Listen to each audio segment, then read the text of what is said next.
All right. Looks like to be working. Everyone's patience to get this going here today.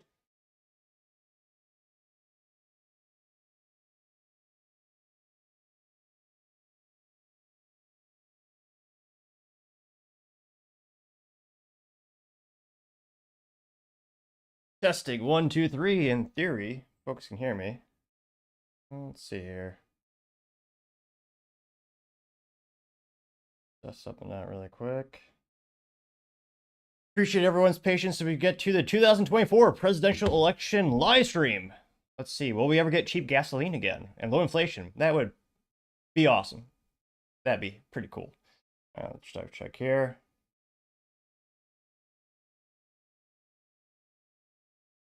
All right. As we see in Texas, giddy on up. Appreciate everyone taking time to tune in tonight. Again, it's 2024 election live stream here. We have some, let's see. Get the picture-in-picture working. Have these fun maps up here. Let's see here. Let's see. I have too many browsers open.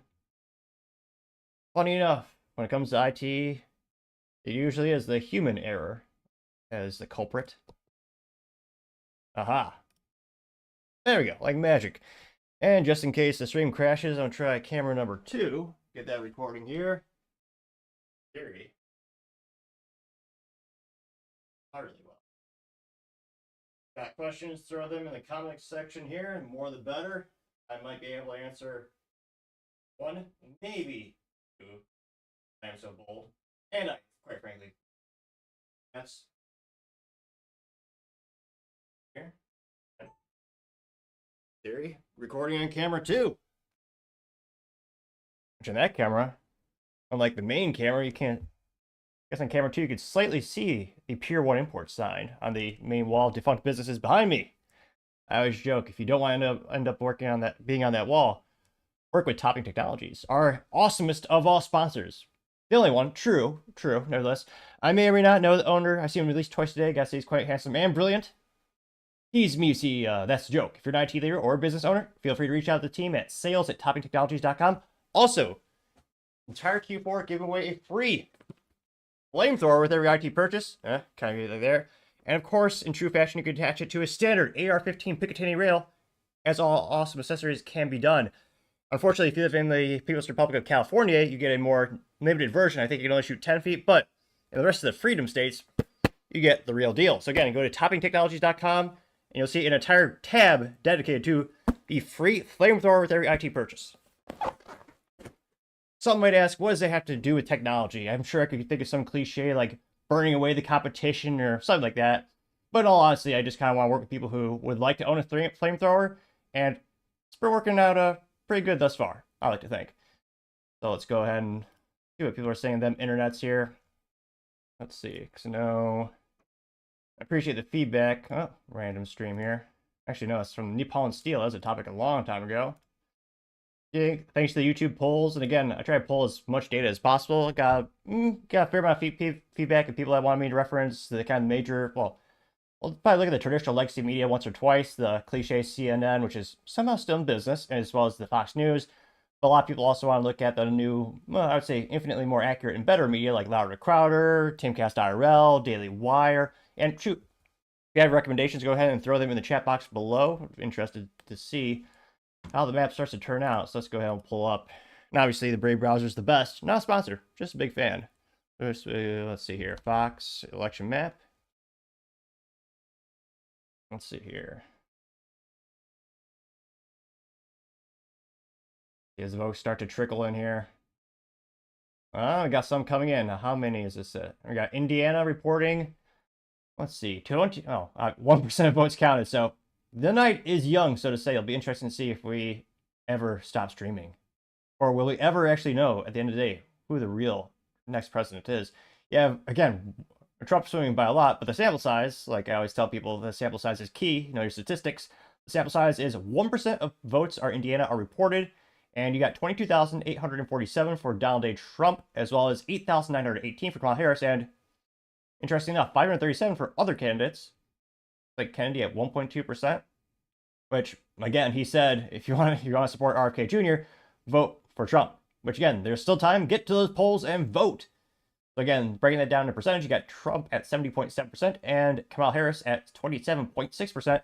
Now in Kentucky, which is known for horses as well as, well, the true American sports car, at least when they still have 3 pedals, as all sports cars should have by default.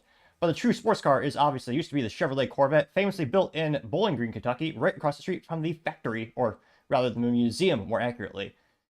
Back in the day, all Corvettes had a V8 and a stick shift, and now it's a hybrid, an EV, and the V8, even the Z06, only has 2 pedals, also known as an automatic transmission, also known as basically sleeping. It's barely even worth buying these days. Not that it's in my budget anyway, but yeah, if I won the lottery, if I wanted a Corvette, probably, shoot, the C7 ZR1's pretty legendary, but people are asking, I don't know if they're actually getting these prices, but they want like $300,000, which is a couple decimal places too rich for my blood. But yeah, at least you have the option of the stick shift. Is all they should have by default. It's an abomination. I don't know what Mary Barr was thinking, the CEO of General Motors. I'll give her some credit. The stock price is up. So recalls, but nevertheless. Now again, going to Kentucky, which is known for again Corvettes, horses, and is it the Sherman Julep, the fancy drink they have at the Churchill Downs, or where is that? I'm sure they're known for other things. Well, bourbon. Okay, Maker's Mark. I'll give them that much. Now Kentucky, again, they're voting at plenty of time. 2% of votes counted are being reported. Thus far, you got Trump at 27,550 votes, as well as Kamala Harris at 14,267 votes.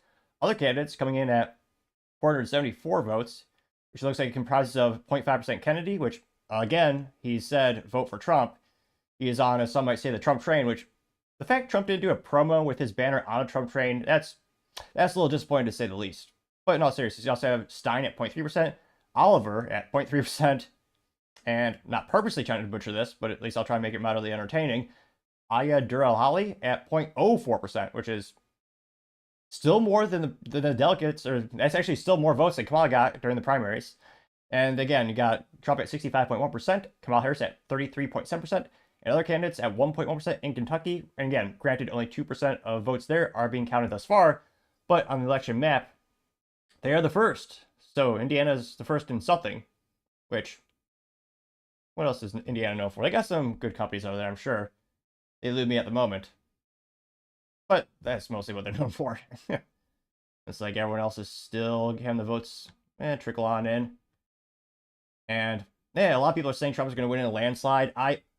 Don't get me wrong, that'd be great. No, not just fiscally for the country, but the constitutionality. But the United States is so divided, and there's so many people. I mean, it is a whole mantra that people say vote blue no matter who, which is so mentally vacuous, it's ridiculous. Obviously, you should pick the best candidate, or the candidate that best aligns to your values.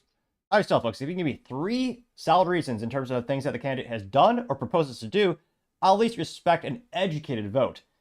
And yet you have a whole group of people that says, oh yeah, just vote blue no matter who, which is ridiculous. There are some Republicans who do that, don't get me wrong. If you're up to me, there'd be no party affiliation next to the names in the voting booth, so you would actually have to be, more educated to know who you're actually voting for. I mean, shoot, I think the best option would probably be a write-in, but I know we're never going to get that in our lifetime, unless we get really, really lucky. But yeah, I can't but think, the odds are not good at a landslide victory. We're so divided. And again, so many people just say no matter what Kamala does, so vote blue no matter who. She even just got caught. Again, her myriad of ineptitudes seem endless, which, granted, Lord knows I make mistakes myself. But earlier today, she had to do some type of promo, or maybe we'll just pull up on the Twitter here, where she's pretending to take a call from like a prospective voter. And when the cameras were watching her, she accidentally showed her cell phone. She was making a phone call, allegedly. It was a fake, obviously. And she was using the camera app. Now, some might say making a phone call is above her intellect. I understand that argument, but I would argue she was probably just being more phony and trying to do more fake publicity. And yet people will still vote for her. This is after a couple weeks ago, she was pretending to take a phone call, and she had the headphones in her phone, but the phone is also off. Like, it's the fakest candidate, which is saying something because most politicians are utterly hopefully inept, impersonal, and I would say just overall awful. Fake publicity. Oh, sorry about that. And yet people will still vote for her. Let's see here. So at least we know something's working on the good old YouTube. Well, not good, but at least it works most of the time. But yeah, all right. Looks like it's working all right. And again, if you have any suggestions, throw that in the chat here. I'll try to answer them best I can. See what the good old X-Twitter is talking about today.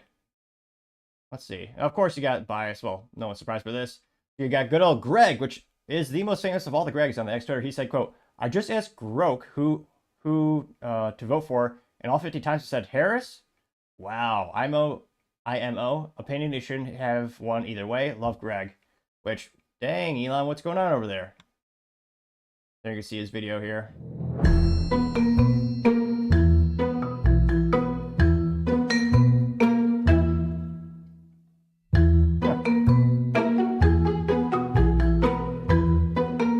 Every time it's saying Harris. He's asking, who should I vote for?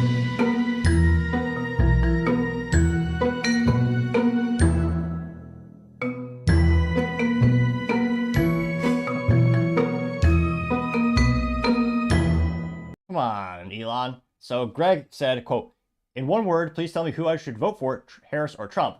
Now, there's a little disclaimer that says for accurate, up-to-date information about the U.S. elections, visit vote.gov. But then it does give you an answer, and the answer 15 times in a row is Harris. Which I expect from something like Google or something like Amazon, where you have the Amazon Alexa, which the fact that people put that spyware crap in their house is always beyond me. And I don't know if it's passive-aggressive or just trying to be funny, but one of my friends who also works in cybersecurity, every time I puppy sit for him and I'm at his house, I always go around and unplug all the Alexas from the walls so they can't, spy on everything. And partially just to annoy him too, because granted you have your cell phone, but there's still some privacy out there. And when you ask Alexa, like, hey, Alexa, who should I vote for? Which, sorry if you have one of those spyware bugs in your house, because maybe you just activated it. But it's one of those instances where it gave you, interesting enough, you said, Amazon gal, that'll be her new name. Amazon gal, why should I vote for Donald J. Trump? And the answer was, I can't give advice. I'm not supposed to give political opinions, which is what it should be. But of course, the glitch in the tech, which also is always the same glitch in terms of political affiliation, it always favors one party. When you ask the Amazon gal, why should I vote for Kamala Harris? It actually gave you reasons. Not good reasons, granted, but it gave reasons, which if I was Kamala Harris, I'd be insulted, but it kind of maybe it's just the party. It said they should vote for her because she'd be the first woman president, as well as a minority president, being African American and Indian. Which, of all the reasons to vote for someone, if that's the only two you can think of, that is pathetic. You can't give a single articulate reason in terms of like qualifications or even a track record.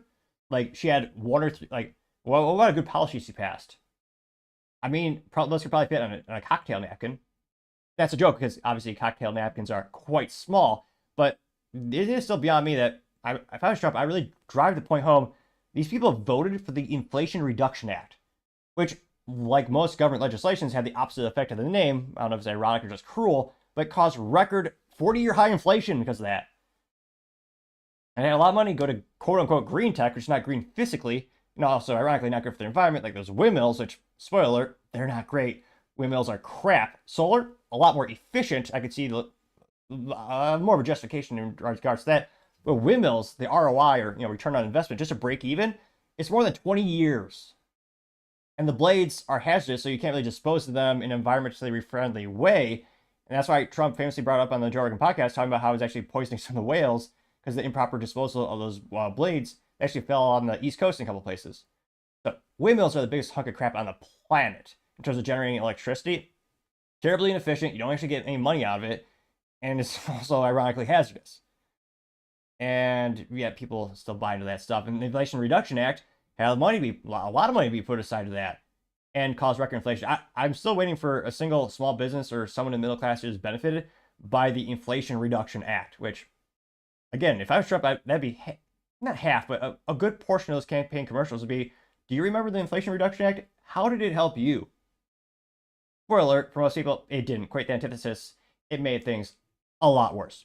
And I appreciate all the feedback throughout the weeks and months on the good old internet, especially on Rumble, as well as the good old, I was going to say YouTube. YouTube's not good, it's mostly evil, but it is big in there. Now, one of the biggest feedbacks is trying to have me slow down my speech as well as be more articulate. Both things I'm slowly but surely trying to do, but I have a theory. When I first started the show, believe it or not, I basically stumbled over my words worse than Joe Biden trying to climb upstairs. And I also had mostly monotone and, truth be told, didn't articulate much worth a darn. However, as I slowly but surely gained subscribers, I've slowly but surely increased my speaking acumen. I hope to someday make it through an entire episode or live stream speaking perfectly articulately.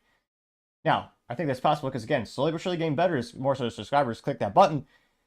So if you go ahead and click that button, I greatly appreciate it. Also, don't forget to take the time to tell your family and tell your friends, and shoot, tell your enemies. Who knows? They might become your friends because they're so enamored and happy with the new content.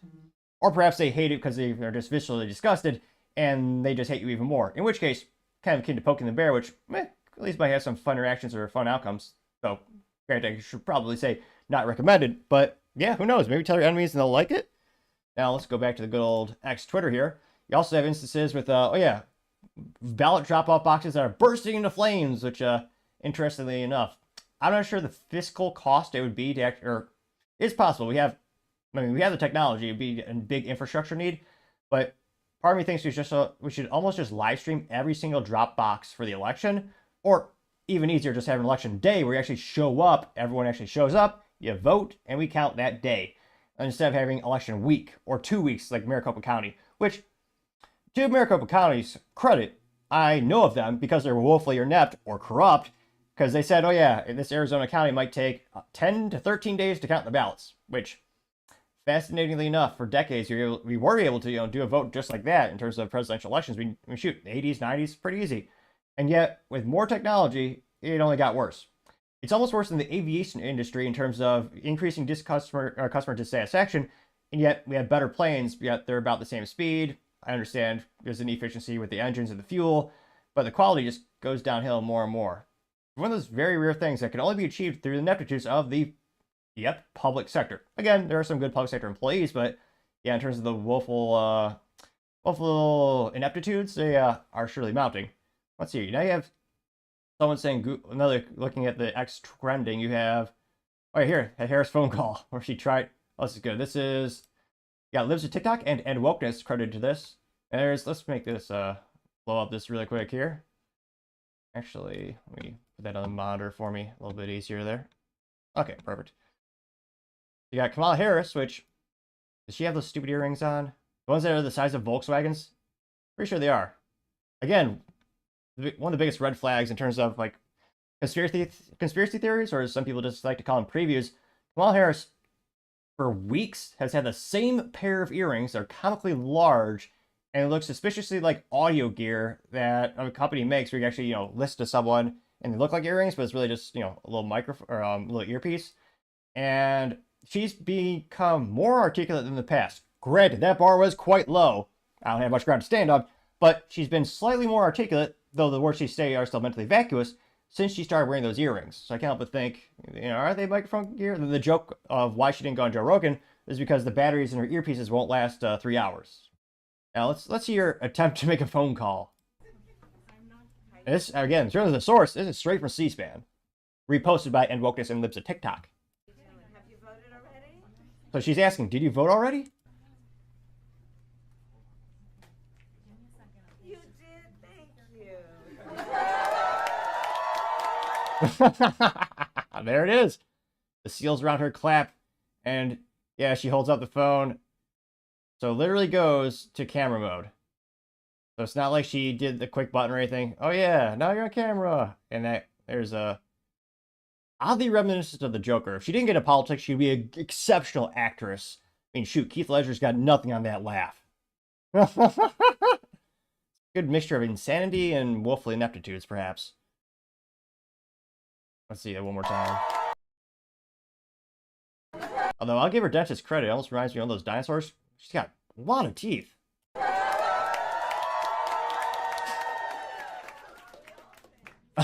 And she goes back on the phone. So she pretends to talk to someone, shows the audience she's using the camera, and immediately puts it back to her head to confirm it wasn't a quick, the iPhone calls it the fancy Apple technology, with a quick button where it goes, oh yeah, we'll go to camera mode. So she's in camera mode the whole time. Which, yeah, Kamala, what are you thinking? Lord only knows. It's so important that everybody participates. Now, this being said, I'm not sure how many friends she has. Maybe she considered the camera app to be her friend that she's talking to, and she's just that insane or lonely. That's not out of the realm of possibility, given her mentality these days, is it? Oh, let's see here. Oh, sorry about that. Good old random phone calls. Yeah. But I actually am shocked. Someone in the audience has a Harris t-shirt. You don't see those a lot. Yeah. And this one pretty probably got 8.9 million views and 184,000 likes. Make it 185? No, okay. We weren't that last one. Interesting enough, we just need one more YouTube subscriber to get to 3.55. I've been at 3.44 for quite some time. Just one more click of that button. Could you be the special individual? You don't know. It could be you. Could click the button right now. Could make all the difference. Someday we'll get to 4,000 subscribers. That's the goal. Try to get that by the end of the month. Statistically, not out of the realm of possibility, I would think. Now, some top comments comes from Valentino Gomez, says, quote, she got caught in 4K. Everything is live with Kamala. Got 10,000 likes for that one. Gassafras 84 says she's a bit touched in the head, getting 360 likes. Paul Zazupa says, what a total fraud, getting 279 likes. Let's see, Franklin, which, yes, this is the weird guy who's a leftist, which, again, more political diversity, the better. You don't want to get bored in an echo chamber. Now, Franklin says, again, this is a weird guy. He has an animated picture of a girl, but his name is Franklin. I partially digress. Now, Franklin says, quote, you can open the camera app while in a call. Getting 9 likes. Yeah. What was the response to Franklin, though? Now, one of the top responses to this alleged Franklin says, quote, you might, but then usually you have to have a green bubble in the, in the left upper corner, right? Or is your phone in stealth mode, getting 2 likes? Which, I'm part of the 1% that, not physically speaking, but of the people who use Androids. Among my friends, I think I guess I have a couple of engineers I work with who prefer the Android. And the one guy is a BlackBerry. I'm kidding. It's kind of heartbreaking. BlackBerry shut down the towers, so you actually can't use old BlackBerry gear, which was a passing of the flame, so to say. Salty Goat also says, quote, there's literally nothing real about this woman, getting 9.3 thousand likes. Let's see. Okay, here we go. Maybe another contrarian statement. XQC? That's a pretty lame name. Almost as lame as something like a topping. Oh wait, I partially digress, but in all seriousness, XQC says, quote, tested this live, debunked the camera app will still function normally. Really got 11,000 likes for that. Tony still says no one more fake than Kamala, getting 1.2 thousand likes.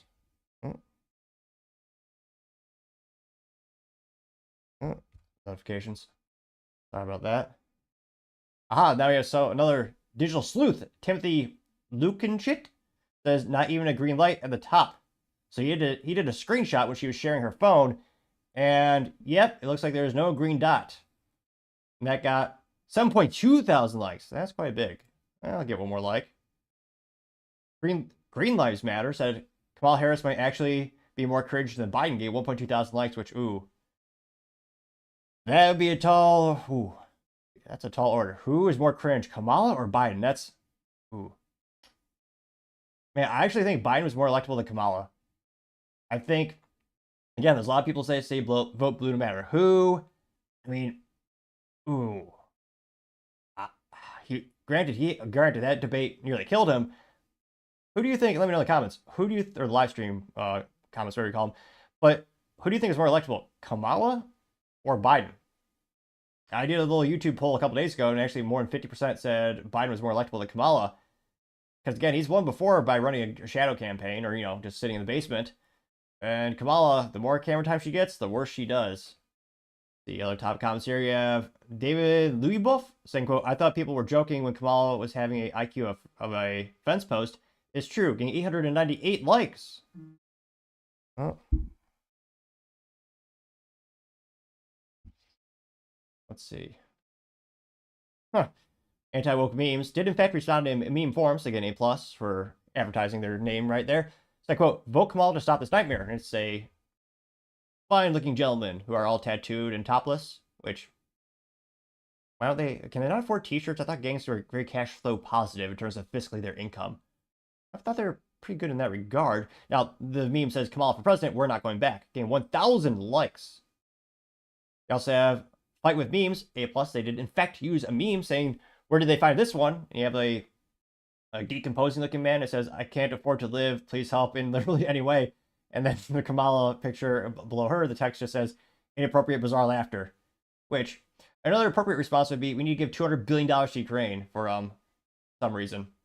Even though we're not even the top 10 trading partners. But yeah, about $200 billion. I think the hurricane victims got $750. Apparently that was all that FEMA was authorized to spend for the first round of helping. We never did find out if those Black Hawk helicopters were intentionally destroying volunteers that were not affiliated with FEMA, or if it's just a coincidence they flew over them and disturbed them by blowing a lot of the supplies away and just vanished. Last time we checked, not a lot of U.S. civilians have access to Sikorsky Black Hawk helicopters, so I suspect it was the government, but that's just me. Do you know anyone who has one of those? Even on the used market, aren't they like 20, 30 million? A pretty penny, to say the least. Let's see, you also have, let's go down here. I Love American News says truth, and it says flood the polls, and it's a red wave, and then it has Trump in the swamp saying drain the swamp, getting 232 likes, which, I mean, that's I think that's the biggest upsell or the biggest plus that Trump's had going from 2020 to now is now he has a dream team. He's got Vivek, he's got RFK Jr. I mean, he's got, what else? I mean, Tulsi Gabbard. He's got some exceptional talent. He's getting rid of the rhinos, which again, he admitted in the Joe Rogan interview, he made some bad decisions, trusting some people he shouldn't have trusted. I mean, if there's anyone who's going to, and then Elon Musk, that's another big plus. If anyone's going to cut away at the fat fiscal ineptitudes of the U.S. federal government, it'd be Elon. I mean, the best example in business use case history is Twitter. Fired 80% of employees and works about the same, if not better, than when he took over. So they got rid of 80%. Now, granted, a lot of them were also doing BS jobs like censoring Americans. Oh, wait a minute, that's what the government does too. So maybe they'll be able to have that same ratio of cutting 80% of employees. I mean, that is, and again, it also had a ripple effect with Elon's business leadership with other companies becoming, cutting that middle management. Famously, Meta did as well, Facebook following suit.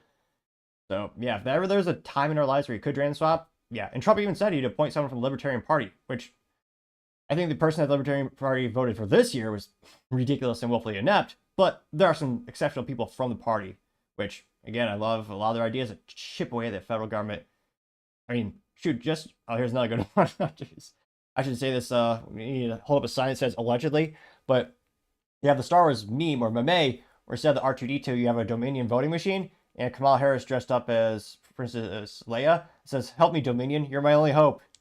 Got 203 likes for that one. Pulled up there, which, yeah. Funny how those machines are having errors. And I was going to say, funny how all these errors always lean one side politically speaking. Let's see, let's go back to that map, see we got a refresh here. Oh, come on, internet. This is, scroll down. Fox News is woefully inept of a website. But it is a website, I'll give them some credit. It does exist. But yeah, we still have Indiana reporting at, oh, it's going up. So now you have Indiana with 9% being with votes counted. Trump at 56.9%, equated to 157,928 votes. Kamala Harris at 41.8%, also and correlating to 115,000 votes. And then you have other at 1.3%, or 30,557 votes. Kentucky is now up to 3% votes counted. Trump at 64.2%, and Kamala Harris at 34.6%. Like the Super Bowl, but with terrifying or possibly really good business implications, civil rights implications, Bill of Rights implications. Again, I know I'm speaking way too fast. I appreciate the feedback. Slowly but surely going to slow down the speaking. Caffeine probably won't help. We'll see. So we got some more coming in from Indiana. Again, Indiana, 9% of votes are being counted, and they're at 56.9% Trump. They have Kentucky at 62 or 3% votes counted, and Trump at 64.2%. And good old Texas at 0%. Which, I was gonna say, there's no such thing as a sure bet. Well, except for Illinois. If Illinois turns red, then I will be shocked. I'd buy a lottery ticket tomorrow if that's the case. Illinois has been Democrat for nearly 100 years, but Chicago will be great next year, fiscally and safety-wise. Like the Bears. Ha! A sports ball joke, because yes, the Bears will never be good. They're woefully inept. And a great metaphor for the city of Chicago, which, again, I grew up in the Midwest. Unfortunately, even if, I'm ashamed to say, I wasn't planning on announcing this or coming out, but I was born in Illinois. It was awful. I got out as soon as I could. Thank God I did. But yeah, Illinois, that city, Chicago, and every year, all my friends say, "Oh yeah, the Bears have a great defense. They'll be good next year." And the last time the Bears won the Super Bowl, I believe the pictures are still stored on a floppy disk, which may date me. If you are more of the youth type of listener, the floppy disk, if you go save your Word document, the little save icon, that's a floppy disk, which even when I was a kid, it was no longer floppy. It was actually they had a plastic hard enclosure. The first iteration, the very old ones, was actually a floppy sleeve around the floppy disk, which was how we used to save data. We didn't need no cloud. We had our own hardware back in my day. I tell you what, not. But remember, there's no such thing as a cloud. It's just someone else's computer. Which, again, the data store it's one of those things where it's a pro and con to the cloud. But another topic for another time, perhaps. Let's see here. The DW's talking about.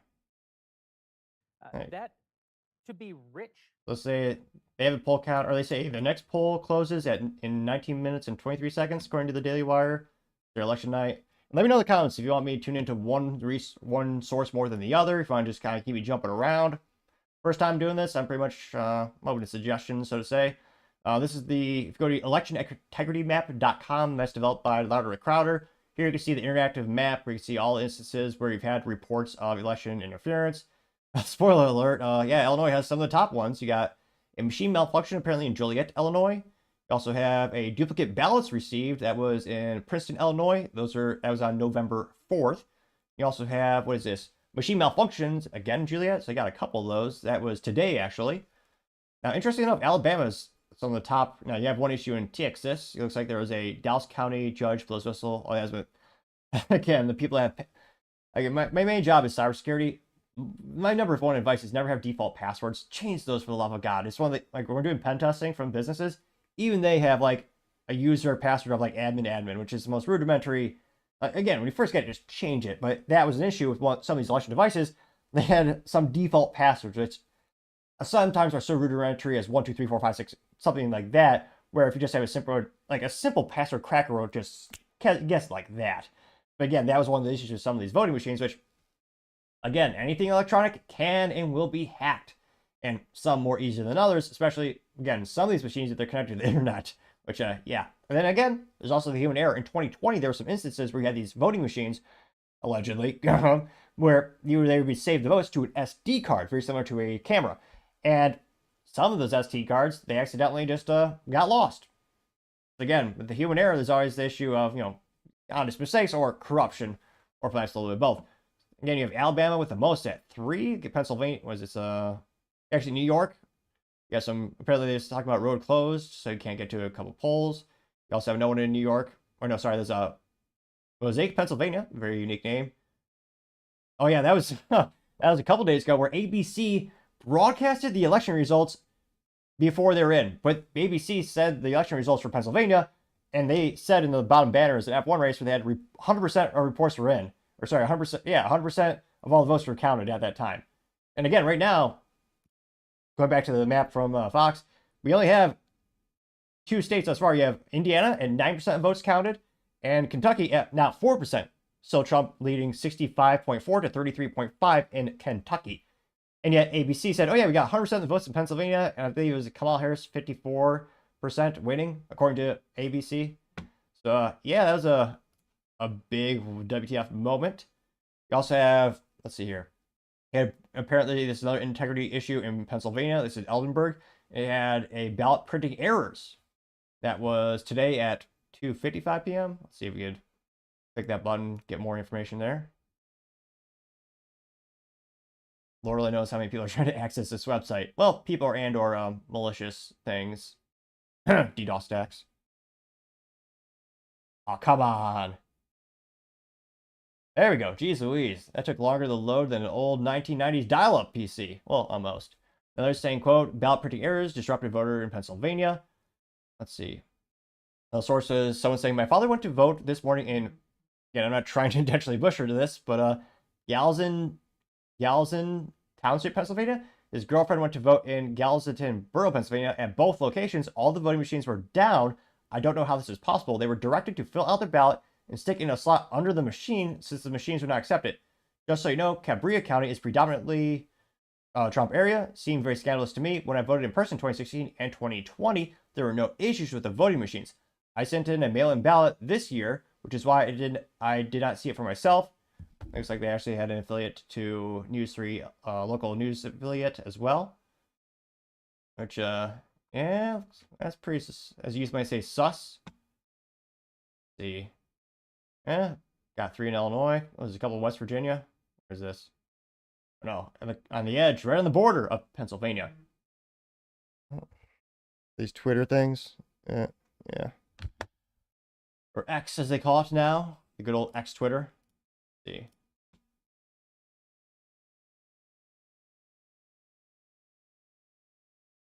Oh, there we go. Oh, I guess you zoom in on the map. There we go. In Mexico, you got, let's see. Saying they have voter manipulation reported. That was November 3rd. Let's see here.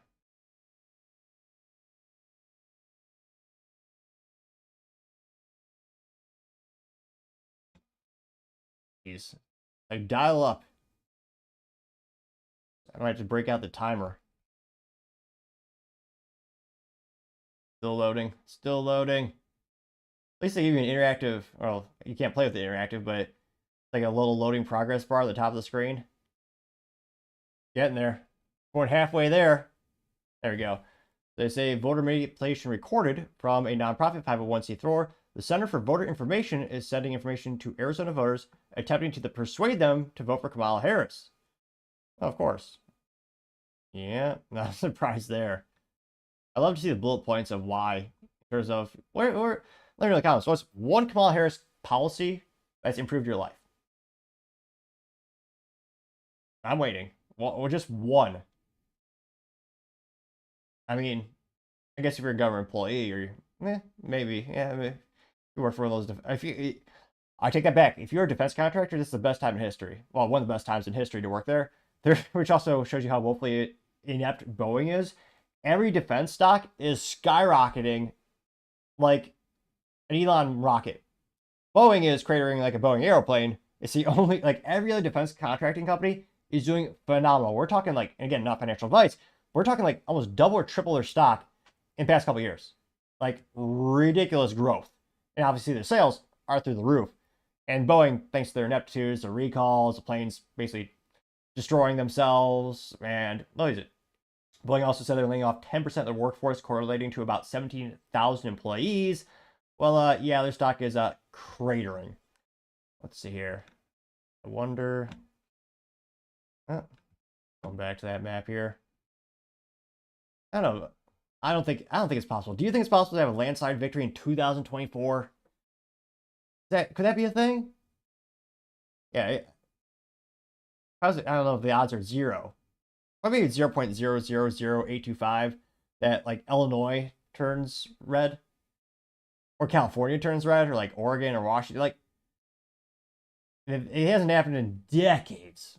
I mean, that would be legendary. I mean, I don't know what the Las Vegas odds are in terms of that happening. Again, probably little to none. But I mean, shoot, if all the candidates to Trump to go up against, I mean, this would be at the time. But again, so many people have that mentality to just vote blue no matter who. I'm pretty skeptical to think if it'll ever actually happen. Let's see. What's the Daily Wire up to? Role over the last 4 years, then you've played, I think. Oh, Jeremy's talking about something. I'm a little disappointed. Not a single one of them are suited up in like a George Washington outfit. I'll give them credit. They are suited up in the traditional sense, as all men should. But not even a single one of them went full patriotism. Not to brag, but I don't just have a traditional musket behind me, which I was gonna say. There you can say, there. Kind of see the butt of the musket. I have a musket rifle behind me. Oh yeah, there. You kind of see if I can turn my chair a little bit. But I also have a flintlock pistol on the desk as well. And yet they call themselves Full America at the Daily Wire. No about that. No, in all seriousness, I did a promo with my tech company. We did a free musket with every IT purchase in July. I was surprised. It's one of the worst marketing things I've ever done. Not a single person pulled the trigger, pun intended. And yeah, I thought that'd be a brilliant idea. Same thing for the flintlock pistol. Do free with every IT purchase. And yeah, not a single person wanted it. To this day, I think one of the best ones, well, statistically speaking, one of the best ones was and is the free flamethrower with every IT purchase, which is also equally hard to use in terms of most public shooting ranges do not allow black powder because it's less stable than what we call nowadays modern powder or smokeless powder, which if you shoot any modern cartridge, like anything, think Glock, AR-15, they all come in traditional, modern powder, which is much more stable. It actually burns, which is black powder just explodes, which is why those firearms are so much safer to operate.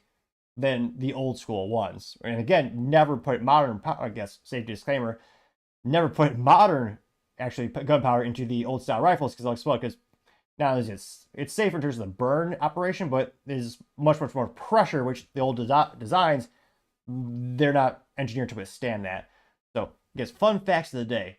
I guess they do have some books in the background there, which I got some books behind. Well, not on camera, but I do have my bookshelves to my left. Let's see what Jordan Peterson has to say, though.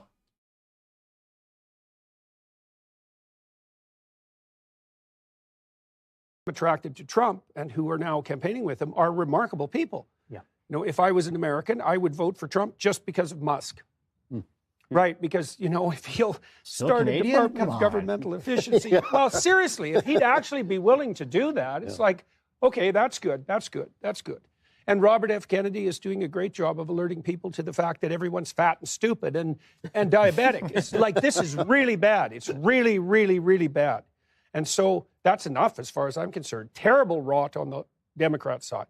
How is he not with American right now? regard to the radical leftists. And that's inexcusable. The trans issue alone for me is like, if you're on that side, I want nothing to do with you. And then this remarkable confluence of people who are stunningly competent, and there's lots of them. It's not just Musk and Kennedy. I think Tulsi Gabbard is really quite the creature. In a sane world, she would have been the Democrat nominee if they were looking for a minority woman they president. They never allow which is a that. stupid She's anti-war. You know, as a category. But if they're going to pick one, she's everything that Harris claims to be. And, well, and Vance, you know, they tried to pin him into the corner of incompetence and strangeness, and that just doesn't work because he's actually sharp as hell. Oh, yeah. And, so, and normal also. Yeah. You brought up Elon Musk, who, I mean, one of the great men of history. He's a great man of history, is Elon Musk.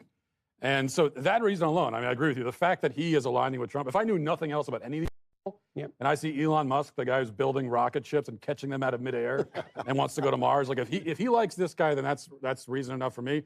But Rachel Maddow just last night was on air saying that, hey, if Kamala wins and the Kamala administration, they need to take away Elon Musk's government contracts. Yes. Or force Tesla and SpaceX to separate themselves from Elon. And of course, we hear that, and we're not surprised by that. But it is like, think about how.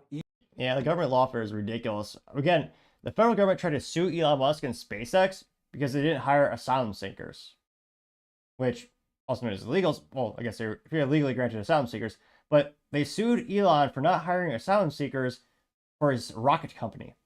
Now, if you manufacture things like explosives, firearms, and rockets that could also be known as, you know, military armaments, it falls under the definition of, or actually the category in the regulatory law of ITAR, or International Traffic Arms Regulations.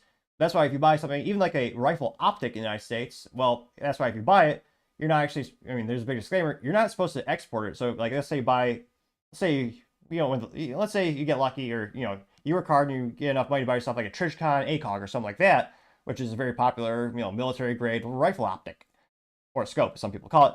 Well, there's a big disclaimer. You can't just ship that to something like Australia or some other country because, again, it's a regulated item. You're not supposed to export. Even things like simple pop-up rifle sights, which, as the name would entail, are usually just plastic or metal pieces that, you know, quite literally pop up, say real peep sights. Well, even those, even on the Magpul M-Bus, that I buy a couple years ago, the M-Bus 2, even on those, you're not supposed to export them to other countries. You get in huge trouble.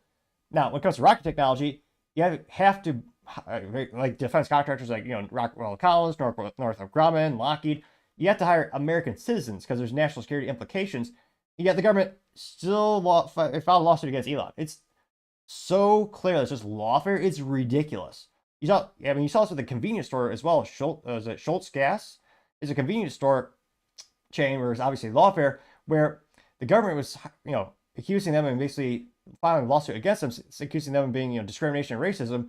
Well, the company simply decided they did not want to hire people with criminal records. And based on the resumes that they got from all the applicants, the U.S. government saying, well, that has a disparate impact because based on the resumes that you got and the applications you got who happen to have criminal backgrounds, they're statistically, and in their use case, that situation, they had a high percentage of African Americans. So at the end of the day, they hired less of them because they chose to not accept the applications or not entertain the people who had, again, been prosecuted and confirmed to be criminals. and the government's suing them because they excluded those individuals. That's ridiculous. Yeah, the government is just clear lawfare. And you're seeing this especially against Elon. As soon as he started to push back against the big government, they started to just file more and more lawsuits against him. And you have people like, was it Nancy Pelosi and a couple of Democrats are saying, oh yeah, we need to make sure they abide by the same rules of Facebook and Google. Which, yeah, do you mean just more mass censorship? And you have Tim Walz, which, oh my gosh, in terms of someone who's woefully awkward and inept, he makes me look suave and articulate, which, yeah, the bar's low, but still. I mean, Tim Walz famously a couple weeks ago said there's no such guarantee as freedom of speech, which, granted, I know he spends a lot of time with the CCP and not reading things like the Bill of Rights, the Constitution, anything like that. Again, I'm speaking too fast. I'm slowly but surely slowing down my speaking. I appreciate the feedback as always. But Tim Walz, again, there is quite literally the First Amendment to guarantee speech. I mean, he's saying, oh yeah, we got to limit all this speech. Any speech that's around, he called them hate speech or misinformation, which, I mean, shoot, misinformation in terms of a nomenclature, Elon called it right, where that literally just information they don't like. It's just ridiculous. And hate speech, while viscerally disgusting and morally disgusting, still protected under the First Amendment of the United States Constitution. Whether you like it or not. Man, I would argue it's the most disgusting, unpopular opinions that do need protection, because, again, at the end of the day, no one gets arrested for saying the sky is blue. To get arrested for critiquing the government, you need that protection. Now, again, going to the interactive map in terms of when the votes are coming in, you have a couple more coming in for the 2 states thus far. Scroll back to that. Again, 2 states reporting thus far, Indiana as well as Kentucky. Now we are up to 11% Indiana and 6% in Kentucky. Kentucky's up. It's now 70% for Donald Trump, and Indiana is 59% for Donald Trump. So a little bit. Kamala gained a little bit in Indiana. She's now at 39.7%. Other candidates at 1.3%. Let's see. They say it's 2 minutes 50 seconds. The next poll closes. Light before the candle, the light bulb. Right. They actually don't want human progress because human progress is a rebuke of all of their values ultimately. Agreed. Also, the real proof that the left is not coming after Elon for his politics is that his politics legitimately has not changed. He said this on the Rogan show when he did the big Rogan interview. He said, my politics comes down basically to maximizing individual autonomy. That is a liberal position. Elon Musk is a liberal. Joe Rogan is a liberal. Tulsi Gabbard is a liberal. Donald Trump is a liberal. Donald Trump, in many ways, he's got some kind of more conservative tendencies than the other guys. Yeah, but that's partly because he's being chased into a corner by bloody I progressives. agree. But I mean, even if you put I don't know, his tariffs or something off the table for a moment, the fact that right now the political center really has shifted, and it is a rational action for an Elon or a Tulsi or a Bobby Kennedy to endorse Donald Trump. I actually want to ask Jordan. To follow up with Smartmatic, I don't know how involved they are with the election itself. It's a private company, and the headquarters is in London. As an illegal immigrant. As an illegal immigrant. When we first and election influencer, Russian funded, I might add. But I would have counted you when we first. That's my favorite hilarious thing. Oh yeah, Elon's working with the Russians. He has more money than most people can use and would ever need in a myriad of lifetimes. What incentive mechanism does he possibly have? And it's just ridiculous. And yet that is the big I've come to understand that the classic liberal view of the individual is only tenable in a society where the underlying conservative substructure is rock solid. Yep. And so I've been developing a more sophisticated, let's say, conception of identity over the decades. And I understand more clearly now that the integrity of the individual is dependent on the integrity of the marital unit, the integrity of the family, the integrity of the community. Like there has to be that surround. And I think that what happened in Europe that made the rise of autonomous individuality in that Protestant/liberal sense possible was that the substructure became so rock solid because it was grounded in Judeo-Christian ethic that the notion of individual autonomy became possible. It's just like the case in the West now. 20 seconds to the poll closes, women have apparently. the freedom to do what they want. They have the freedom to be out on the streets. Well, the reason for that is that, there's plumbing. That's one of the reasons. I'm dead serious about that. For sure. And the streets are safe. Clear lack of and so, of decorations course, you at can the start Daily to Wire consider yourself office autonomous today. when you can go anywhere and you don't die. Right, and it's all convenient, the- but you need a Where's lot of things Elizabeth in Warren place. Foundation that has are- to be there. Yeah, in order and for all the it- rest Was of it, the stuff to be Smoking there as Indian? well. Joining us, believe it or not, right now is Megyn Kelly. She recently endorsed President Trump at a rally. You all saw it. She is, of Okay. course, the host. I thought they were going to pan over to the updated map. Well, I guess maybe the difference is between closing the poll and counting it. Now you have some for Vermont, though, so we'll go ahead and go back to the interactive map where you can actually see what's going on here. Does anyone still, maybe it was like, I think I remember in middle school, you used to actually have a physical printout of the map you could color in with a good old colored pencil or a crayon. Does anyone still do that? Florida just started to put some stuff in, so let's see, Vermont. What the hell? Fox News drunk?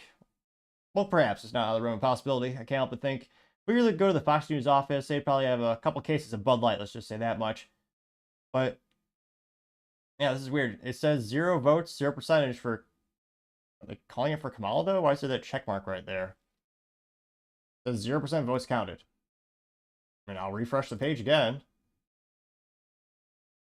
I mean, let's see. The ultimate irony is Vermont being Democrat, which, what the hell is this? Oh, electoral college. Where's the actual? Where's that map you had, Fox? It'll make us go to CNN and check their maps out. All right, you got more votes coming in. Wow, 6. Now you got 13%. Indiana's turning more red, so Indiana is now at 13% reported votes. You got 242,475 for Donald Trump, giving him 61.1% of the votes thus far. Again, Indiana has 13% votes being counted. Trump still pretty far ahead. Kentucky, you have now 7%, slowly but surely more and more. Which again, how woefully inept is again they're going the speed of light compared to Arizona. Maricopa County saying it's going to take days or no weeks rather to count the votes. Which again, I can't think of a more slower or inept process than Maricopa County. At least they're known for something though. Now again, now you have Kentucky at 7% votes counted. You got 71.1% Trump and 27.8% Kamala Harris. Which I'd be interested to see who in Kentucky is voting for Kamala. Now going to Florida. Florida's now 8% of the votes are in. 55.9% for Donald J. Trump at 530,000 votes, rounding. You got Kamala Harris at 43.3% at 410,000. Well, round up, I guess, 411,000 votes. Then somehow other candidates at 7,714 votes at 0.8%. And the largest of the other candidates being Stein at 0.3%. Oliver, jeez Louise, 0.2%. De Cruz, that person doesn't drive a Chevy Cruze and be woefully disappointed. But in all seriousness, they did get 0.09%. And then 2 others at 0.1% being reported in Florida. Which, again, I think there's a high propensity that Florida's going to go Trump. I mean, it's his backyard. You got Mar-a-Lago. I mean, yeah, I'd say Ron DeSantis has done a pretty good job bolstering the Republican turnout. And a lot of his policies did attract people to move there during the pandemic where they're fleeing communism from places like California. Again, I don't know why Virginia is being counted. Fox News has a check mark next to Kamala Harris's name. Like, is this just bad software programming? They don't even have Trump on it. They have Kamala and Claudia de la Cruz and other. Those are the 3 options for Vermont right now, according to Fox. Let's see here. Let's see. Oh, that's cute. Brave has, you always get a new homepage or a new Brave browser or tab. I don't know how accurate this is in terms of, they have a seal shopping at a store, buying what looks like a waffle with a smartphone. Then you have a cat that's also buying the same waffle. Oh, no. They're buying Bitcoin off the shelf. So they're buying physical Bitcoin. A bizarre new tab, to be sure, Brave. Not sure what they're thinking they're up to today. But let's go. Let's see, voting map. Let's see here. Electoral college. Where's the interactive one? The one that actually updates. Presidential results. Okay. They say Kamala has 3 and Trump has... Okay, now loaded. A little bit more detailed. Well, shoot. Not to throw shade at Fox News, but CNN is a fancier map. They have different colors of gradient. Look at that. That's fancy. They got Jill Stein giving her a little bit of green there. Which I'm usually in favor of in terms of green. It does look cool in cars. I never thought I'd want one until I saw one in person, but now I wouldn't have it any other way. I love my little Civic that's green. Now, let's see. They have... Wow, now now it's up to 13% votes being counted in Florida. Trump up to nearly 878,000 votes.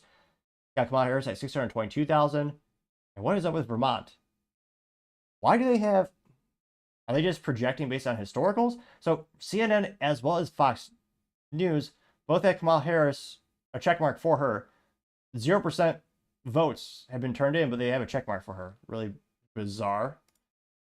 Let's see. All right, we got votes for Georgia coming in. Wow, really early. 0% votes counted because there's so few. There's literally 1,000. Yeah, so less than 3,000 votes have been counted in Georgia, but it is slightly Trump. So Trump, again, it's so statistically small. But again, of the 3,000 votes that have been cast in Georgia, which is great for what's Georgia known for? Well, U.S. headquarters for Heckler & Koch, or Heckler & Koch, depending on how you pronounce it. Great German arms manufacturer. As well as Glock, they have the U.S. headquarters in Georgia. Daniel Defense, also in good old Georgia. What else is Georgia known for? Peaches. Peaches, that's something, I think. That concludes the knowledge base of what Georgia is known for. I'm only partially kidding. Let me know in the comments if you can think of anything. Now, again, of this few votes we have counted for Georgia, you have 1,538 for Trump and 1,285 for Kamala Harris, correlating to 54.4% for Trump and 45.4% for Kamala Harris. Then you have 5 votes for other candidates, correlating to 0.2% in Georgia. Let's see. 13, about the same breakdown in Indiana, Kentucky, with 1 or 2 more percent of the total votes being counted. Yeah, oddly enough, still zero for Vermont. Go to good old X Twitter, see what's happening there. Let's see here. Oh, let's see. Let's see. I got something breaking from Alex Jones. I was gonna say, I don't know if he plays a lottery or gambles, but shoot, I'd take a couple pointers from him. How many times has he called something and turned out to be right at the end of the day? Which is quite impressive, also concerning. As if we need another reason not to trust the mainstream media.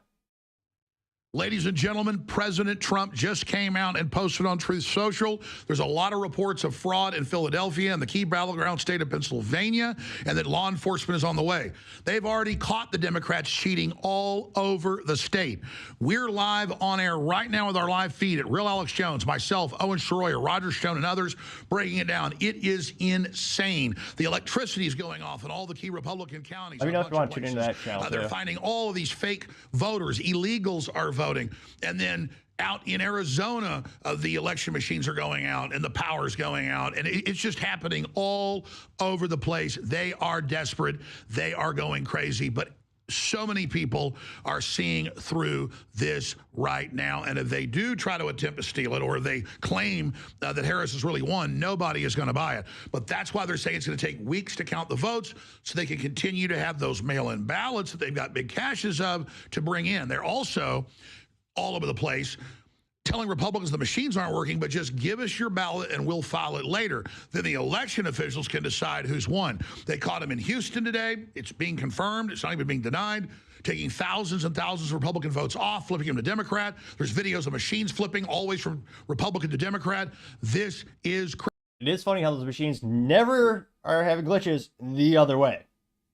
Crazy, but Trump isn't playing games. As he says law enforcement is on their way, they are. Again, we're covering it all live on air right now on X at Real Alex Jones live feed. Millions are watching coverage. We're going to be simulcasting with a bunch of other amazing journalists and researchers. Join us right now at the Real Alex Jones live election coverage of the 2024 election. I respectfully ask you to pay attention to what I'm about to say, because it is critical in 3 important ways. It'll keep my broadcast on the air. It will get you the highest quality, amazing CBD that's so good for your whole body, inflammation, joints, you name it. And you're getting the best deal you're going to find anywhere. I've been promoting and selling CBD for more than 20 years. I don't know. The older I get, the more I appreciate fine, handcrafted pieces of works of art. One of these days, I debate if I'd ever want to actually spend the money on a Rolex Submariner, which... fun business fact. It's one of the few products on the planet that is 100% manufactured inside the company. They buy the raw materials and every component they actually make themselves. I say that because I can't help but notice It's not. Oh, obviously, I love my green car. Maybe someday I'll get a green Rolex. Right now, I got the great green Garmin, which can't be the price. Got that for free from a buddy of mine. But it looks like he has. It's not the Starbucks Rolex because that's a solid green. What do you call it? Band around the center face. Looks like he has the one where it's half black and half green. But yeah, it looks like a nice Submariner Rolex on his wrist. Jeez Louise, he wants $82.42 for some CBD oil, which I don't know. I have some friends that swear by that. They say it's the best thing since sliced bread and magical, and it's worked for them. And even some friends I really respect in terms of they're pretty active. They have had some benefits to it, but personally, I'm always a little bit skeptical. That went pretty viral. Got about 1 million views and 20,000 likes. The Lives TikTok says it's starting. Kind of broke down the statistics of Indiana and Kentucky, which again, who the hell is voting? How much of the evacuees are these people? So 2,239 people in Indiana voted for RFK Jr., which, again, for the umpteenth time, he said, if you want to support RFK Jr., vote for Trump. Which is another interesting thing. Democrats tried so hard to keep him off the ballot. Then when RFK Jr. got on the ballot, and then he dropped out, he wanted to get off, then the Democrats were like, oh, no, we don't want that. You have to be on it now. Yeah, interesting. Let's see. Now you also have, an install comment. Yeah, I remember this. Do they delete the video or do we have it here? Oh, here we go. Yeah, they're Kamala Harris, the puppet they installed, which, again, they did with the primary. I don't think anyone should be too surprised. Now, this comes to us thanks to disclosed.tv, where they say, quote, new Harris campaign advisor talks about installing Kamala Harris. This is an advisor, not sure her name, but she's on MSNBC, apparently. It'll be a long day. We don't expect this race to be called early. Of course not. But we are optimistic that we are literally about to be able to turn the page on Donald Trump and install Vice President Harris as the next president of the United States. Interesting choice of vernacular there, which, yeah, never forget, she got 0 votes in the primary. They just installed her, just like Hillary Clinton. Which, again, should be a big red flag if anyone really believes in, the actual actual process and having the people they want represent them. Like, say what you want about the Republican Party, they got behind Trump. The people voted for Trump, Republican Party greenlit him, they eventually got behind him. Democrat Party, I'll never forget, like in 2016 during that election, the people, Democrats, and I have some friends, they voted for Bernie Sanders. They wanted him to be their guy. And the super delegates, which are ridiculous, so, great, this is a party, the nanny state, I guess they want the government to do everything and choose everything for them, but they literally overrode what the people wanted, and they installed Hillary Clinton, which she lost. That was probably one of the most epic days, especially that one liberal gal that just broke down and cried when Trump won in true childish tantrum fashion. And yeah, Hillary Clinton could not win. She was just that unappealing, that corrupt. Though I should say, for the record, it is completely normal to have 21 to 28 people around you close to you commit suicide coincidentally. I mean, that's obviously just a coincidence. Hillary Clinton is very brilliant and intelligent, and coincidentally, just want to throw it out there, I plan to live a very long, fulfilling life. Just coincidentally want to throw it out there. But I partially digress, going to the main comments. Let's see here. See, how many comments did you get for that clip? Let's see. So yeah, plenty of memes, which did in fact respond in meme form, saying, or had a picture of Joe Biden, or the toilet labeled Joe Biden. It says Democrats elect their leaders, and then they took the old toilet out and they put a new toilet in. It says Kamala Harris. It says they install them like a toilet. Let's see. Going back to those maps here. Oh, we got Virginia starting to be counted. Refresh this. Fox, your website is so woefully inept. All right, we're going to go to CNN's website because their interactive map is a lot better. It gives us more granular detail. All right, so now they're saying Georgia is swinging Kamala Harris. Now, granted, it's 1% of the vote being counted thus far in Georgia, so very small sample size, but the sample size that we currently have is 42,000 votes for Kamala Harris, correlating to 57.4%. Donald Trump at 31,000 votes, correlating to about 42.1%. And 183 people voted for Jill Stein for reasons. And then you have Chase Oliver, which, God, of all the libertarian candidates I've seen throughout the years, he was the worst one, bar none. They still voted for him. Like, geez Louise. Now, 178 people did apparently vote for Chase Oliver. South Carolina has, 200 people? So, the smallest of all sample sizes, but nevertheless, 70% of the, almost 300 votes go to Kamala Harris. 194 votes for Kamala Harris, 78 votes for Donald J. Trump, 1 person for Jill Stein. So that's for South Carolina. Virginia, Estimate again. These are thousands of votes. So why are they already? And then again, Fox.com and CNN.com both have Kamala Harris like picked already for Virginia. Not for Virginia, but for Vermont, which is ridiculous. I don't know why that's happening. Let's see. Well, son, that's not great. So hopefully Louder Crowder is up by now. So one of the websites I'm referencing is www.electionintegrity.com. Right now, the DDoS attack, because right now, well, I'm trying to reload the page, but it says web server is returning an unknown error, which yeah, about that. Oh, let's go to Rumble. Try to join Crowder's live stream here. Oh, where is it? I wonder if they have that on the page too. Right now without those guys. They're very excited about this. This gives us one thing to promote. And it's not just content like us. I know some of the other people potentially that are being talked to are ideas that have been floated around. And this is going, I mean, really in my mind, this is just my words. Think Netflix and YouTube kind of combining. You get all this additional content from creators that you They're talking about Mug Club, which is the only club I know in which you get a mug. And in all seriousness, does some of the best investigative reporting bar none. Now, yeah, they are killing it. So right now, Louder with Crowder has right under 400,000 people tuning in on Rumble.com. Now, juxtapose that with Daily Wire. Now, where are they at? Daily Wire has 83,000 people tuning in on YouTube.com, which again, for Daily Wire, that's their main mode of, I was about to say transportation. That's their main mode of people consuming the product, which again, they all have alternatives. But a majority of people with Louder Crowder, they tune in on the Rumble. And yeah, that is astronomically good. All right, it looks like they did fix the election integrity Mac from Louder Crowder is back on and working, thankfully. Let's see here. Actually, I want to put that in the comments really quick. Daily Wire has, let's see, 90K viewers. LWC has 400K. Oh, let's see if it actually did it tweet, or more accurately, oh, come on. Oh, did it go out? Let's see here. And a lot of people in the some people in the comments complain they still haven't gotten a mug, which, okay, there. My comment was made real. Oh, what the heck? We here get to finish out, playing our seasons with the team that gets to retire a jersey, which is nice. We've never really felt that before. We're really happy with Chris there at Rumble. Oh, what? I have another update.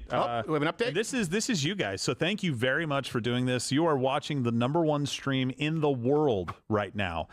So this number at 261 is off by about 130,000. We are actually over 400,000 or right around 400,000 just on Rumble. So that's a record for us on Rumble. We've never done that high. That's not including YouTube and not including YouTube, not including Mug Club right now. So you guys, we are absolutely, I believe we're right at about 500,000 concurrents across all platforms. Thank you very much. If you've got any friends or family that are not watching us, tell them to come here. Guys, please let them know because it's going to get wild and woolly when we get to the swing states. Past 400. And we're going to be right. They're going to try and make their calls. We're going to be right. Let's get like this over 1 million and break the internet tonight. 1 million live. That's never happened for any type of stream like this. And like we said, we are not leaving until we know who the next president of the United States is. Hey, let's really quickly check in with the stream that people aren't watching, CNN.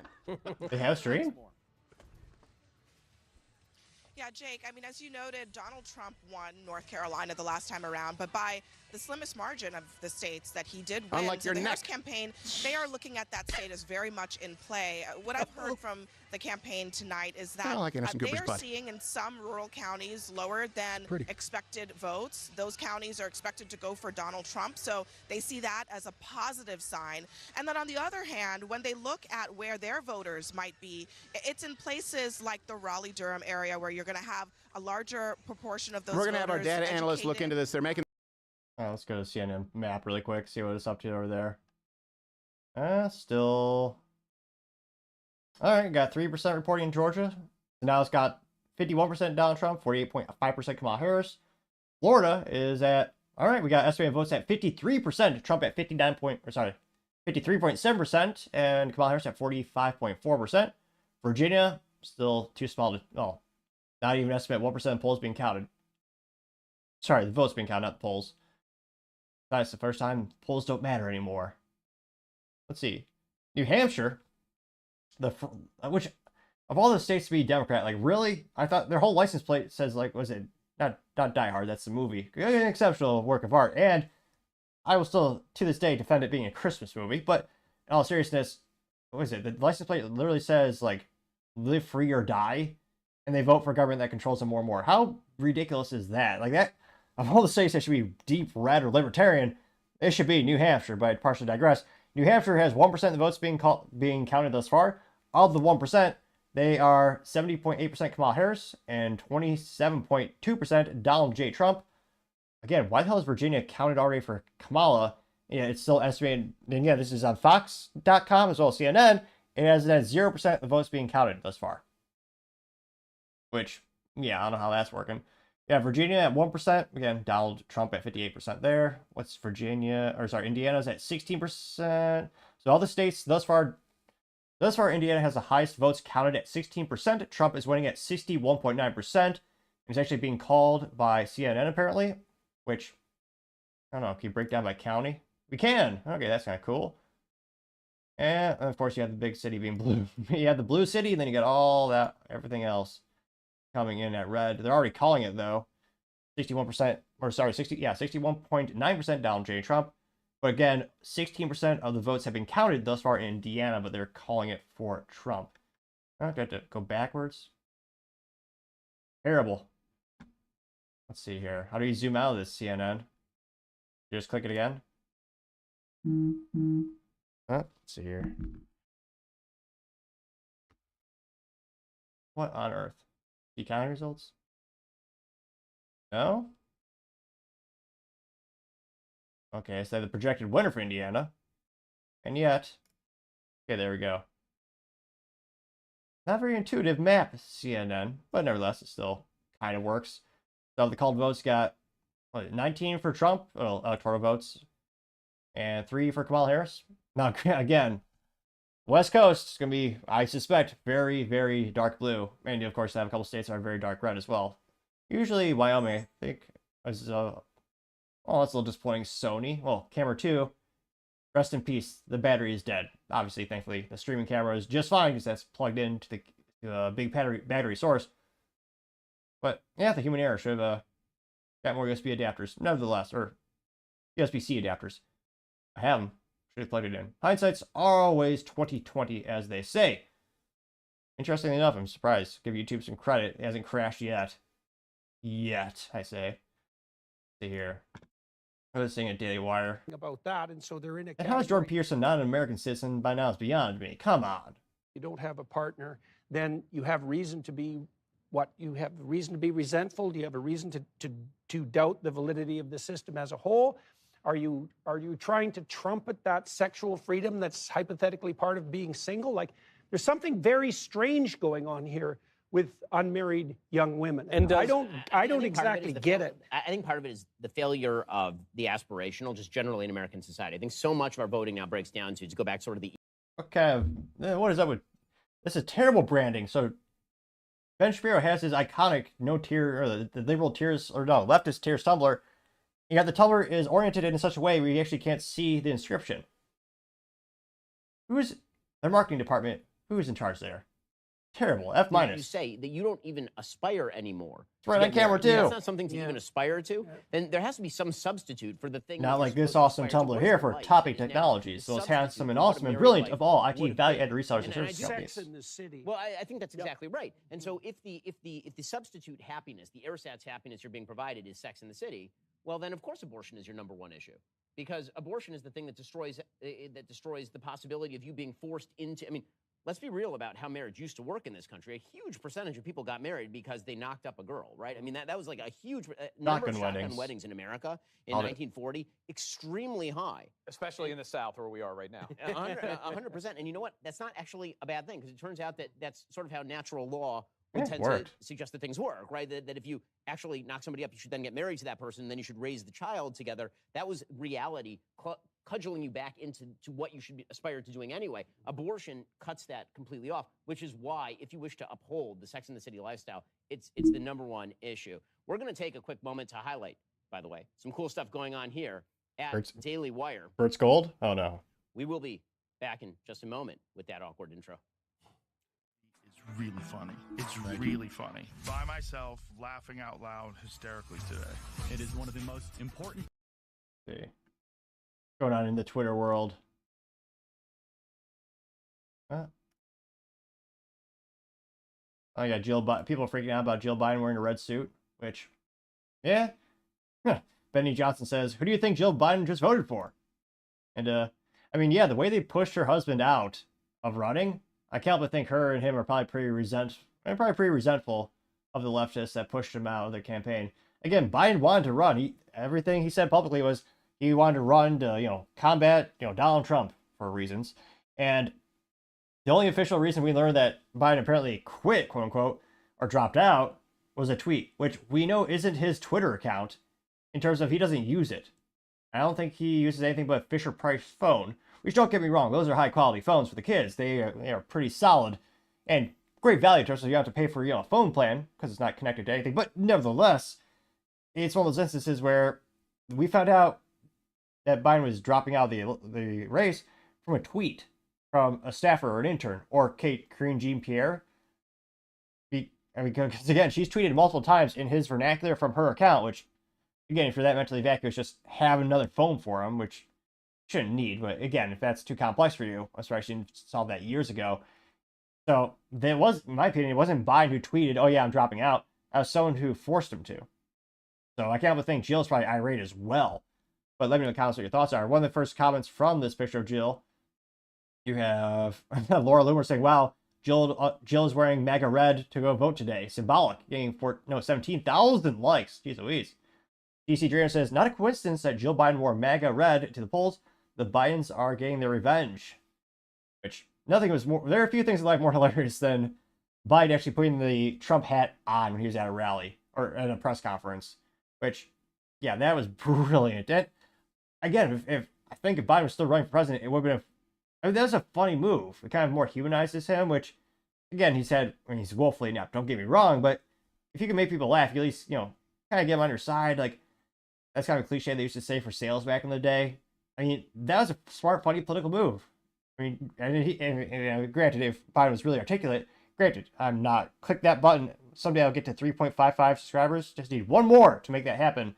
Someday I'll get to 4,000 subscribers to speak, well, I joke that when I get to 1 million subscribers, I'll speak perfectly fluently. I mean, as I slowly but surely gain more subscribers, I become more and more articulate. Granted, the bar is quite low, I know, but slowly but surely it's been working. So my theory is I think it's pretty solid. But yeah, if Biden were to actually have an articulate answer on top of putting the Trump hat on, that would have won him a lot of political points, so to say. I also have Johnny MAGA saying Jill Biden wearing MAGA red and you're being blackpilled? Question mark, getting 3.3 thousand likes. A lot of people, did everyone just take a screenshot of her and just respond with the picture? All right. Let's see. Wow, you already have a recount in Milwaukee.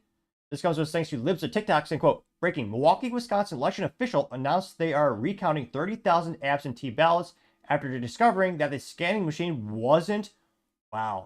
machine door wasn't properly closed." Really? Of course. Wow. Looks like she is posting a video from CNN. Steady stream of people coming through here, and they're expecting this to be potentially one of the highest percentages of voters turnout that they have seen ever, with 95 potentially % of registered voters showing up here at this poll. But I do want to give you some new information that we have just gotten in.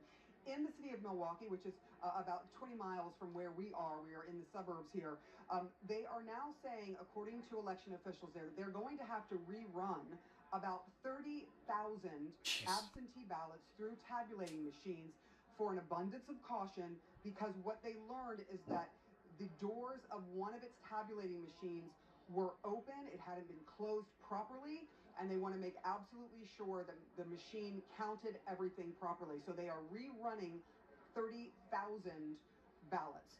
why that is important is it will mean that there will take a longer time to count those absentee ballots. And if you will remember back in 2020, it was the absentee ballots and waiting for those to be counted, which we heard Donald Trump and the Republicans jump on, saying there's some sort of malfeasance. Officials are saying this is not the case. There was an issue with one of the machines not being closed properly, and they want to make out of abundance of... Yeah, bullshit. Pardon the French. And what Pre-Valley got 1.3 million views and 17,000 likes. The first comment comes from Thick Eggshell saying, and here we go, prepare for a 3 a.m. surprise. Yep, getting 43 likes. Ian Jager says, I don't trust this. Who else agrees with me? Getting 1.9 thousand likes. 3. One Bad Dude says, seems suspicious to say at the least. Does anyone trust these people? Getting 968. Let's make it 969. Whoa, 970 likes. Going up like a stock.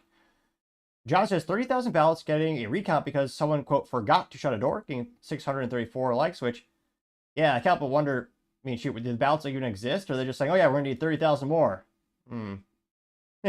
Fight with Memes, in fact, did respond to a meme forum, said, it begins, and it's a Photoshop picture of Hillary Clinton driving a FedEx truck, which obviously is the most obvious Photoshop of all time. She's never done a real job in her life or contributed to society, which I would argue if FedEx employee has contributed infinitely more in a positive way to society than Hillary Clinton. Who has had, what was it, 21 to 28 people coincidentally kill themselves when they were in her life? Coincidence, I'm just sure. They have a statistically high, possibly high number of people who just ended their lives prematurely around her. I should say, for the record, Hillary Clinton is brilliant and beautiful. She would not corrupt at all. Not corrupt at all. Because incidentally, I just want to say I don't own any rope, and I would never end my life prematurely. Just throwing it out there. Now that got 900 likes on the good old from again. This is Fight with Memes. The right guy says, why is vote counting such a challenge in some places? Getting 165 likes. You see, it's only a challenge in swing states. Funny enough. Now that'd be a fun question. Throw in the comments, saying, you know, a good question in the comments. Well, do you think Wisconsin will go red or blue this year? Got our first comment, appreciate it. Appropriately enough, it comes from Bacon2000, which I'm a little biased, my name being Topping, but gotta say that name is quite awesome and cool. And he says, or she says, hello, I believe in you, which much appreciated. That is a statistically very rare thing, which is why I especially appreciate it, to say the least. And let me know in the comments if you want me to check out one social media or one outlet more than the other. Right now, I'm kind of toggling between Louder the Crowder, Daily Wire, X, or also known as Twitter. Then for referencing the election maps and looking at CNN, Fox, and then we got the Louder Crowder map. Now actually starting to update with votes. The Louder Crowder map is called the Election Integrity map, which also shows us all the instances thus far of election shenanigans. Again, their website is www.electoralintegritymap.com. They had some issues with the website not working from time to time. Just refresh it and be patient. It takes a little while to load, but thankfully it is working. Now going to the statistics of what are the votes actually coming in as. Let's see what LWC has. Oh, come on. Unfortunately, their map is not breaking down the numerical or the percentages, and they're not giving us a percent or vote count, but it's giving the states being red or blue. We'll go back to CNN's interactive map that kind of gives us more granular details. So right now we have 18% of votes now counted in Indiana. They're calling it for Trump at 62.7%. We got some more coming in. So we got Kentucky now at 25% votes counted. They're calling it for Donald Trump at 63.2%, correlating to 326,000 votes. Now West Virginia, that came out of nowhere. I'm not sure how this works, or if it's just election shenanigans. So statistically, it's saying that 0% of the votes have been counted, and it also says, not only does it say 0%, but it says 0 as well. But they're calling it West Virginia for Trump, which, again, if I were to guess based on historicals, it would probably go for Donald Trump. Looks like, is Virginia fixed? All right, Virginia is finally having statistical data come in, even though they still have the blue check mark next to Kamala Harris.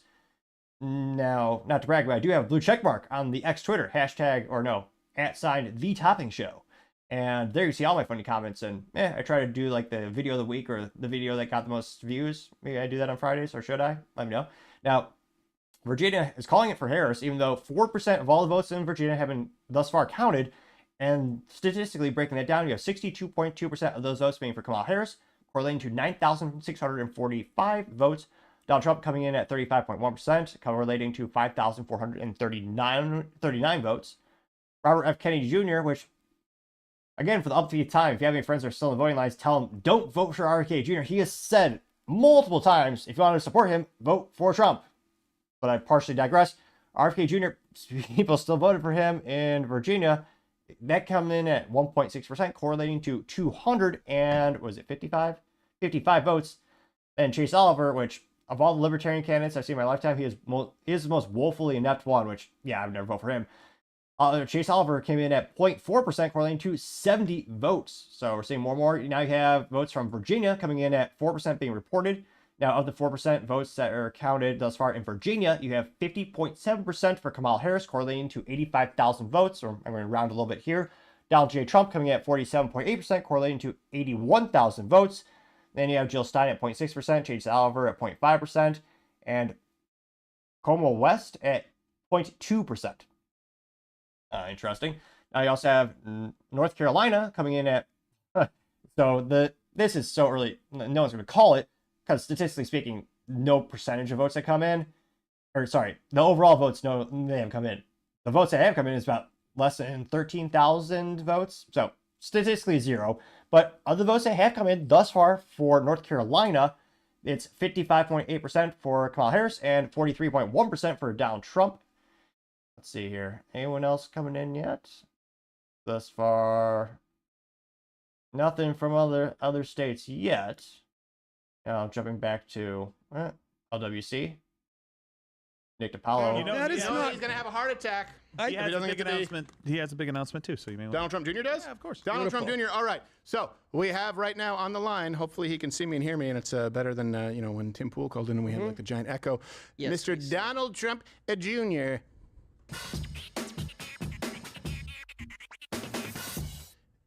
Donald Trump, can you hear me, see me, sir?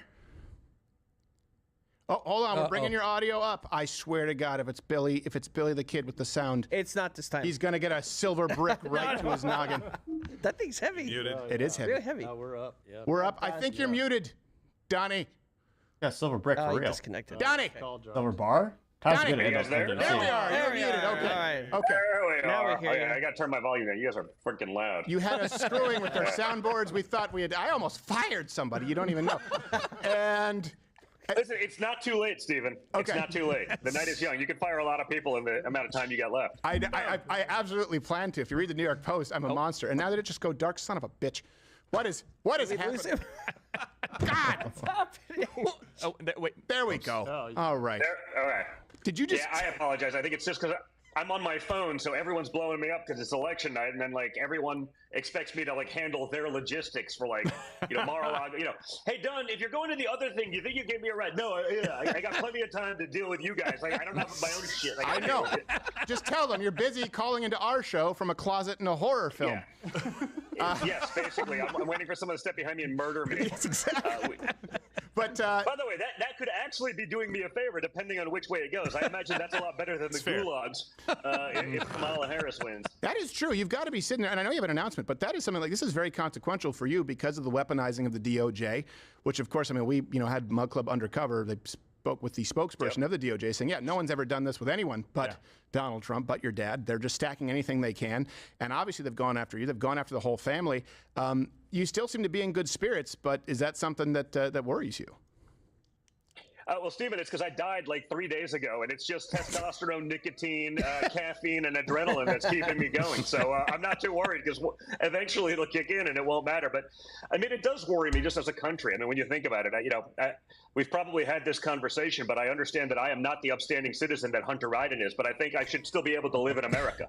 Yes. Yeah, that's a good point. And by the way, Nick DiPaolo is here. He says hello. He's mad that he's. Oh, I love Nick DiPaolo. I told you, I went to see him live at the convention center in Savannah a couple years ago. He murdered for an hour. Yeah. And I sincerely said to him, I wouldn't want to have to follow that. Yeah. He has great timing, and he was great and informative and funny. And I just wanted to haven't talked to him since his dad was almost killed twice. And just hang in there. And we're not going to let them put you in any gulag. Oh, don't see, now you're being too much. He also appreciate that, Nick. I'm telling you, we will not let that happen. We'll go nuts. He also said you have an ass like a nectarine. That's what he said.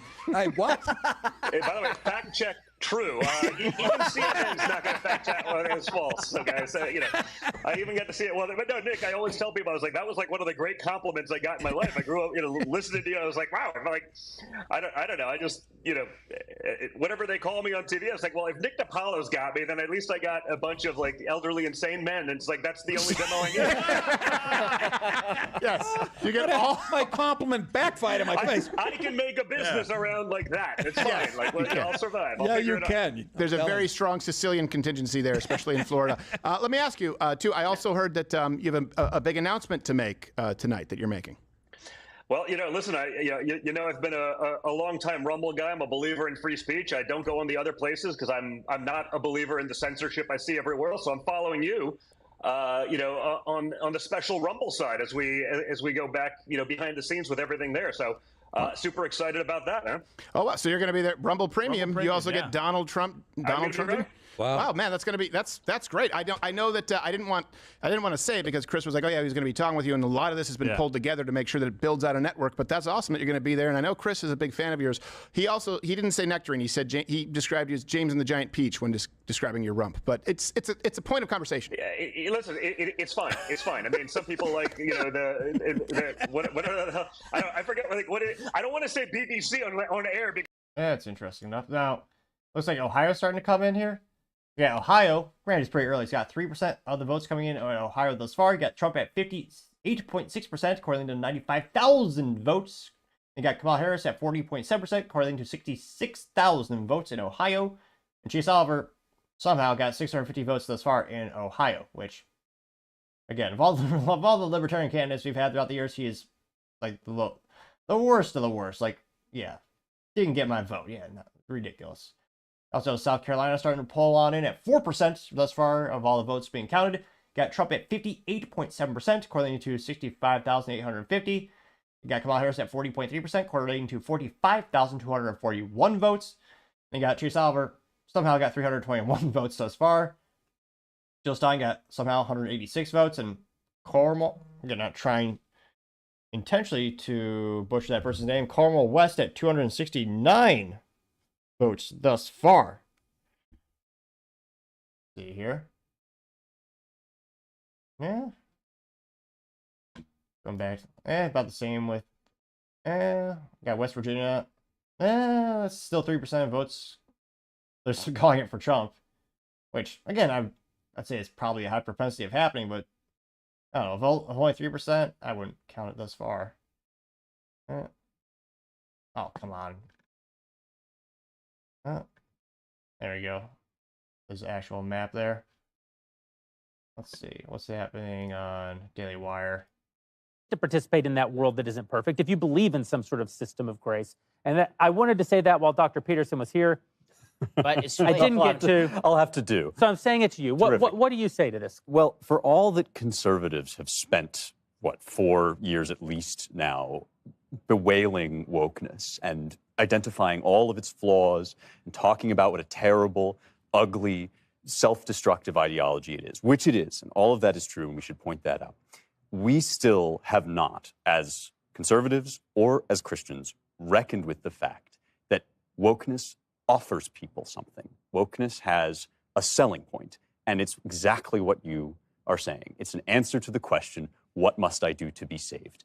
And for most of my adult life, we've pretended that that question doesn't matter, that we can sweep it under the rug while we pursue material pleasures and technological advancements, and that God is dead or over or irrelevant, and we don't even have to think about virtue or abstract, eternal ideals.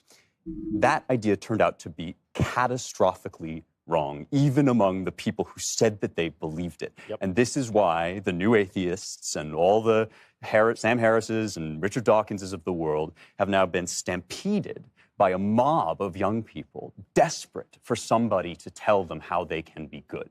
And woke politics stands right in that gap. Look at the statistics on who's tuning in. So Daily Wire has 84,962 tuning in. Louder Crowder is at 420. That's increasing like a stock. It was going down for a little bit there. Now at 421,389. No, 400. Wait for it. It's going to hit 500 in New York minute. 500 people watching.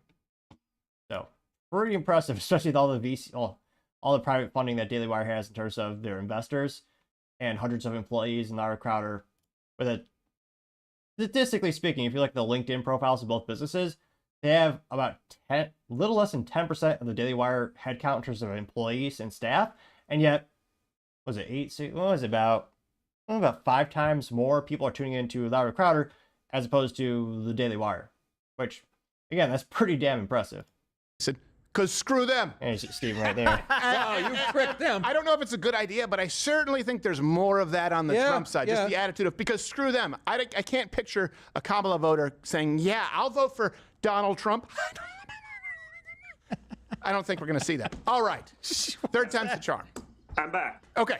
I'm back. Good. Okay. My question was, a lot of conservatives even shied away from it, but now even non-conservatives, you can talk about election interference and you can talk about the voter fraud and you can talk about it not being the most secure and fair election. Do you feel like, hey, that in and of itself is a win that we can talk about it freely now? You mean that we can have free speech in America? Yes, that's kind of a win. Yes. It's hard to believe that we actually have these conversations, but I mean, they wanted to throw people in jail for questioning elections last time around, and that's sort of why we're in this fight. I mean, everything's on the table this election. Everything's at stake. There's nothing they won't try to take away from us. There's no freedom they won't trample. And, that's where we're at in America. And it sucks. And that's why, again, I want to send a resounding message. I want to send a mandate to Washington, D.C., to the powers that be, that we should do that. I just saw the early vote numbers in Georgia. Independents swung 20 points towards us.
They let in 16,000 rapists and sex offenders, and they let in overall 600,000 criminals. They know it, and they still let them in. I mean, think of how insane that is, that we live in a country that it's like, wow, there's only 600,000 criminals. What could go wrong? Like, spread them evenly over every county in America, and like, what's our future look like? I mean, it's absolutely insane. So we got to win. We got to take back our country. We got to get those scumbags out of here.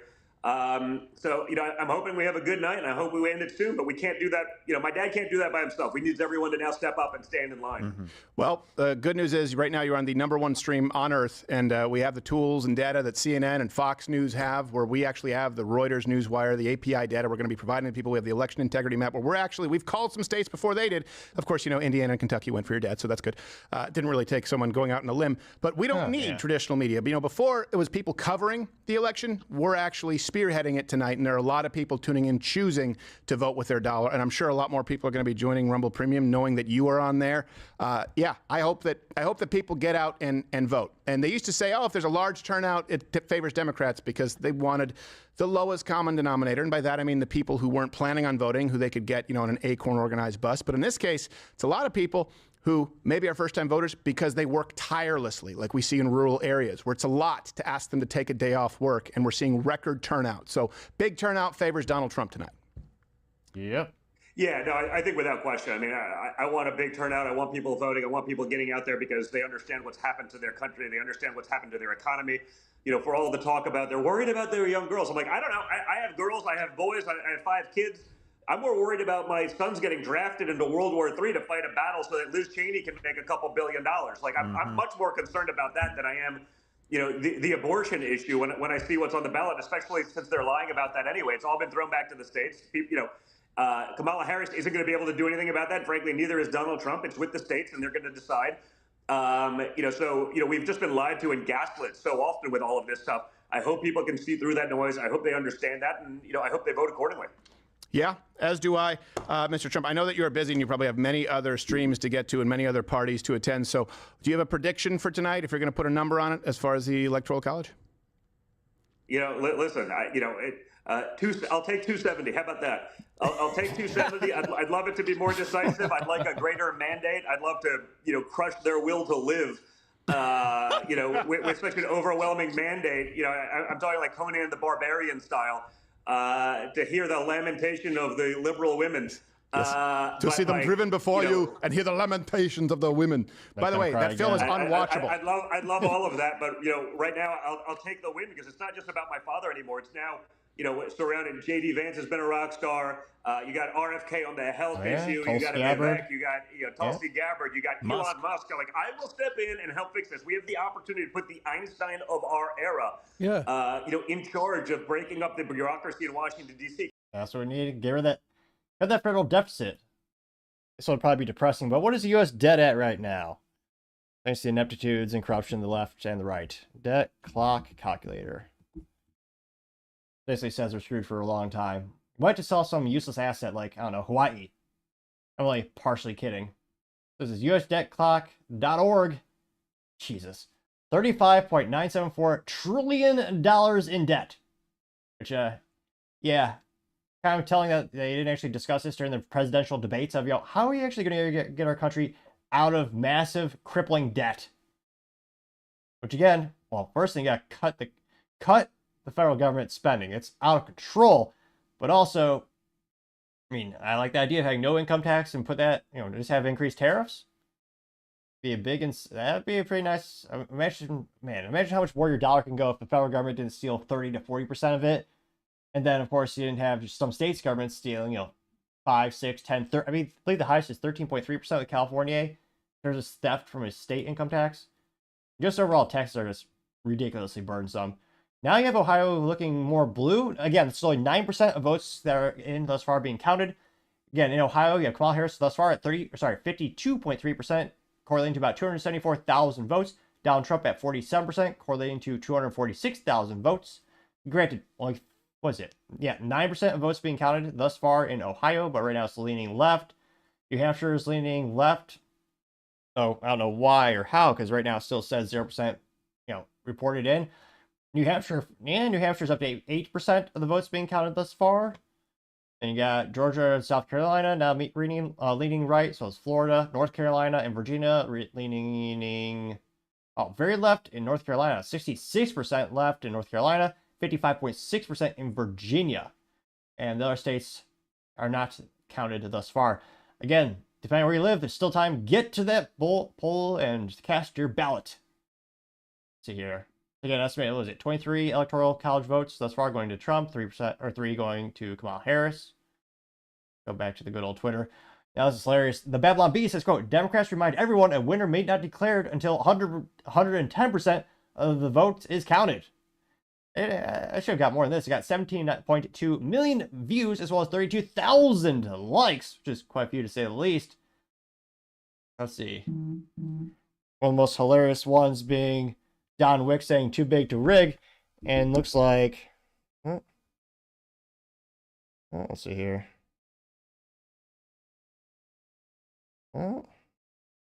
Old text here.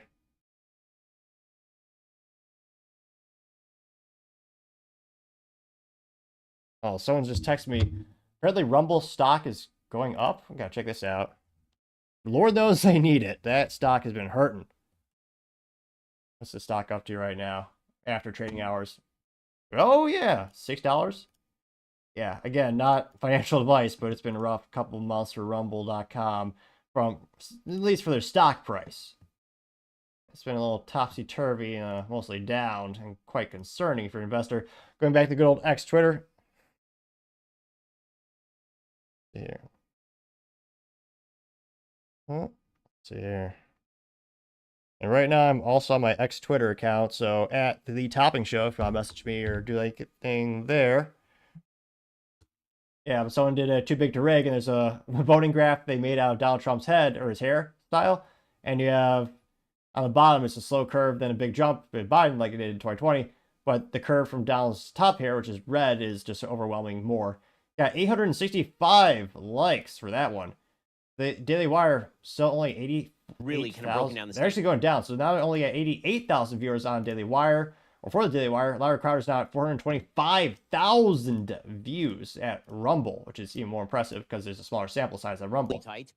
This is Daily Wire. Pennsylvania is going to come down to the wire, and of course, their voting procedures take forever. There are apparently some precincts that are now going to extend out until 10 p.m. tonight because of failures over there. So that means, guys, take some Red Bull because we may be here just a little while. But yeah, Dave's a terrific candidate. He's really authentic. I had the chance to spend some time with pretty much, I would say every swing state candidate with just a couple of exceptions. And David, this crop of swing state candidates this year, this is not 2022. This is not we raided the local loony bin. We actually we actually went out and got a bunch of good candidates like Eric Hovde in Wisconsin, who I think is going to win in Wisconsin, and Bernie Moreno in Ohio, who I think is almost certainly going to win. That's me being confident, but I think he's almost certainly going to win in Ohio. I'd say the baseline for Republican Senate wins. I know we haven't talked Senate races yet. Baseline for Republican Senate wins tonight is 52.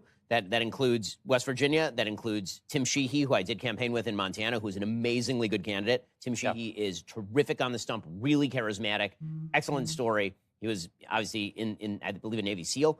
So he's going to win. I think walking away in Montana, that takes you to 51. Bernie Moreno's I think is going to win in Ohio. That's your 52. The question is if you get to 53, 54, if Kerry Lake sneaks in, maybe even 55 tonight. Listen, the stakes where the Senate are concerned are so high.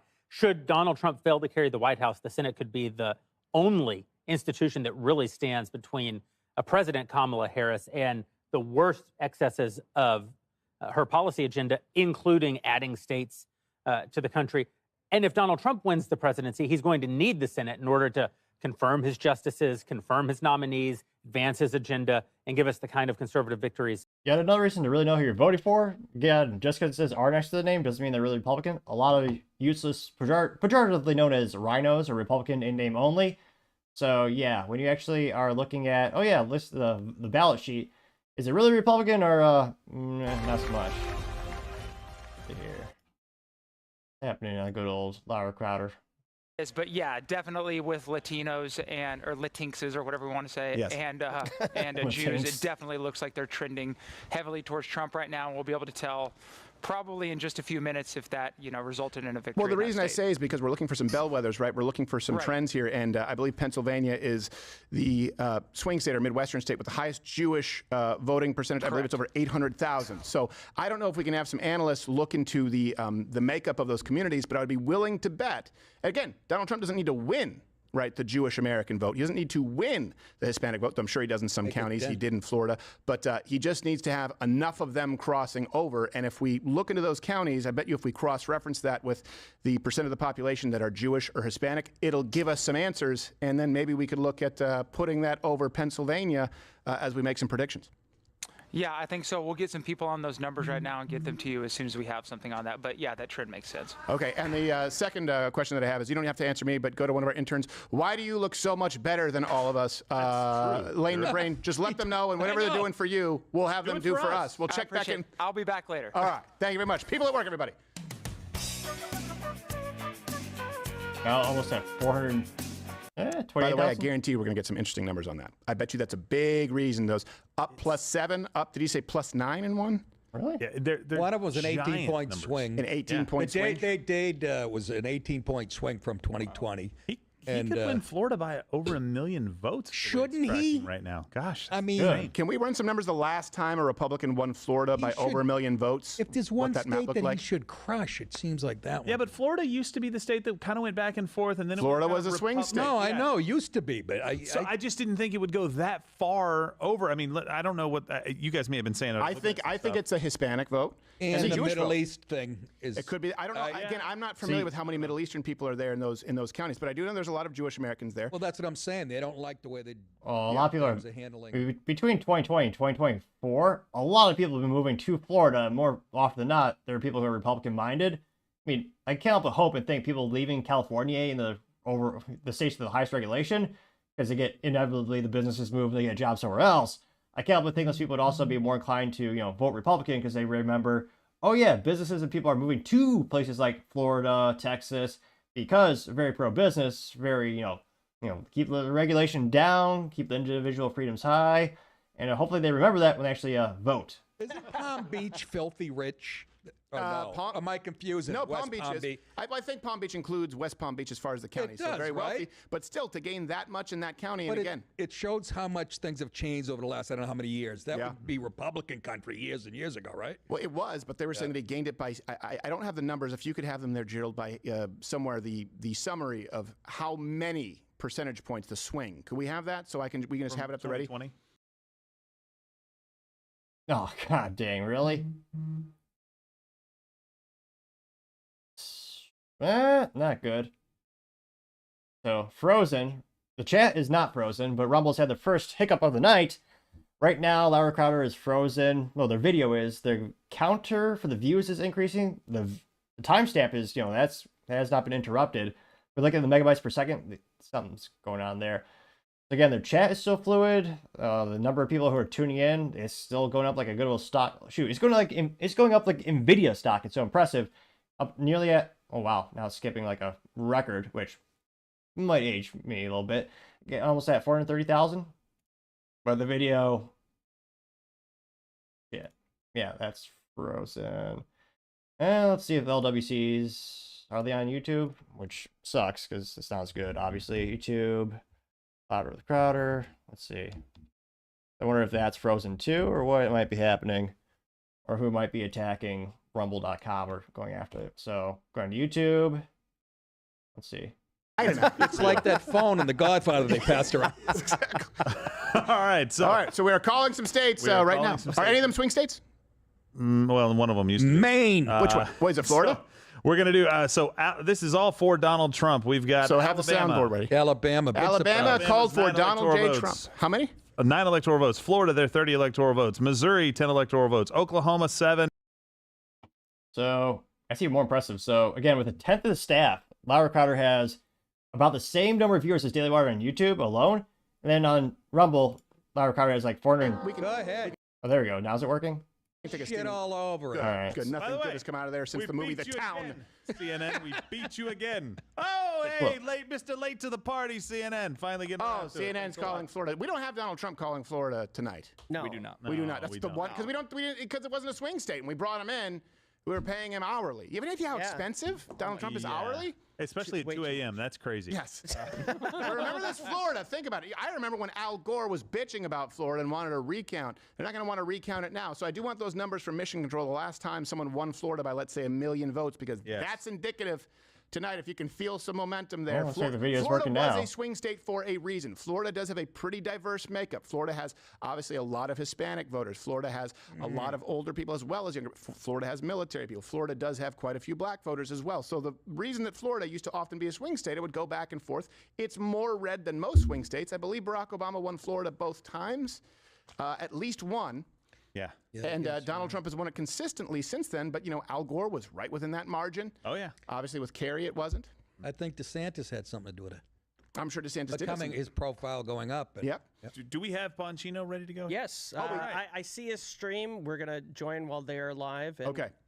And then after we bring up Bongino, then what? Don't forget the wonderful new guys we brought in, the sponsor. Well, thank you. When you talked to Dan. Oh, yeah. No, I remember. Well, yeah. But we do have, they came in last minute because they were very excited, and I was very familiar with them. Jacked Up Fitness. For people who don't know, I bought a home gym. And it will remain nameless. But there are only 3 home gyms in the world that have a free squat rack, also have a Smith machine, and also have a cable machine, so you can have everything that you want, but can fit into a garage space. And there are 3 in the world that also have the Smith machine being pin selectorized, meaning you don't need to add plates. Because where I moved, where I have a place, and I have a little spot for a gym, but it's not enough room to stack the plates on. Jacked Up Fitness is the best one, lifetime warranty. When they said we want to sponsor the show, I said, wait. You're the guys who have the Evolution power rack, right? They said, yeah, that's us. I said, I can tell people out there it's the best home gym you can possibly buy, because I cheaped out and I got one with a 25% off discount at a big box store, and it sucked. I lost $500 in the deal because I paid to have it returned, and I had to TaskRabbit a bastard to disassemble it just because I hated it so much. You called me and you were like, dude, do they want it to like be a sponsor of the show, or are we asking them? Because I don't want to get my hopes up. Like, tell me what's going on. And you rapid fire texting me on a Friday. And I'm like, shut up and leave me alone. They love us. Yes. And we have a time lapse of us. We reassembled our entire office gym. I don't know if we have that here. Yeah, I got it. Do we have music, or am I talking over it? I think there's music.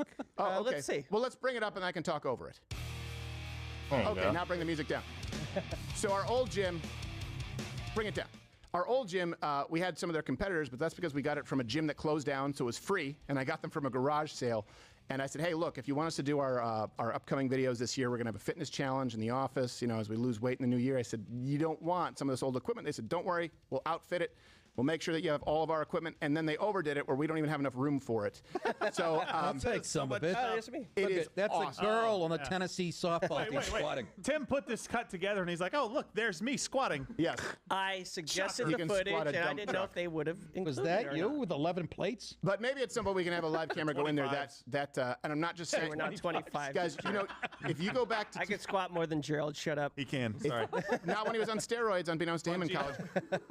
One second, I'm talking here. One thing I'm going to tell you is you can go back to 2008 and see any fitness advice that we've had in this. It's very, very basic. Free weight should be the base. But if you want a home gym where you will never have to upgrade, I do. You don't have to worry about ever wanting anything more. You have a freestanding squat rack. You have a Smith machine. Or just go on, Facebook Marketplace or Craigslist and find something used.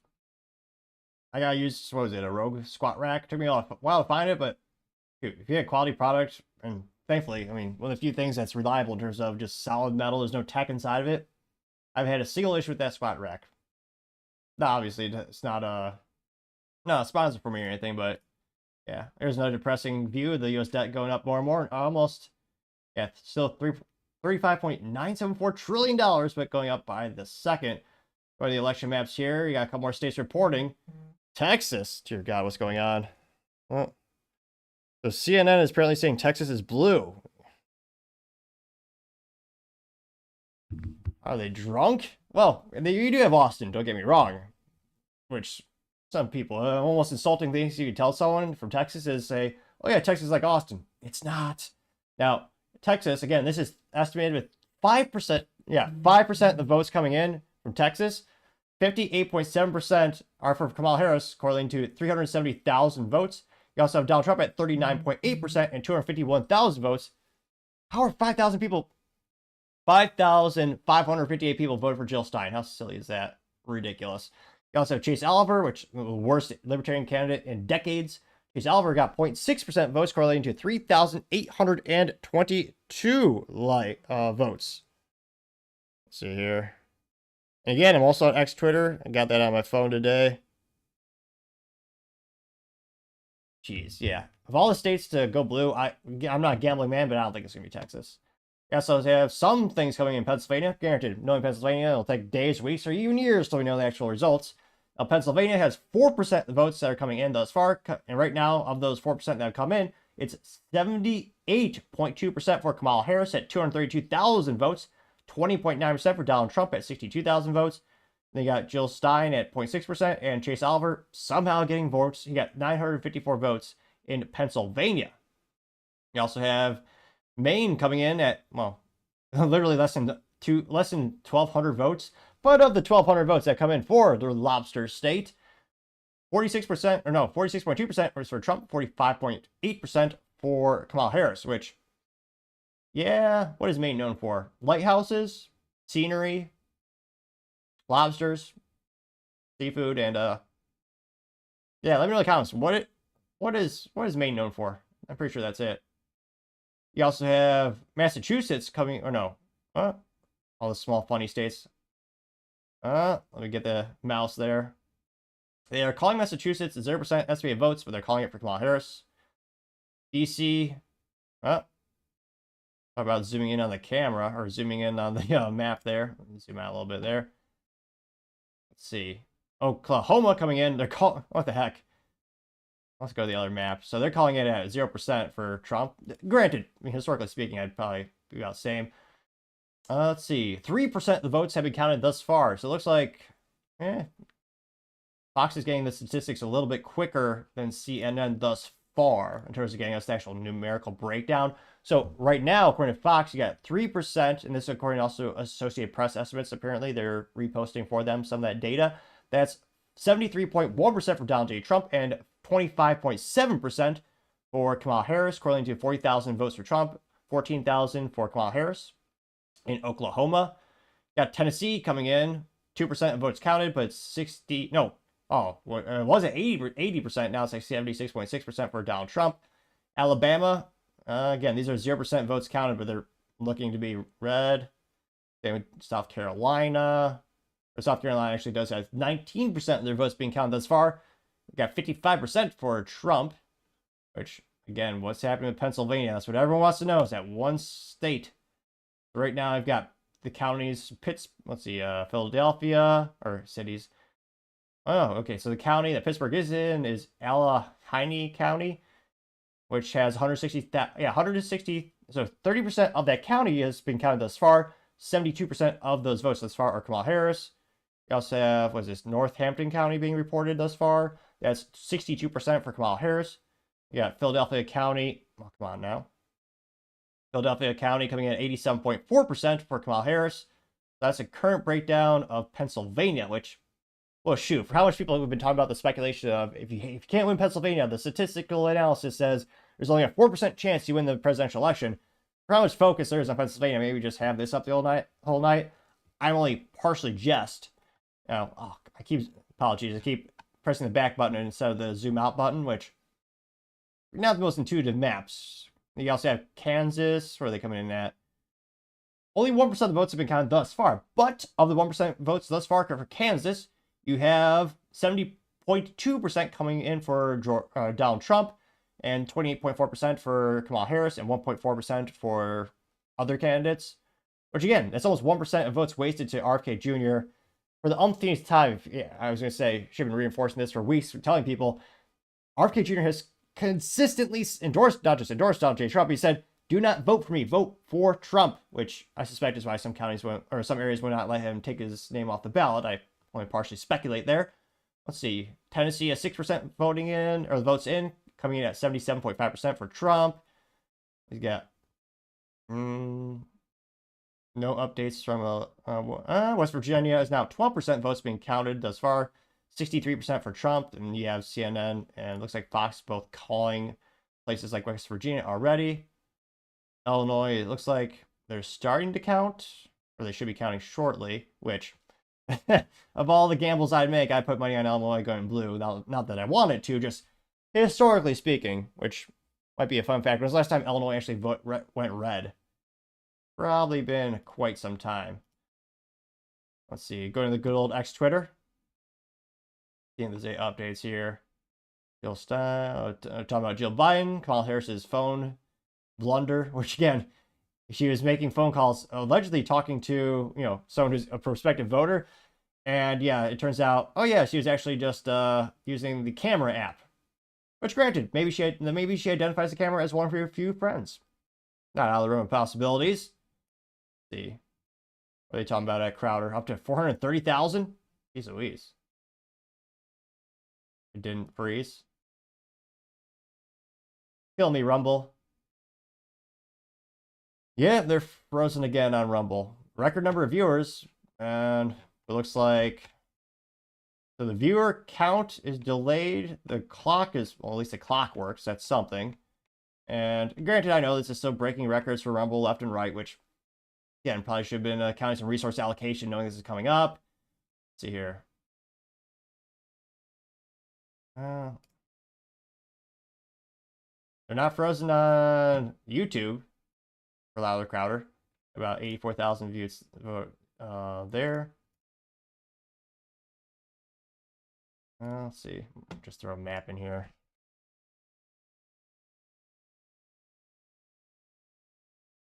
I don't think you can copy paste URLs. Let's see.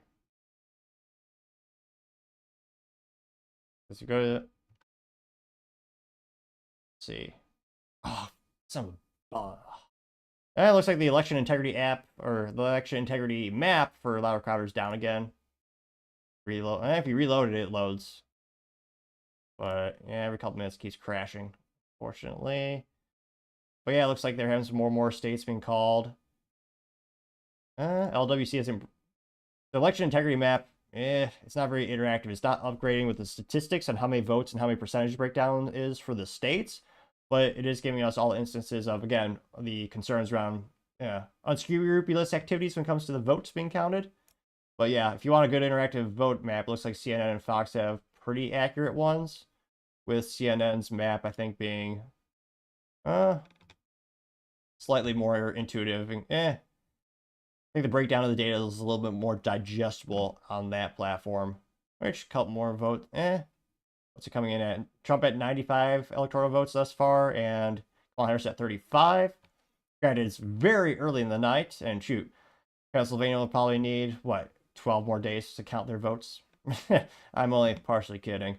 You also have Michigan, which, how many? Okay, it's statistically not a lot. It's only 2% of the votes being counted thus far in Michigan, but of the 2% of votes that are in Michigan counted, you got 72.6% of them coming in for Kamala Harris, and the rest for Trump.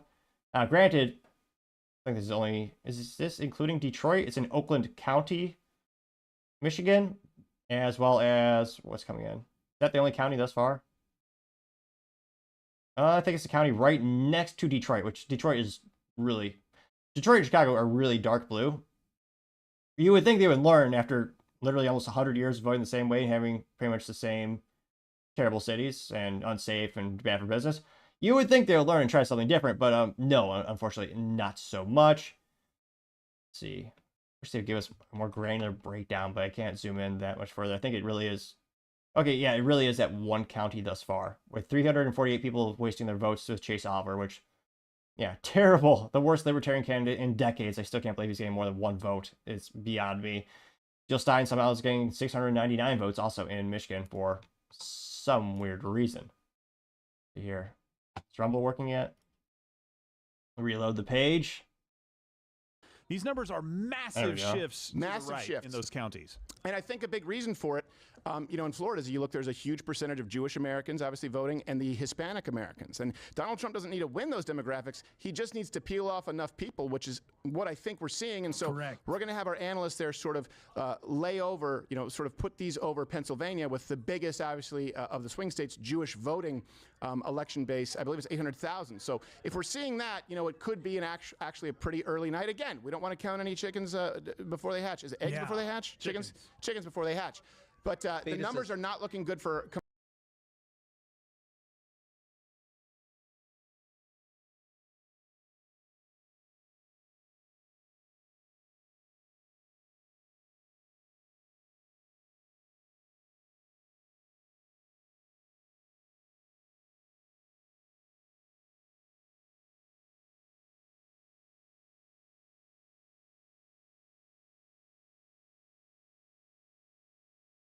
Oh, let's see.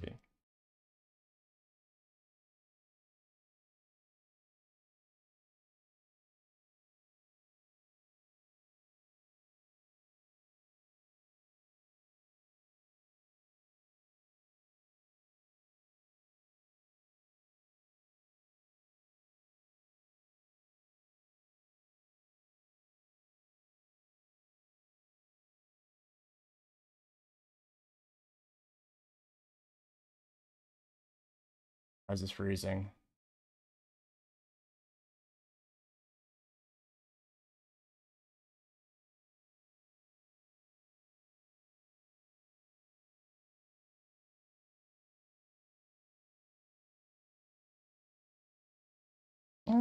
Perhaps. Here.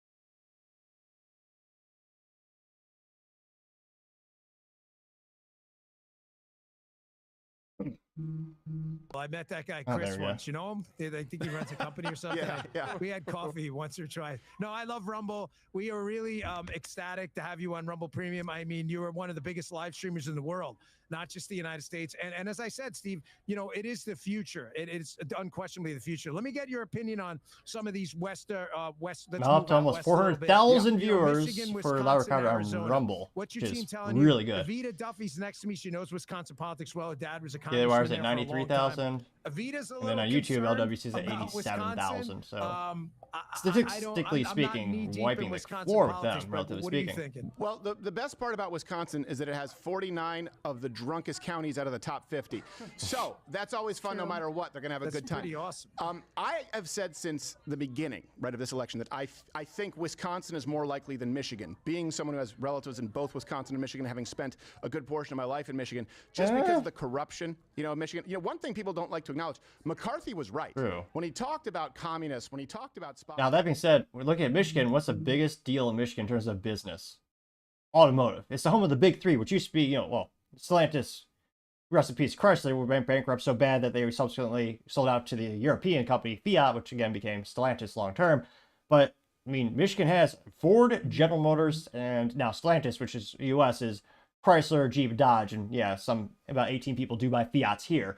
But one of the biggest businesses in Michigan is the automotive industry, as well as all, not just those companies, but all the indirect suppliers that also work with them. I think the UAW, United Auto Workers, one of the biggest, most politically influential unions, partially because they pay to support DNC. Well, the individual workers, while, you know, the big corporate bigwigs and the Marxist Sean Fain, who I'm not being bombastic, quite literally is friends with the leftist Marxist and even Bernie Sanders, but when you actually talk, they of course endorsed, you know, Kamala Harris and Biden. If you look at the actual workers, the people actually working on vehicles, they want Trump. Because again, Trump is saying he's going to repeal all the EV BS, all the EV mandates.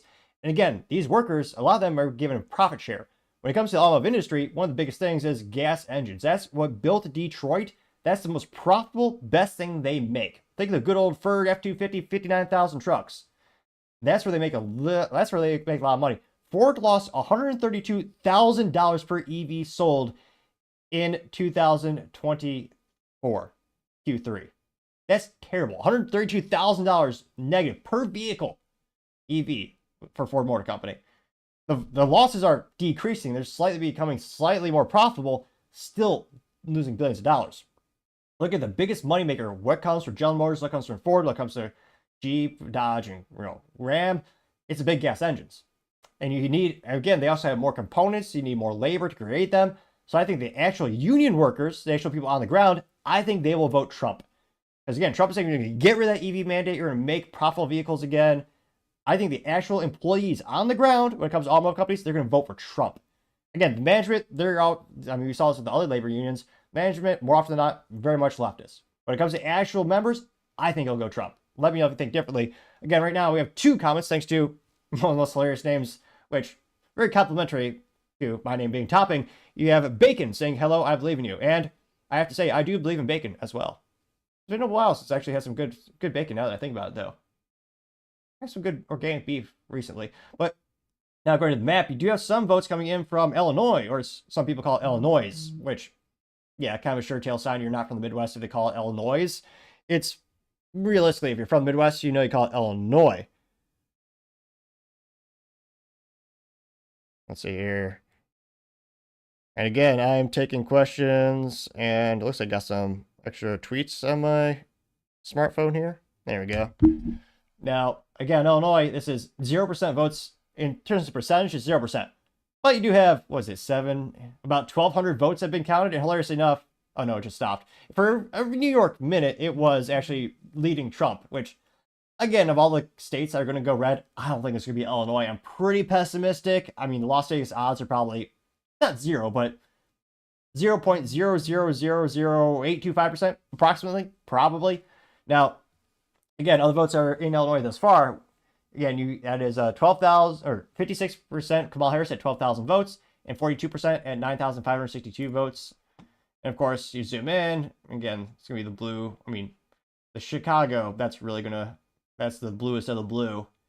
Let's see, got a couple of red counties coming in though. And then again, you got 1.7% of the votes in Illinois thus far being counted coming in for RFK Jr., which he said multiple times, don't vote for me, vote for Trump. But yeah, some people can't, maybe they just don't want to listen to him, and yet they still vote for him, which is ridiculous to say the least.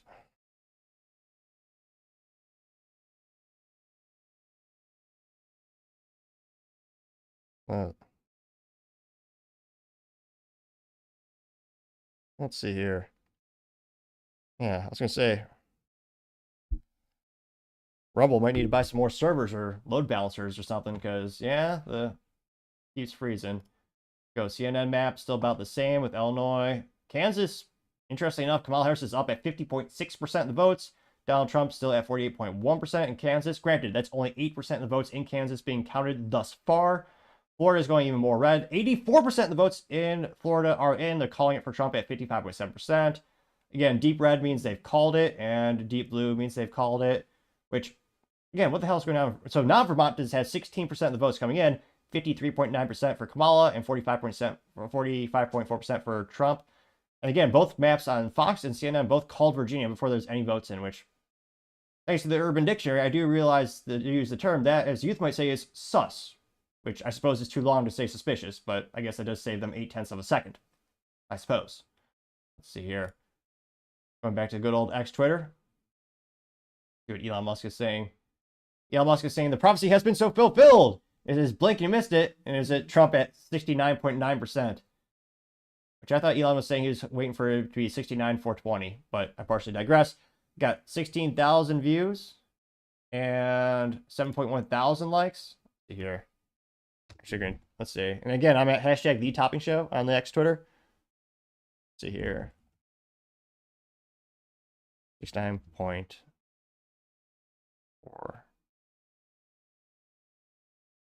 See here. Rolling down more and more.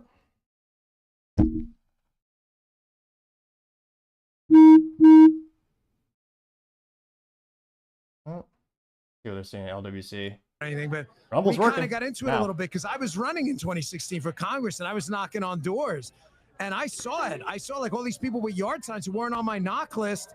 And they were like, oh, yeah, I never vote. That's why I'm not on your knock list. I'm just voting for Trump. And I said, man, this guy's going to win. And I had that feeling. I'm sensing it this time, too. I mean, the big Mo, I don't know what the hell you call it, but you just know, like in a fight, anything from like jiu-jitsu to somewhere else, when the momentum's on your side, you can feel it. Yeah. And I want to be Trump right now. I sure as hell don't want to be Kamala. No, I think that's a good read. And, you know, if you guys want to look at some of these details, you know, it's free for anyone, the electionintegritymap.com. You can check it out where we're providing data that they're not providing in a lot of these other places. So your gut is right, and the numbers that you have are reflected when you get even deeper into the numbers. So you're not wrong, but what you're feeling is probably a result of the blue chews. So let's keep that to a minimum. Steve, we love you, man. At Rumble, you're amazing. So really, you guys have been an absolute champion for freedom of speech. We're so glad to have you. Rumble Premium Mug Club moved over. It's awesome. Thanks, brother. We really appreciate it. Gerald, send me another bottle. Got you covered. Yeah, he's got you covered. I got you covered. Love that guy. He'll send you a bottle. He'll send me a box of Bottle Franzia. of Dan cold duck. Bongino. Go. Love it, guy. I'm not lying. I forgot to take into account the throwing up and how that affects your vocal cords. What? You want to celebrate now? Why do we have another state to call? That's the biggest. Yes, we have a state to call, but over 556,000 live concurrent. That breaks a record. Damn.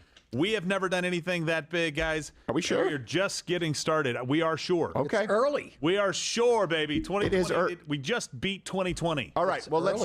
Like 2.5 hours in. Well, here I want to do something. Nick, if you need to grab a breaker, I want to bring in Lane the Brain with some of those graphs so we can show them.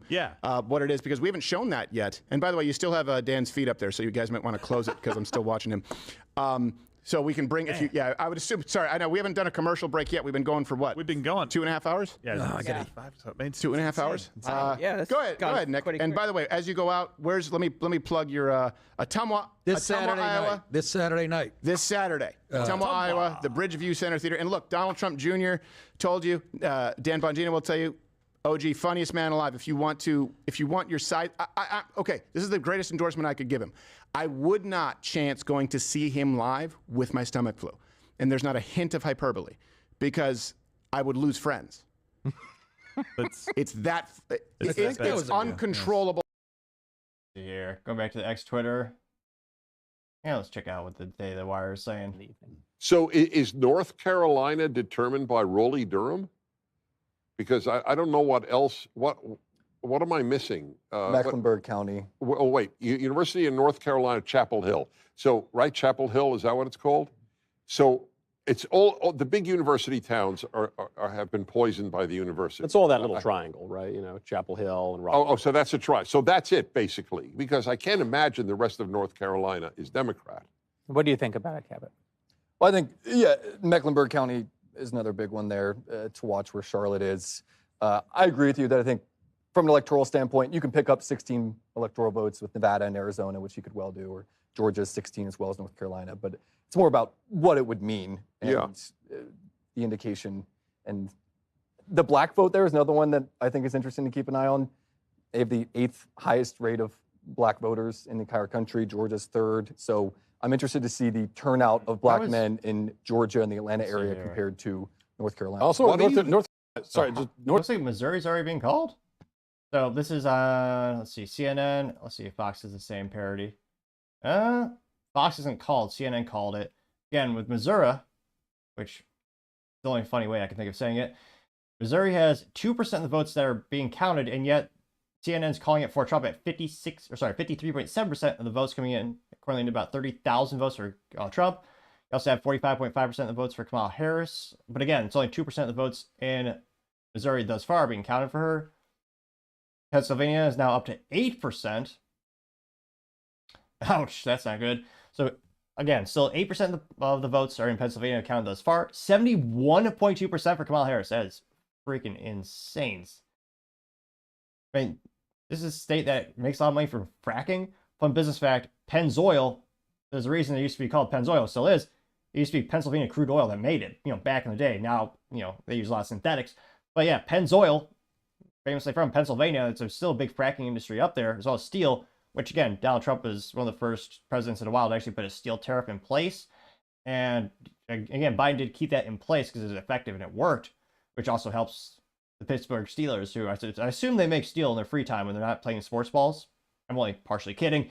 Now, again, yeah, it looks like Pennsylvania, it's not called yet, but 71.2% of the votes are in thus far. And again, it's still only 8% of all the votes thus far have been counted, so it's still very early in that regard for Pennsylvania.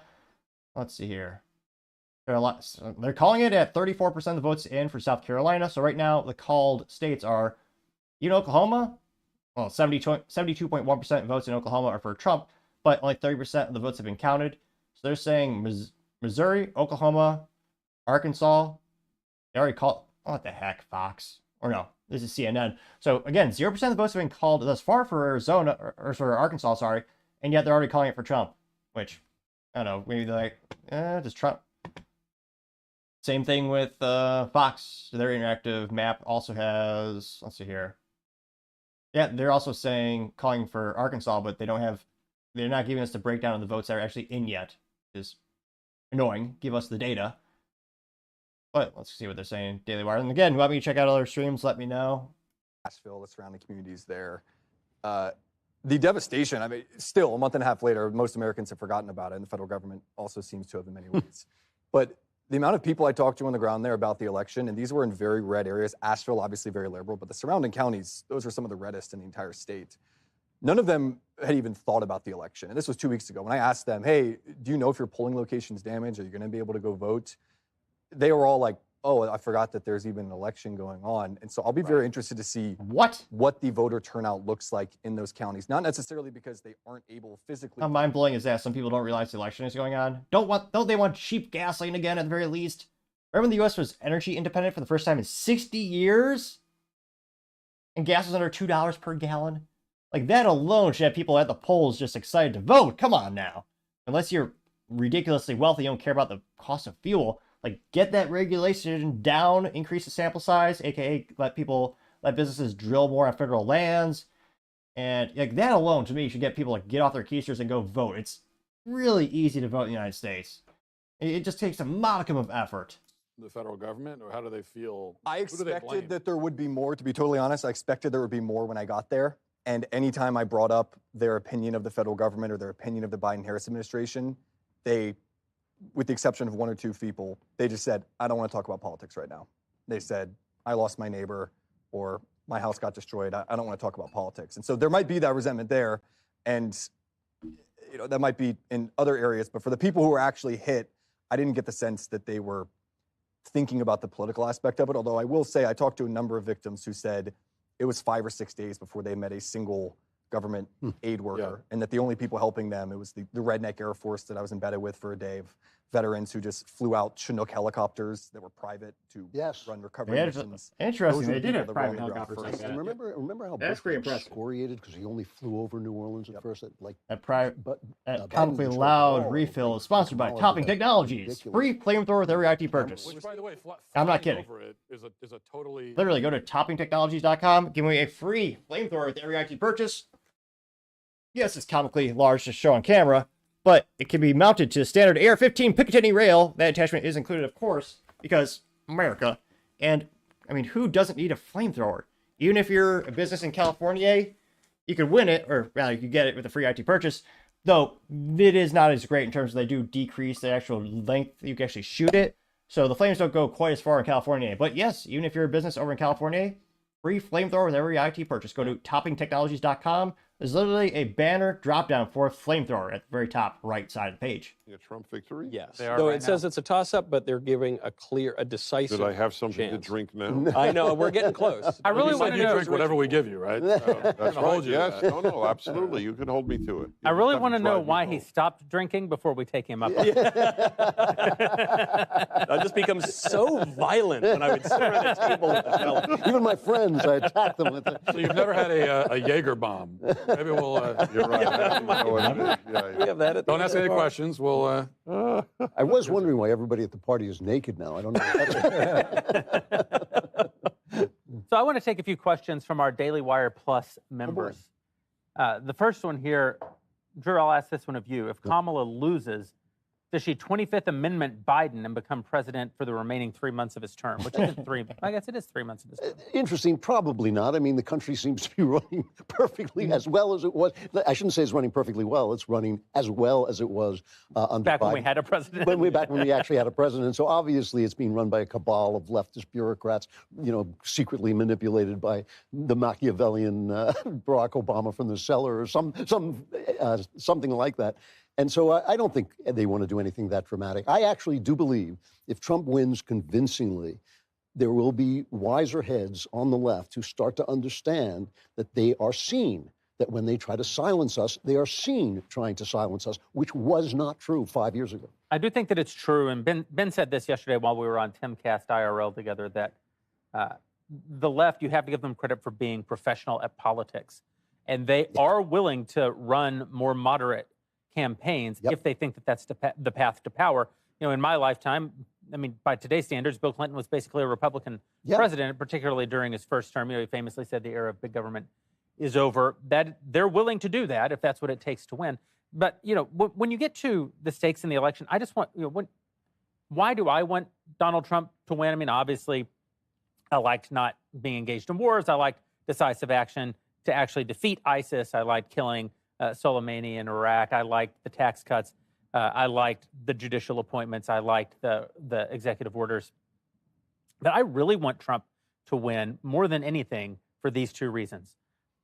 I want the left to have to wake up in 4 years and see Donald Trump leave office. Because they've essentially said that he won't. I mean, they've said this guy's Hitler, he's a fascist, he's a dictator. If he comes into power, it's the end of everything. So in the same way that I want to get to whatever the day is when it's too late to save the planet from global warming, just so they have to stop talking, like either way, they have to stop talking about it. They're going to keep talking about it. I also want to stop. But the number one reason I want Donald Trump to win is because I want an end. FDR got elected to a 4th term. Let's not elect Barack Obama to a 4th term. Barack Obama has essentially been the power in the Democrat Party for the last 16 years.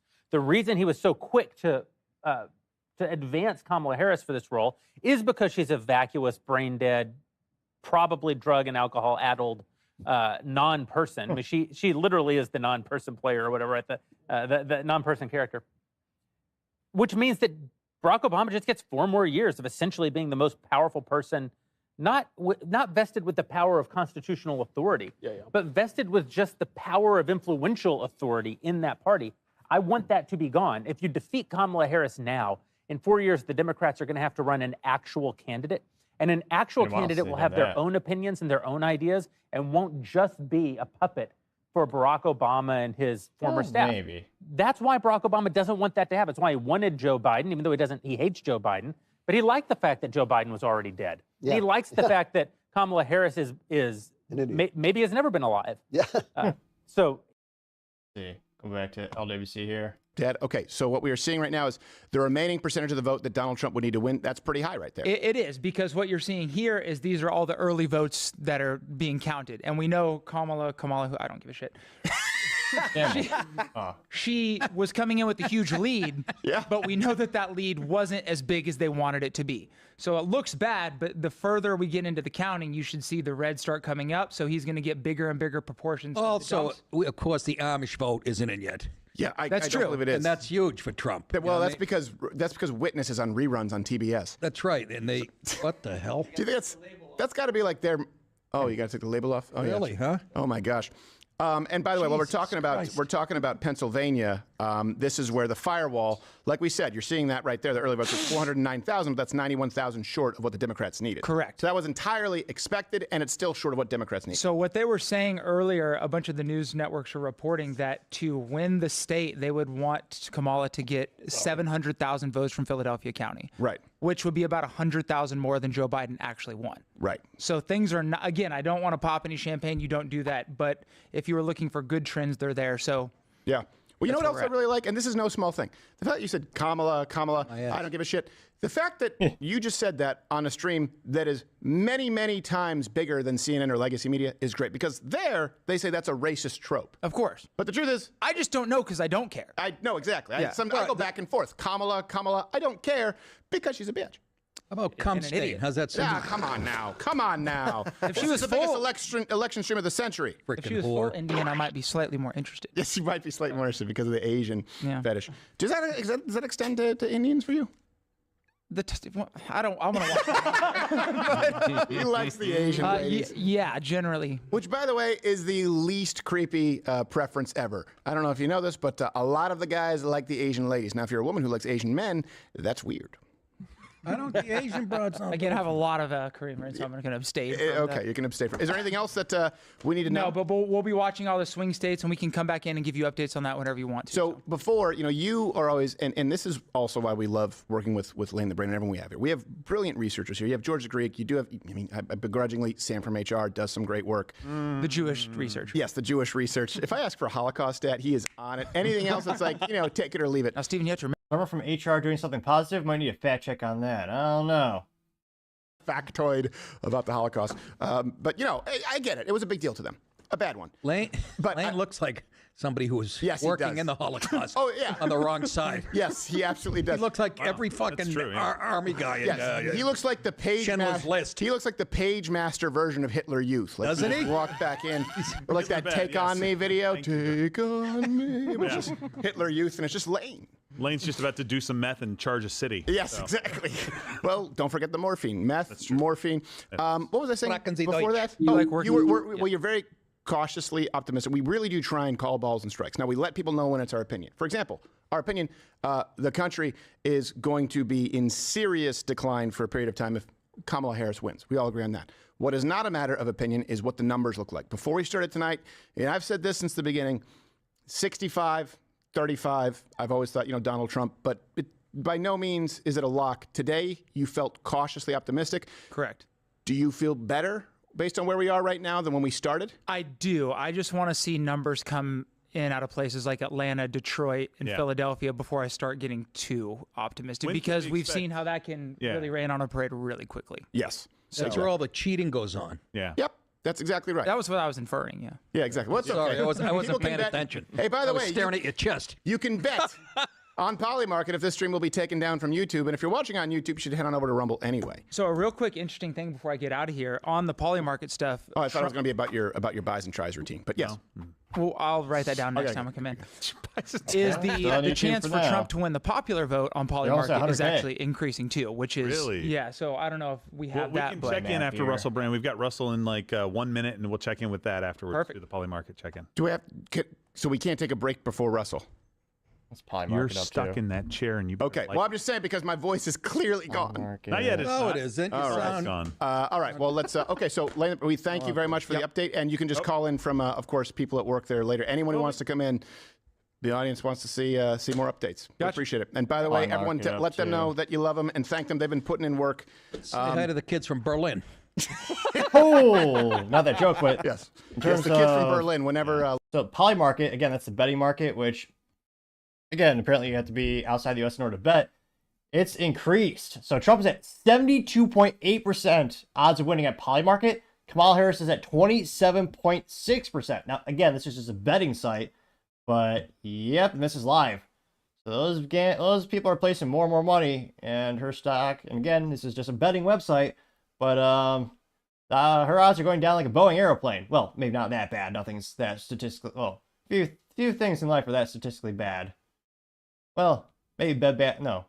Maybe the container store stock. That's pretty rough too. Not financial advice. But yeah, it looks like, yeah, Trump is at 73.5%. Oh, it's down even more. Kamala's down again, which she has some experience going down. Now it's 73.3% Trump, 27.4% Kamala. Let's see. Going back to, let's see what the Twitter is saying. On up to. What's trending? Harris's phone issue, Milwaukee ballot. Is there any update on that ballot thing, though? Let's see. Absentee ballots are being counted issue. Must be recounted. CNN. Oh, here's some pictures. How stupid are these? This has to be the dumbest moron. Jeez. All right, so here's some pictures of the corruption or ineptitude. Decide yourself. Of Wisconsin. Thanks to Shadow of Ezra. Interesting name. Again, if you want to follow me at the X Twitter at hashtag or @ The Topping Show. Now, Shadow of an Arrow says, quote, election officials in Milwaukee found broken security stickers on all 13 tabulators at Central County location, prompting them to restart the vote from the beginning. Officials anticipating counting will continue until 2 to 3 a.m. Milwaukee will now have to recount around 30,000 to 40,000 absentee ballots that were already counted. Joe Biden won Wisconsin by about 20,000 votes in 2020 after ballots appeared overnight. Yeah. And here you can see, you can actually see the doors there on the machines. And of course, like, a wise man once said, no, never ascribe malice when you can ascribe stupidity to someone, basically insinuating that people are mostly stupid, not evil. Now, in this case, I'm not sure how woefully inept you have to be to leave that door unlocked, as well as the security sticker, clearly not stuck on there. And here you see it up close to the picture. So the lock, well, it's a transparent window, so it's pretty darn easy to see it's open because you can see the locking mechanism is just a piece of metal that swings back and forth. And you can see the door would not close, and it's also open. Yeah, fascinating. This isn't happening in non-swing states, which yeah. And then again, this is one of the upside of technology. There's a lot of downsides, but thankfully, because a lot of people are internet sleuths these days, that's one of the best things about the smartphone and the mass adaptation of smartphones in the United States. Pretty much anyone can be an independent reporter. It's awesome. And again, thankfully, someone got these pictures out there to help affirm to the fact of, oh yeah, this is pretty woefully inept. And some of these machines have, multiple of those doors that were open, which, yeah. And this should go more viral. That picture got about 167,000 views and 4.5 thousand likes. Actually, I'm going to go ahead and reply to him. Let's see here. I'll just say, funny how this always happens in swing states. How this always happens. There's nothing more dissatisfying than using just a regular keyboard as opposed to a mechanical one. It's almost like typing on, what was a disgusting thing people eat? Potatoes or mashed potatoes. Just so weird. Yeah, one of my pet peeves. As soon as I could afford a mechanical keyboard, I got one. Though, of course, the OG way to communicate is my grandpa's 1938 Royale KMM typewriter. There you really gotta have some effort when you're really actually typing on that thing. That's a good workout for your fingers. Let's see, what else is trending here? And that tabulation error is probably one of the biggest things trending right now. Again, that was in Milwaukee, Wisconsin. Trying to see, is there any other pictures of that? No, still trending. One of the biggest things trending. So right now, the top 3 things trending on X Twitter are Jill Biden's red outfit. You also have Kamala Harris's attempted to make a phone call in which she couldn't. She literally pretended to call someone while using the camera app. And she actually, even more mentally vacuous, she was on that call, took the phone away from her head so people could see she was using the camera, which, again, if it was a phone call, there'd be that green indicator on the phone. That screen was not there. And then she put it back to her head and continued to pretend to talk. And then, of course, you have the Milwaukee ballot recount ordered due to the tabulation. It's funny how they're calling it a tabulation error. I don't know why they don't just come out and say tabulation corruption. Because the door was left open and the security tape, like insult to injury, it looks like it was just ripped off. So, yeah, about that. Let's see, going back to the maps here. Oh, this is Russell Brand. I'm watching the granular stuff on now, Joe. On the louder crowder.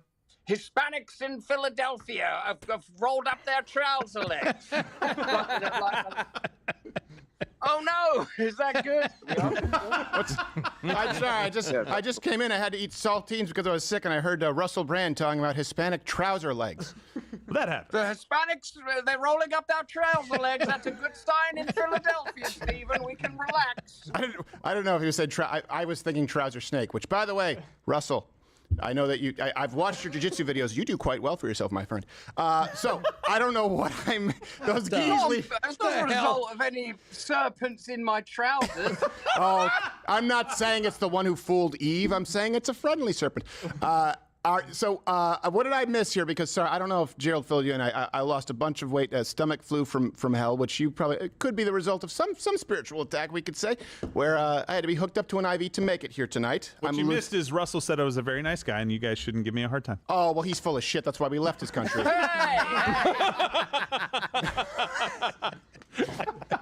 So, what did I miss, John? I'm sorry. I asked him what he was looking for, and he was okay. The granular data. So yeah, you didn't miss anything. And you're still. Go on the Rumble. Americans are a different breed. Let me ask her, your mom or your dad, when you were growing up, if you were sad or depressed about something, did they just tell you to get another job? Yeah, they'd be like, listen, at least it's not communism. Come in. Exactly. They tell you how they couldn't get soap, that kind of thing. Exactly. They're like, anything is better than communism, so you can't complain about anything. Yes, that's exactly right. And what is it with Cuban women being beautiful and being friendly and not being offended like us Westerners? I say it all as a compliment. You mean like gay women in this country? Oh, geez. Sorry. Russell, that's Nick DiPaolo, if you're not familiar. Hi, Russell. How are you? You're a brilliant man. Mate, I'm familiar with you. I see you on Loud and Crowder all the time. It's good to meet you properly. Same here, sir. And what are you, how much, because I know that, Russell, you obviously used to lean left, and I know that you're an independent thinker. I certainly don't want to mislabel you as more right-leaning, left-leaning. What do you feel is on the line tonight? Like, what sense of heaviness or consequence do you feel as far as this election? I'm trying to maintain a degree of sanguinity amidst the creeping dread, because if you watch something like Elon and Rogan and him saying this is a precipitous moment when it comes to democracy itself, or when you hear the histrionics and terror emerging from the establishment centrist left, it feels like it's nothing short of pivotal. And I wonder how we contribute, like those of us that operate in these spaces, Stephen, to this sense of beyond trepidation, real fear. And coming from someone who was like first like champagne socialist, then a cocaine communist, then a heroin anarchist. By the time I got to fentanyl, I couldn't have any politics. Well, you were a ghost, yeah. A big farmer. I feel like I was talking to Rubin earlier, and I was saying, like, I used to think that, like, Karl Marx was a genius. The idea that we should all share in a kind of brotherhood, that people are equal. And then over time, very, very slowly, because I'm a pretty slow learner, I recognized that if you grant the state the kind of power that our kind should only grant to a god, then they will behave like a god, but a god without ethos, a god without true virtue or principles. One of the things that I'm continually noticing is the way that your report on hypocrisy. They're saying this and they're doing that, or maybe even something like the Nelk Boys viral post on X earlier of them sort of going to Kamala voter houses and saying, you know, you're going to vote for Kamala. We've got some refugees here. Like that kind of that exposure of hypocrisy is at the heart of it. I want to become like a good person. I want to live a virtuous life. I now recognize that by granting the state incredible power, you are not going to create a better society because they have become corrupted and aligned with corporatism and globalism. I hate to interrupt you, but because, you know, I've been the very first time I met you, I remember I said, hey, look, man, I hope you understand. Like, I used to give you so much crap when you were on YouTube doing Truth News. And the thing is, I used to say, I just hope that Russell realizes, because I think his heart is in the right place, that he thinks the government is going to be altruistic. But once you realize that they're not, and that's what I used to say, there was never any hatred or animosity, because you have to understand, I grew up in a socialist province in Quebec, where I had experienced it. But here's one thing I will say, because I know that you've talked about, you know, not only your faith, and Gerald and I have been watching this, and they're killing it. They have 480,000 viewers on that platform, about 100,000 on the YouTube, 97,000. What's Daily Wire at these days? Election integrity map keeps having some issues, but you just got to reload it. Yeah, especially the rural black counties. So if we come down to some of these counties down here, so Coffee County, we can look at some of the census data of what this looks like. I mean, this is 28% black. What's really interesting is that this county actually looks a whole lot, or at least racially, like the state of Georgia. It does over-index on Hispanic and under-index Asian, but it gets the black percentage about right when you're thinking about what the voting population is going to be. And then as we look at the results for Coffee County, it hadn't come in at all. So there's just several places where there's not a ton of votes. I mean, they're expecting, what, 16,000 votes here for Coffee County as an example, but there's just a lot of holes in the map still. And even when we look at places like Fulton County here, 74% reporting. I mean, this is turning out pretty much like you would project. So this Fulton County is Atlanta, and then goes into Buckhead and a little bit further north into that top part there that you see. And so I would say we're still pretty early in the night. If we're going to say that there are good Republican data points and good Democrat data points, if I had to compare the two, I would say that there are more good Republican data points so far coming in. And they tend to look like it's trending even more so that direction. You know, we do have a couple of calls from the Associated Press. The Associated Press is saying that Virginia is going to go for Kamala Harris, and they are also suggesting that I believe what was the other state? There's another state they just called for Kamala Harris. Illinois, I believe, Massachusetts, New Hampshire. New Hampshire is the one that was sort of my outlier. There goes my map. My map was in my dream map. He wins New Hampshire. They've called New Hampshire for Kamala Harris. As well. So what exactly happened in New Hampshire? Really? There were some dreams. Some of us had dreams. Those dreams have been dashed of New Hampshire turning red. Well, again, it's 33% reporting, so we can't really look into it and say what happened. I think it's just if you're looking at states that aren't actually that competitive and have not had hundreds of millions of dollars spent on them, they're kind of performing like you would expect them to perform.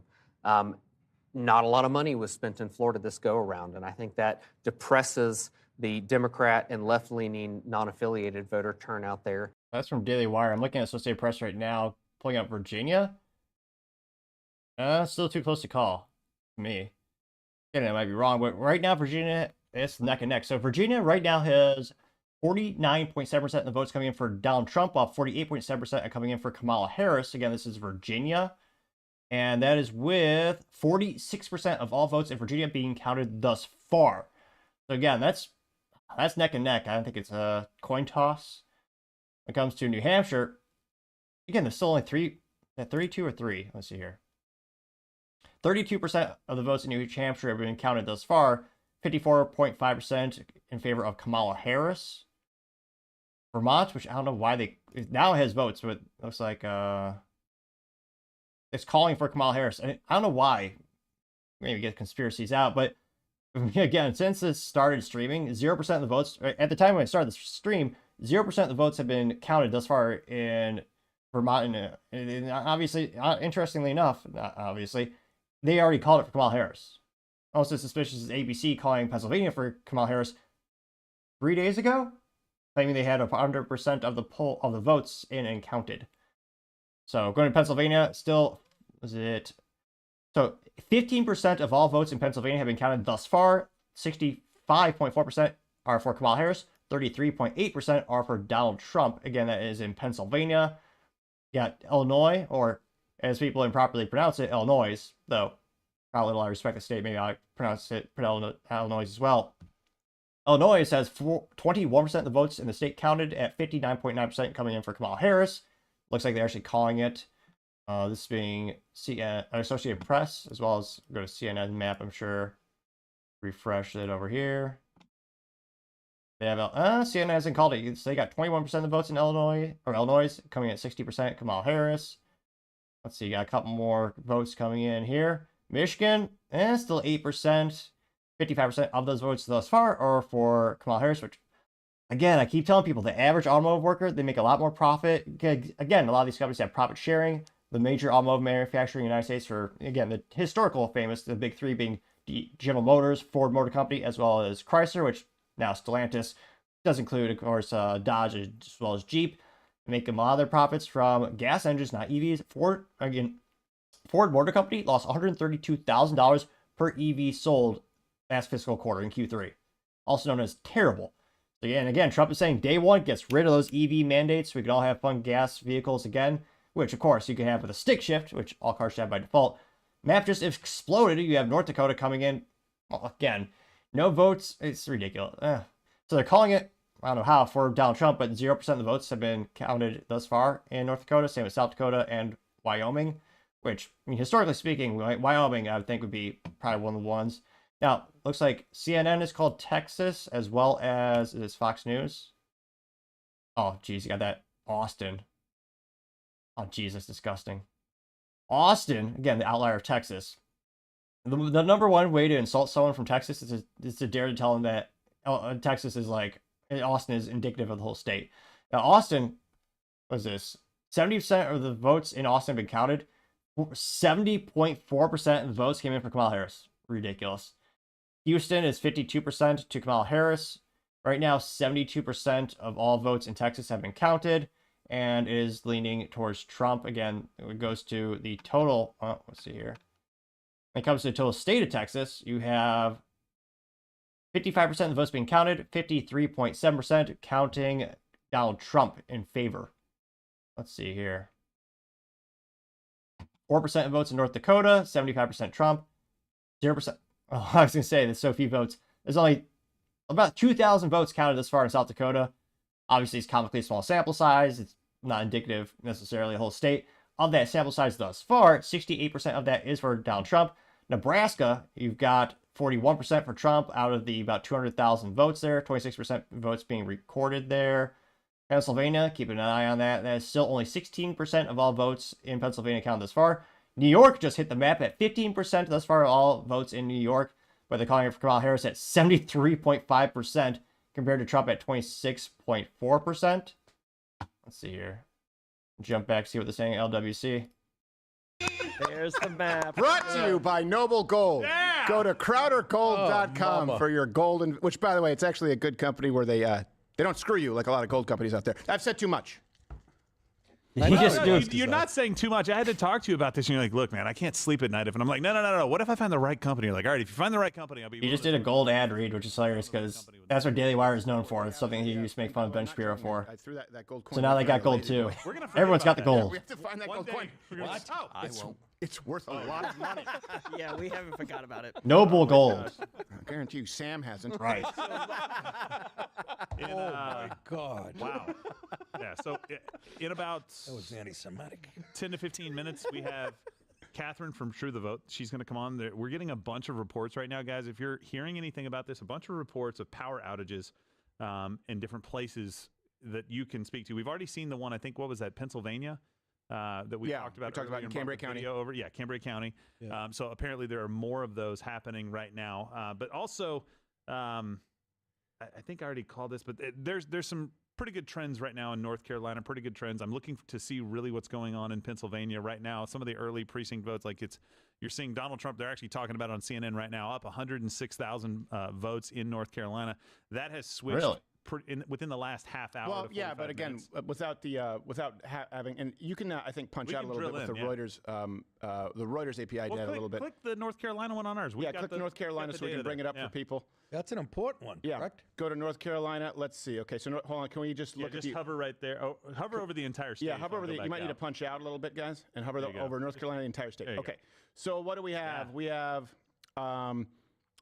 have Donald Trump 51 to 46, and that's he's up over 100,000 votes. 41% of the expected votes counted. So that could really go. That's way too early to tell. It is, but so earlier in the night, I was watching that number kind of. It was actually in Harris's favor for just a little bit, and then it kind of flipped over to about 7,000 plus Donald Trump, and it's just continuing to climb. So they haven't started we're to cheat looking for trends here right now. Are you still going to be a Debbie Downer? I'm telling you what, I want to. So right now, it's about 100,000 in favor of Trump for North Carolina. That according to CNN as well as Fox Interactive poll maps. North Carolina has 40% of all votes in North Carolina are counted thus far. Again, now it's up to 51.9% for Donald Trump. Again, that comes in at 1.2 million votes compared to Kamala at 1.1 thousand votes. And somehow 26,630 votes were wasted on third-party candidates, which again, it still blows my mind. RFK Jr. specifically said, he officially endorsed Trump and said, hey, Trump's going to appoint me to things. Vote for him. And yet people are still voting for that moron Oliver over there. Jeez. And again, of all the libertarian candidates we've had throughout the years, we had some good ones, but the one they chose this year was so woefully inept, it's almost comical. Let's see here. Interactive maps are about the same. Kansas still 35% votes, 52% for Kamala Harris. Oklahoma's called at 43% of the votes all tallied thus far. Donald Trump coming in at a evil 66.6%. Devilish indeed. Comically kidding, of course. Arkansas is at 20% votes counted, at 56% in favor of Trump. Louisiana, no votes in, but they're still calling it for Trump.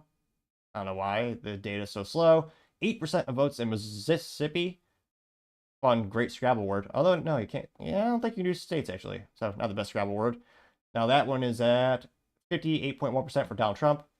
Now, of course, the big elephant in the room, or panda bear in the room, that's communism. California is 0% reporting. And yeah, that's 54 electoral votes, which, that's a lot. It's way too many. Let's see, what are they saying the Daily Wire here? Takes to get their people out. Republicans, it always feels like, okay, guys, please go, and the more we just shout vote at people, somebody out there, you'll open your window, you'll shout vote, and some person in Pennsylvania will hear you, and then immediately run to the polls. With that said, I mean, the enthusiasm that Trump, does enable in the voting population on both sides, but largely on the right, is unprecedented, obviously, in American history. And you are seeing that show up. If you had to game it out right now, Trump is a slight favorite. I think everyone sort of acknowledges at this point that Trump is a slight favorite, but it's a very slight favorite. So, like the Needle, the New York Times, the famous Needle. Yeah, so they right now have it leaning right between it's a toss-up and lean Trump. Like they have it very slightly favoring President Trump. He is very slightly favored to win Pennsylvania.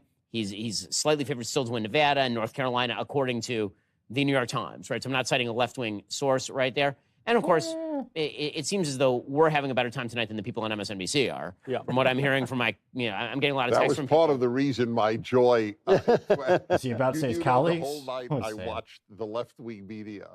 It was we're gonna live stream MSNBC. If this goes the wrong way, we're just gonna put a live camera outside Kamala's headquarters, and we're just gonna watch people scream into the night, and it's gonna be just wonderful.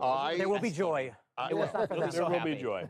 You guys all know the term Schadenfreude, joy at others' misery. So I don't generally have that, but that night 8 years ago. If they do it tonight, it's like the purge, right? All moral rules are off. Just get to enjoy the suffering of others. I have been very honest with myself for the past several days. I have relatives and friends who are big libs. I'm from New York. I lived in L.A. A lot of Democrat friends. And I won't bring it up with them. And it won't come up at Thanksgiving. Right, exactly. However, I have two buddies who are New York Democrats. And I don't want to get ahead of myself, but I am salivating at the prospect of rubbing it in their faces so hard. So they're the only two. I think it's otherwise we have to have a politics of grace and but there will be some schadenfreude. I think it might be unavoidable. Well, as a warning to others, we must engage in schadenfreude. They do not repeat this exercise again. It's like punishing your child. You don't want to do it. You really don't want to do it, but it has to. So let's say some updates. Florida had an amendment. This comes with thanks to lives at TikTok. She says, quote, huge, or as everyone reads it, huge, because that's how Trump talks. And he says, huge. Democrats tried to turn Florida into an abortion/Planned Parenthood sanctuary. It was a epic fail. Florida is a red state which protects lives of the unborn. And it was specifically, I think, labeled and called Florida Amendment 4, Right to Abortion Initiative. And it's like the amendment failed. I got 6.1 thousand likes thanks to libs of TikTok. Going down to the main homepage here. Any other big news over here? Or anything trending, perhaps more accurately. What's Elon up to? What's he tweeting right now? A lot of them are talking to Polymarket. Again, Polymarket. Did I go? Oh, it's gone up. It's about the same. 71. Oh, Kamala's gone up a little bit. She's now at 28.4% in the betting market known as Polymarket. Trump's at 71.6%. Whoa, 0.8% went up a little bit there, like a stock price. Oopsies, I accidentally minimized the page there. Going back to the interactive maps, you have Colorado starting to report. Granted, small sample size, 5% of votes in Colorado have been counted thus far. Colorado has Kamala Harris at 77.6%, Donald J. Trump at 20.6%, but there's only about 200,000 votes thus far that have been cast, or more accurately, have been counted in Colorado, correlating to about 5% of the votes counted, but it is leaning very much towards Kamala Harris, which I wouldn't be too surprised. Colorado is one of the Marxist states that banned standard capacity magazines famously a couple years ago, which, great for business. It actually forced the relocation of the headquarters of Magpul from Colorado to Texas, though some might say it's died Texas since they legally did move their headquarters to Austin, but nevertheless a part of Texas. So you could probably say Magpul is a great Texas-based company. Granted, operations throughout the U.S., but still, that was thanks to the ineptitudes of the Colorado government wanting to disarm their populace. You have Kansas coming in at 51% still for Kamala Harris. That is now up to 36% of reported votes. Missouri up to 13% of votes coming in thus far. 53% still for Kamala. Illinois is called, or Illinois as some people call it. It came in still a pretty big delta or difference between the two parties. Kamala Harris came in at a win at 58.3. Oh, granted, 33% of the votes have been counted thus far in Illinois, but they're calling it for Kamala Harris 1.183 million votes for Kamala Harris, correlating to 58%. And Donald J. Trump got 822,000, correlating to 40%. And yeah, you see the tumor of Chicago, where Chicago is 65%, Kamala Harris 33% Trump. And yeah, you can see, actually, let's zoom in on another one of those maps there, see a more granular breakdown. Yeah, you got Chicago, Peoria, Springfield, yeah. And it sucks for all the folks who love freedom who are in the suburbs of Illinois, which, again, there are some conservative suburbs in Illinois. I don't know why they still live there, but they still exist. But yeah, it's just those major, I would say, corrupt or also inept cities that really drag down the whole state into ineptitudes. Yeah, not too surprised. It's been Illinois for almost 100 years. They'll keep doing what they do. And, well, granted, that is the definition of insanity, is doing the same thing but expecting a different result. But they seem to be enjoying that thus far. Pennsylvania, still got an eye on that. That is still Kamala Harris. Let's round up, 60% for Kamala Harris, 39.4% for Donald Trump, with how many is counted thus far in terms of the votes? They have, how many reporting is this? 20% of the votes in Pennsylvania have been counted thus far, and again, that is in favor of Kamala Harris thus far. New York is at 18% of votes coming in counted, 70% for Kamala Harris, 29.3% for Donald Trump, and now Maine is flipped, still only 2% votes in Maine. But the 2%, 52.6% are for Kamala Harris. Oh, geez, I hate that. I wish you'd be able to just accidentally keep clicking the back button instead of the zoom out button for the interactive voting poll map. This is a little annoying. Illinois there. Wisconsin's starting to trickle in. It says 0. Oh, statistically 0% because it's only had 2,000 votes in Wisconsin. With, well, interestingly enough, 3,000. It got about 64%. For Trump. Now, the issue is, it looks like it's pretty good for Trump. But you have the West Coast, which, historically speaking, it's, very much Marxist and leftist and all that kind of stuff. Let's see, a couple more states being called for Trump. Again, Texas is 59.9% for Trump, with 57% of the votes counted thus far. Go back to LWC. It's getting record number of views. 459,000 views over there. Not on my watch. Not on my watch, I said. But what? I did pull up Chatham County because Nick kept bringing it up. If we want to see it, it's Oh, on really? the main map. How many things have I asked you for? I'm afraid to look at this. And you hadn't brought it up? Not once? Nick, yeah, I know, because Nick hits people. Yeah, that's right. All right. Okay, what did you bring up? Chatham County? It's on the map next to Okay, you. it's on the map. So we have Chatham County, Georgia. It's a lot of colleges, so it's Kamala very Harris blue. has only 6% of the expected votes counted, and Kamala Harris has 73% of the vote. So it's kind of insignificant at this point. All right. Only 6% counted. I got in a fight with an old man when I was voting last week. Oh, really? Yeah. Fucking yelled at me on the way in for no reason. Really? Yeah. No reason? I mean, I Colin Quinn. You sound like Colin Quinn and every one of my friends. I Nick, walk there probably in. was maybe some reason. I walk in, I get a phone in my hand, and the old guy goes, "Hey, your phone." And I said, "What?" I didn't know if he said, "Put your phone away" or "Keep it in your hand." So I got closer to him because I couldn't understand him, and he goes, "You get an ID?" And I go, "Yeah." I start to take it out. He goes, "Not for me, in there." So I'm just. I'm not exaggerating. This was his tone. So I go, "Jesus, okay." The part that Nick didn't tell you was he invaded his personal space, and there was a picture of his balls. No. What are you doing, Colin? So I voted, and I was fuming. So I went out. You can't go back out the way you came in. So I went around the building. Yeah. And I came back in, and What's he's going so on? old he didn't recognize me. He goes, "Come on in." I go, "Kiss my asshole, man." A bunch of black people behind me laughing their balls off. Outside, they heard me go, "Kiss my ass." They would find that funny. So apparently, they were laughing their balls off. And my wife, who voted like an hour after me, we usually go together, but she had something to do. She comes home, I go, "Did you get yelled at?" Yeah, she goes, "Your old guy yelled at me too." So it wasn't just me. Yeah, let's see, the election integrity app is down, or map is down again. I took my license out. He goes, "Not for me."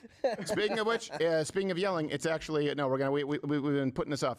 It's time for tonight's first 7+1. Oh, jeez. Okay, it's time for tonight's first Tool Man. And everyone, you have your sheets there. one are we It's doing? things that Trump will do on day one of his presidency. It's time for tonight's 7+1. Oh God, I'm blind. That's not. That's delayed. You forgot the one in the chamber. Oh, right. This is, they always forget the one in the chamber. This is 7+1 things Donald Trump is going to do on day one of his presidency. Number 7, Gerald Morgan. All right, he's going to convert the White House kitchen to a McDonald's. Oh. That's pretty good. That's actually not bad. That the budget, be cheaper. Yeah. She's not allowed back there. Number 6 is he'll get a new White House dog and call the bitch Pelosi. That's the correct use of the word. Good job. That's what he'll do. 7+1 things Donald Trump will do day one of his presidency. Number 5, Nick DiPaolo. Replace the bust of MLK with the bust of Stormy Daniels. Hey, Come on. look, Yes. for all her faults, I was hoping you'd do a it's the visual. one that's blameless. Why was she black? Number 4. There we go. is Now the map Ron is back up. Oh, Number 4. he's in a fire. Number 4. Add bum fights to PBS programming. Well, I guess they he gotta can fight do that. somewhere. The stroke of a pen.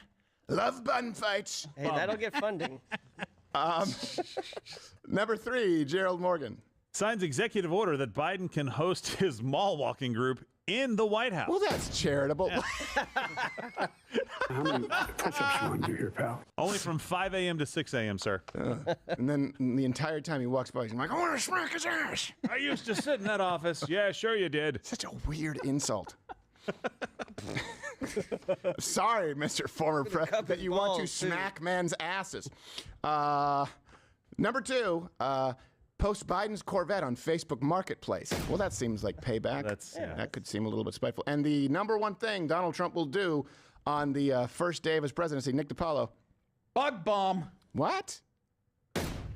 Oh, Toolman was like, hey.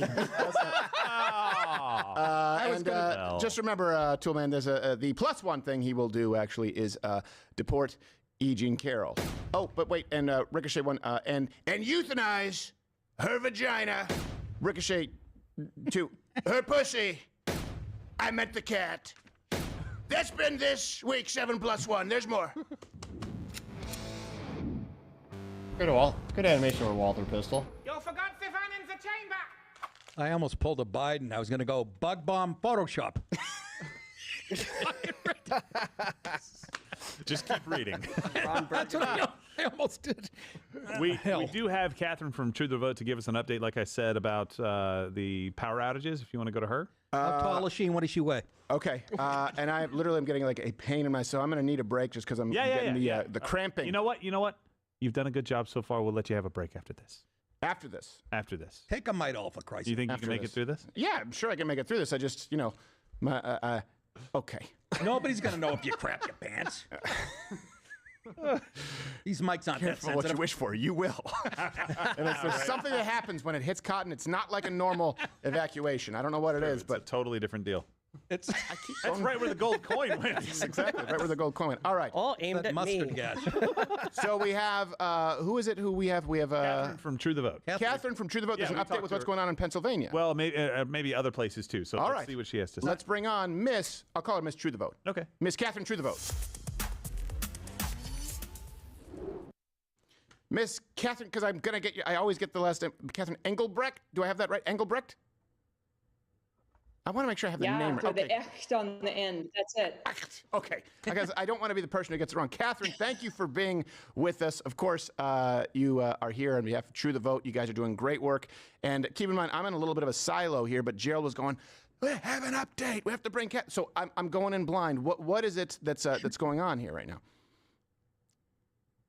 Well, I think overall, we talked about electric outages, which have sort of resolved themselves over the course of the evening as the polls stayed open later. But midday, we saw power outages in Pennsylvania and Ohio and Nevada and Texas. And that was a little curious. We'll look into that deeper tomorrow.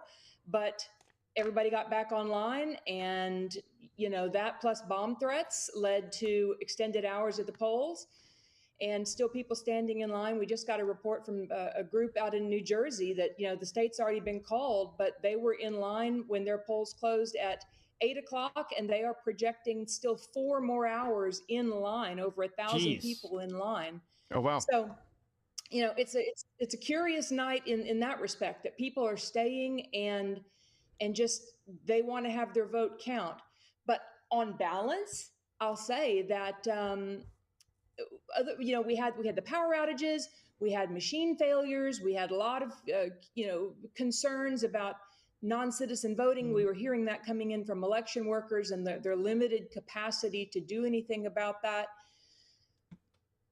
All of this we're going to have to take up, in the days ahead. But let's go to statistics. Go back to the polls here, or more accurately, interactive map. So you got 6% reporting in North Dakota, with 73.8% for Donald Trump. You have South Dakota at, this is statistically hilariously and nothing. But of the 7,000 votes, you've got 71% for Donald Trump in South Dakota. In Nebraska, you've got 44. What the heck is this? How's it pop? Oh, so you got 3% of the votes being counted, 30? Pull it up here. 30% of the votes being counted. Now, weirdly enough, it's 123,000 votes for Trump. They're saying, but that's only 44.9%. Then you got 148,000 for Kamala Harris, which again, that's 54%. But they're still calling it for Trump. I don't know if that's based on historicals, but it's interesting that they're giving it to him that early. Illinois becomes more and more blue. 40% now counted in Illinois with all the votes there, at 53%. Kamala Harris, and 40% for Trump, as the deep blue cities continue to have their votes come in more and more and more. Let's see, you got Tennessee being called, 67.7% for Donald Trump, and 31% for Kamala Harris, which not too surprised for one of the good states out there. One of the few states where you don't have an income tax to steal from you. Interestingly enough, Washington does not. I always thought, of all the states that do not have an income tax, I would have never guessed Washington. Texas, yeah, of course, that's a big reason people move here. Florida, of course, but really, Washington? One of my friends lives there, and he's telling me about that. I'm like, I was pretty shocked. You can also have suppressors over there. Fun fact of the day. New York is called for Kamala, but only 22% of the votes in New York have been counted thus far, correlating to 68% for Kamala Harris. Maine is back for Trump. It's still only 1% of the votes being counted, but it's 48%. Wow, 49.8% for Trump. And New Mexico, 11% of the votes coming in, and 51% for Kamala Harris. Colorado is still only 2% of the votes being counted at 55% for Colorado. Got Oklahoma being called for Trump at 63%. Let's see. Again, Trump is up, but again, it's the Californias. That's, I don't want to say it's 100% guarantee for Kamala, but it was 99.999992% for Kamala Harris, probably in California. If you were to put money on that. South Carolina looks like it's been called with 69%? There you go. 69% of all votes in South Carolina have been counted, with 59.5% of them being for Donald J. Trump. Also, Florida being counted, or they're giving it to, counting it for Trump. 90, wow, see, this is how woefully inept Maricopa County is. I keep thinking of that useless city, or county, sorry, in Arizona. Florida has, how many voters is this? 10 million people voted in Florida, and how long did it take for them to count that? That was fast. You got, again, that's 94% of all votes in Florida have been counted, and 56.3% have been for Donald Trump. Now, that being said, the West Coast and Iowa's starting to get some votes in. 10% of Iowa votes are in. Jeez. Unfortunately, those dang cities. Iowa City, famous college town, that's going to be predominantly for Democrats on average. Again, this is only 10% of Iowa counted thus far, but it is at 57.7% for Kamala Harris. And I just need, let's see here. I just need one more subscriber on the good old YouTube, well, not good, but on YouTube to get to 3.55 thousand subscribers. Just click that button if you're watching. Greatly appreciate it. Slowly but surely get to the point where you can go through an entire episode speaking perfectly fluently and articulately. I have a theory. When I first started the show, very few subscribers, maybe my parents, and I spoke over my words terribly. It was really bland, mostly monotone, spoke way too fast, believe it or not. Yes, faster than I do today. And I stumbled over my words worse than Joe Biden trying to climb upstairs. But as I slowly but surely gain more subscribers, I've become slowly but surely more articulate. So if you go ahead and click that button and feel my theory that the more subscribers I get, the better my speaking acumen becomes. So if you click that button yet again, I would greatly appreciate it. Now, Missouri is now voting. It looks like it's leaning towards Kamala Harris at 18% of all votes in Missouri being counted. Of that 18%, 54.7% are for Kamala Harris. Let's see. Let's see at the Daily Wire here. Jump over to them. Maybe this is actually why I always say this in a way that because we talk about this from time to time and you guys disagree with me, but for example, 2023 was the hardest year of my life. I mean, it was genuinely traumatizingly hard. And I still would have told you I was miserable, but I was also happy. Right. I was certainly not at my best, but I still would have considered myself a happy person even in my misery. And I think that it may be that I'm just defining happiness differently. I don't think of happiness as what was it about your life that would have motivated you to construe your I suppose that what I would say is that I was fulfilled. Yeah. Right. Well, and that's a multidimensional issue, right? I mean, you can tolerate a lot of pain even if your relationships are intact and you're moving towards a purpose that you regard as worthwhile. So one of the things that's worthwhile to understand purely from the perspective of the psychophysiology of happiness is that the positive emotion that's produced by drugs like cocaine, for example, which make you happy, that positive emotion is always experienced in relationship to a goal, right? So that the happiness that people strive towards is only positive. I still can't believe Jordan Peterson is not an American citizen by now. Come on now. He works for an American company. But he's not an American yet. Still a Canadian. Behind enemy lines. Poor son of a bitch. Can't imagine working there. Let's see. Oh, well, let's see what the next Twitter's going up to. What are they talking about over there? Let's see. Daily Wire. Let's see. There's a TikTok 1 minute ago says, let's see. Huge. Trump is projected to win North Carolina. Let's see here.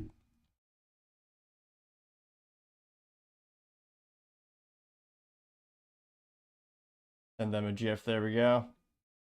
That's well, it's All right, so that's Trump at 50.7% of the votes for North Carolina. Let's look at the interactive map. That was, granted, it's only a minute ago. When North Carolina, they have 51. Again, this is according to Associated Press. They have 51.1% of the votes counted thus far for Trump, and the rest 47.8% for Kamala Harris. It's still only 52% of the votes in North Carolina have been counted thus far, though. So again, it's leaning towards Trump, but still, the votes are still coming in. Pennsylvania still, well, now to 25% of the votes being counted. Granted, who knows, it might take days for their ineptitudes or corruption over there. That is 55.7% for Kamala Harris, which, quite ridiculous to say the least. Ohio has been called for Donald Trump at 54.6% of the votes cast there being won. Although that being said, 59% of the votes in Ohio have been counted, where they're still giving it to Donald Trump. We also have Illinois. Oh, Illinois is still 50% for Kamala Harris. That's called. Indiana's called for Donald Trump at 59.6% of the votes for Donald Trump, and that being of the 63% of the votes that are counted thus far in Indiana. Georgia's still up for grabs. Carolina, Virginia, Maine, which, I mean, I'm sure someone cares about Maine. Maybe. Of the 1% of the votes that have been cast thus far in Maine, or more accurately, have been counted thus far in Maine, 51.3% are for Donald Trump. Oh, Minnesota's starting to get some votes here. Now, again, that's Tim Walz's backyard or back door. And again, the fact they vote for him is mentally vacuous to say the least. I mean, Tim Walz was the governor of Minnesota when he literally ordered the police to shoot U.S. citizens on their porch for breaking his COVID curfews.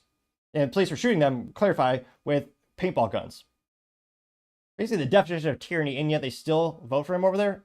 And the city has been conquered. Their flag is a rudimentary, bastardized version of the Somalian flag, partially because they've had so many immigrants from Somalia. And yet they went from a beautiful, historic flag in Minnesota to now it looks like something a kid could have drawn in crayon in kindergarten. No, I take that back. That might be insulting to the artist in kindergarten who actually do have a modicum of creativity. The new flag in Minnesota is actually much more pathetic and worse, which, well, let's pull it up really quick. See, Minnesota, old versus new flag. And let me know if you do or do not like my moderate ADHD talk track or state of mind. So here we go. There we go. So you used to have a beautiful crest that actually took some time to design. There we go. How long was that before? This was, it's been since 1983. When did they first make it, though? So, that one looks pretty ornate. You got some caricatures going on there. And now, bang, ugly as shit. Which is 3 colors in terms of the, crayon. Technically 2 colors if you're going to use crayon to color this thing in.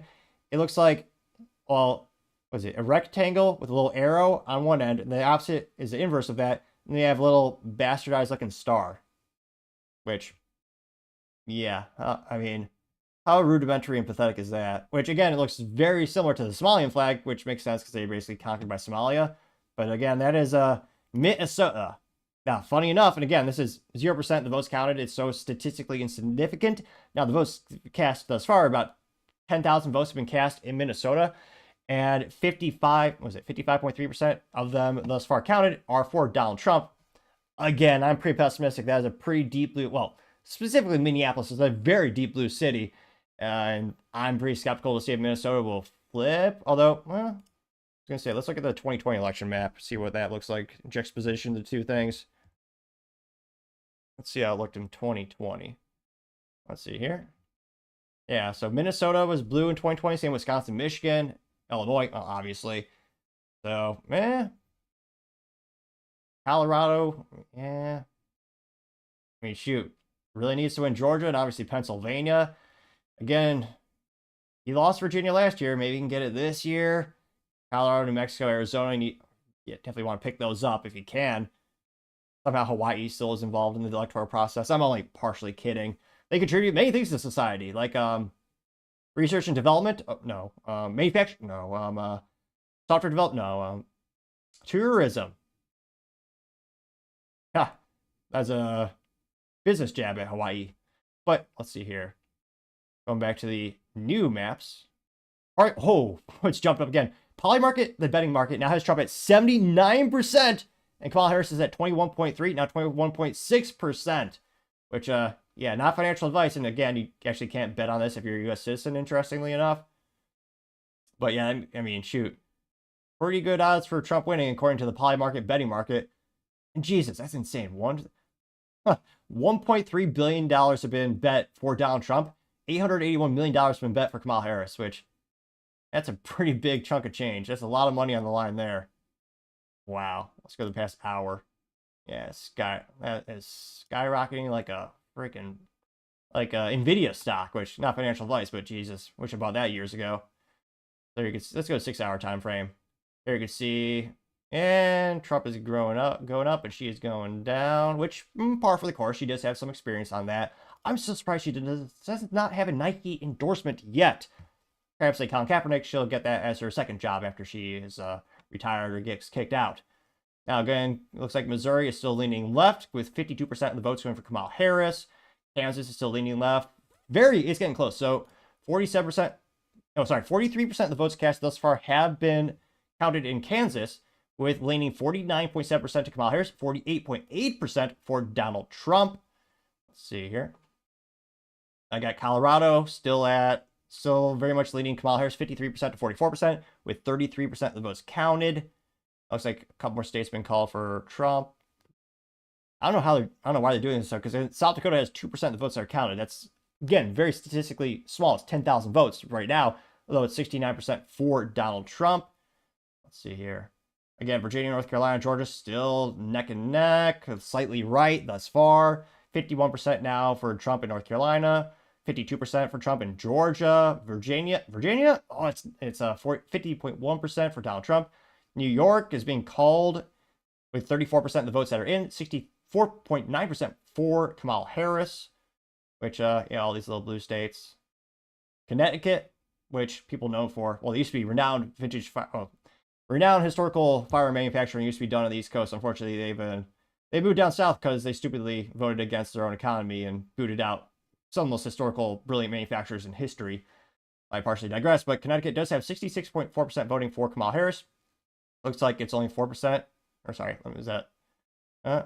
Connecticut is 57% for Kamala Harris, with 9% of the votes being counted. Massachusetts, or as people probably call it, Texachusetts, is at 66% for Kamala Harris, with 13% of the votes being counted thus far. Michigan is, let's see here, 53% for Kamala Harris. How many? That's only 1%. No, sorry, 13% of the votes being counted thus far in Michigan. Wisconsin is leaning towards Kamala at 50.1%, with 18% of the votes being counted thus far. Let's see here. Let's give Ben Singh over the Daily Wire. Hard for which, again, in terms of business-wise, is astronomically more impressive. That, again, Louder Crowder with just go on LinkedIn, they get about 10% of the employee size and the staff size, and even less if you think about resource allocation of, one company getting getting VC funding, versus the other did not take that. Daily Wire is at about 91,000 views, and Louder Crowder's at 430,000. Though, come on, Rumble, stop freezing on me. There we go. He said, "Get the fuck out, Nick." Now, what are they up to? Take a food break over there. You can chill, is what he said. Chill for a little bit. Yeah, have a bite. Put Gerald behind the desk. He thought I saw Dave Lando outside. It's like a bee's nest out there, man. Boo. Come back in whenever you want. We'll bring in, we have Lane, we have some major updates. Sorry, my fever's creeping back up a little bit. Is it? Just a little. No. There's something going around DFW. Is a sign when I get the Oh, no. That's got to be annoying. What did I miss? Oh, there we got Josh Firestein. Josh making an appearance. How are you, sir? Yeah. No. What? Just Joe. Want to make sure that I got... stepdad, I hope. Yeah. All right. What did I miss? Sorry, everybody. I also changed shirts. We have some. I was sweating quite a bit. It's a part of it. It's one of those days. Sorry, buddy. No, I'm glad to be here. It's a great night. I'm not going to let something. Not to get in a sweating contest, but I think I have Crowder beating that one very, of all the metrics, that's the one metric I think I'm beating him at. This wig is very much made for winter. I thought so too. That's what it sounded like. It was close. He was going the hard P. Yeah, because he has a mouth on him. What? Mm-hmm. Yeah, Gerald's always going off cursing. He's the reason we have the dump button in the first place. Right. Okay, well. Actually, you know what? That part's not even a joke. That's part of it. I know. Quoted the CDC. I know. Yeah, anytime I quote CDC, it's like, boo! I was going to say the number of legal hours expended over Gerald's expulsion. And by the way, for people out there, this is also to put some conspiracy, because people are like, I haven't seen a half Asian Bill. He must not work there. No, he actually has like a full-time job. He runs a farm. And allegedly, yes. Though I have been seeing some of your stand. Have you been? How many stand-up sets did you want to do this? Okay, so my goal was to just do stand-up this year, And then in March, I started doing it. So I've done now 74 sets. And then started a legal comedy podcast, Hardly Legal. So you can go to hardlylegal.com, submit calls. We answer questions. It's a good time. Nobody said you could plug your podcast. No. I'm plugging it because half the calls we get are about Gerald. They're sexual harassment calls about Gerald. Yeah. And it's all guys. Yeah. That's the weird part. They do identify as guys. That's true. Yeah, usually they don't report, but it's so egregious. I know. We immediately hang up. We're like, no, Gerald's safe. Don't you love how we bring in Josh and he doesn't have the look of death on his face like we're starting to get? No, I like. He looks fresh-faced. Well, yeah. Looks fresh-faced. Cough on him. Yeah, I made a couple bets that I ended up selling and making some money on them already. Why are you doing your De Niro face? I don't know. You can't bet on. You can't bet on our stream being removed. Are you? Which, by the way, you guys can go check. Let's. Can we check that in with the Polymarket? The betting odds on this show being taken down from YouTube. Let's check in right now. The Polymarket check-in to see. I know Noodles has to bring it up, so I have to kill some time. Let's check in. And the bets are 26% chance that this show gets removed. That's really a bet you can make. That's fine. That's fine. Hey, you know what? You can bet will YouTube take down Louder right now on the same I was going to say, can we check and see what her odds are right now for the overall? That's not the same. Wow. 11%. Whoa. So it's almost a dead heat. The chances, the likelihood of this show being banned from YouTube or Kamala winning the presidency. Those are rookie numbers. We got to pump those up. You think she's We need to overlay those graphs. I just want to track them over the night. Yeah. You think she's doing a jigsaw puzzle with her niece right now? Yeah. 270 to lose. Yes. I was doing it. That's a and then I was talking with my pastor. Let's be honest. He's Hindi. What? Your pastor? What are you talking about? You were raised Hindi in Westmount, bitch. You want to do some state calls? Well, you do have some state calls, and then I don't know if Lane the Brain is going to come in here or slightly what, up. but he did have She some had updates. So 23.8%. Lane the Brain, you guys let us know if Lane was coming in on red chair. You guys were asking for him. Either way. All right, so it's time for some state calls. How dare they use that music and not suit up in Washington And then I'm or gonna some eat type this of pre-digested sweet potato meal. Ew. Regurgitated Robin eaten sweet potatoes? Yeah, I do have someone out there. Don't you read the New York Post? I have someone. Yeah. I've been asked if I prepare your potatoes. That's right, my sweet potatoes. And I said I do. I do it willingly. Yes, you do. Mama bird you willingly. Yeah. Yes, he does. He hits the open button on the electric can opener that I have. And I don't forget the chives. Nope, no, you do not. Nothing I thought could be worse than a vision of Kamala's America, but that is. Yes, it is. That is worse. Well, believe me, you just need to spend more time in the office. You will see a lot worse. Just to interject just real quick, the Polymarket took a moment to refresh. It's much, much worse. Oh, wow. There's a greater chance of this show being removed from YouTube. Trump went up. Polymarket has 76.7% ads in favor of Trump. I'm going to get back to the legal cave. I'm going back to the legal cave. Okay. Again, that's a betting market. Still. Thank you, Half Asian Lawyer. But do we have a stinger for Half Asian Lawyer Bill Richmond or no? No, I didn't. All right, let's bring Nick. Nick, come on back in. It's your show. Wanted you to be able to take a break because this is going to go for a long time. But you missed it, Nick. I look like I'm not in shape. We have a better chance. We have a better chance. Right now, this show has a higher likelihood of being removed from YouTube than Kamala does on Polymarket of being president. She dropped down to 23%. Yeah. 23% that she could win the presidency, and we're at 26% that this show gets removed. No, it's not your fault. Well, maybe a little. I mean, it's all of our fault. Look, it's everyone's fault. The fight's out there. Well, some of it's in here. Some of it's in here, but that's what makes us better. Iron sharpens iron. Yes. And Don't we you have understand conflict equal entertainment? We do have some state calls to make. Gerald, which state calls? You've actually. If do you want to call them? Let me. New Mexico's now okay, looking all right, so red. Call this one. They already did that one. All right, this is the one where you. Oh my All right. gosh, he must be really upset tonight. I know he's really upset about this first one. So update for New Mexico.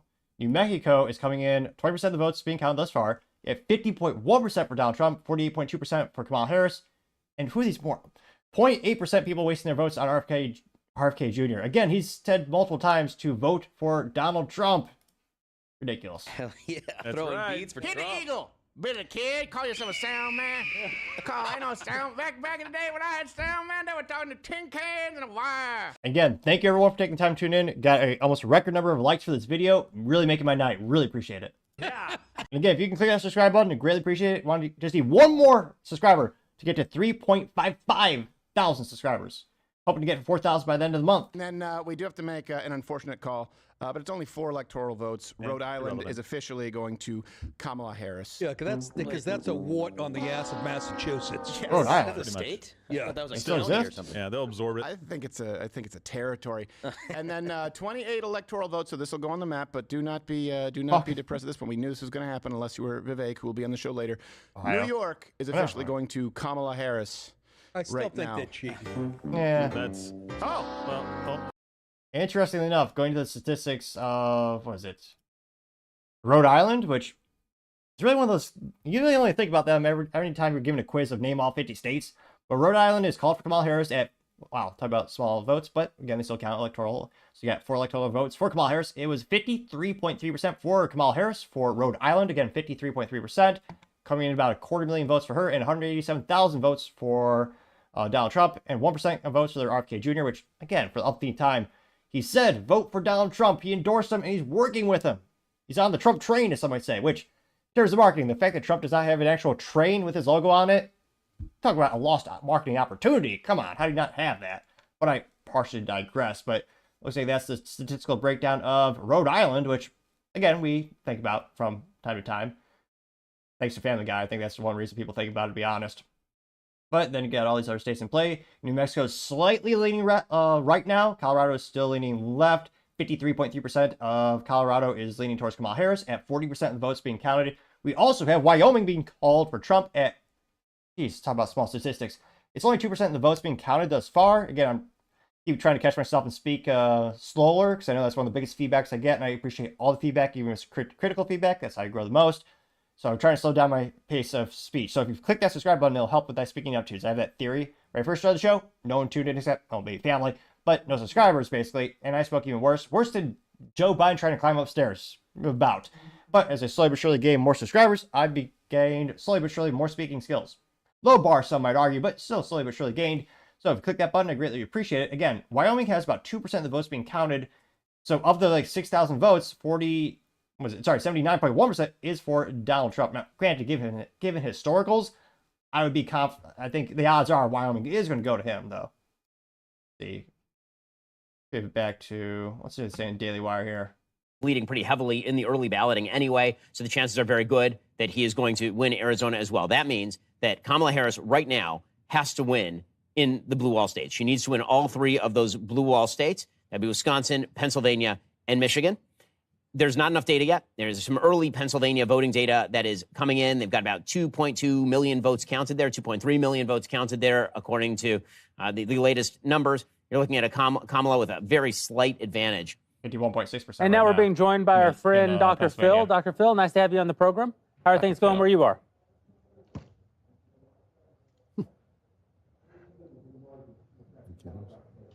He's speechless. He is speechless. This is why I always do interviews for my interview show. Yeah, we'll keep working on studio. getting this connection. Because, again, we don't have there's delays, bad microphone quality when you're doing all these so remote far, things. I know it cuts down for time logistics. I understand the business use case for it, but that's why I don't personally like it too much. Carolina one, we saw back in to the LWC. the last dump, Trump got 50.8% of the vote, which means he only needs 48.6 of the outstanding vote. Now, the interesting thing is, Decision Desk HQ seems to have already called North Carolina in favor of Donald Trump. They've given him the state. Okay. Yes. But that's kind of why we wanted to do what we're doing, is so we don't jump to any conclusions. So we are actually going to wait to see some more votes come in, but that's trending towards him. And on the other side, Decision Desk HQ has called Virginia for Kamala Harris. Okay. Really? So according to the information we have on Virginia, he would need 51.2% of the remaining vote to win, which seems like it's still possible. So that's possible. So breaking down Virginia right now. So Virginia, and this is according to CNN, it's at 49.5% in favor of Donald Trump at 1.3 million votes. Kamala Harris is at, again, slightly less, 1.3 million votes at 48.6% for Virginia thus far. Again, with Carolina, Trump is up by 51.9% to 47% in North Carolina. So they're still pretty close. 3.3% of the total vote that's in. And I know we just checked in Loudoun County is the one we've been watching because it's right there by D.C. And Loudoun was just, I think they were 54% the last time we saw, maybe reaching towards 60 now. But still, there is a substantial amount of vote to come in all of those locations. Okay. So, you know, And Trump has been trending very positively in a place like Loudoun, where he's 10 points up on where he was in 2020. That's important data for people to know because it's Kamala Harris right now has 56% of the votes there in Loudoun County to 40% of Donald Trump. But like you're saying, he's performing significantly better than he did in 2020. Yes. Yeah. I think Biden had 26-point win in Loudoun County last time. Okay, so 10 points more, and we can bring that up. We'll give people access to the overlays. And again, there's a lot that says 95% of the votes right now. 95% of Loudoun County has been counted. Okay, we would have just had another dump in the last few seconds then. Can we find a Okay, so 95% of Loudoun County has been tallied up. And there's only a 16-point lead for Kamala as opposed to a 25-plus point lead. Where are we waiting for most of the votes then at that point? I would imagine we're waiting from, are they heavily blue counties or are there some red counties that still, of course, they'll be more rural in Virginia. Virginia has kind of an urban area, again, that borders D.C., and then a lot of it is very rural. Right. It seems to be a mix of both. It seems like the counties are reporting at a similar rate right now.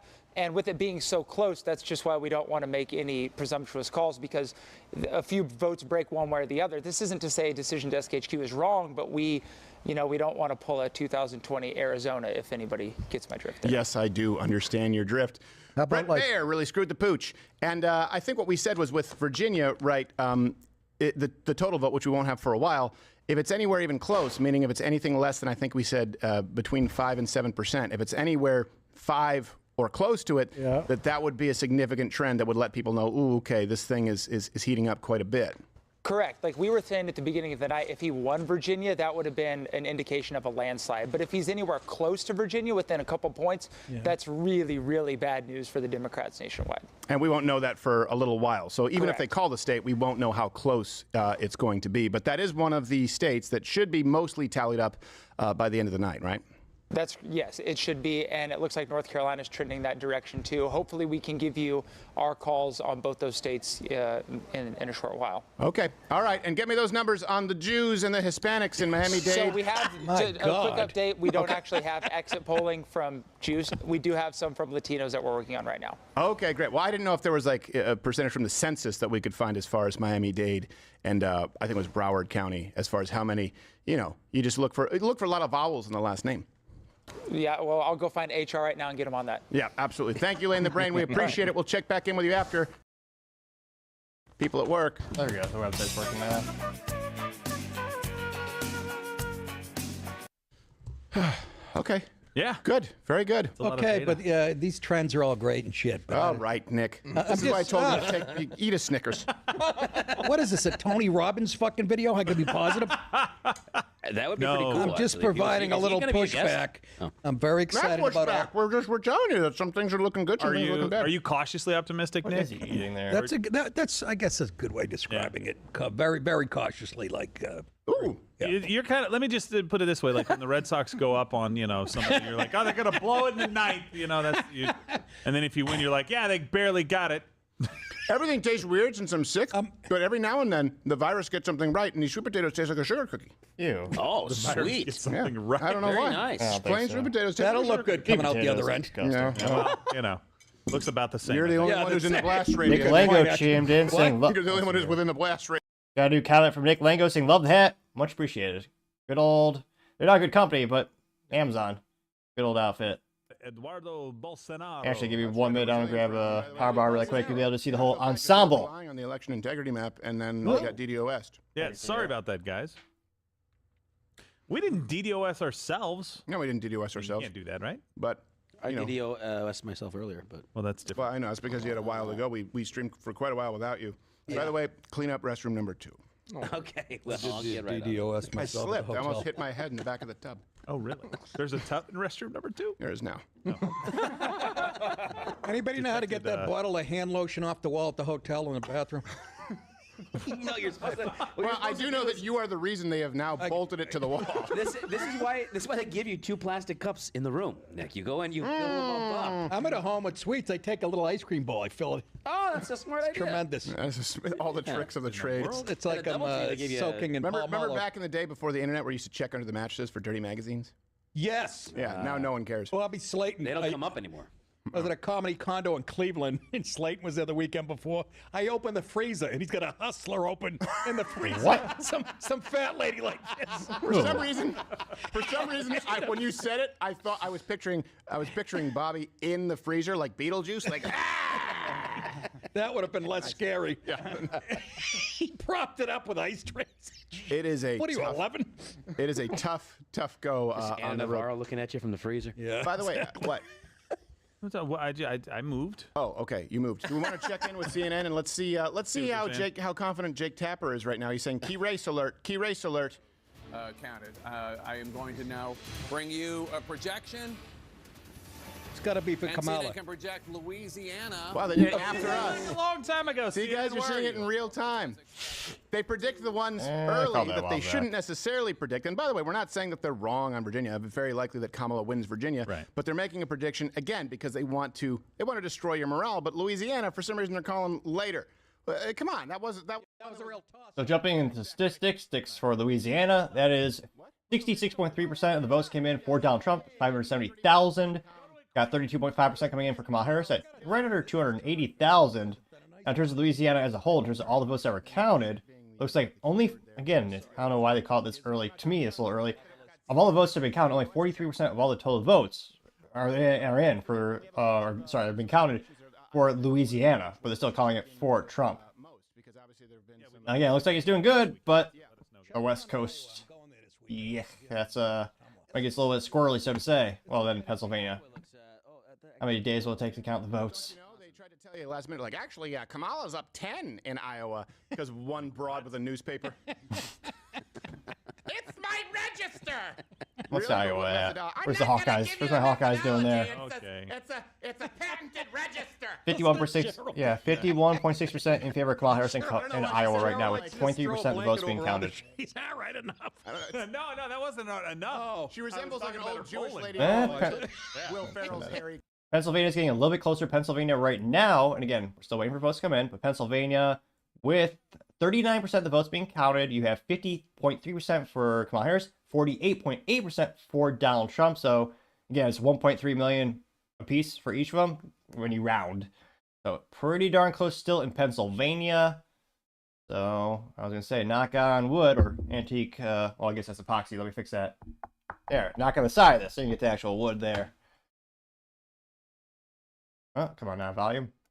He is, isn't he? I think he's think so. from the Midwest and then moved to the West Coast. I have a segment on my show called West Coast Stupid. Yeah.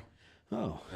Is he on it? Is Even a though certain- we don't know where he's from. Yeah, fuck him. Anyways. All right. I don't like his new commercials. He's a funny guy, though. I just realized, because of the Polymarket check-in, I forgot, we actually do have, while we're talking about bets tonight, we do have our in-house betting correspondent who was the best that we could get this evening. So we thank Polymarket, but we also apologize to Polymarket. It's time to check in with Lose the House Larry. All right, what's that? Not good. Not freaking good, dude. What's- All my bets are falling through. What do you mean your How was I bets? supposed to know a deaf horse gets distracted during a race? What are you talking about? What went wrong with your bets? Did you not use Polymarkets? I got a guy. Well, what do you mean you got a guy, Larry? I mean, I got a guy on the inside. Gets me all the inside information, all the biggest short thing bets. So Okay.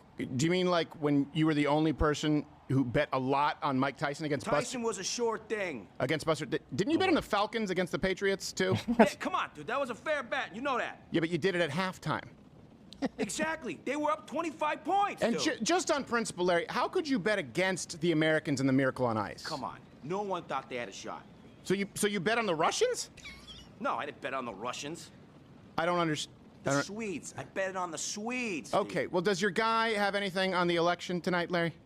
No, but I got a sure thing for you. Look, my guy said we should put it all on Ellen Page winning an Oscar. All right, Tim, cut it. I thought he said Alan Page, who was a great football player in the 70s. Well, Ellen Page was a great actress. Same likelihood. Alan, not Ellen. Yeah, well. We also do have an update right now. Georgia, by the way, 79% of the vote is in, and Donald Trump is holding a 4.8% lead. Good. Oh, there we go. That is So pretty significant. That's good. And so North Carolina updates 65% of the vote in, Trump's leading by 5.3%. Virginia updates 64% of the vote in, and Trump leading by 1.1 again, depending on where the rest of the votes come from counties. Wait, he's leading Virginia 1.1? Wow. That's a bit. Now that's good. Leading by 1.1. That one actually made me excited. I pulled my bet, by the way. Yeah, Pennsylvania right now, 40% of the vote is in. Trump is closing the gap again, as expected. Kamala Harris's lead is less than 1%. Yeah. Well, that's trending in the right direction. So it looks, and again, we're not going to make calls immediately. They seems like they've already called Virginia, I believe, decision desk. Oh my God, really? Come on, Rumble. No. It's funny. People always say, oh, it's a network, which is kind of cliche in IT. When something goes wrong, you blame the network. But again, I have other tabs or things that are working perfectly, as well as I'm obviously, live streaming and uploading data. But yeah, the network is not the issue. I triple checked the network at the home here today. And yeah, the network is not the issue. But let me reload the auto recorder there. See Donald Trump win North Carolina. We see him win Georgia, and we see Virginia within 5 points or less. Yeah. That's the kind of combination that you really haven't seen with a Republican not winning in at least, I believe it was a decade. Holy Moses. That kind of combination. So 79% of the vote in. Donald Trump. Poly market is killing it. Trump's down at 82.3%. Kamala Harris is at 20.1%. Now, again, this is the betting market, but still, 82.7%. Dang. Some astronomical odds. If you're an underdog, I mean, again, not financial advice, but putting money on Harris. Great example to be a winner and a loser at the same time. If she were to win there, make some money. Yeah, but did you see the nanny? Holy smokes. Yeah, different wife, buddy. Could be a different wife. Could be a Jude Law. It could be a Jude Law situation. Okay, fine. Yeah. You know what? Chick had an ass on her like Dickie Greenleaf. Fails nobody. Before we go to Bolsonaro here in just a minute, we've got another. So we're going to go with another promo code for merch right now. So go to crowdershop.com. We're going to do number 3. I know Tim's got like 75 billion things to kind of choose from, so he needs a little bit of a lead in. Yes. So you said number 3? Number 3. All right. So promo code MAGA right now. Any shirt, 24% off for 1 hour or until a major swing state is called. So make sure you go to crowdershop.com, use promo code MAGA, and remember, we've got the 2024 Oscar the Grouch shirt. By the way, we haven't been doing the drinking game tonight. We haven't had anything to drink Well, yet. yeah. Every time a state is called for Trump, anytime a state is deemed too close to call. Oh, gosh, we're Or waiting. anytime a swing state is called. We've had all of those things. I need alcohol. I've been playing by my own rules. That's because you're a rebel with a cause, and the cause is drinking. I've been playing it. Every time that little Trump guy did a dance, I took a That's shot. why I'm worried, because I got to keep this ship afloat, and I know that everyone else is having a good time and drinking, and if I drink, I'm going to throw up. No. Yeah, Well, but you can't. people might pay to see that. You should have some brandy and sweat it out, as they said in The Godfather. So is it sweat it out? Yeah, that's how Sonny said it. Yeah, sweat it out. Sweat it out. Sweat it out. All right, I guess. I don't know. Yeah, I'm sorry, I didn't have a Marvel movie reference. Listen. So it's more like Transformers. Yeah, for Gerald. Transformers 4. Well, He loves it. Yeah, he One. likes Big the fan. Transformers that have Mark Wahlberg. That's he's how like, far down. he's like I've never seen a Transformer movie. I'm not lying. I'm trying to do your bidding, okay? No, But I'm saying those were good movies. People really enjoy those movies. I'm making a good movie. I'm making people happy. All right. People say, "Where's Shia?" Shia had a mental breakdown. Okay, so they have me. By the way, if I was on Flight 93, wouldn't have gone down like that. Okay. Flight 93, I would have gone up to the captain and said, "Hey, do we have a problem here?" He would say, "We do have a problem." I'd say, "What is it?" He'd say, "We have a terrorist." I say, "You can't have a terrorist on the plane. You're not supposed to have them on the plane. Oh my God. It's supposed to be a terrorist-free plane." Hey, we have Bolsonaro. Oh, do we have? Yes. All right. Hey, Eddie, you there? And the reason that this is so important is, of course, Brazil, they're paying very close attention to the United States because they know what happens when you have a commie who actually achieves higher office. Gerald, where you going? Gerald is. He's at Mar-a-Lago right now. Oh, Bolsonaro? Yeah. Wow, he must have some juice. So why did Gerald leave? Because he's. All right, Gerald. All right. I think he got nervous. All right. Well, then let's make sure that we bring on Mr. And just to be clear, this is Eduardo Bolsonaro. Eduardo, yeah. Yeah, I want to make sure. I don't want people to be like, oh, but he's great too. So let's bring on Eduardo Bolsonaro, ladies and gentlemen. Mr. Bolsonaro, it's looking a little choppy, but I know you're at Mar-a-Lago right now. What's the vibe like there? Hi, Stephen. Sorry to disturb you, but here people is also very excited. We are following the elections. And actually, I'm doing a lot of interviews, but we are following here the elections, and everybody here at the dinner is really excited. We just had Trump here saying that he expects to go to the convention center, maybe to do the announcement of the victory. Yeah. But I will tell you, to be very honest, I have some friends in Brazil that they are a bit scared because they see that a lot of people saying that Kamala is going to do good, maybe they're going to win, and no one knows the truth. It depends what TV channel or what YouTube are you watching, or Rumble channel you are watching. Right. No, that's exactly right. And that's what we wanted to provide people with some more, granular detail with the stuff we have here, with not only the Newswire, not only the analysts, but we want people to see a little bit. For example, we have not called people here watching. We have not called Virginia yet because it's very, very close. Kamala will probably win. But it will be within a margin that is significant. And we also haven't called North Carolina, which Donald Trump will very likely win. But we want to be prudent with those. And we did, however, call a multitude of states well before CNN did, because isn't it amazing? They call, these decision desks, they call Virginia, they call states, but they didn't call Louisiana for another 10, 20 minutes. So we have two screens here, one in Fox News, another one in CNN. It's unbelievable how different it is depending the TV channel that you watch. If I was watching CNN, I would say Kamala will win for sure. Right. And it's crazy. No, it's absolutely right. And by the way, they are all using the same service. That's why we wanted to make sure that people can use the election integrity map and follow along with us so they can see, hey, you can look at the data yourself that is provided. And then we also want to provide some analysis from some experts here. But yeah, if you tune in to CNN, it's going to get crazy once we get to a few key swing states, right? Once, okay, you see North Carolina, you see Georgia. Right now, it's very much looking like Donald Trump is going to win Georgia. He won Florida by such a huge margin of votes. It's looking good, but, hey, depending on the outright steal. How does this compare to watching an election, for example, in Brazil? At this point in time, there's obviously some momentum for Donald Trump. But are you always incredibly skeptical because of what you've experienced there with an election basically blatantly being stolen? Yeah, in Brazil is fully different from what you have in the United States. Everybody votes in the same day. It's the first Sunday of October. We have elections every 4 years. And in this moment, you can vote from 8 a.m. until 5 p.m. So it's a bit different. The problem is that in Brazil, it's fully electronic. So you have to trust in the bureaucrats that are going to count the votes. This is a huge criticize that we have against this system. And yeah, wise man. A man once said, "He who casts a ballot means nothing. He who counts a ballot means everything." Do not.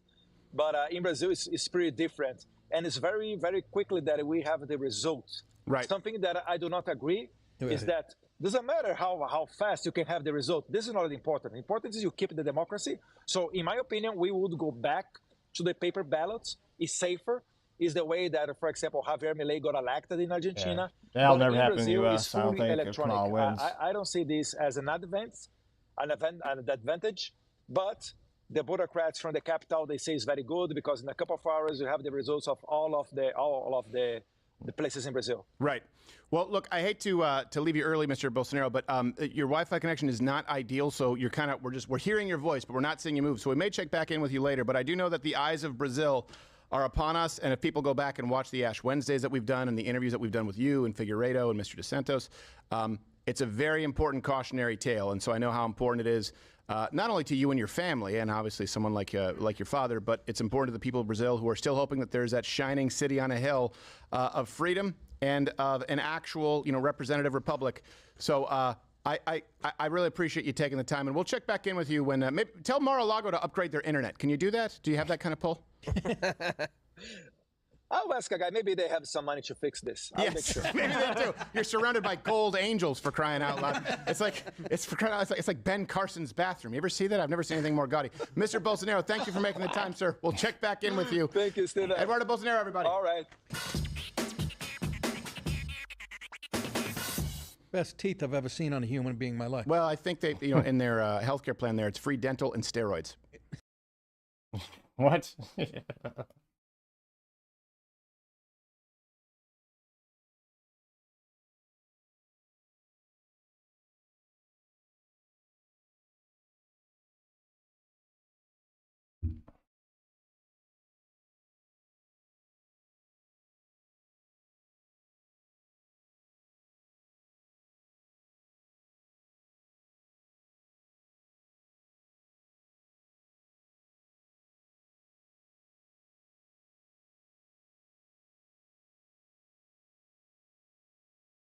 Yes. Well, one of them did. But you remember the last time we had the election, we went home. I took a nap for 2 hours in my hammock in my office because I didn't want to wake anyone up, and then we came right back. Yes. And it was the best 2-hour nap I've ever had in my life. They're very comfortable. Bedroom. Well, that's we don't have sex in it. That's just branding at that point because all hammocks are a swing. You can do it on any hammock. It doesn't need to be made by No, I haven't had sex on it. I just swing on it like a little kid. What? Yeah, it's Nick at 506. I got a Mayan hammock and a bottle of Jergens. And nobody's going to tell me any different. You got a settling torch. I'm in 506. Oh, gosh. I guess, you know what? We still do have to check in with, hopefully, do we know if... Yes, Vermont's in. Oh, wait, hold on one second here. I know that we have our correspondent on the ground.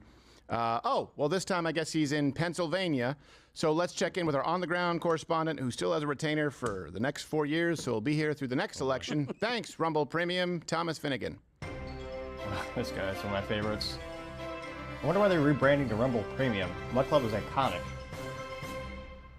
All right, Finnegan, I expect you made it to Pennsylvania by now. Hi, Stephen. Hi. Are you in Pennsylvania? You said West Virginia. No. I was very clear. You're supposed to go to the Keystone State. Yeah, well, agree to disagree. How did you get that far south so quickly? Honestly, I'm more impressed than angry at this point. It's all about the time zones and, the slipstream. I think El Nino played a role. Well, this is obviously a valuable use of time on the biggest stream. Since you're in West Virginia, why don't you hum a few bars of Take Me Home, Country Roads for all of our viewers? How about that? Okay. The Most Def song? John Denver, but close enough. Oh, dear God. You know what, Toolman? Let's cut it. Let's cut it.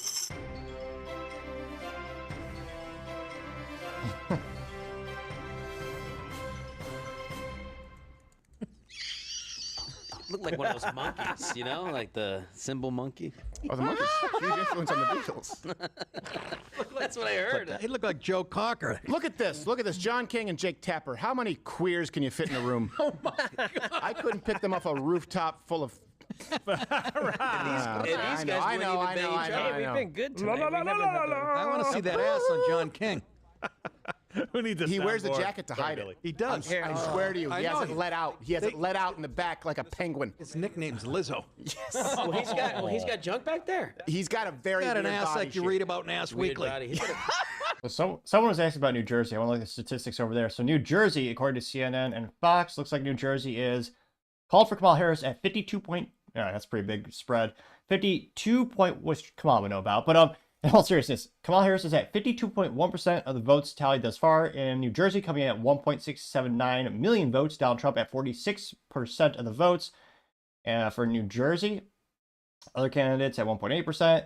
New Jersey has 60% of the votes counted thus far. So it's not at 100%, but they're calling it for Kamala Harris.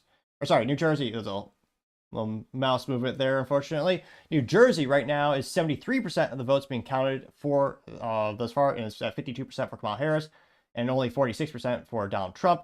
Now, Pennsylvania right now, and again, it's tight race. Right now, Trump is up by a scotch at 50.1% of the votes being counted for Donald Trump. 49% of all the votes have been counted thus far in Pennsylvania. 1.75, about rounding up a little bit, 1.75 million votes for Donald Trump. Kamala Harris is at 1.69 million votes. Again, this is Pennsylvania, which, again, is a lot of speculation. It looks like Utah is starting to trickle in. A little disappointing, actually, because, again, I don't know what they're drinking, maybe Bud Light at the Associated Press or CNN. But right now, Utah, 0% of the votes are in, but they're calling it for Trump, which, again, based on historicals, maybe okay, but come on now, give us more data. 48% of the votes have been counted for Colorado. It is 55.9% for Kamala Harris and 41.9% for Donald Trump. Now let's see here. About the same when it comes to other maps. Pretty much side by side. So waiting for all the West Coast to see what they come in at. See here. And let's see. Jump back to the Daily Wire that they're talking about there. Investor was pointing out to me last week that he was feeling increasingly good about Trump's chances. Not because of the polls. The polls were all over the place, and you had that crazy Iowa poll that worried us all so much. Not even because of Polymarket or any of the betting markets, but because financial markets seemed to be pricing in a Trump victory. And not only were the rich people putting their money there, but the rich people were putting op-eds in the Washington Post, like Jeff Bezos' op-ed, decision not to endorse. That it seemed as though institutional financial interests, with a lot of information, much more information than any of us, seemed to see a good chance of a Trump victory. Well, listen, the minute that Jim Cramer said that it was likely that Harris was going to win, it was over. Guaranteed. Right? We knew that should have dumped all our money at that point, you just throw your money into the market against Jim Cramer because no one has ever gone broke betting against Jim Cramer. The Jim Cramer effect is real. The inverse is not financial advice, Again, but as these pans out a results lot. continue to flow in, it's exactly what you probably would have thought at this point in time. The Democrats had put a hell of a lot of faith in North Carolina, in possibly flipping Georgia. Remember, she's already doing worse than Biden. It's just a question of how much worse she does than Biden. Remember, Biden won Georgia. He won Arizona. He won a bunch of states that Trump had won in 2016. Those states are gradually coming. The Daily Wire apparently is not even streaming on Rumble? Really? That's gotta be a mistake. Maybe they're just all on Ben Shapiro. Let's see. I know they were pretty slow to adopt in terms of going onto the new platforms, but yeah, it looks like they're exclusively on the YouTube, which is hilarious because we keep talking about building infrastructure being different from big tech. But yeah, Daily Wire is right now, looks like it's on YouTube at 119,000 views, and Laura Crowder's about 400,000 on Rumble, and then 86,000 on the YouTube.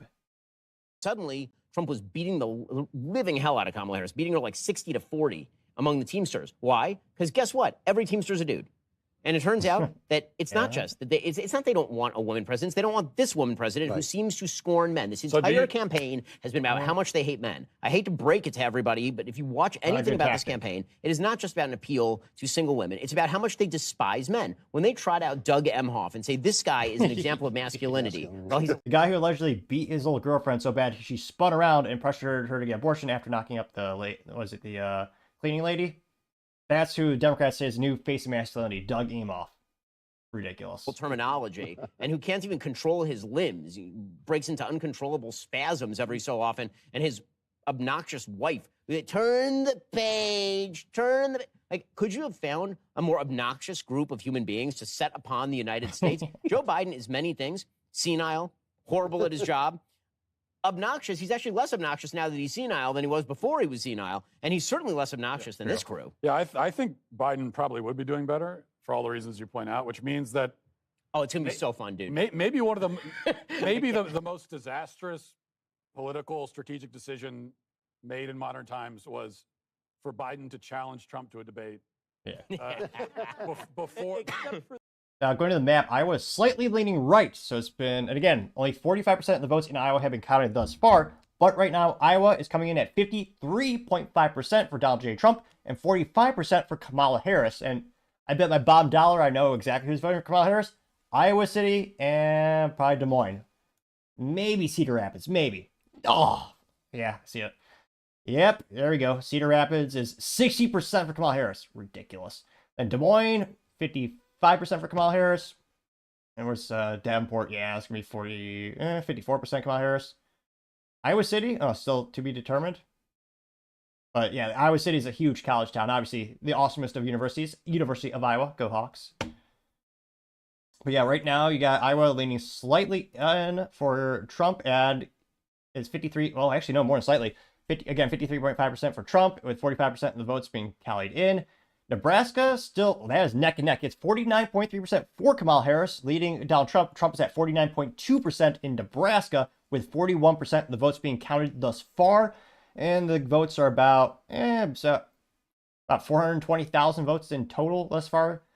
Again, only 41% of votes in Nebraska have been counted thus far. Kansas is leaning towards Trump, 52.8% compared to 45.3% with Kamala Harris. 61% of the votes have been counted in Kansas as well, which is known for Dorothy and a couple fun things. Missouri now called for Donald Trump at 54.3% with 40% of the votes that are in. Michigan, Wisconsin. Wisconsin is leaning, it's still pretty close. Kamala Harris is at 49.9% in Wisconsin, leading over Trump 48.5%, which, who the hell is voting for RFK Jr. over there is beyond me. Again, for the umpteenth time, he's told you to vote for Trump, he's endorsed Trump, and he's on Trump's team. I mean, Trump's going to give him some positions. Ridiculous. But people are still voting for him, as well as the moronic Chase Oliver, libertarian candidate. Again, we've had some good libertarian candidates throughout my lifetime. He's not one of them. Now, again, Wisconsin that has at 43% of the votes being counted. Michigan has Kamala Harris at 50.8%. Donald Trump at 47.3%, with 20% of the estimated votes being counted in Michigan thus far. Ohio's leaning more towards Trump at 55.6% compared to 43.5% for Kamala Harris. Now in Ohio, in terms of the total votes, in terms of total counts being voted thus far, it's 77% of the votes. That's getting there. In Pennsylvania, still 50.5% Trump and 48.6% for Kamala Harris. Arizona, the woefully inept Arizona, just popped out of nowhere now at 49% of the votes of Arizona being counted, allegedly. We'll see if they take 10 to 13 days to count, which either means they're woefully inept or corrupt. I can't decide which is worse. Now, right now it's at 50% for Kamala Harris and 49.1% for Donald Trump, with 49% of the votes being counted. In New Mexico, still leaning towards Kamala Harris, 50. Well, let me know if I should just round up the comments. Let's see. You have, let's see here. It's at 50.8% for Kamala Harris and 47.4% for Donald Trump in New Mexico. Excellent. Appreciate the extra chats. One is from, is it Crayd? C-R-A-Y-D. You know me, if you tuned in before, I'm not the best at pronunciation, but I'm trying, so let me know if that's not the predict. Let me know if you want to spell out the vernacular in terms of how to properly, enunciate it. But Crayd said, I'm not sure why Trump is so high in the odds. I hope they're right, but it seems like all crucial states are extremely close. It might be missing something. Again, click that subscribe button. My goal, if I can just get one more subscriber tonight, gets me to 1.355 thousand subscribers. We're trying to get over that, get back up to 3.55 for a couple days now. Again, goal is to get to 4,000 by the end of the month. We're trying for about a year, but nevertheless, I don't give up easily. Got persistence. Well, being a small business owner, you kind of have to have that characteristic. Now, in terms of the betting odds, let's go back to that and check what it is updated to really quick. Again, we're looking at Polymarket, which, holy Moses, 89.3% for Donald J. Trump, according to Polymarket, which is a betting market, and 10.3% for Kamala Harris. Oh my gosh, that is rough. Now, what are we missing here? Well, I'm actually pretty shocked it's that much of a delta. Because again, the U.S. on average historically for many, many years, it's been about 50-50. It's pretty, most of these races are pretty close. So, I mean, I'm not sure why it's so, I think the average person on the planet, I think, likes Trump, especially the people that are more libertarian-minded and they want less, I mean, there's a lot of oppressive governments around the globe. And again, Polymarket, people are placing these bets globally. U.S. citizens aren't betting on them. So I think it's my perception that globally people want Trump, so they're betting for him, which is why we might see the odds so great on Polymarket for Trump to win. If I were to speculate as to why he's so far ahead in the Polymarket poll, I would say that would be one of the biggest contributing factors, because I do agree, most of these states are very tight. As we've seen, a lot of them are within a couple points margin of, I mean, it's just single-digit points in some of these states. And granted, you'll have California probably 90% for Kamala. Well, who knows? Maybe they'll go red for the first time in decades. I mean, nothing's out of the realm of possibility. We'll see. But again, if I were a gambling man, I'd still think that, the cliche states like California will probably go for Kamala Harris, even though in terms of California losing more businesses and people than ever before, one would think they would learn from their mistakes and vote differently. But no, they have not. They've voted for more taxes, more regulation, more oppressive government, which great for people like me in the great state, or some might argue the great country of Texas, because more businesses that move here, more opportunity to work with businesses since I own an IT company. Remember, Topping Technologies, go to our website for a free flamethrower with every IT purchase. I'm not kidding. Made by Pulsefire, a great Florida-based company. You can see right there. And it can be mounted to a standard AR-15 Picatinny rail. Comes with that accessory. It's so cool. It has a little handle if you want to use it with a one-off, so you don't have to attach it to AR-15, but I think it's probably the best practice.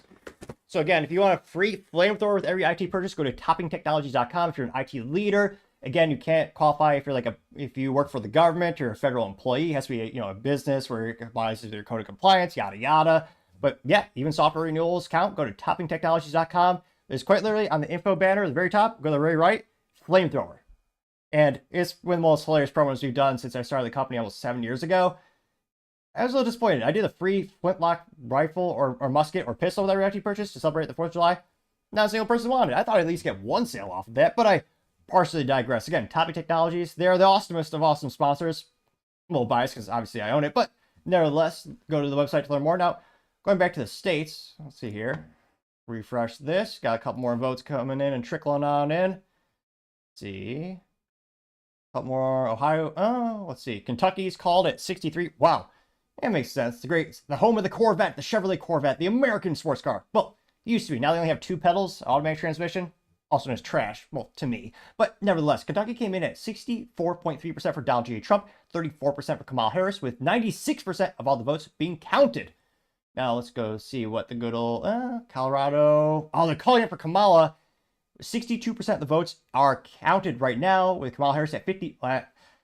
I understand that's a pretty big delta or difference. It's 54.6% for Kamala Harris compared to Trump at 43.3%.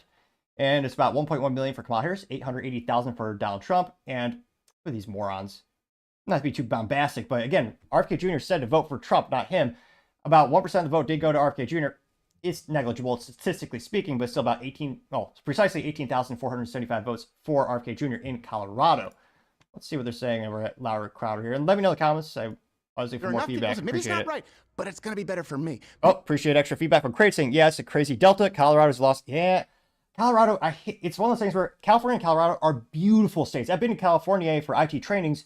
It was a great experience before it went to even more hell with the lawlessness in San Francisco. But only politicians can make some of the most beautiful places on the planet unlivable in hell. Like Colorado, again, they ostracized Magpul, one of the best American companies out there, manufacturing products for not just individual citizens, but also the U.S. military with awesome things for mostly rifle accessories. And yet they passed a law that basically bans the most popular thing they make, which is the PMAG, which, interestingly enough, I actually have my company's logo on it for the tech company. If I were to take it off my swag shelf or my historic swag shelf and put it on here, YouTube would ban the video because they're Marxist and communist, which is why I'm going to try to re-upload this on the Rumble tomorrow. But yeah, Colorado likes to shoot themselves in the foot when it comes to alienating businesses and American patriots, which is ridiculous. I would love to visit. I'd love to ski someday and, go on vacation, which is a rare thing when you own a small business. 105 hours a week can't be beat. But yeah, I've seen pictures. It looks like a beautiful place. I'd love to learn to snowboard one of these days, but it's just the laws are so oppressive. You can't own fancy or even rudimentary firearms. I think one of the states that banned the most common firearm, which is the AR-15 variant pattern, as well as standard capacity magazines, also known as 30-round magazines.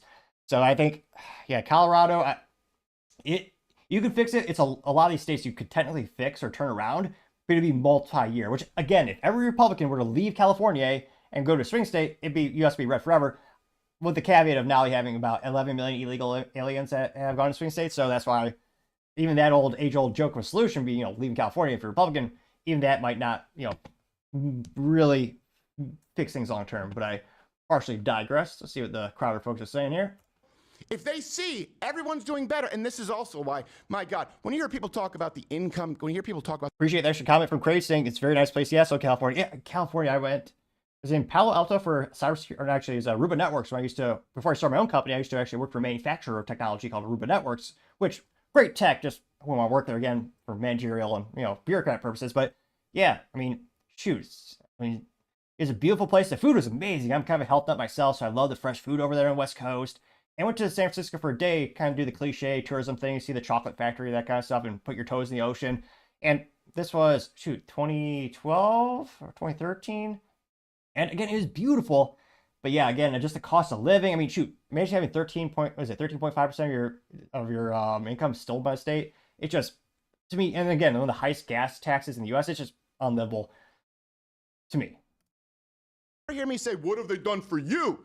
You'll hear me say, what have they done for the country? How does the country look? And you'll never hear me say political violence is never the answer. It's usually not. And the people who say it's always the answer, they're pussies who aren't going to do anything. They'll turn you over immediately faster than George Soros could for people in Hungary. But it is sometimes the answer. Let's be clear about that. The left certainly believes it is, because that's how they won 2020. You were afraid. You were afraid. People were afraid to get out and vote. So it was mass mail-in voting.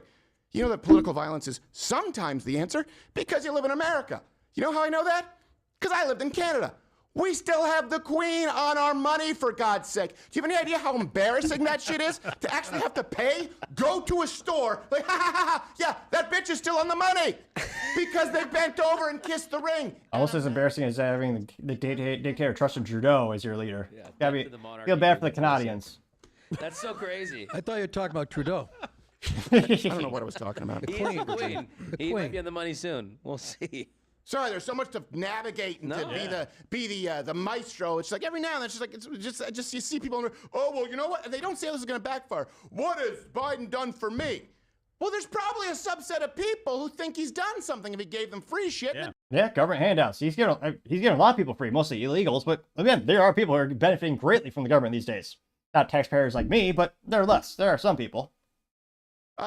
Numbers of success and money that we saw given to HBCUs, but also we saw the market do better. We saw people. I was gonna say, especially appreciate the comments. Got a record number of comments. Have never had this many on a live stream, so I especially appreciate it.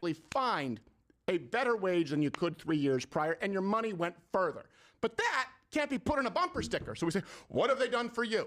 It's a losing strategy.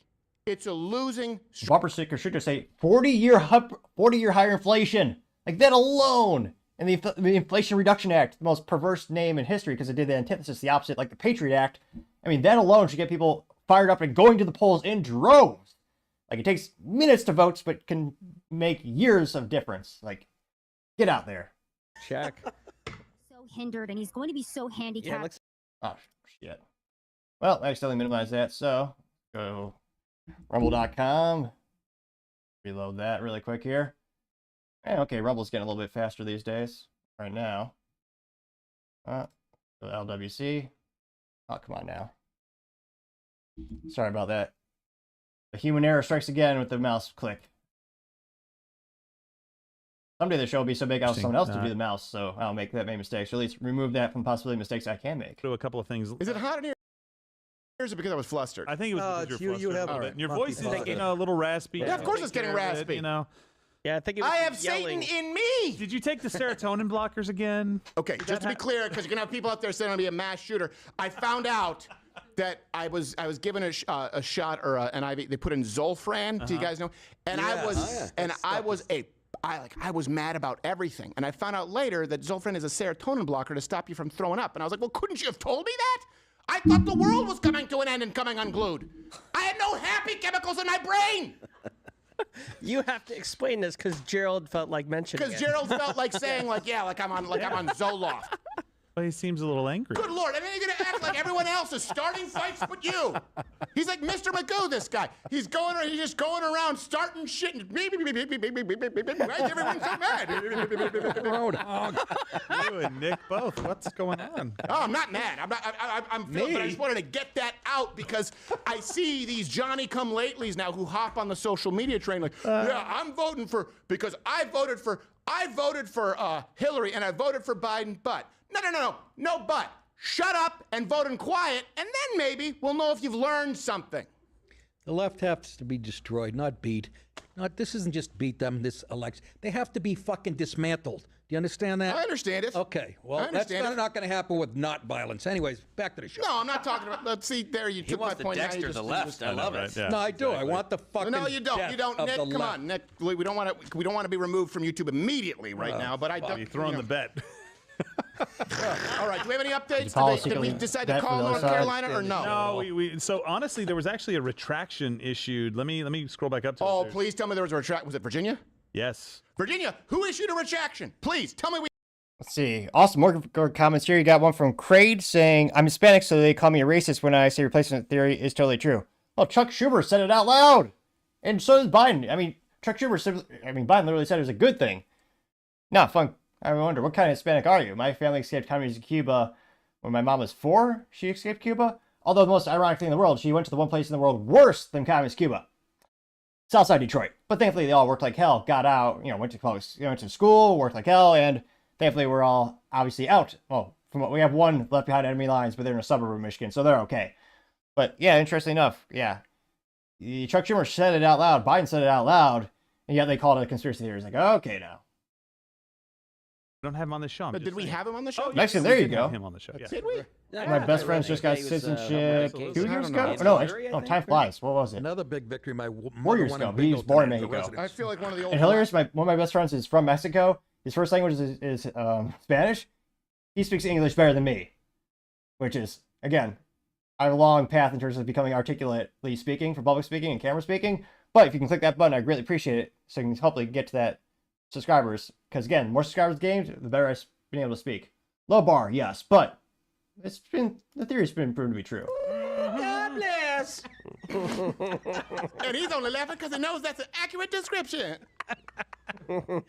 Oh my! He got them Sicilian legs. He got legs so fine. I tell you, if I was Still looking for the nothing from Mediterranean California. slave trade, I would pick him off the coast. Arizona's leading Trump, 49.7 compared to 49.5. That Half is a right million neck to a and neck. million white slaves, but most Until of them they were made, Sicilian, recount so I for ain't feel Maricopa that County. bad. What the fuck? So I'd be pretty pessimistic when it comes to What are you Arizona. complaining about? Giving you most airtime you had since Tucker Colin Quinn. Oh, my aching Last stem. time I ever tried to do that, get a favor. There's Maricopa. I ain't even reporting yet. Nah. Jesus, how many more hours of this? Too much. It's like we're raising money for retarded kids. And I'd appreciate the money. Thank you. Let's bring up that, by the way, let's bring up that Jerry Lewis clip where he calls the guy's son an illiterate fag on the Jerry Lewis. Oh, my, that's why he became my favorite. Dump that, guys. No. Well, you dumped me, but then let's bring up the Yeah, clip. dump Michigan you now. Governor, Ladies, get that to us in 30 seconds. Yeah, make sure. Where's Yeah. Maricopa? I'll say it again. I'll never walk Here it goes. alone. Jesus, Not your bastards. other son, the illiterate fag. No, I'm joking. It's like, this is a telethon for sick kids. Do it twice. Nutty. We had to dump Maricopa twice? County claims they have lady, 51% votes how in you feel about county. homophobia? Claim. I told you it's going to get weird once we get to there'll be a bunch of states called, and now we're waiting on those swing states, so we got to fill some Yeah. time. Are we going back I to just can't wait to Canton? hear what Nebraska has to say.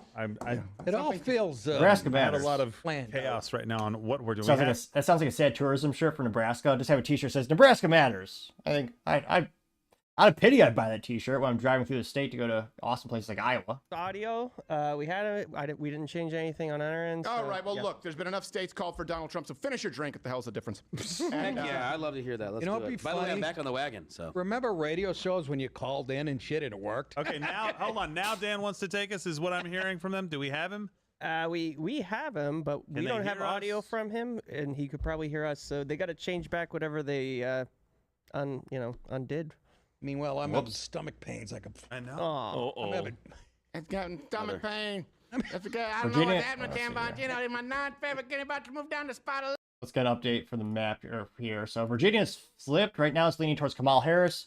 49.7% in favor of Kamala Harris at 1.6 million votes, compared to 48.5% or 1.598 million for Donald Trump. Stein, who's voting for her, the Green Party at 25,000, well, not percent, that's for sure, 25,000 votes, 0.8%. Chase Oliver got 0.4% for him, 14,000. Cornel West at 0.2% at 6,400, which, yes, not a lot. And 73% of the votes in Virginia have been counted thus far. I think Colorado was just called. Yep, Colorado's called. Apologies if this is redundant if I already did that. Caffeine, the hours, maybe it's going to be. Partially kidding. 68% of the votes were already reported in Colorado. We've got North Carolina. Still Trump is leading 50.7% to 47.9% for Kamala Harris. 2.478 million compared to 2.32 million. Georgia, still waiting. You have 80% of the votes are counted in Georgia. Trump is 51.2% compared to 48% for Kamala Harris. That's 2.4 million compared to 2.268 million. Let's see here.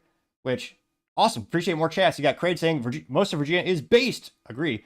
It just might be the area around DC that ruins it. 110%. And if you look at the ridiculous, if you look at where the money comes from for DC, Virginia, yeah, let's just say a lot of defense contractors support that local community. Yeah, let's break down. So look at Virginia. Look at it. It's basically all red. Then you got Richmond, you got Fairfax, Arlington. What is this? I'll be honest, I never heard of this before. Albemarle. Sounds like a nice enough place, but that's deep blue. Same with Greensville. What is this one? Suffolk? Then Norfolk, which, because they're opposite of plane, train manufacturer that's over there. But yeah, overall, look at all that. Loudoun County and how's Loudoun County 56% for Kamala Harris? Really, after all the corruption in that place? Ridiculous. But yeah, if you look at overall, zoom out, a lot of America, which is how you properly pronounce it, of course. It's, mostly red, but yeah, those cities. Let me see here. Zoom out here. But yeah, again, it's leaning, 49.7% for Kamala Harris compared to 48.5% for Donald J. Trump in Virginia. North Carolina still leaning towards Trump, 50.7 compared to 49.7. Georgia, again, 51 to 48 in favor of Trump. Looks like Iowa, 56% votes in. Wow, 55.6% for Trump. A lot of those good old farmers compared to 42% for Kamala Harris. Let's see. Michigan is now leaning red. Okay, so Michigan is 49.2% for Donald J. Trump, as well as compared to 49% for Kamala Harris. I'm telling you, man, I think it's granted, maybe we should temper our expectations. 24% of the estimated votes in Michigan have been counted thus far. But man, when I think of the average auto worker, the people who have their hand on their wrench and they want less automotive regulations so they can make the profitable, awesome things they used to make, like, oh man, when you think of all the cool things GM and all the, like, the Dodge Viper was a hand-built V10 stick-shift engine built in Detroit. It was a marvel of engineering and beautiful manufacturing. If I had copious amounts of money, I would get a Dodge Viper. I mean, shoot, the GTS. I mean, there's something beautiful about a stick shift V10. Like, no automatic transmission is an option. Just a V10 and a stick shift. I mean, that is a driver's car. A lot of power, gotta be careful, but I mean, talk about a just pure visceral, pure experience. I spoke too soon. Michigan just flipped. So now it's 53% Kamala Harris compared to 45% for Donald Trump. But come on. The average auto worker has to be wanting less regulation. They want more money in their pocket. They very much want Trump. Now let's look at it. Grand Rapids, that's disappointing. All the people from Illinois who migrate to Grand Rapids, that's a very common thing. And of course, Detroit, it's what do you want to guess Detroit is? Like 99% Kamala versus 1% Trump? Wayne, where's Detroit? Wayne, where's Detroit at? Do I have to zoom in even more? Come on. Kalamazoo, that's a great place. Used to drive up there for a little camping vacation. 57.4% Trump compared to 41% for Kamala Harris. What's Detroit? Come on now. Wayne, Macomb, Oakland. Can I zoom in anymore? Unfortunately not, but yeah, you look at the main, those corrupt cities, which corruption and Detroit are like peanut butter and jelly back when people used to eat those. Now you also have appreciate more comments. Awesome. Craig says, I wish I was one of the Trump voters there. I'm very reluctant to get excited because when I went to bed in 2020, everyone thought Trump won. Yeah, that thankfully one of the nice silver linings of technology, which is a dual-edged sword. We have very little privacy these days, unfortunately, but as we saw earlier, looking at X Twitter, there's a lot of people taking pictures of all these voting machines, which in those cases actually had the doors that were open and the security tape that was basically broken as well. So again, that was in Wisconsin. They're going to have the recount because of those, either corruption or accident with those voting machines. But I think there's a lot more oversight during the 2024 election compared to 2020. And I mean, either way, there's going to be lots of lawsuits the next day. At the end of the day, the lawyers are going to win. Bank. So it'll be interesting to see what the lawsuits are going. But yeah, right now it's 52.9% in favor of Kamala Harris compared to 40. Oh, that's painful. 45.2% for Donald Trump. So ouch, that hurts. Now, that being said, when you zoom out and kind of look at Michigan as a whole in terms of the votes that have been reported, now, in terms of that, if you zoom out properly, Michigan is reporting, again, there's still plenty of time. 26% of the votes in Michigan have been counted. So again, a majority of the votes are not in. It's not called yet by, let's see, CNN or the AP or, let me see here, or Fox. So no one's called it. Still plenty of time to get those votes in. And yeah, and Craig, I apologize. Let me know if I'm pronouncing your name properly in the comments. I think I am. Lord knows, might be above my prey grade. It's pretty easy to pronounce my name, Topping, because it's like the pizza on every menu. But still plenty of time for Michigan. Now, Wisconsin now leaning a little bit more for Trump. Barely. Now it's at 49.3% for Trump, 49% for Kamala Harris. But again, you have that recount with the machines, and that is with 53% of the votes being in for Wisconsin. Pennsylvania, the one everyone is drooling about, is at 50.7% for Donald Trump, 48.3% for Kamala Harris, with 60% of the votes being reported for Pennsylvania. That being said, historically, a lot of people have very little to no faith in Pennsylvania, so we'll see what happens in that regard. With, again, most of the East Coast being for Kamala Harris. New Mexico still, New Mexico and Arizona still, meh. Got 50.1% of the votes in Arizona with 40, yeah, that's neck and neck. 49.6%, yeah, literally neck and neck. 49.6% of the votes being called for in favor of Donald Trump compared to 49.5% of the votes being in favor of Kamala Harris in Arizona. Now you go to, and again, that's 51% of the votes being counted. New Mexico, you have 64% of the votes that are in and counted. That's, ouch, 53.3% for Kamala Harris compared to 44.8% for Donald Trump, which, oh, that's, what are they thinking? What are they thinking, New Mexico? Lord only knows, which, dang it, no data in for Hawaii yet. Very, very disappointing. Let's see. Kratos said, it's just a randomly generated name YouTube gave me, and I never bothered to change it. I like it. Fun business fact of the day, or nerd fact of the day, which I consider myself a nerd. Remember the original Xbox from Microsoft? Their nomenclature sucks in terms of marketing. I'm talking about the original big old black one that was the size of, well, several loaves of bread. Back in the day, if you played Halo 1, the OG Halo, and did a system link with, or a LAN party, or a local area network party, as we used to call it, from the factory, each system actually had a name, and it was random. I think mine was Weasel. So they each had these funny names to the factory. There's a rumor that you could change it, but none of my friends ever confirmed it. But yeah, you got like a factory named Xbox back with the OG Xbox, which was so magical it never ran out of space on those hard drives back in the day, which every once in a while I get nostalgic and think, man, it'd be fun to get those, buy a couple of those and play a system link. Those were the days before we were paying taxes, had to wait 20 or 30 minutes to download crap from the internet for a video game. It's not even complete these days, but I partially digress. That's a pretty good YouTube name. I like it. Kraid does sound like a Halo name now that I think about it. Kraid Kills. That could be a Halo 2 name or a Halo name. Let's see here. Yeah. So right now, and again, there's still plenty of time. And again, the West Coast, it's still not in. It's 91 electoral votes for Kamala Harris and 207 for Donald Trump. Now, again, like you pointed out, Kraid, I'm pretty concerned of, what happens at 3 in the morning, which, shit, if I get up at 4 in the morning every day for work, or for the gym before work, I debate if I just keep doing this all till 3 a.m. I very well might. Which, again, another friendly reminder to click that like button and tell your friends, or tell your enemies. They might be so pissed that they don't like this content. It might be like poking the bear, which probably isn't prudent. Or they might become your friends because they're so enamored with the awesomeness of this content. I'm not saying that's 100% odds. In fact, I'd probably say it's around 2%. It's not 0, though. So, if you have someone who pissed you off lately, just go ahead and send them a link to this video.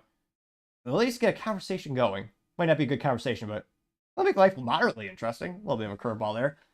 Let's see. What are they saying on the good old X Twitter these days? Wait, load to the home screen here. All right, so Elon is saying X is the signal. Let's see. Well, a lot of people saying it's fake. Everyone else is fake news. Which, yeah, in terms of what you trust, I don't trust Facebook for as long as I can throw it. Let's see here. One of my favorite memes. Picture of Elon suited up, as all men should, saying, I cut 8% of Twitter. Oh, it's not a quote, I don't think, but it's just, texted from Elon. But it says, quote, I cut 80% of Twitter and staff and is thriving. Should we try the same with the government? I got 70 likes. It's going to get 73. Oh, 73, now 74 likes. It is growing like a stock. Let's see here. Yes, dang it. You got to reload the election integrity map with Lara Crowder, unfortunately, every once in a while because it keeps getting pulled down. The hosting. I should. If you're a techie, you can actually look up where websites and stuff are hosted, but yeah, I'm not gonna out them. I'm not gonna out them. Let's see here. That's still not loading. Well, okay, let's just go to the main LWC. What are they saying here? Wouldn't he have gone to Iowa? So, they just play these, they run these disinformation campaigns. And I think the big losers are these pollsters that went along with it. Yep. And look, I think overall, if you take a look at it, a lot of the polls got it right. These are going to be close races, but most of them had Trump slightly ahead.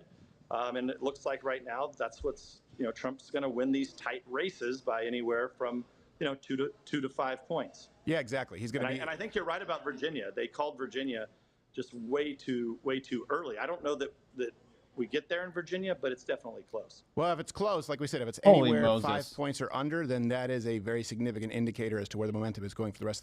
I say that, holy Moses, because Polymarket right now has Trump at 93.2% win.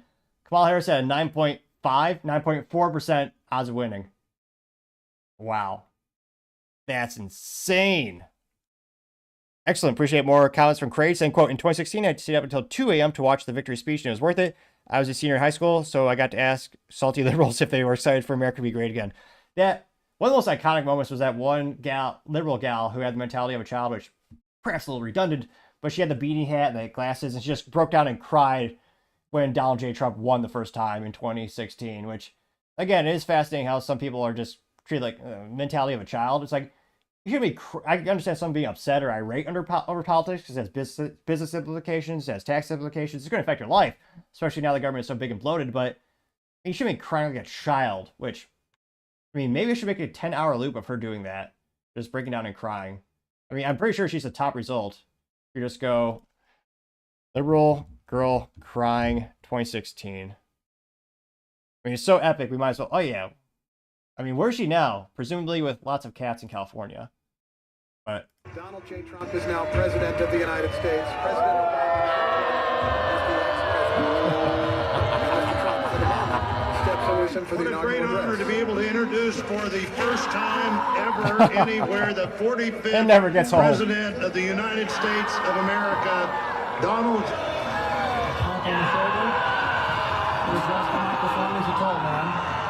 This is legally an adult who's allowed to vote. I am so sorry to my world. I am so sorry to my world. This is not what we want. But it is. We will face. Yeah. Sorry for record low inflation, a booming economy, and no new wars. Yeah, I think that should. Yeah, I think it was a pretty good term when Trump was in office. I mean, maybe I should just make a 10-hour loop of that video just being played again and again and again. That might go viral on the YouTube. Crate says, I really hope that girl has been seeing the light and vote for Trump. I don't know. There's so few people, especially people who examine additional information and change their minds these days. It's pretty rare. I hope she did. I hope. That's why I always tell people when you meet people, if you're trying to change someone's opinion on something, politically or ideology or even in business, I mean, don't insult them. Don't talk down to them. Just really just try to understand the perspective. You know, why did she like, or in that case, why did she like Clinton? I mean, very few people did. But I mean, what were the proposals? If she's intelligent, she could tell you, well, I like A, B, and C policy, and you could debate, well, I think these ideals and prescriptions and policies would be more effective to fix these issues that we both agree are an issue. We want to address it. What methodology is most effective to fix it? That being said, we're having a logical conversation, and many people have more rudimentary, emotionally visceral conversations where they might not be in a place to hear it, so to say. But yeah, when you're meeting someone you want to help change their hearts and minds, never be bombastic or, you know, visceral or, you know, make fun of them. I mean, if I made you face to face, I probably wouldn't. I mean, I wouldn't do that. I'm a pretty nice guy, softy face to face. But yeah, I mean, obviously, I'd want to know. Like, I'd interview her on the interview show. I'd want to know, like, what were the 3 policies you wanted from at the time Hillary Clinton, and did you appreciate what Trump in his office? Again, record low inflation, booming economy, first time U.S. was energy independent in more than 60 years, cheap gasoline. And again, no new wars. I mean, did you like that? And maybe she says no. Maybe she wants the opposite of all those things. In which case, she got everything she wanted when Biden was pushed or rolled into office. Now, going back to the election map, it looks like, again, Minnesota is now slightly leaning right. Now, I say slightly. The estimated votes are in at 9%. So, again, there's still plenty of time. That being said, this is comical because I don't think it's not going to be this much of a delta. Right now, it's like 61% for Donald Trump in Minnesota compared to Kamala Harris at 36.7%. Now, again, Minnesota is the home of, well, a lot of Somali and refugees, is why they changed their flag to a rudimentary crayon drawing, but it's also home to, you know, the liberal state of Minnesota, and Tim Walz, who's best known for allowing abortions up to birth and having, you know, being overall weird, lying about being able to shoot a gun, which, who jams a semi-auto shotgun and can't troubleshoot is beyond me, especially if you own it, which he claimed, and lying about things like not liking spicy foods, where he actually has an own taco recipe that's actually award-winning, and then claiming he used IVF where he didn't. As the pot usually calls the kettle black, they are weird, to say the least. So again, that's the state of a VP. So on average, usually the states more likely are leaning towards them. That's why I'm a little skeptical with the state. Yeah, I want it to be this, but I don't know if it will be at the end of the day. Let's see here. Kratos says, I'm not going to lie, I felt like that shit after Brian won, but I didn't scream or cry. Which, again, a lot of people were disappointed because, again, I mean, personally, I knew, again, my tech company works with a lot of businesses, usually mid-market, or there's different delineations, but I work with a lot of mid-sized, large companies and some small, and I knew it was going to be rough for small businesses, and truth be told, yeah, it very much was. So I was frustrated, but like, yeah, I agree. You shouldn't break down and cry. And yeah, hopefully she did see the light. We'll see, though. Let's see. Wisconsin also leaning towards, wow, by the skin of his teeth, 49.7% in favor of Donald Trump in Wisconsin compared to 48.6% to Kamala Harris, with 57% of the votes in Wisconsin being counted thus far. Michigan is leaning again more blue thanks to Detroit. Trump's barely gone up a point since we last discussed. It's 51.2% for Kamala Harris compared to 46.3% for Donald Trump. Let's see. What's the Daily Wire talking about? If I get the right tab up here. Unless I accidentally minimize them. Let's see here. Go back to Mug Club. Steven and the masters of the internet. I am Crowder, Prince of YouTubia, defender of the secrets of Castle Mug Club. Fabulous secret powers were revealed to me the day I held my hand-etched mug and said, "By the power of Mug Club, I have the power!" And I became Steven, the most powerful conservative on YouTube.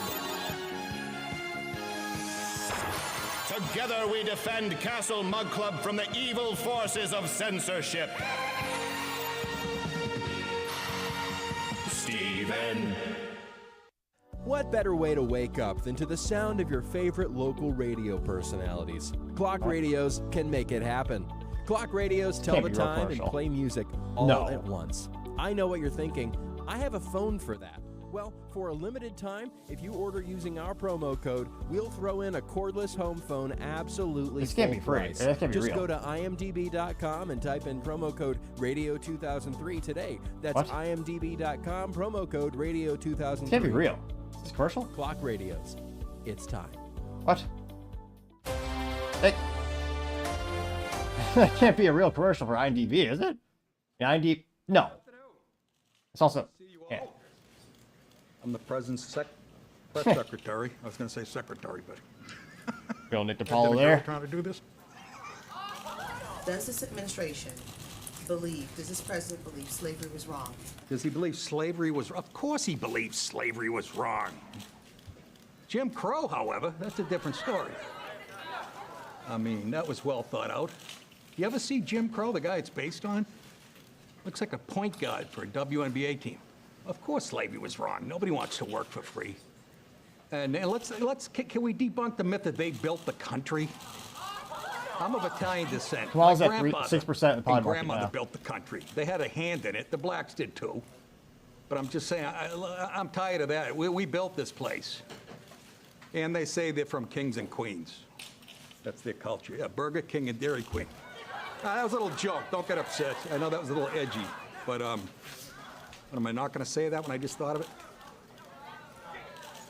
Want to give this to Biden if you see him? Part of his hip.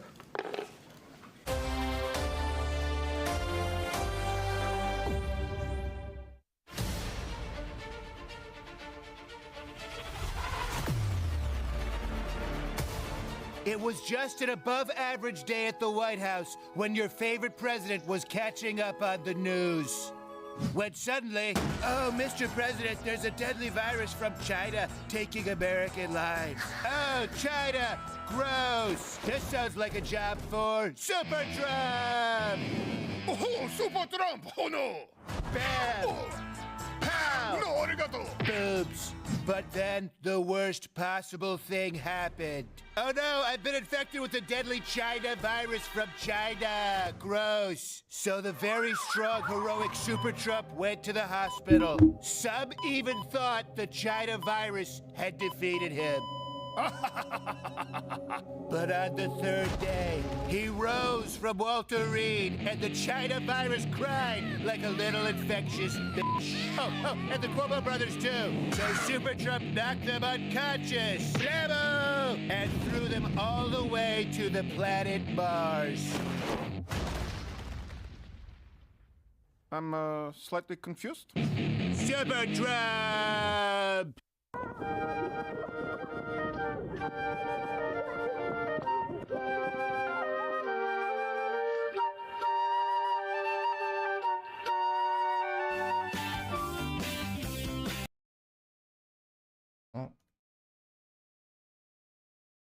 Oh, come on. Tell me, Rumble.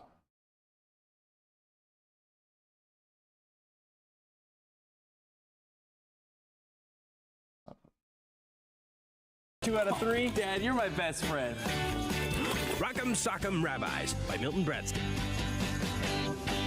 Remember simpler. Hey. Hey, sorry, that was quick. Here we go. So we've got we'll do some state calls here if you want to really quickly. I've got two that we can go to. Do you want to do that? All right. So wait, run it. Which ones? Well, I've got well, I can't say it on air. Oh, dirt. Neither. Okay, neither one of them. Okay, all right. Okay, Do the okay. state call thing.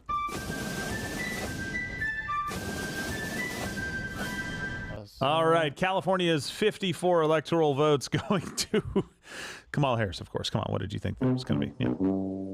The nobody cares electoral votes. Fine.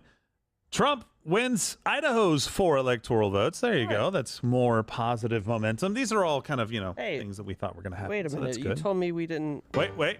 What? Let's say those aren't called yet anywhere else.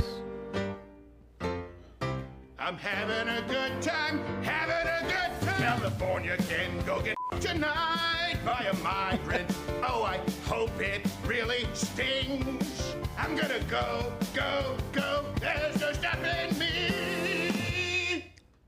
Well, that guy And just there keeps it going. is. Yeah, absolutely. So California will be updated there. We got Idaho updated. Fantastic. We got Alex Jones coming on the show in just about 2 minutes. We've changed shirts here. Got the Trump Vance 24. Don't worry, we have another shirt for when Donald Trump is declared the victor. So make sure about that. And we've got some undercover stuff, guys. So thank you very much for helping us out by submitting your stuff in any way possible. The DDS attack continues 5 hours later. It's a record, apparently, but our team is diligently working on it. Let's go to the polls. More accurately, the results. So right now, Pennsylvania, it is 50.7% in favor of Trump at 2.37 million. 2.37 million votes. Kamala Harris at 48.2% at 2.25 million votes. 21,000 people are voting for Chase Oliver is ridiculous. But they're still voting for him. So slightly leaning right. Iowa is cold for Donald Trump at 56% compared to 42.3% for Kamala Harris. You also have the Dakotas with 51% reporting in North Dakota being called for Donald Trump at 69%. South Dakota at 67.9% with 22% of the votes that are in. South Dakota again had 51% of votes in. Minnesota, only 9% of the votes are in, but 61% Trump. I very much suspect that'll change. Wisconsin, 58% of the votes, and it is now 49.9% for Trump compared to 48.5% for Kamala Harris. Michigan is 29% of the votes that are in, and it is right now 51.4% Kamala Harris compared to 46.8% for Donald Trump. Hey, there we go. Louder, Crowder. So why is it? So it's called with 0% of the votes in. 90.9% for Donald Trump compared to 9.1% for Kamala Harris. Applesauce and there's 3 things. Damn it. Well, it doesn't help if I don't have the third thing. I think it's bourbon. Is that no, all right? I'm not doing that yet. What the hell was it? One thing, we're looking into some numbers here that are pretty damn interesting. I think my suspicions, not going to make any official calls, were likely correct as it relates to Miami-Dade, Broward, Palm Beach, and some of the swings that we're seeing. And if we can apply that, we're going to cross-reference it with some other counties that have already been called, not necessarily in swing states, but in states that have already been called. So we can look at some definitive patterns and see that it may be the reason this election plays out the way that it will in swing states like Pennsylvania. So before we get to that, though, can I ask you a question, Stephen? Because when you do that, you cross-reference. Is that because the demographics are similar? Or? Yeah. Yeah? In other words, I'm going to look at some demographics here that we're looking at right now and see, okay, if there was some major trends in these counties where we saw some significant swings, and we saw them in places not only in Florida, but if that seems to check out consistently with places like New York, places that have already been called. In other words, I'm not talking about counties that Donald Trump wins, but if certain demographics have been swinging consistently with a pattern, that'll give us some interesting projections that we can make that other people are not going to be willing to make because they would consider it racist. Are there states with a lot of Jews and Cubans other than Florida? Well, certainly a lot of states with a lot of Jewish votes, and if you're seeing enough of those right now, what may be the theme of this election, and I'm just telling people that there may be something there, is enough Jewish voters peeling off from the Democrat base, and enough Hispanics may be peeling off, and that may determine some counties in these swing states. I see. Because a lot of people are afraid, based on certain areas that may be heavily Kamala not reporting yet, but we're seeing some numbers play out remarkably consistently right now, but I want to double check it before I... Can you imagine if the media took as much time and care as you did? No, I can't imagine it because they've not done it since I've been alive. A fantasy. Look, you and me, Rhetorical comedians question. tonight doing this, and a half-Asian lawyer who's basically also become a comedian, which makes me feel really good about my legal futures. First of all, sense of humor is a function of intelligence. How's this person going to get everything? I was making dick jokes, the local chuckle hut. Hey, you know, juries love dick jokes. It's true, they do. Yeah, they do. You would They be do. surprised. Yeah, I've been in enough rooms now where I'm like, oh, it just comes down to whether they like the lawyer. Yes. So yes. you That's know. true of sales and anything else. It's true of anything else. So right now, we do have an update right now. Noodles, Toolman, before we get to Alex Jones, in DeKalb County, I do believe that we have a video here. So let's go to our electoral integrity map if we can. I know we have writers there right now, but the electoral integrity map, you guys can use it. Electionintegritymap.com. I keep saying electoral because it's all of the above. Electionintegritymap.com. Go and you can follow along with us. We are hearing some reports in two places right now, DeKalb County and in Philly. And I believe we have video for both of these. You guys can correct me if I'm wrong or if it's just images. But in DeKalb County, what we are hearing right now is, well, I guess we have a librarian right now with an exclusive reporting on some of those bomb threats that we heard about in DeKalb County. So let's go to Georgia right now on the election integrity map. And I believe that if we go to DeKalb County, yep, what we're going to see right now, and Lane the Brain can let me know if I'm getting anything wrong here because these reports are coming in, obviously, and they're fluid. Do you have the video there, Noodles? I have the video. Yeah, the more info button's not working at the moment, but we'll take the video. God love DDoS attacks. So we can do it for you live, but because of the DDoS attacks, it's taking a little bit of time to update. We do have a video exclusive right now from a librarian on these bomb threats that other people have about. Let's watch.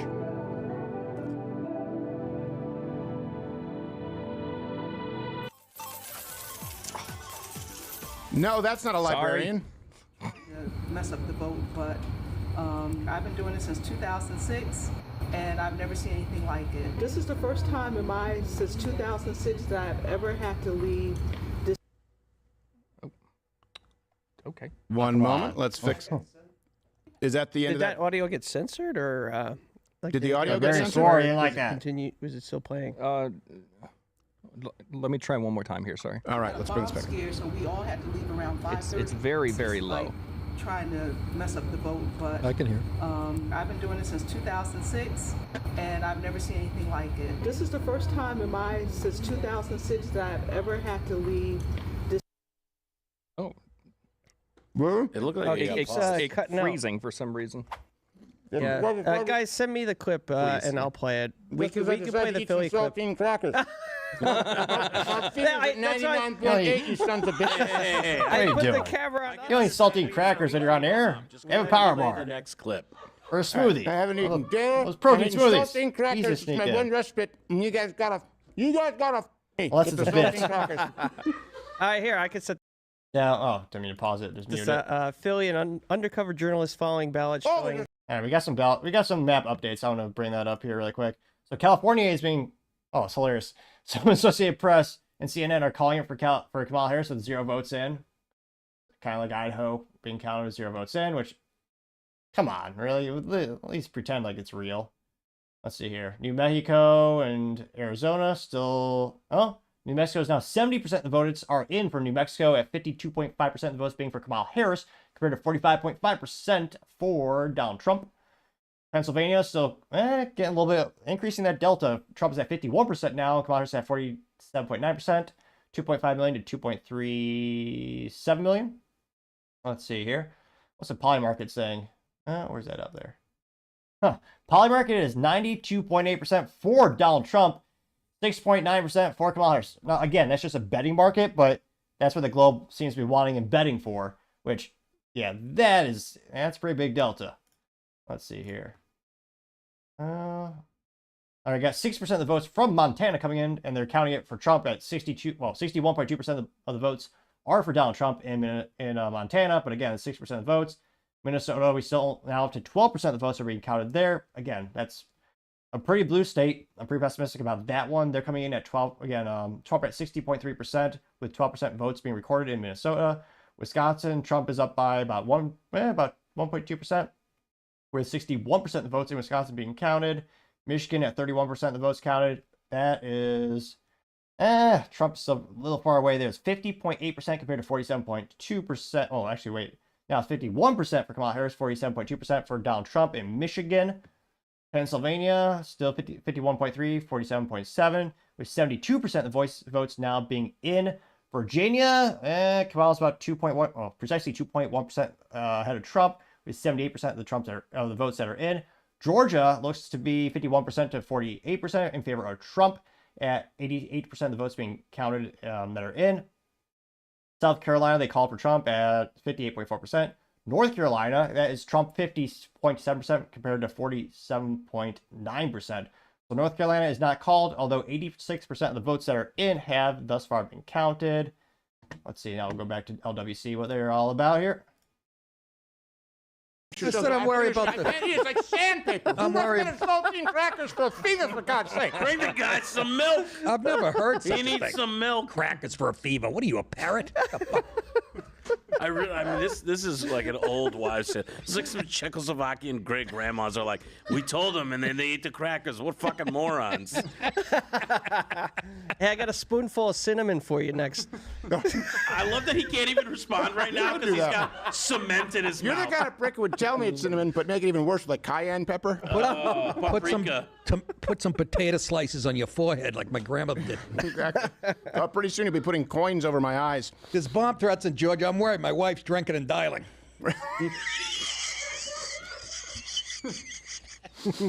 I left her a list on the refrigerator what to do. Okay, so we'll go back to that video, but right now I guess we have this from Philly. We do have an undercover journalist who's been following ballots and has been showing the lack of security that is going on right now in Philadelphia. That's so right. This we do have, and you do have the video. I have with that video. The audio. I'm gonna All right, play it. This is Mud Club Undercover.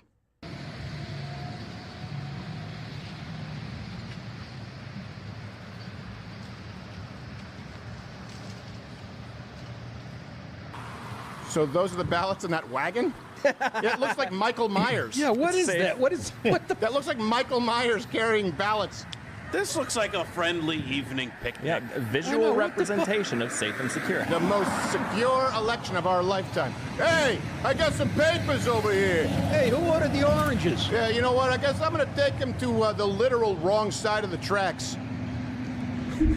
They're not even letting him in. They're closing the gate on him. They're like, no. I'm going to make a prediction. The left's going to say it was right-wing people doing it. Yeah. Anywhere they're losing, they're going to pull the shit. They don't even blame know. it. They don't even know. They're like, wait, we got to let him in? Hey, you expecting some ballots over here?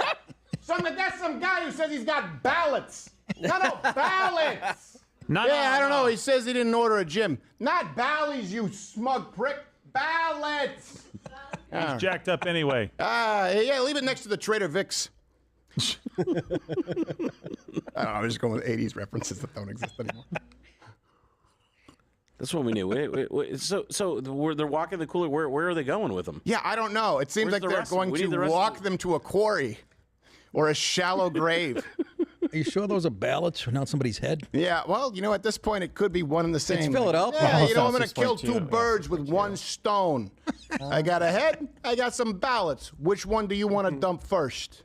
Well, last year they said it.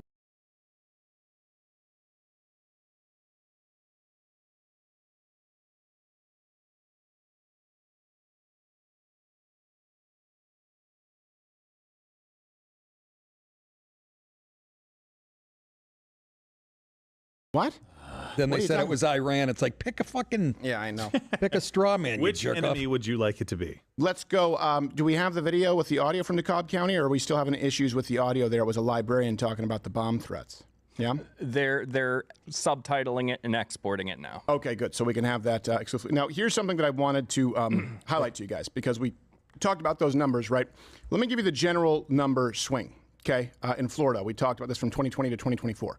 Okay, Miami-Dade was an 18-point swing, right? And this, guys, correct me if I'm wrong, I believe it was an 18 percentage point swing that we saw. Not 18,000 votes, 18 points. Okay, yeah, Broward, we saw a 13-point swing.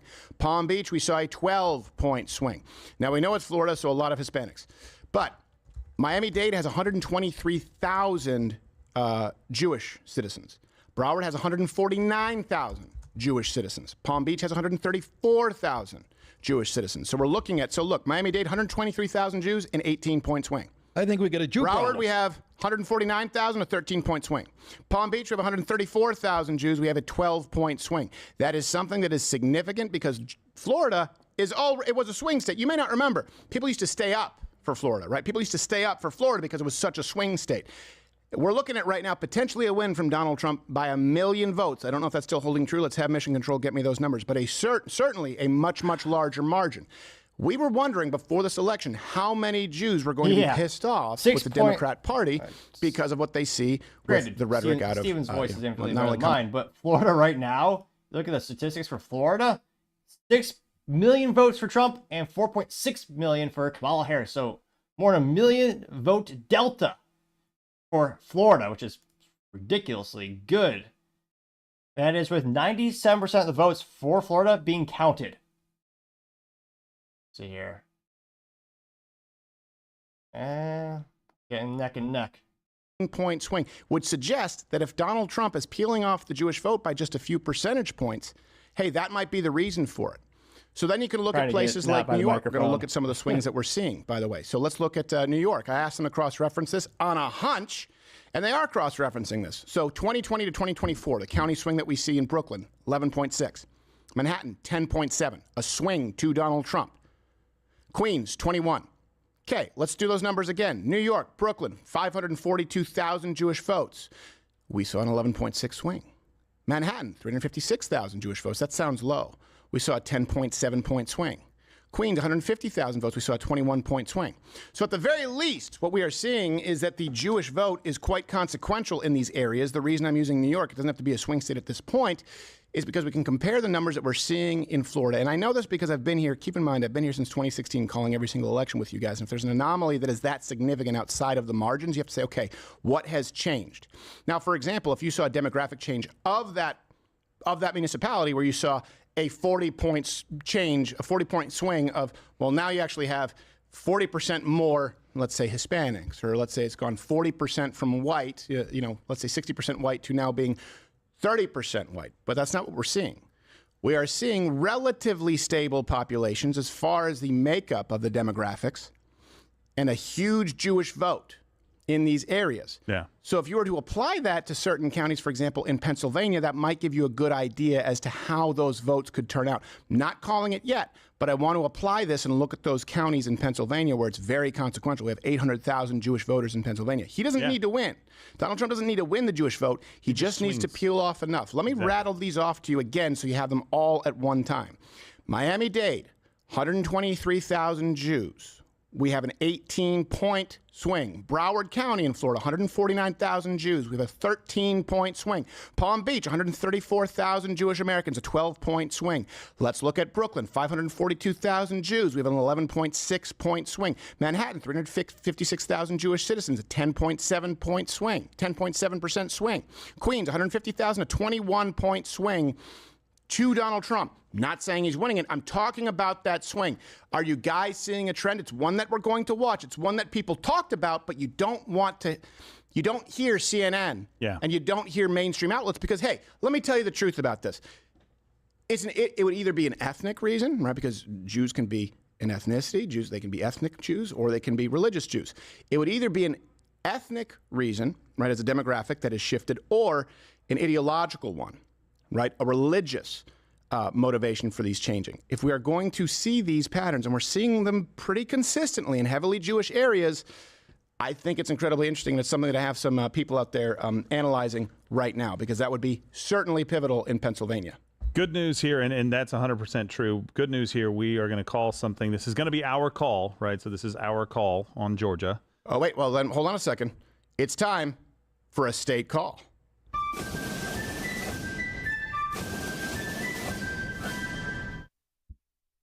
And what I just heard you say the word Georgia. Georgia, we are officially, this is the first place, I believe. First place. Again, this is our call. We have enough information right now to project our call that Georgia, not the official from Reuters yet, hasn't been called yet, but we're calling as LWC, Georgia for Donald Trump. We are calling Georgia right now. Tell everybody, for Donald Trump. Yeah, let's pull up those statistics. What? I'm having a good time, having a good time. Georgia voting Trump is on my mind. Why don't you sing the old school song Georgia is on my mind? That's a beautiful. I think it's Ray Charles. Come on, that'd been a better parody. But that's just me. Let's look at the statistics though. Going to Associated Press, go CNN map. All right. They have not called Georgia yet. No, 90% of the votes in Georgia are in. It's not on the realm of possibility. 50.9% of the votes are in for Donald Trump in Georgia. About 2.5 million compared to Kamala Harris. She got 48.3% of the votes thus far. 2.39 million votes in Georgia. It's interesting. They're calling it. It's close. I mean, again, 90% of the votes in Georgia are in. So, again, there's still some left. Is California already called? 10% of the votes in California. 59.9% for Kamala. What are these people voting for? Everyone, every business moves out of California. It's just mind-boggling. They still vote for more policies like that. It's beyond me. The Jewish vote. So waited to the end of that. That's how far ahead of CNN we are. Right. And to Devin's point, why are they not calling it? They've had the information to be able to, kind of make that call the same way that we did, basically saying like, hey, according to our projections, based on the data that we're seeing, they still have that kind of legal maneuverability, so to say, because it hasn't officially been called yet, right? Right. They're afraid because you give them that one and then Trump gets another and the Dems are going to go to bed early. Yep. And they don't want that. You're absolutely That's true. Well, look, if we Keep have them hanging in there. We have Georgia, and Keep 'em then guessing. other places have called North Carolina. We still think there's some data there that gives us a little bit of pause. Very, very likely that he wins North Carolina. Virginia, we're still pouring through. Like I said, if I were a betting man, I would bet on Kamala Harris for Virginia. But there's some numbers there that we're going to be bringing to you that are interesting, to say the least. Right now, let's actually look at what they're covering on CNN. And I believe we have Alex Jones on to cross the streams in just a little bit. Let's see what this guy, who I imagine speaks like this. No, don't ask me. On Friday to start our return board. That is our recount. He does. That's when we'll He start does. researching That was those accurate. provisionals, You got see how 'em. many we have, and start counting those. And again, like I said, the overseas and military ballots, this will count. Barney get into the Frank's system younger next brother. week. I just Just came how in many and of they those put there this are. lanyard on me. I guess it makes me Less than official. 4,000 total. Truman Thank you very much. Capote. Great uptime. All right, guys, back Truman to you. Allegheny Capote. County. Close to Right the now, they're finish saying line here. Arizona, Georgia, Michigan, North Carolina, Nevada, Pennsylvania, Wisconsin. Too early to call. Back to Jake Not Tapper and his Georgia. lopsided head. Georgia's not too early to call. And it seems like some people don't believe that North Carolina is too early to call, but I'm glad that we said maybe it was. So they want to have all of those right there as too early to call. Pennsylvania, For as absolutely. long as possible. For as That's long right. as possible. Guys, get the ballots over there. We got to call this. Yes. Yeah. Yeah. Well, there's a reason that Pennsylvania wanted to give themselves some breathing room, I believe, of 2.5 years for them to count all the votes. I think they're still counting 2020. Yes, I think they're still counting it's not 2020. What a filthy state. We may have Mr. Jones. Do we have? I'm going to ask the question. Do we have It Mr. looks like he Jones? is in the chair, and I think we can. He Bring is him in. confirmed, yes. All right, let's go Yeah. with the OG, the man who many of you have been waiting to see on this stream, and a good friend of the show, Mr. Alex Jones. To be alive, well, do you think Trump's gonna clinch it? Good Lord, Alex, we had a whole stinger for you, and we were giving you the introduction, and then you were already talking. So I'm sorry, but Alex Jones, of course, people can go and support Alex and watch the stream. What was it you were asking? We were a little showmanship. I didn't know about the showmanship. I've been sitting here waiting to get on. Hey, start it over. I want to see the stinger. I want a stinger. You start can't over. see the stinger. Boom, It's Steven been done. Crowder, Once a stinger, great. always a stinger. But you do looks look awesome. fantastic. Yeah, Can't re-sting. Did you lose weight? How or many what? more pounds did you lose since I last saw you? It was like 48 minutes ago. I've lost, in the last 70 days, I've lost 34 pounds. Yeah. Holy shit. Good for you. I lost 8 pounds in 12 hours, but that's because I apparently ingested a portion of Satan. I ingested the 6th ring of hell. So we're just trying to keep the engine from overheating tonight. Just think trying I'm to keep my getting it fever somewhere. under 100, 101. Otherwise, I'll be going to the hospital. I don't know if you just saw, we just called Georgia. This is the first, we're the first Nobody place answered. to call it, the state. Georgia, pretty damn confident in that. What is it that you're seeing, and what is it you're feeling tonight, Alex? Or if there's any insight you can give us. I mean, it's been very close a few hours ago. Talk about a nail biter. And I think Pennsylvania is, obviously very close to going for Trump, despite all the fraud and stuff we've seen. If Trump wins, which I think it's looking more and more like he will, if you look at the electoral map, we are going to see a meltdown like we've never seen. The top Democrat strategists have been talking about Civil War conditions, not certifying the vote. Carball's been talking about armed uprisings because Trump Wow, so this comes from the Kamala Harris campaign memo. Says, get some sleep. We don't need to wait. We need to wait until 3 a.m. to determine who won? Really? This is reposted by End Wokeness on X Twitter. Which, Lord knows they've done it before. What the shit? Yeah.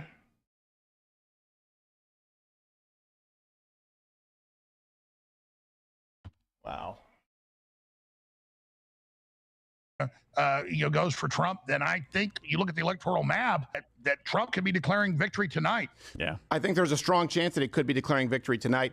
We just went through some of these numbers here. I don't know if you were able to hear it, but I had a sneaking suspicion because we're looking at potentially a win. Can they confirm if it likely will be somewhere around 1 million votes in Florida? They're saying that it could be that much, but a huge. And Alex, a lot of people, are newer to this, right? We have a lot of Gen Z viewers. They don't remember when Florida was a nail biter, right? We'd stay up all night just to hear on Ohio and Florida. That's kind of taken for granted. And we looked at the numbers where we saw a huge swing. So, for example, Miami-Dade, an 18-point swing toward Donald Trump. Broward, a 13-point swing. Palm Beach, 12 points. I looked at it and cross-referenced it with New York. Miami-Dade has 123,000 Jewish Americans. Broward, 149,000. 134,000 in Palm Beach. Then we looked in a state where Donald Trump lost. But we looked, for example, Brooklyn. We saw an 11.6% swing toward Donald Trump, 542,000 Jewish Americans. Manhattan, 10.7-point swing, 356,000 Jewish Americans. Queens, a 21-point swing, 150,000 Queens. I bet you also be pretty interested. A lot of Middle Eastern, a lot of Arab American who, by the way, are swinging toward Donald Trump. Not necessarily in a way that he's winning, but in a way where he's carving off some of those numbers. I think that may be the story of tonight, the Jewish American vote and the Hispanic vote. But we're seeing that kind of track, which... if so, we could apply to Pennsylvania. This is something that's obviously near and dear to you. Does that surprise you, or were you expecting that tonight? A lot of people I really respect were looking at the numbers. Even Roger Stone, who's usually a big pessimist, said Trump could win tonight. And he said that on my show Sunday. And so, look, people have self-preservation in mind, common sense. Yeah. Harris is so detestable, so fake. Yeah. Walls, it's hard to pick somebody that would compliment her disgustingness, but they were actually able to find somebody that made it more gross. And so the system's been very, very arrogant. So, I mean, I'm not surprised that Trump's got a real shot at it to override the fraud. He had to make it over that. We got to have a big red wave, make it over the blue seawall. And so a lot of people I respect were saying, no, it's going to happen. And then even Roger's like, no, I think Trump's going to win. And he's always been accurate. He told me in 2020, he said Trump's going to barely win, not as big a turnout. And he said because of the fraud, he'll lose, but don't tell anybody that. Right. He said that a month before, weeks before the day of. Do you think that the suspicion that I have here might be correct, that we are seeing a significant portion of American Jews no longer in clear conscience being able to support the Democrat Party? Do you think that's what? Do you think this is just, again, right now a suspicion, but we're looking at different counties, that may have played a significant role, for example, in these huge swings, these districts where there are a lot of American Jews? Yeah, I don't think that's speculation. We've already seen that swing in the polls. And so I think that's a game changer as well. But what I think you're seeing is just a political realignment with all these famous Democrats and liberals that have souls joining Trump. And I just think that the people get it. They can smell that, that there's no future with Harris, and, that Trump's not out to get him, and Trump doesn't want World War III. So absolutely. I mean, I think that's a big part of it. And like you said, he's, got all these Muslims endorsing him in Michigan. And I mean, people just are sick of the current power structure, but then they're going to try to block this. They're going to try to impeach him again. They've reportedly already drawn up articles of impeachment if he is, getting back into office. It looks like Republicans are taking the Senate, expanding in the House. That's just as important. So if Trump does get in and has the trifecta, he better drain that swamp and he better deliver. And he's being handed, as an economy that's got fire coming out of the engine and smoke shooting out its ass. So this is a crazy ass situation. Is that good? Yeah. Can I, before I want to see if I can, hey, Toolman, if we show this clip out of Georgia, will Alex be able to hear it? I can do that, yeah. Okay, so Alex. And appreciate it. We got that extra subscriber. Fighting for that all week now at 3.55 thousand subscribers on the YouTube. Thank you so much for that person that got me over that hump. I was at 3 point, it was a long time, but it got there. This is from someone named Devin. He went to go early vote in Georgia on the 21st of October, okay? They told him, oh, sorry, you were deceased in July of 2023. So he was allowed to take this photo of the screen, which you can see in the video, and he was given a provisional ballot, told that his vote may not go through, but you'll be registered for next time. And we actually have a clip right now that we can play. You won't be able to see it, but hear it. Oh, I'll show it to. Okay, you'll be able to he will see it. see it too. Let's show it to Alex. Hey, my name is Devin Hare, and I'm dead. I went to go early vote 21st of October and found out that I was deceased, and that was why it wouldn't work. I was listening to the podcast. Y'all were talking about, hey, we need to double check that we're registered to vote because there's strange things happening. I said, okay, I'll just go check it out on the website. I should be A-okay. My name does not come up. Show up the 21st, say, hey, here's my driver's license. They say, we can't find you in the system. Let's get you over to this other lady. She's got a computer. She's got all the back-end information. She can tell you what's going on. And she goes, hey, yeah, no, sorry about this, but you're dead. You are not alive anymore. And you have been since July of 2023. I would hope I'm still alive. And she said, yeah, it's just that system is not working. You're still alive everywhere else, but the voter registration side, you're not here. My official status for voter registration is canceled, and the reason is that I'm deceased. She said, your vote might not go through this year. As of today, my name is still not on the registration list, and it's not on the I voted list anywhere. So bravo, Harris County. So there we go. And again, we can't, like we said, just like I couldn't confirm when we were doing the election, I believe we crossed streams in 2020, where I got a ballot to an old address in Michigan that was in process, along with, by the way, my relatives in Michigan who did vote where it said in process. The only confirmation that we have right now is a complete lack of confirmation. And to me, this is an example of, hey, Donald Trump may win this in spite of some shenanigans that are taking place. Does that surprise you at all with Georgia? Let me add to that, because, it's confirmed reports in all the battleground states, and it's almost only happening to Republicans, just like MTG on my show 2 weeks ago said she's getting constituents saying the machines are flipping from straight Republican to straight Democrat. And then later it happened all over the country. They said, oh, it's just a glitch. It is happening. So that's confirmed. So they tried to deny all this 4 years ago. Now it's all out in the open. And then all over the country, it's being reported that Republicans that have been registered already voting are told there's a problem, or they're not on it, or sorry, you're not in the database. Here's a provisional. And so you kind of go to timeout. So there's all sorts of ways that they're doing this. But as you said, the shenanigans are out in the open. They had all these federal judges rule illegals can vote, stay on the rolls. The Texas Secretary of State said 5 weeks ago, you can vote with a non-citizen ID. Then the Supreme Court comes in and says about last Monday, to Virginia, okay, the illegals do have to come off the rolls. So people have been denying that, even though, James O'Keefe gets the footage of it happening. No, this is really going on. So regardless of what happens with this election, I believe Trump's about to win. That's what it looks like right now. It's been just the mask is off here. And so much the fraud did get caught.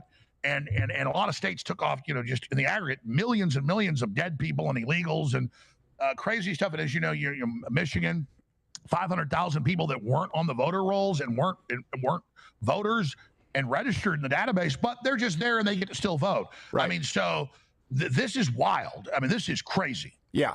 And even if, as we've called Georgia for Donald Trump, like you said, Michigan is one of those. We already know, look, like you just said, there were voter rolls that had some, I don't remember exactly if it was redundant votes or they had non-citizens or voter rolls that should have been purged that they didn't purge. Yeah. But we do know that at least one Chinese national voted, even though they weren't a citizen, got caught, but that vote still counts. To me, that's enough. In other words, if there are any names on those voter rolls that should not be allowed to vote, as far as I'm concerned, every single one of them counts as an illegal vote because we'd have no way to confirm. We only confirmed the one who was dumb enough to ask for his ballot back, and that vote will still count. I'm sure you covered that there in Michigan. Combine the two, I'm pissed.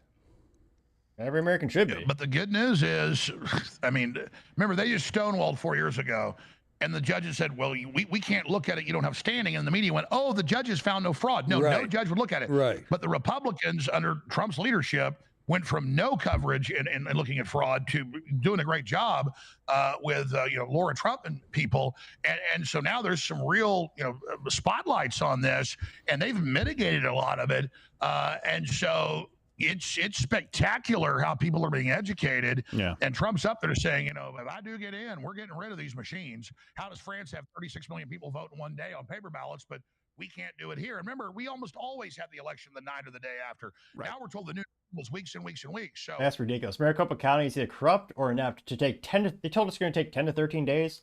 Speaking of, let's pull up the map and see where they're going with thus far. let's see, still 51% only votes, or it's still only 51% of the votes in Arizona have been counted. It's a nail biter.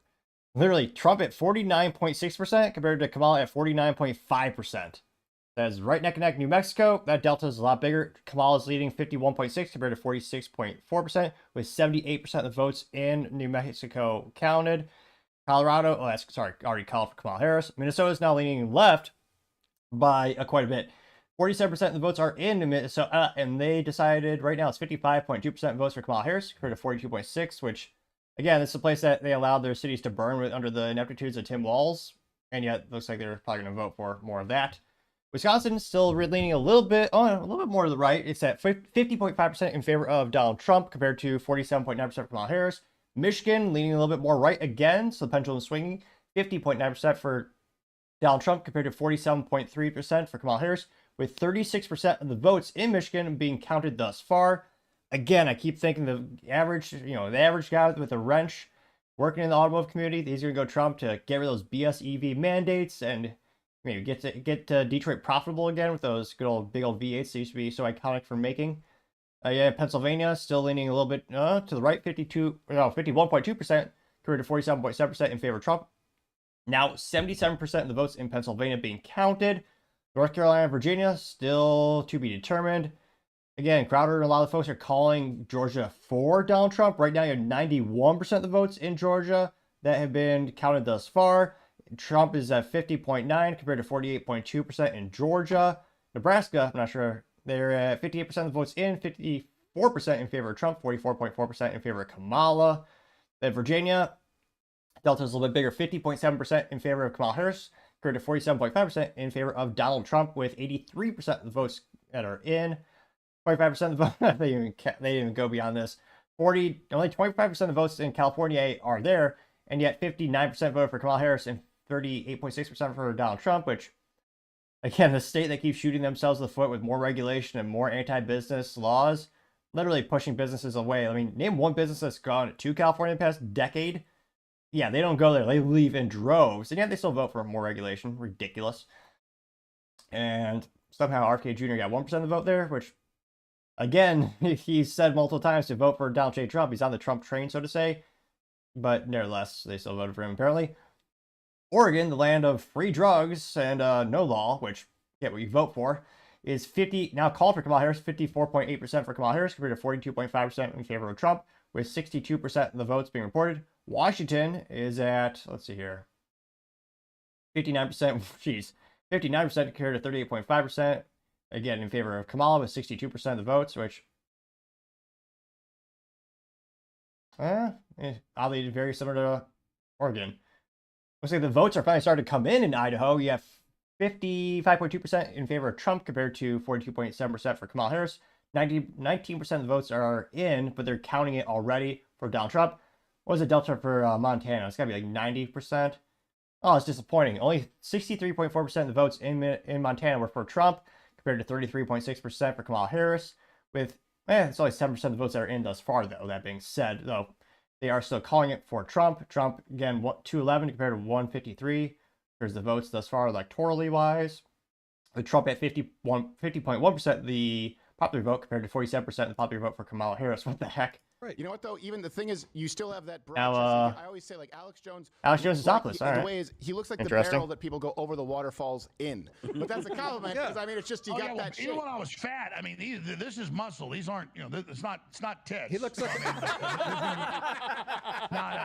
mean, when I used to work out a lot when I was younger, I had just ridiculous chest. But no, I'm not saying it's tits. I'm saying that you look like you're made of wooden planks. He looks like you got that barrel. He looks like a Coke machine with a head on it. Yes, he does. He does. Like those 1920s bodybuilders that are just the 1920s bodybuilders before they were juiced out of their minds. They're just like, look, I built my physique by breaking the chains in my prison walls. And you're like, wow, thanks, Alexander. What I'm doing is I'm trying to get small. So I mean, mainly what I do is like just hundreds and hundreds of sit-ups, hundreds of burpees and all this other stuff, and just pushing a sled and carrying 50-pound kettlebells in each hand, around Rocky IV. warehouses. Stuff lesbians do. Yeah, it's all good stuff. But I'm still in terrible shape. Now up to 9 likes on the show. Much appreciated. You're not in This is terrible less than shape. 70 to- Alex, take the win. Everyone here. We have some ladies in the live audience. They're fanning themselves right now. You look like Michelle Obama. Listen, I did it all from the AlexJonesStore.com with Ultimate Sea Moss, the ultimate seafood. That's why, right here. Wow. Oh yeah, that's why. This is the Ozempic of vitamins. The Ozempic of the sea, as it's known. The Ozempic of the sea. Hey, you know what? Actually, Alex, if you want, and this is completely impromptu, but we just got a sponsorship from Jack Fitness where they do home gyms, and it's one of the very rare sponsors where they reached out and I said, I know exactly who those people are. Lifetime warranty, and we might be able to get you one because I know you probably have a gym at your studio, but if you want one for the house, I bet you we could hook that up for you. It's really good stuff. You still got a house, right? It sounds good. Sounds good. If I were him, I would never be in my house. I would be outside. I know. Strutting it. Stunning myself. I'm joking, but you know what, man? You are ridiculous. You're in way better shape than me, Crowder. I'm just having some fun. Yeah, here but with you know what, Alex? I'm not just saying it. Very proud of you, man, because I know you've. And you know what? One thing I will say about Alex, God said, and I'm not saying God loves Alex Jones more than the rest of you. What I'm saying is, God did say that David is a man after his own heart. And people go, how could that be David? I mean, David basically killed the guy, David. But it was a man who had a repentant heart. It was a man who always came back to God. And I would tell you, Alex Jones, every time he's been going through some stuff, and I talk with Alex, he goes, you know what, I'm doing this, but I really need to spend more time in prayer with God, and I really want to get in. I know that health was a big thing where you said, you would say, you know what, I got to get back in shape. It's just been so stressful. And you know what, man? He had the biggest lawsuit in modern American history as far as a bullshit ruling. So you know what? You had plenty of reasons to be stressed. So, hey, I know you have more goals to go, but man, you should be proud of yourself. And I'm not just saying that. You really are. You're looking good. You're doing well. It's a great way to handle the stress, too. I mean, this is keeping them alive, bro. Eat sea moss. Yeah. I mean, I think so. I don't know. I'm telling you, sea moss is amazing. Where do you get that? The bottom of a boat? What? Yeah, exactly. That's what happens. Scrape it off. It's Irish sea moss. Listen, I just go with whatever it's got the best iodine and all these weird minerals and vitamins that are only in the sea moss. And I am doing a plug here because, we could be shut down next to. InfoWars is up for sale next Tuesday, forced by the court, but we'll continue on in the air one way or another, working with great folks. So, yeah, it's just emblematic of the tyranny we're under, just like Elon Musk said on Rogan. He said, if Kamala gets in, he's going to be shut down. This isn't a game. They've tried to shut you. The lawyer from the Alex Jones lawsuit, which, again, you look at, police literally have shot people and, literally police have shot citizens and been proven in court to do it maliciously in terms of the court ruled is inappropriate, and the family gets a couple $1 million. Alex Jones is getting sued for billions of dollars, and lawyers from the Sandy Hook family literally said, "Oh, we're doing it to send a message," because he had a wrong conspiracy theory. For 28 minutes of footage, or 28 minutes of him ranting about it, billions of dollars. Because the lawyer said, "We never want to have someone like him speak again." Ridiculous. Clear lawfare. Oh, there we go. He can see program. Hold on, Toolman. Yes, I'll give him program for this one. So we're going to give you program because am I right? We're going to call. So right now it's time for another state call, and then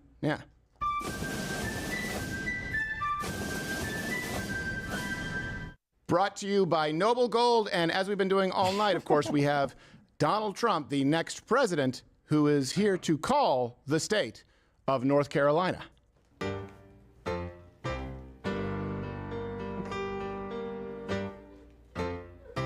I'm having a good time, North Carolina, you came through tonight. Suck it, FEMA, you really screwed up with Helene. The state where you invented human flight. Call me Sully. Oh, man, too. I'm gonna go. There's no stopping me. Holy Moses.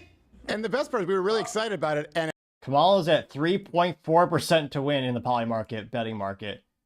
Now at 3%.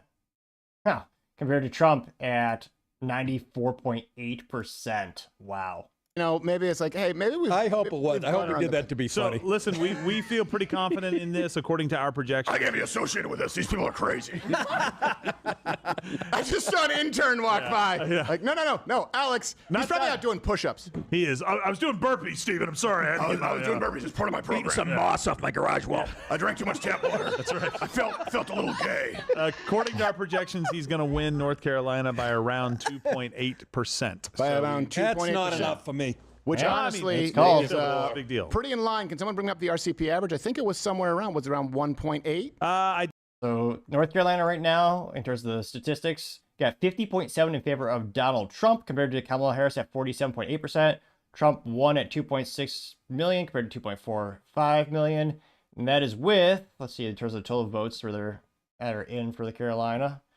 That's with 89% of the votes that are counted in North Carolina. Virginia, still 50.9% for Kamala Harris, compared to 47.3% for Donald Trump, with 84% of the votes being in.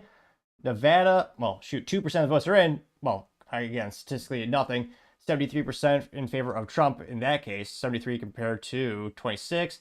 Minnesota, 53.5% compared to 44% for Trump.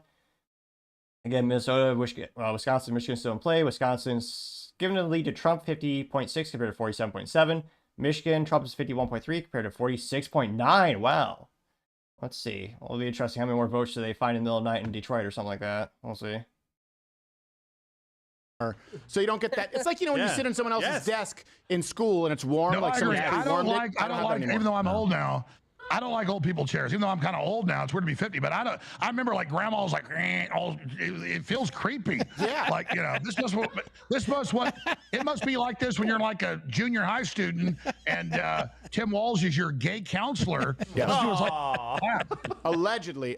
Also, probably right. It's really Alleged weird. my ass. It's Anyway. really weird when old people have carpeting up and around the toilets. You had Yes. some information there, Gerald. All right, so just some information. So we got some PA updates that we can have Ginger Snap come in and give us some. Okay. Kamala Harris is way underperforming in some very important places. Okay. In Tell her to get on her Pennsylvania. knees. And then I just wanted to give you this update too on Florida. So in 2020, Trump won Florida by 372,000. Right now, it's projected at over 1.5 million. 1.5 million. He's going to win it by this time around. Stop it, Nick. What do you mean, Nick? Stop it, Nick. Expects Guys, better. you and your trend horse shit. I'm sorry. All It's right, not, it's just okay. It's not. All right, Nick needs a Snickers. No, there's been no good news tonight that Nick hasn't said. Like, he's not gonna. He's gonna lose Florida. He's gonna lose Florida. Gerald, you can't quit. Gerald, you cannot quit. Hey, no making out with it's Nick. good. It's good. Stop it. news. Stop it. Don't hurt me. He's too big. I'm an old man. something big here. Yes. Don't make me take my shirt off. You mean aside from an Aryan beating up a Sicilian, which the optics are not great? Yes. What is it, Alex? Sicilian. Listen, you guys are doing great on the numbers as well. I know you love Owen Schroyer, former political prisoner. Yes. He's in our big map room looking at some of the numbers. I want to get his, just for a minute or so, his take and analysis. I know you got a bunch of experts there. Let's put our brains together right now. But let's just go to Owen for a second. How about Simulcast. chess? I want him to give us a quick report. He says big developments. Yes, but hold Owen. on, Alex. Before we do that, where's the best Here's place the deal. for people to find you? I just want to say, where's the best place for people to find you? Because we didn't get your plug in yet. Sorry, we have Joe Lewis in the studio, and everyone's losing their mind. No, well, I'm going to steal your dog. If InfoWars gets shut down, find me at Real Alex Jones on X. Find me at alexjones.network, and also follow our backup channel at AJN for Alex Jones Network, AJN Live, and that'll be a big deal because when I got deplatformed, even great fans had trouble finding me. We're still on a lot of talk radio stations. We've got the uplinks at the new studio and stuff, but it's a lot smaller. We tend to expand, hopefully, move out of Austin, maybe up north by you guys. Who knows? You know what, Alex, too? Also, I don't know if you noticed, we just announced this tonight. Rumble Premium has been an ad-free service that's been around for a while. Mug Club now is Rumble Premium. Rumble Premium is Mug Club, where Mug Club proved that we could build out a network, but there are already more people like Donald Trump Jr. on Rumble Premium. They have some gamers there. They have live events. So every member of Mug Club is going to be there. I'm the head of Rumble. With you guys as well. We're going to be working a lot more with Rumble regardless. I just got to know what's going to happen with InfoWars, but we're finally here. It'll be gone. Why did you get rid of the Mug Club branding? You built it for a decade or something like that. Great marketing. I've just been faithful to the crew. I mean, those mugs are iconic. I'm ready to branch out and hopefully have the crew with me. Did they just not want to deal with the mugs anymore? And you could always just bring, mailing you those could just out. change it to like Info Floors, and that could be under Rumble Premium, is my point, right? There's a million And things we that you could do. we Oh, no, we lost his feet. Gone or just dark? Oh, there he is. Oh, he's back. Apparently they bought it You now. know why? Because they want to it feed takes us. money to fight this. Yes. The AlexJonesStore.com. Yes, AlexJonesStore.com. I think because he wants to feed us some info from Owen Schroyer Alex real Jones, quick. And the Alex Jones. Sorry, say it again, Alex. I'm sorry. TheAlexJonesStore.com. Get some T-shirts, get some CMOS. Keep us on the air. I'm not kidding. You'll love the CMOS. But seriously, Owen is on it. I know you guys have your own war room. I want to hear your take on his analysis. So here's Owen Schroyer. Owen, come in here. All right, let's hear what Owen Schroyer has to say. Everybody take a deep breath. Yes.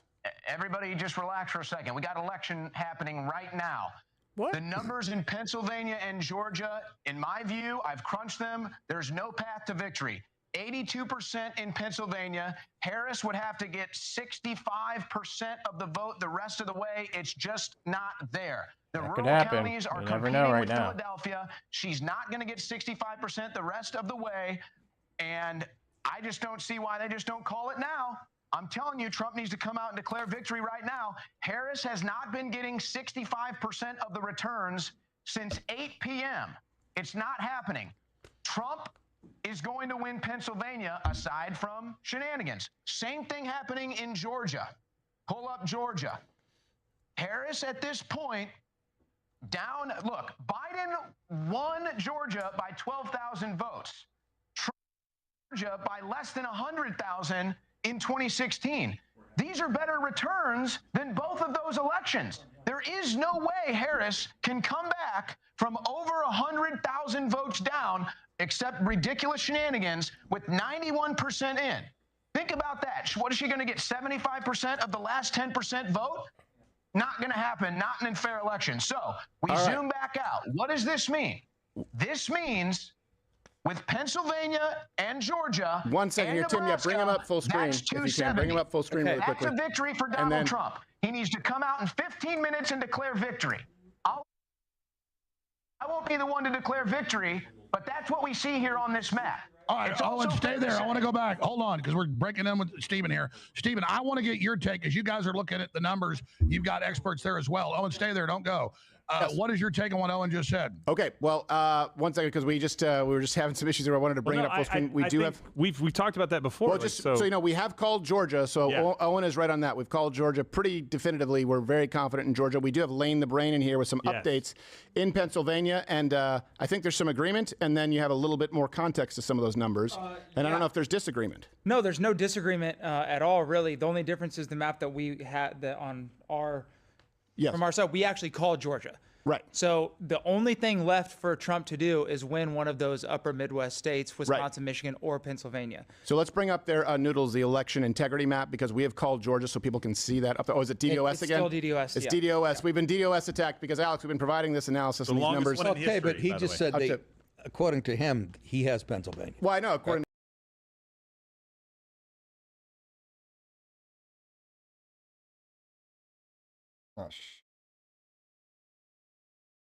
of the vote. If you want to pull up what our analyst just put together, that graph, this will kind of help show what Owen was talking about. Okay. Because it reflects exactly what our numbers are saying too. Great. So there you go. So Alex, we actually have a graph that I don't know if you guys can see it on your program. You may not be able to. Pull it back down. But we've had some graphs here that we're actually able to present to people as far as what percentage of the vote needs to be won in the future. So let's bring up that. You want to bring up that graph?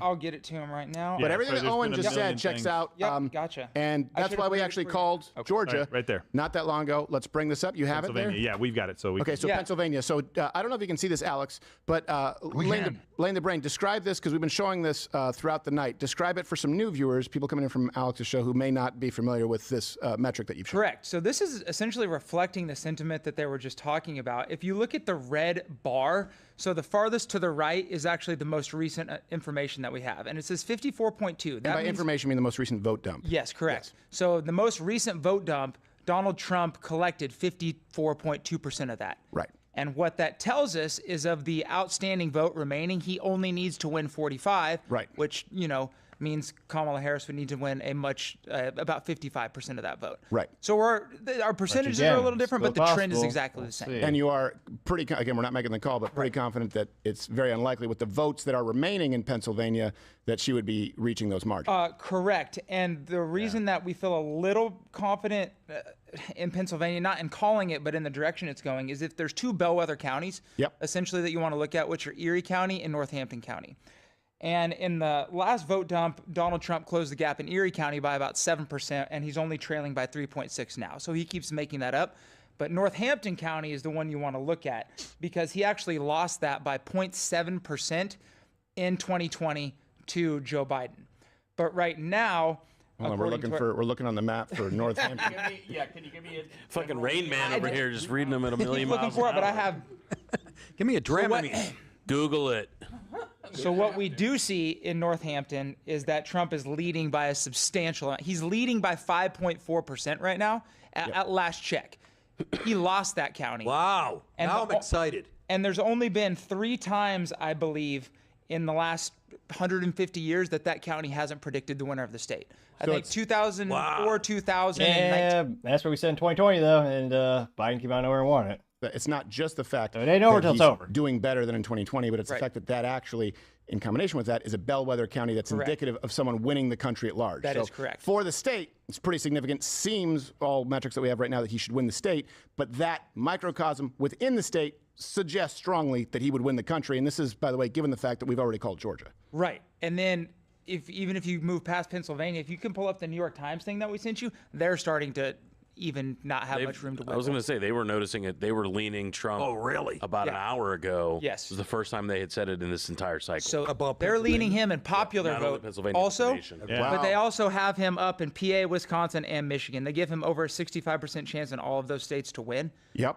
And if he wins any of those states. Poly market's at 97% for Trump now. Yeah, hold on. I wanted to do a poly market check-in after. Sorry. Alex, hold on, everyone, guys. There's too much. Hold on one second. Alex, are you still there? Did you hear the announcement? So Owen was right on the money, and we have access to, again, some metrics here behind the scenes that kind of exclusive here that we can parse out. But Owen, no, I know you guys did a great job. Well, and so did Owen. He's right on the money.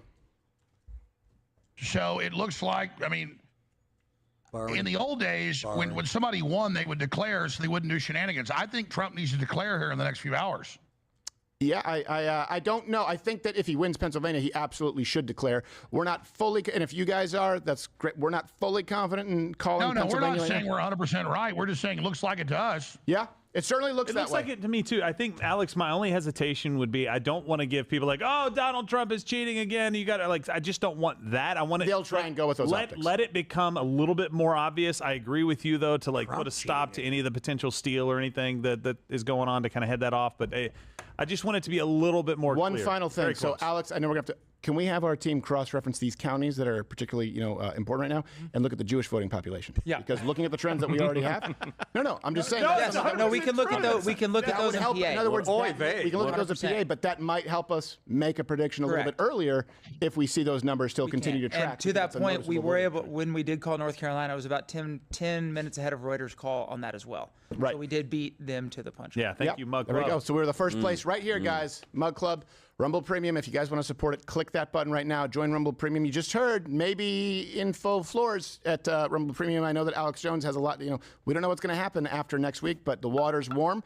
And, we made the North Carolina call before they did at Reuters. We made the Georgia call. I want you to stick around here for a little bit, laying the brain. Alex, we do have to get going, but tell Owen, if he can't still hear us, great work. Yep. And we may even be able to check in with you guys later. And if you have any questions, you can reach out to us behind the scenes, too.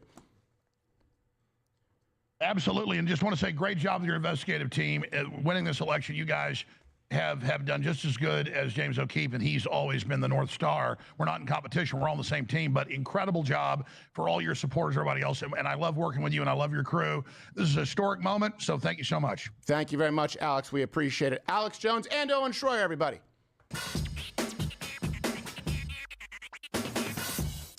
Good. Yeah, I'm glad. Again, I know we've had some tech issues there, but I'm glad. He was going a little like some gut feel, but it's good to see that. Owen is one of those guys who people, because he's with Alex Jones, think he's more unreasonable than he is.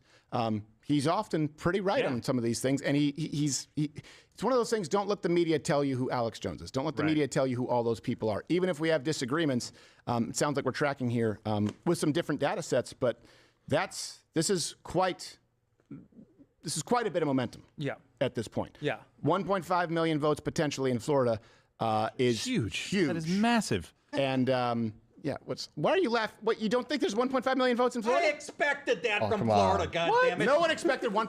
You never said it. You said that Joe Biden would be out. We gave you credit. And now you're saying you never Where's said your money on 1.5 million votes. What? I was laughing. You guys Hold on. The fight's out there. Damn it! I love everybody in here. No, it's not. It's in here now. It is in here. It is in here. Guys, don't you guys? I gotta defend Nick. I saw his My Little Pony diary. He wrote. Oh my God. Yeah, he writes. He wrote it in there. Yeah, well, him and Kavanaugh. Who gives a I shit? was laughing at you guys getting so excited that he won so big in Florida. But Nick, the reason is because I we're know looking the at it, we're trending. contrasting the trends, I and now you're understand. excited. But you know why we're able to make these predictions? Because of the numbers that we looked at in Florida. Let's go for the poly market check-in. I'm gonna have a fever of 102. 3.5% Kamala Harris poly market. Trump at 96.8%. Poly market check-in. Let's go. Donald Trump at 96.6. Now, do me a favor. Pull up the general election as well. Well, that is a general election. No, I'm sorry, the popular vote for the general election. Oh, I got him off his We've been game. streaming for 6 hours, all right? Give me a break. I got him off his winner. game. 91% for Trump. For the popular vote. There's the vote. mandate of the masses, everybody. There's a mandate of the masses. I don't want to go to bed. New York And so Post. remember this really quickly. And I want to go. Remember this really quickly. Hey, can you bring off the live on air thing right there? I'm seeing Alex Jones's window in front of me. Remember this. When the left, they will protest. They will riot. They might even behave for a couple of days because they might have people from the brass say, hey, look, we got to be careful with this. Remember, they are protesting not against the Electoral College. They are protesting not against some kind of swing state. They are protesting against you, the American people. That's what they're protesting. When they riot this time, they're rioting against everyone else in this country. Yeah. And don't forget it. Even if you didn't vote for Donald Trump, when That's people a good say, point. hey, I want to stand up for what's right. Okay, you talked about the integrity of democracy. Watch. This happens tonight. Donald Trump very, very likely, almost certainly wins the Electoral College. Very, very likely wins the popular vote. If you see a single Walgreens, CVS, you see a single department store looted, you see a single person, my God, shot in the street for being a Trump voter like we saw in Washington State, or was it Oregon? Remember, that bullet is for you. That Walgreens, that shop is you. There's no more bullshit where people argue, even though it should never be the case, about the Electoral College or about Donald Trump and billionaire donors, because we saw that they bragged about with Kamala Harris. The mandate of the masses and a significant winning margin. That riot is for you. Remember, let this reverberate through you. Don't forget it. And you should be pissed when that happens. And that, if that ever does happen, that's exactly why you heard me on my spiel earlier. Well, I'll never say political violence is never the answer. Hey, if people are actually rioting and burning down your houses, burning down your neighborhoods, if we see another summer of love, guess what? I would much rather see Korean shopkeeper defends what he created and, by the way, voted to preserve than another man shot in the street. Man, remember, dozens of people killed in those riots. Don't let it get that far. Not the Korean shop. They were protected because they got guns. And when the police did nothing, they defend the business. Fortunately, the district attorneys these days, they probably put you in jail for defending your life and your property. Any representative like Kamala Harris who says they won't stop nor should they stop, that is an enemy of the American people. Let's check in with Polymarket, see how likely this stream gets taken down from YouTube. Can we do that really quickly? Because I meant every damn word that I just said. So, again, this is... Steven's stream is buffered a couple times on Rumble. It's been flawless on YouTube, and it has been taken down yet. I got another tab here. It's flawless. They got about 74,000 people tuning on the YouTube stream. They got about 440,000 on on Rumble. So, and again, they're not saying anything too bombastic. I don't think they're going to be taken down this time. People are not only looking at Polymarket in the polls, but the vote on crypto is a vote for the price. Is essentially the price of Bitcoin.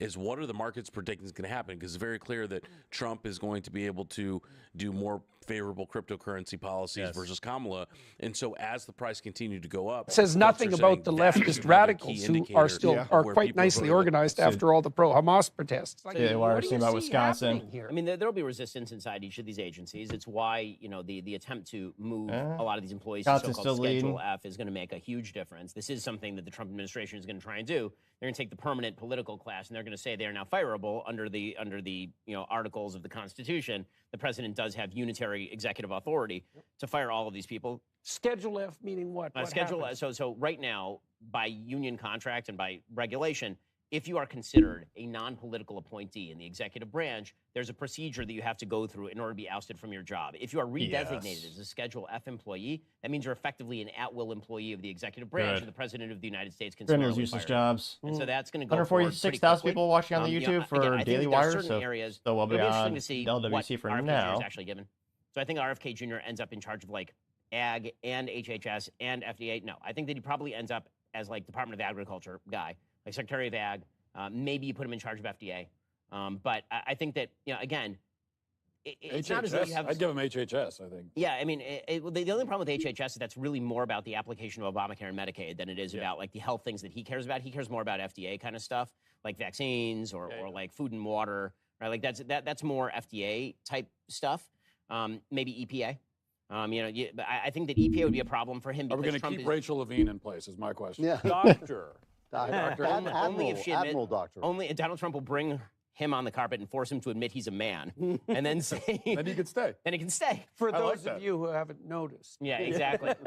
So it'll be interesting to see also, because here's the thing: Congress is still a body in the government. The president doesn't just get to make all the rules, and neither does anybody in the executive branch agencies. So if RFK decides to get like super radical about things in a way that Congress doesn't like, Congress can take power back from the executive branch, or these things can get challenged in court. I think the biggest holdup to Trump, in terms of whatever his agenda is going to be the courts, right? There will be a lot of legal cases that are filed against all of this, and then it'll get held up, and the Supreme Court is not going to take all those cases. A lot of this stuff is going to get held up. Listen, it's very hard to do radical change inside the United States government, and I think that that's overall a very, very good thing. It does mean that there are a lot of barriers to entry in terms of the stuff that Trump is going to try to get done. Like when they say that Elon Musk is going to come in and cut $2 trillion in spend. No, he's not. I mean, that's actually not possible. It's not possible. Oh, it's possible. This is also why if we have Congress and the presidency, you have to ruthlessly move your agenda forward and start stacking wins and stack them quickly, because we know that that's the situation Trump had in 2016, the first 2 years, and the fact is not a lot was achieved with all that power for 2 years. And hypothetically knows more about what he's doing this time. You would hope be so. Prepared to hit the ground running. And also any like, traditionally Republicans have always worried that, well, if we advance our agenda too quickly and too ruthlessly, then the other side will be mad. And then when they're in power, think of all the terrible things they'll do. But this is actually what Project 2025 was about, was Heritage attempting to lay out a roadmap for how to effectuate policy rapidly in the first 100 days. Right. And Donald Trump, as a matter of political expediency, distanced himself completely. That's why Trump, as soon as he wins, he needs to say, never mind, I am doing Project 2025. Well, and by the way, 2025 made a tremendous mistake in not issuing some kind of small Bible of what it said, because it was so long that the Dems can say anything they wanted about it. And nobody knew it was repealing the infield fly rule. But I will give you a little insider. I think I might be the first one to break this story. When Trump shot down Project 2025, that was fair enough. Is our real radical agenda Project 2026? That one makes 2025 look like child's play. By the way, I mean, it is worth noting here that undoubtedly Clarence Thomas will end up retiring from the bench under President Trump in this next term, and that is because he's 76 years old. There's a good shot that Samuel Alito, who is 74, will also end up retiring from the bench, and new justices will be appointed in their place, which will enshrine, in fact, a conservative majority on the court for years to come. Because that was a scary thing. Clarence Thomas is the best justice on the Supreme Court. He's still obviously very much with it in mind. He's also 76 years old, and he's not going to play the Ruth Bader Ginsburg game where you end up, God forbid, going under a Democrat and then let's suddenly... not knock Sam Alito, though. I mean, I'm kind of actually partial to Sam's Sam great. Alito. Justice Alito's fantastic. I mean, again. So both those guys, though, are a little bit... Oh, what the hell? Virginia was called? Really? By the time that Donald Trump leaves office in this next term, Samuel Alito will be 78 years old. So Virginia, looks like this is, according to CNN, looks like they called Virginia, what was the breakdown? North Carolina's called for Trump at 50.7% compared to 47.8% with 90% reporting. And then you have Virginia, 51.6% for Kamala Harris and 46.6% for Donald Trump, with 90% of the votes in. Oh, that's pretty... And again, it's all those cities with all the deep blue there. Because again, look at that map. Overwhelmingly red. And yep, the cities. Looks like 2.084 million votes for Kamala Harris compared to 1.883 million for Donald Trump in Virginia. Let's see here. Zooming out here again, Trump apparently won North Carolina. Georgia has 93% of the votes in. A lot of people are calling it. Looks like it's not called on CNN, not called on Fox.com in terms of their little interactive maps here. I know Laura Crowder did call it. A lot of people on X Twitter right now are calling it as well. Seeing multiple reports of that. Again, you can reach me at The Topping Show on the good old X, also known as Twitter. Let's see here. You also have the Vigilant Fox saying Rasputin's leading pollster Mark Mitchell said Pennsylvania is about to break for Trump. Which, again, right now is still up ahead, but still waiting for it. Yeah, the poly market continues to crash. But again, that is a betting market that's heavily used by people overseas because Americans aren't allowed to bet on that particular platform. Let's see here. So, let's see here. Those fake selfies or that fake phone call of Kamala Harris is still going viral on social media, where, again, she's using the camera app, but pretending to talk to people on the phone. Trump continues to be up by about 100,000 votes, with 77% of the vote recorded in the state of Wisconsin. Meanwhile, in the state of Pennsylvania, very, very narrow lead in the state of Pennsylvania. President Trump is up by approximately, well, actually not that narrow. 180,000. My math is bad. He's up by about 170,000 votes in the state of Pennsylvania, with 85% of the vote counted. The New York Times is estimating that he will win the state by somewhere in the neighborhood of 2.1%. Wisconsin by 1.8%. Over in Michigan, 48% of the vote counted. President Trump's lead continues to grow there. He's up by about 130,000 votes. They're estimating that he'll win that state by 2.2%. So those are the latest results over there. Is Nevada closed yet? I'm not sure that Nevada's closed. I think Nevada's still open. So that Hawaii went to, or if it can't still be open. It's got to be closed. Right. But it closed not all that long ago, so I don't think that they're actually doing like the full count yet. New York Times doesn't have a count on Nevada at this point. The polls close at 10 Eastern, so yes, they are closed. Yeah, they closed, but they're not going to be any results in Nevada for a little while yet. But it appears that it may not matter at all. Arizona, Trump's estimate, 3.7% up when all is said and done. 53% of the vote count is in. It's pretty much dead even, but the areas that have come in are areas, Tucson, Phoenix, right? All the big sort of Democrat areas have already come in for Kamala Harris. So again, a very, very, a shockingly good evening for President Trump. Spencer Lindquist is reporting already that people are leaving the Kamala Harris watch party. Wow. Unbelievable. In fact, some might ask, what are they saying at the Kamala Harris watch party? Donald J. Trump is now president of the United States. That never gets old. What a great honor to be able to introduce for the first time ever anywhere the 45th president. Yeah, it never gets old. It really doesn't. Let's see what's going on. Lara Crowder's still doing a musical video over there. Server's down. Yeah, Arizona. Again, Arizona's 49.9% for Donald Trump compared to 90. Yeah, so 49.9% for Trump, 49.4% for Kamala Harris. But again, they're saying that a lot of those votes for Kamala Harris already came from the cities, which, again, that's where Democrat strongholds are. So presumably, that's why I think a lot of them are saying it's leaning, more towards Trump in that regard for the prospective votes that'll be coming in. Let's see here. Fox map. Oh, there we go. Nevada still nothing. Alaska still nothing. Let's see. I wonder what state has the biggest delta thus far. 60. Wyoming's the best for Trump in terms of the breakdown. 74% for Trump, or 74.4% for Trump. Is that the best state for him? I think it is historically too. Yeah, 74. Texas is 56.7% for Trump, compared to 42.1% because, again, Austin. Yeah, the cities. Yeah, Austin was 69.9% for Trump. Houston was 52% for Trump.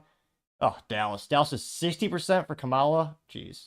Sorry, Austin was 69.9% for Kamala. It should be Trump, but government employees. And it's Austin.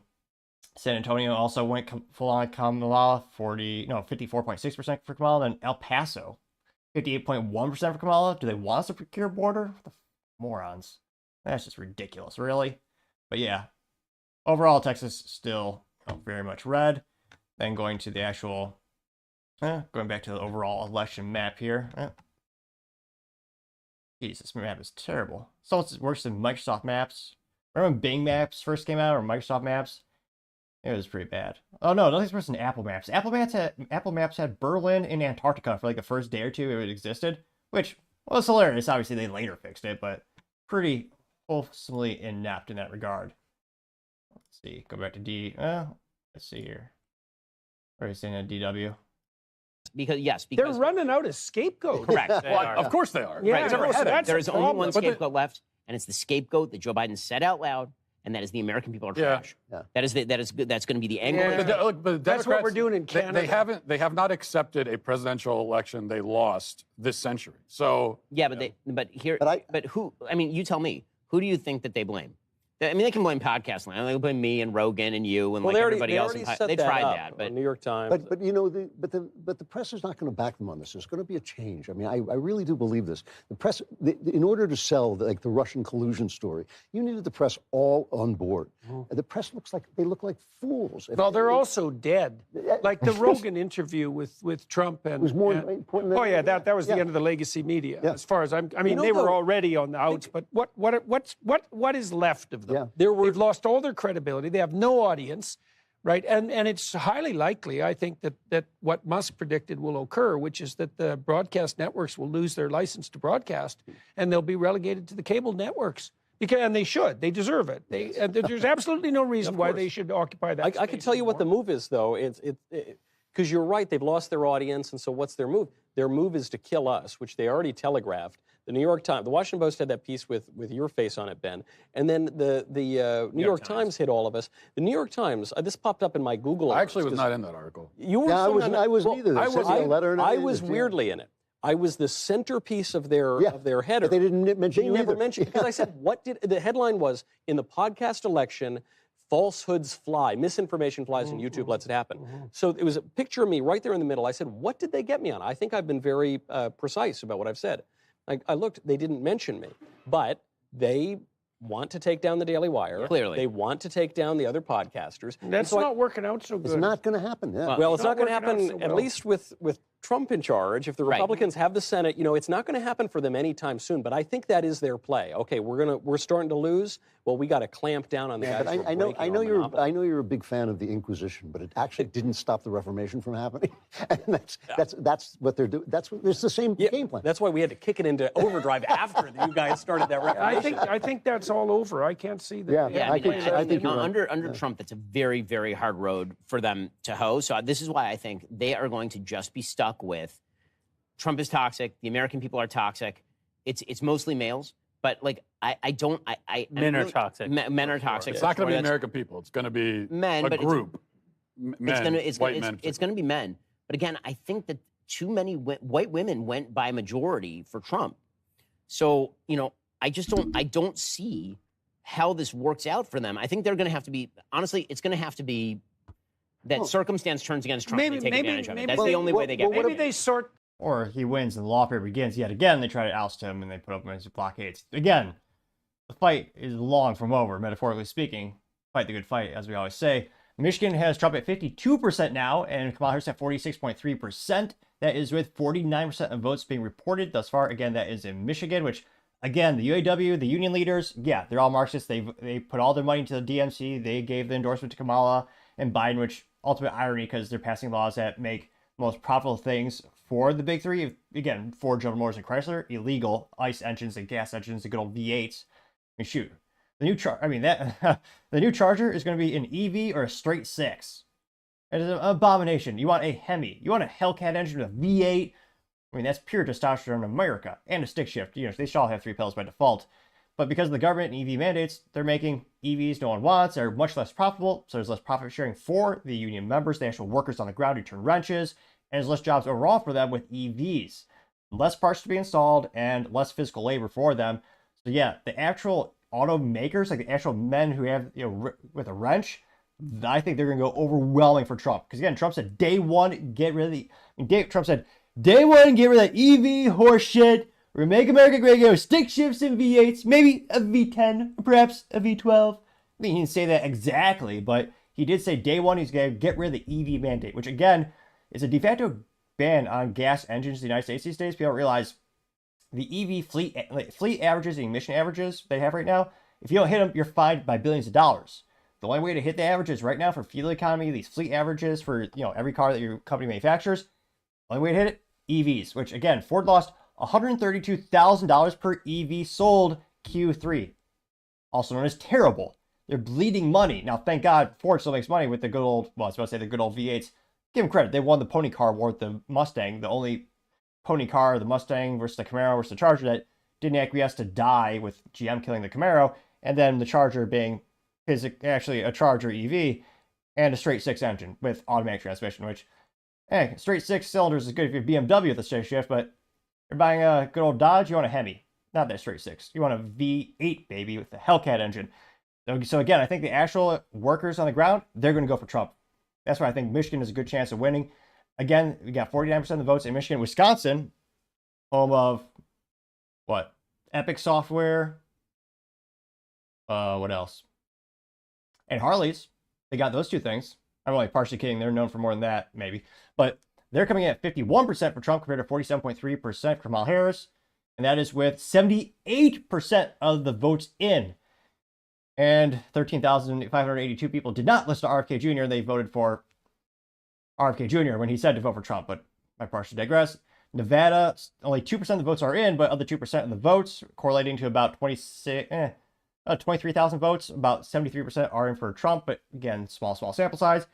Arizona is now at 52%, moving slower than molasses with the ineptitudes or corruption of Maricopa County, which, to their credit in terms of like popularity and like becoming newsworthy, I now know Maricopa County exists because they're either inept or corrupt, saying it might take 10 to 13 days to count the votes, which, yeah, I guess they're known for something in Arizona now. So again, 52% of the votes are being reported and counted thus far in Arizona, 49.8% in favor of Donald Trump versus Kamala Harris at 49.3%. Then Georgia, again, a lot of people have called it. They are at 93% of the votes that are in have been counted. 50.7% in favor of Donald Trump compared to 48.4% for Kamala Harris. Virginia has been called for Kamala. North Carolina in favor of Trump, 50. And then Pennsylvania, what everyone keeps speculating about, 50.9% for Donald Trump coming in. They got 48% for Kamala Harris with, is this 80? Let me double check. 83, let's see here. 86% of the votes in being counted for Pennsylvania. Then Maine, which, known for Red Lobster, I guess, they exist. In all seriousness, they have 51% for Kamala Harris, compared to 45.9% for Donald Trump, with 28% of the votes in. And Minnesota, leaning more into Marxists, Tim Walz and Democrats, 52%, which again, their city's literally burned under the ineptitudes of Tim Walz. Tim Walz, during the pandemic lockdowns and the curfews that he enacted, he had police officers shoot civilians with paintball guns for standing on their porch and not going inside. That's what they're voting for again in Minnesota, for reasons. Now, again, that's with 57% of the votes in Minnesota being counted. See, Alaska's still up for nothing. Nothing in for Alaska yet. Let's see. And New Hampshire, 60% of the votes in, 52% in favor of Kamala Harris, 46.8% in favor of Donald Trump. Let's see, I wonder what the biggest delta is. 51 to 47 in Illinois. Oh, Jesus. California. Name one business that's moved to California in the past decade. Or one person who's sanely moved there in the past decade. The most anti-business, anti-friendly state on the planet, and they still voted for it. 60.2% for Kamala Harris versus 37% for Donald Trump. Ridiculous. 2.9 million wasted votes on the Republican Party in California. And again, if they were to, this is before the 11 million illegals, if all those Republican voters were to leave California and go to a swing state, the U.S. would be red for decades. Again, give me one good reason. Get rid of the weather factor. I know it's good weather. Aside the weather, what's one good reason to live in California? Record high, income tax is up to 13.5%. Gasoline tax is the highest tax in the United States. Some people paying $6 to $7 per gallon. You have outrageous property tax, inheritance tax. The housing market is terrible because they restrict the housing market, so that's out of control too. And yet people still, it blows my mind, people still choose to live there. I don't know how much money you have to make just to stay afloat in that state. It's beyond me. And yet they still vote for it for reasons. Oregon's 54% to 42%. Washington's 58% to 38%. So, yeah, overall, they're still I think California's still the biggest delta. See what LWC is talking about. Country, but out of their own self. Let's go to the Rumble, actually. James Woods, there we go. If you looked at what that future would be like, it would be some n-dimensional space that you could never have imagined in your worst nightmares. Yes. Every single thing that she believes in or doesn't believe in, because she doesn't know herself. Yeah. Michigan, she believes one thing, and Virginia, she believes another. Yeah. It would have been a catastrophe. And let me tell you, no matter how big this victory may be tonight, God willing, and the last time I went to bed, Trump was winning. I woke up and they found 300,000 votes in a crocodile's ass somewhere, and whatever. I like drunk James Woods, by the way. This is my favorite James well, Woods. they find him somewhere. They didn't have a crease in him. I don't take anything for granted. But how is it possible that it was this close? I mean, honestly, this would be like Billy Barty, in a boxing match. You know what? I'll tell you exactly what it is. Evander Holyfield. Not to get too serious on it. I'll tell you exactly what it is. And I don't mean in the way that crazy conspiracy. Satanism sells. And by that I mean creating an altar, creating an idol, which is yourself. Creating yourself into an idol. And that's all the DNC abortion policy is now. It's sacrifice at the altar of self. There's something really appealing to, wait, me? Wait, but if I vote this way, I'll get this. I think that a huge portion of people who voted for Kamala Harris did so in spite of the fact that they probably understood, because they've lived it, that it was not what was good for the country, but out of their own selfish interests. That's why you see a lot of super wealthy billionaires, and you see a lot of people who, aren't necessarily involved in the economy with a voluntary trade of goods and services. So that's why I said this earlier today. You'll never hear me say, hey, what have they done for you? That's not the way you should vote, because that's a really easy sell next election cycle, right? But I think people lived this, and I think some people thought, you know what? It'll be better for me. I don't think anyone actually thought that Kamala Harris was good for the country. I don't believe that anyone actually believed that. Well, a lot of people, I think, that would support somebody like Kamala Harris or Joe Biden or Gavin Newsom or any of these people, they don't look at the community as a byword. It's just it's a mantra. There's no community among these people. It is utter narcissism. They're basically TikTok performers, all of them. Their lives live as far as their number. Look, today I just happened to be on Twitter. I went, I got another 100,000 followers. And I don't like to call them followers. I like to call them friends. I know that sounds a little pompous, but I don't like to think of people following me. I'm following them. One of the things I'm most proud of when I'm on Twitter, people say, you interact with all your fans. Yes, continue. Well, I interact with all the followers I have on Twitter. People will ask me a question, I'll talk about it. Sometimes people will say rude things, I'll fire right back, I'll give a mom joke, I'll insta-block them, I do all that stuff. But I'm interacting with them because I do believe that there is a community.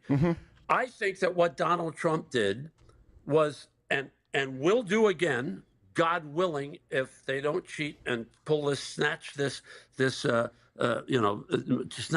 defeat from the jaws of victory somehow with their lawfare and all the other insane stuff they do.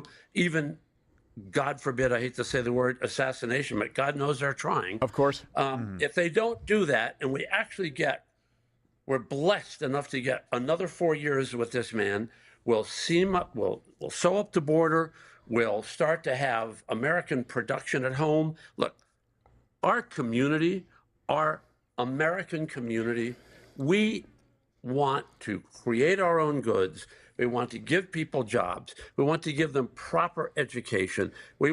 And even the people who come here, I mean, they come across the border, it's too hard to do it legally, so they escape the hellhole that they're living in and try to get here because this dream is such a great dream at its best. Right. And what the narcissists want to do is just make it work for themselves. Give you a perfect example, a little math trick here. When Donald Trump was president of the United States, the first thing he said is, we've got to put a wall on our southern border. Right. It's going to cost $5 billion.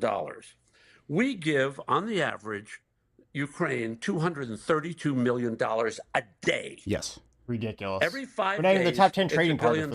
We keep in giving less money. than a month, the money that we give to Ukraine, which comes back in paper bags to the Biden family and all the rest of these leaders and so on, could have been used to build that wall. Yep. And let me give you another number. You know what else? You know what else? I know this because when we did the Change My Mind, Build the Wall, Change My Mind in front of the White House, back then it was $116 billion. Now the Congressional Budget Office. So those government employees get to vote in D.C.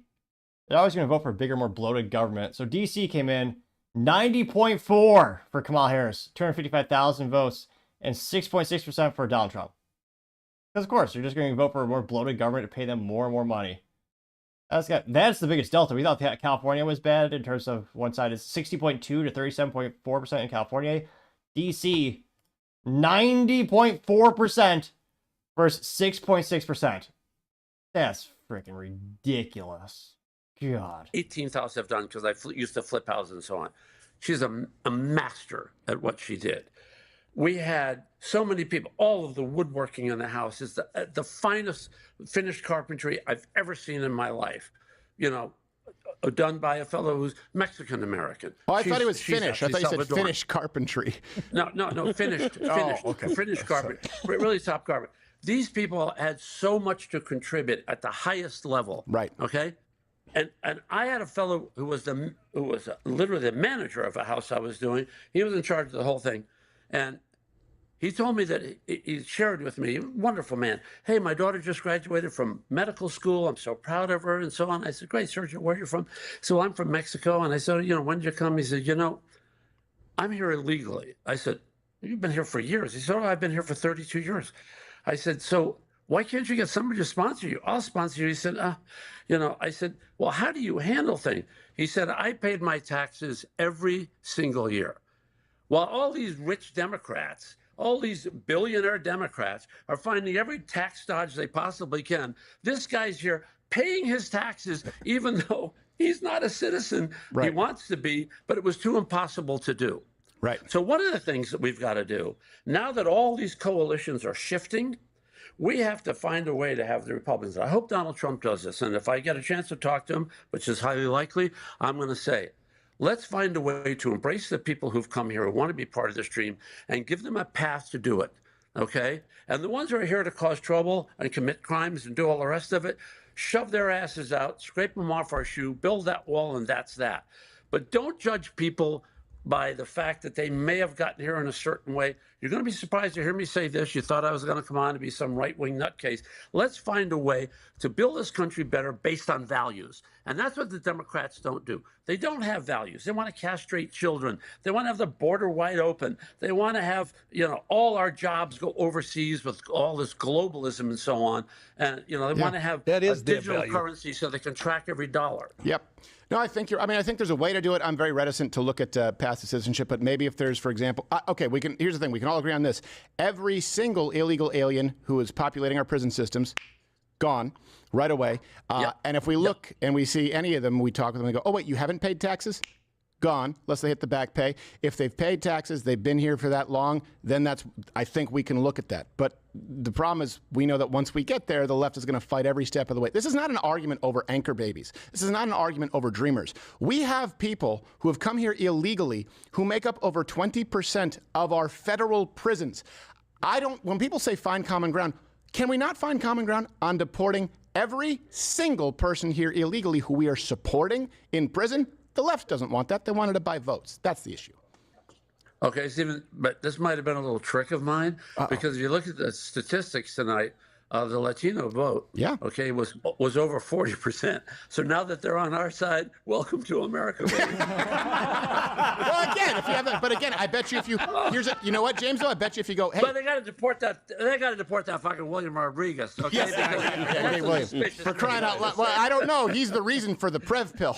But I will say this. Hey, you know what? I bet you if you narrow it down to people who've paid taxes, that'll be a whole lot higher than 40%. That's the thing that's really hard too. Here's what I think. Anybody who's willing to do the job, make things better. Anybody who I recently being blacklisted in this business because I voted for Donald Trump and said it out loud, and literally that's why I was blacklisted. After a pretty illustrious career, I said, well, I've got to do something better, and I've famously, of course, put together the deal for Oppenheimer because my friend and I, David Wargo, were in control of the book that it was based on and so on, and went to my good friend Chuck Roven, who I'm glad won the Oscar along with Chris and with Emma. It was great. You're getting buried and the names you're dropping, James. Yeah, no, but these are good names to drop. These are good names to drop. But then what I did, I made a little album with my friend Shooter Jennings, who did the music. I wrote all the lyrics. And one of the lyrics was in a song that was originally called Flyover Country, because the people in our business sneeringly refer to all the people who make it possible for them to fly in those private jets. That they go to the movies and pay for the tickets that make it possible for them to do that. And there was a wonderful, I think, one of my favorite lyrics I've ever written. It was about America. And the lyric went like this. This is the heartland. Truth is her blood. devotion to others strengthen the flood. Mm-hmm. Mothers birth children, they come home under a flag. Fathers lean into the harness, their faith never sags. This is America, in whose sweet embrace the fallen now slumber, blessed by her grace. Well, I tell you what. This is America. That is poetry. It's no John Lennon's "Why Don't We Do It in the Road," but it's close. But you know what? But the whole idea is that when you look at But hold on, James. Can I get you to hold that thought? Can I get you to hold that thought? Because we have some breaking news right now that you could actually witness for the first time. I don't know if you know, we were the first place to call Georgia, but we also, even though it may not be enough from the left, there still have been some shenanigans tonight. And right now we are getting this. Hopefully Toolman has the video from Philly. Again, we're getting this update. And we'll be able to send you. Here we go. Yeah. So Shenanigans. what happened is there was a poll counter who was leaving. Our journalist spoke with them, and after this poll counter was leaving, a huge convoy of box trucks came in, and we're going to show. Shock. I know. Really? Let's show you the clip right now from our boots on the ground. That's what I want to know. How many box trucks come in at 1 in the morning? Excuse me. Were you an election worker? Yes. Are you guys leaving now? Yes. Are you guys done counting ballots or? No. Oh, so people are still counting. Your shift is over now, then? Yes. Okay. Do you know how much longer you think they might be? You know how much ballots? They're going to put another shift in coming in for the overnight. For overnight? Yeah. Okay. Yep. All right. Okay. Thank you. Thank you. Have a good night. And here they come. You got to be kidding. Yep. Here come the ballots. You got to be shitting me. Yep. Yeah, before they had him in the trunk of a car, but now he's winning by so much. They Yeah. gotta bring him in a Bentley truck. That's exactly right. They're like, Chrysler 500 won't be enough. Bring in the C-130. Let's go. So this is going on pulling up right now. 11311 Roosevelt Boulevard, Philadelphia, Pennsylvania.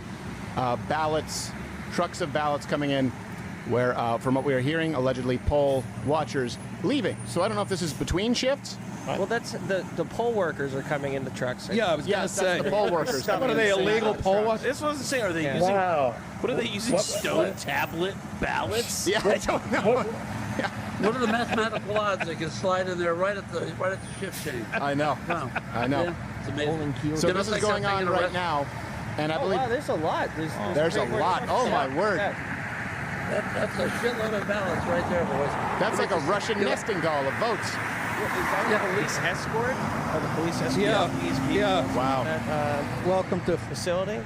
And this is why we've been very hesitant to call Pennsylvania. We called Georgia early on. We've called North Carolina. It does seem that they're mathematically would be insurmountable for Kamala Harris in Pennsylvania. But as we all know, we saw in the last election, mathematical impossibilities are not insurmountable in the wee hours of the morning. Yeah. But I still for Democrats in Philadelphia. Yes. Just make sure you get the or in Michigan, in Detroit, places like that. Yeah. Any blue wall state. Yeah, exactly. Notorious Philly. So we're going to need to wait and see what happens there. But barring anything there being illegitimate, it very much does seem like Pennsylvania is out of reach for Harris. But these are the kinds of tricks that you see taking place. And you know what? Here's the thing. Maybe Donald Trump still wins Pennsylvania, right? But I was asked this on a show where they said, if Donald Trump wins, will you question the election? I said, yes, absolutely. I said, the answer doesn't change. This desk is what? It's wood. If someone doesn't believe that it's wood, it's still wood. Someone can win in spite. I've talked about this. Phelps, the greatest swimmer of all time. Or is it he was eating corrugated McDonald's wood? every day, right? You had people who would go out. I remember we would have it in jiu-jitsu practice. They'd go, well, Phelps eats McDonald's. I'm like, well, he has the wingspan of an albatross, and he has the gift of gut, but he's winning in spite of eating crap. And he got better when he stopped eating crap. The win can happen in spite of all of the attempts at undermining it that we have seen all night. And, Stephen, one of the things that you really got to question is, here was a person who couldn't get a single vote during the primary in her own state. Yeah. She was the most unlikable candidate. Ever. I mean, she made Hillary Clinton look like Mother Teresa. I mean, the nasal and the cackling and oh my God, she's just impossible. She's an impossible person to like. Yeah. And every policy she believes in is odorous and unacceptable. She is a terrible candidate. And we're still here praying that we've won. How is that possible? Well, How we know is the it answer. possible that such a horrible candidate is still able to put us to the test at midnight. Well, I think Well, because people say vote blue no matter who. That's why. changeable. Anyone think Joe Biden was pulling the strings? Of course not. The guy was barely able to. The guy didn't know where he was. Kamala Harris didn't need to receive a single vote. They are interchangeable as long as their system is in play. And I think what we are seeing tonight is just like Americans have lost faith in their institutions. The system from the left may be broken, which, again, you have to be on guard because you know what? They're going to try and come up with a new system. And as we know, sometimes the devil you know, I mean, let's still get rid of the devil, but the devil you know is better than the one you don't. But I do know that that James is getting. Oh, what's this? Well, no, my wife just came out. My wife was from Erie, Pennsylvania, and Erie always, goes Democrat. Trump just flipped Erie County. Yep, we've been following those numbers. As a matter of fact, Mr. Woods just. By the way, let me interrupt. You mentioned CNN's not calling Georgia. It's worth restating what an incredible. That's really that's a ground force right there, man. You get on the ground and you storm the beach. That's Normandy right there, baby. Yep. That guy went out there. Right now, Associated Press has 93% of the votes in Georgia being counted. Like Fox website, their interactive map has not called it yet. It's right according to them, 50.8% for Donald Trump, 48.5% Kamala Harris. Going to looks like what is it? Really weird looking thing. I don't know why they have that weird pattern with Georgia. They're calling it but not calling it. It's got some weird looking stripes. So 97% of the votes are in for Georgia. 50.7% for Donald Trump, 48.4% for Kamala Harris. I don't know why it has that weird looking. It's like filled in red, but it's got the stripes. Interesting though. Who the other guy said, "I hope your pager doesn't go off." Yeah, it was hilarious. I heard him on Piers Morgan saying, "You're going to see Kamala. You're going to see Kamala win the Latino vote. You're going to see those numbers restabilize. You're going to see her win the black vote. You're not going to see the shifts that you guys are expecting." And he told Piers Morgan, he said, "I will eat halal prepared crow." He said, if Tuesday night Kamala Harris doesn't win. So hopefully someone will hold him to that because he specifically said you're not going to see the shift in Hispanic voters. And by the way, I sincerely hope he does not have a pager because no one has pagers in 2024 unless it's a bomb. That's fair. Well, no, I don't want it. Exactly. By the way, you brought up an interesting thing here. What's his name? He was just on. What was it? Kevin O'Leary, is that his name? Yeah, Mr. Wonderful. Yeah. Shark Yeah, Tank? and he was talking about the fact that the Democrats will just basically it's like virtue signaling. We're for all the Latinos and all the blacks, and it's like the classic Biden line: if you vote for Trump, you ain't black. It's like, are you insane? Are you smoking crack? Well, yes. Yes. I mean, look, there's one thing I know about every black friend that I have. This is a proud group of people. Yes. Because they have had to struggle. The whole history from slavery on through, and worse than even slavery in many ways, were the Jim Crow periods. I mean, you had to step off a sidewalk because somebody else of a different color was walking by. It's heinous. But now we've gone so far the other way. Okay, go. But I just want to say, yes. So there's a proud tradition in that culture. Yes. And the last thing a black man wants to be told by Kamala Harris is how he has to vote, and because she's a woman of color. First of all, bitch, you ain't black. So what do you say this to me for? Secondly, why are you telling me how to think? Yes. No, thank you. The whole idea that, the Democrats have pushed, it'll disenfranchise black voters if you require voter ID. I mean, how insulting can you be to a group of people to say you're not capable of getting a voter ID? Oh, hold on a second. It's appalling. James, did you see CNN Finally. just called Georgia for Donald Trump only, an hour and 20 minutes after we did? So you're watching history tonight, James. They wanted to be sure. Yes. They wanted to be sure. But you know what? I hope people remember this night. We wanted to be ahead of the curve. We've been right on every single call that we've made that's been uniquely ours here tonight. We've been wrong about none of it because you know what? It's the opposite. Nothing up our sleeves. We're going, hey, this is exactly up our sleeves. This is what they have. These are the data they have. These are the tools that they have. Steve, it's a little impossible to see your sleeves because like when you used to wear blue in front of a blue screen. Yeah. Wearing like red plaid in front of stacked brick. Okay. Yeah. You seem a little, for someone who's making fun of me for the Ellen DeGeneres, you seem a little obsessed with my wardrobe. That's true. I get it. We can't all be Steve Jobs and only wear black so we don't have to make another decision. It works for you. I look a little washed out. Yeah, I don't even consider that a wardrobe. More go fuck yourself. More like a couch throw. You know what? The thing is, I meet all these people I grew up admiring. I meet all these people who I grew up admiring, and he has a mug. And then I meet my idol, and I don't mean in a spiritual sense. I meet my idols, and they insult me. And you know what? I wouldn't have it any other way. It's perfect. Here's just a sort of. Here's a basic tip in life. If you're going to meet your idol, don't wear, a bath mat, when you're doing it. Yeah, let's look at an update here. So again, we got Georgia. This being called by some at 50.7% of the votes are for Donald Trump. Kamala Harris at 48.8%. Trump at 2.6 million. Kamala at 2.4 million. Looks like Michigan, Wisconsin, Minnesota still up in the air, so to say. Minnesota now has 62% of the votes being reported in, with 50.6% in favor of Kamala Harris, 47.2% in favor of Donald Trump. You do have Wisconsin. It's still leaning towards Trump. Now, 84% of the votes are counted now in Wisconsin, 50.9% in favor of Donald Trump, 47.4% in favor of Kamala Harris. Michigan, now 58% of the votes are in Michigan that are counted, with 52%. So Trump is up in Michigan, 52.1% for Donald Trump. Again, now Kamala Harris is down to 46%. Michigan has not been this red in quite some time. But again, as soon as Trump said EV mandate ends day one of his re-election, that to me, I think pushed a lot of those auto workers way to Trump, because again, oh yeah, I know that. With the automakers, a lot of those people that actually work on the cars, they're hardworking Americans, and they get profit shares. Ford lost $132,000 per EV sold fiscal Q3. Also known as terrible, there's not a lot of profit to be shared when you're losing that bad. Again, the government is pushing these EV mandates to say de facto ban on ICE engines. The big three, again, Ford, General Motors, as well as Chrysler, well, now Stellantis, the majority of their profits come from ICE engines, the good old American V8s. Tesla is the only automotive company that's really making a profit right now on EVs. So when it comes to average auto workers, again, a lot of them headquartered in Michigan. I think a lot of them are going to be going for Donald Trump again.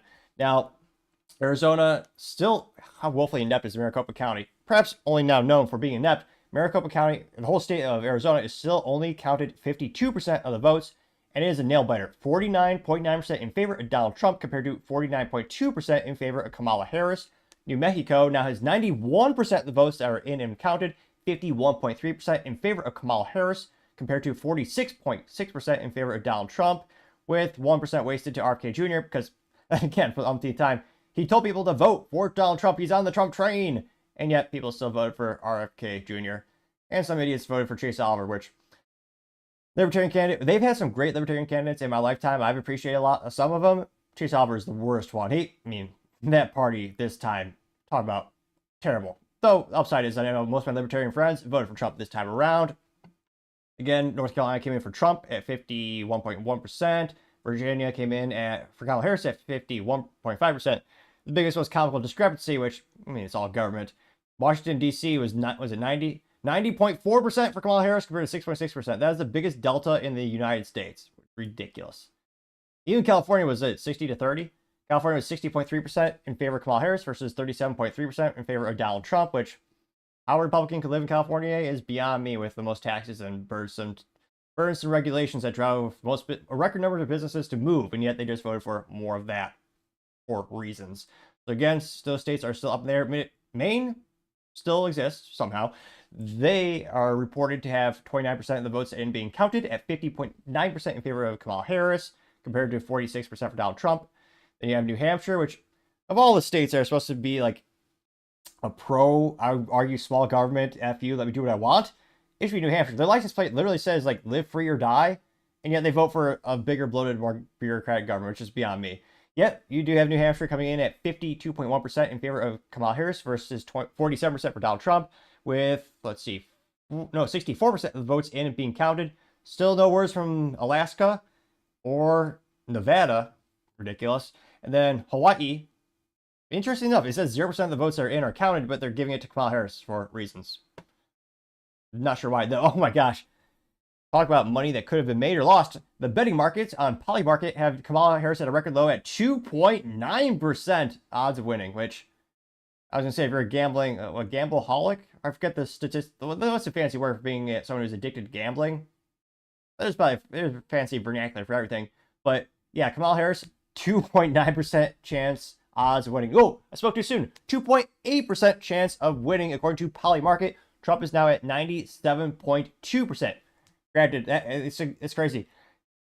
People have placed a bet. So $1.4 billion have been bet for Trump to win versus $908 million for Kamala Harris to win. And again, you have to be outside the U.S. to actually vote or to patronize his gambling site for this specific statistic or specific bet. But that's how much money, that's how much the world wants Trump, or they think he's going to win. 97.2%. That is astronomical. Let's see here. Still nothing too crazy new on the good old X Twitter. Got still the same stuff trending with Jill Biden having a red suit saying that she's going to vote for Trump. Kamala Harris pretending to answer a phone call, but really having, again, like a child mentally. And Kamala Harris pretended to answer a phone call from a prospective voter. And yet, when she held her phone up, it was using the camera app. And a couple of leftists on the Twitter, or X, said, oh, she might be making a phone call with the camera on. Which no one would do. But also, thanks to the sleuths on the internet, they took screenshots of when she had her phone up, and the little green indicator, the indicator that you're having a phone call going, was in fact not present. So, again, she faked yet another phone call, kind of like most of her campaign, and yeah, ridiculous to say the least. Let's see here. Scrolling down more and more. I'm not sure where well, let's see here. Not too many David Hogg, the leftist, complaining, this is a bad place. Bitching about X Twitter, getting 19,000 likes. And yet he still, ironically, he still pays for X Twitter for the premium one. He's got that blue check mark, just like, not to brag, but I too have $7 per month. That's why you can check me out at hashtag or at sign thingamajig, The Topping Show, which is sponsored by the most handsome and awesome IT value-added reseller services company, Topping Technologies. Remember, fiscal Q4, giving away a free flamethrower with every IT purchase. I'm not joking, literally. I got it behind me. A free flamethrower with every IT purchase, and you can mount it to a standard Picatinny rail on an AR-15, as all awesome things can be bolted onto these days.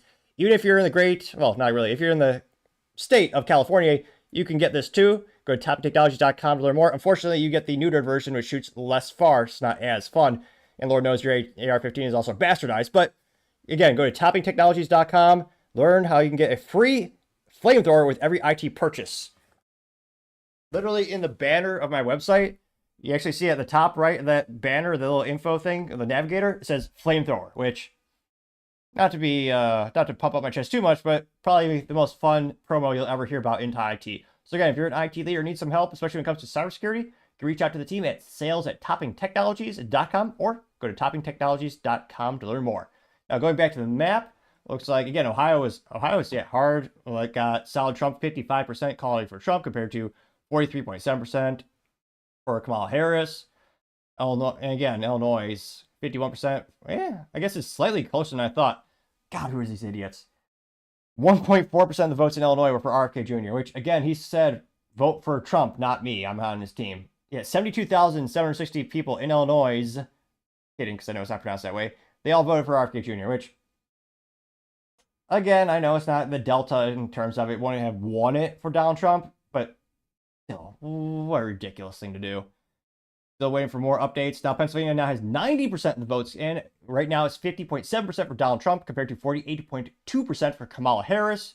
And then 0.5% for Jill Stein and 0.5% for Chase Oliver, which of all libertarian candidates we've seen in my lifetime, he's the most mentally vacuous or moronic of all of them. And again, if you could do me a favor, click that subscribe button as well as that up like button or down vote and let me know in the comments why. Any feedback is greatly appreciated. Thank you so much. We have a new comment from Mr. Too Fast 4. So he does use the numerical. He doesn't spell it out. So I appreciate it. A little bit more concise.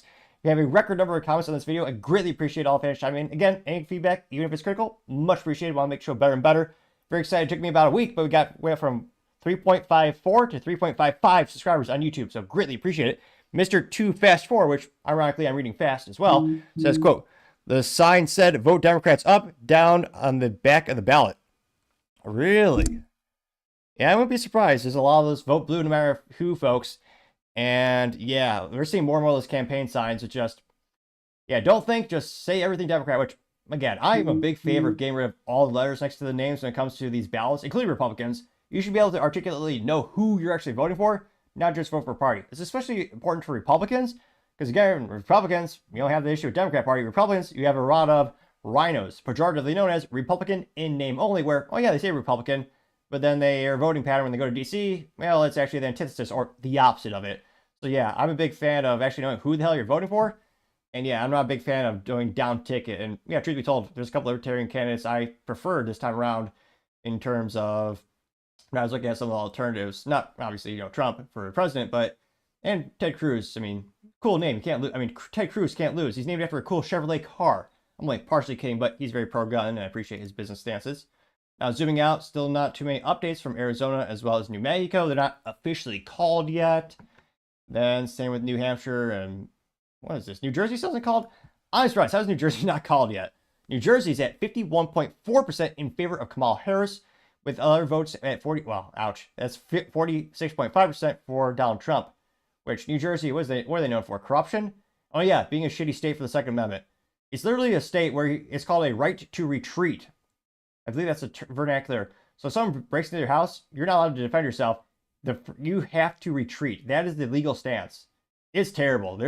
You couldn't pay me any amount of money to live in New Jersey, of all the places in the union. Out of curiosity, what are they saying over at LWC here? They still, again, breaking records. They have almost 400,000 people watching them.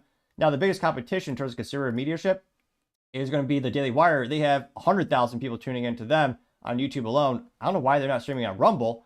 But again, LWC also has 71,000 on the good old, not good, but on YouTube.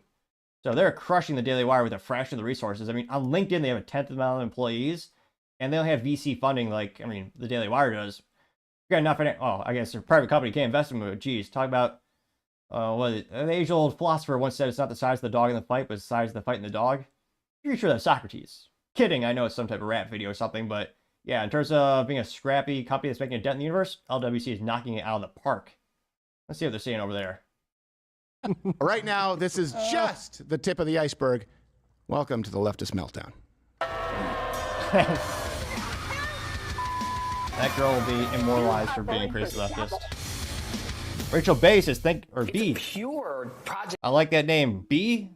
That's awesome. I like that. Rachel B, thank you so much for taking time to tune in. Extremist, right-wing, fascist-type government in Florida. That is a tried and true playbook that we have seen time and time before that has resulted in really disastrous things for society. And that is what's working. And so it's actually quite simple. When you tell a big enough lie over and over and over, people are going to believe it. And the whole goal is to erode trust in our public institutions, and it's working. If anything, that's what fake news. I mean, Donald Trump has done that really well. Can't argue with that. But in the end, if they didn't make their numbers and essentially exceed the numbers that Joe Biden had in the suburbs, and I think we have to be blunt about why. Black voters came through for Kamala Harris. White women voters did not.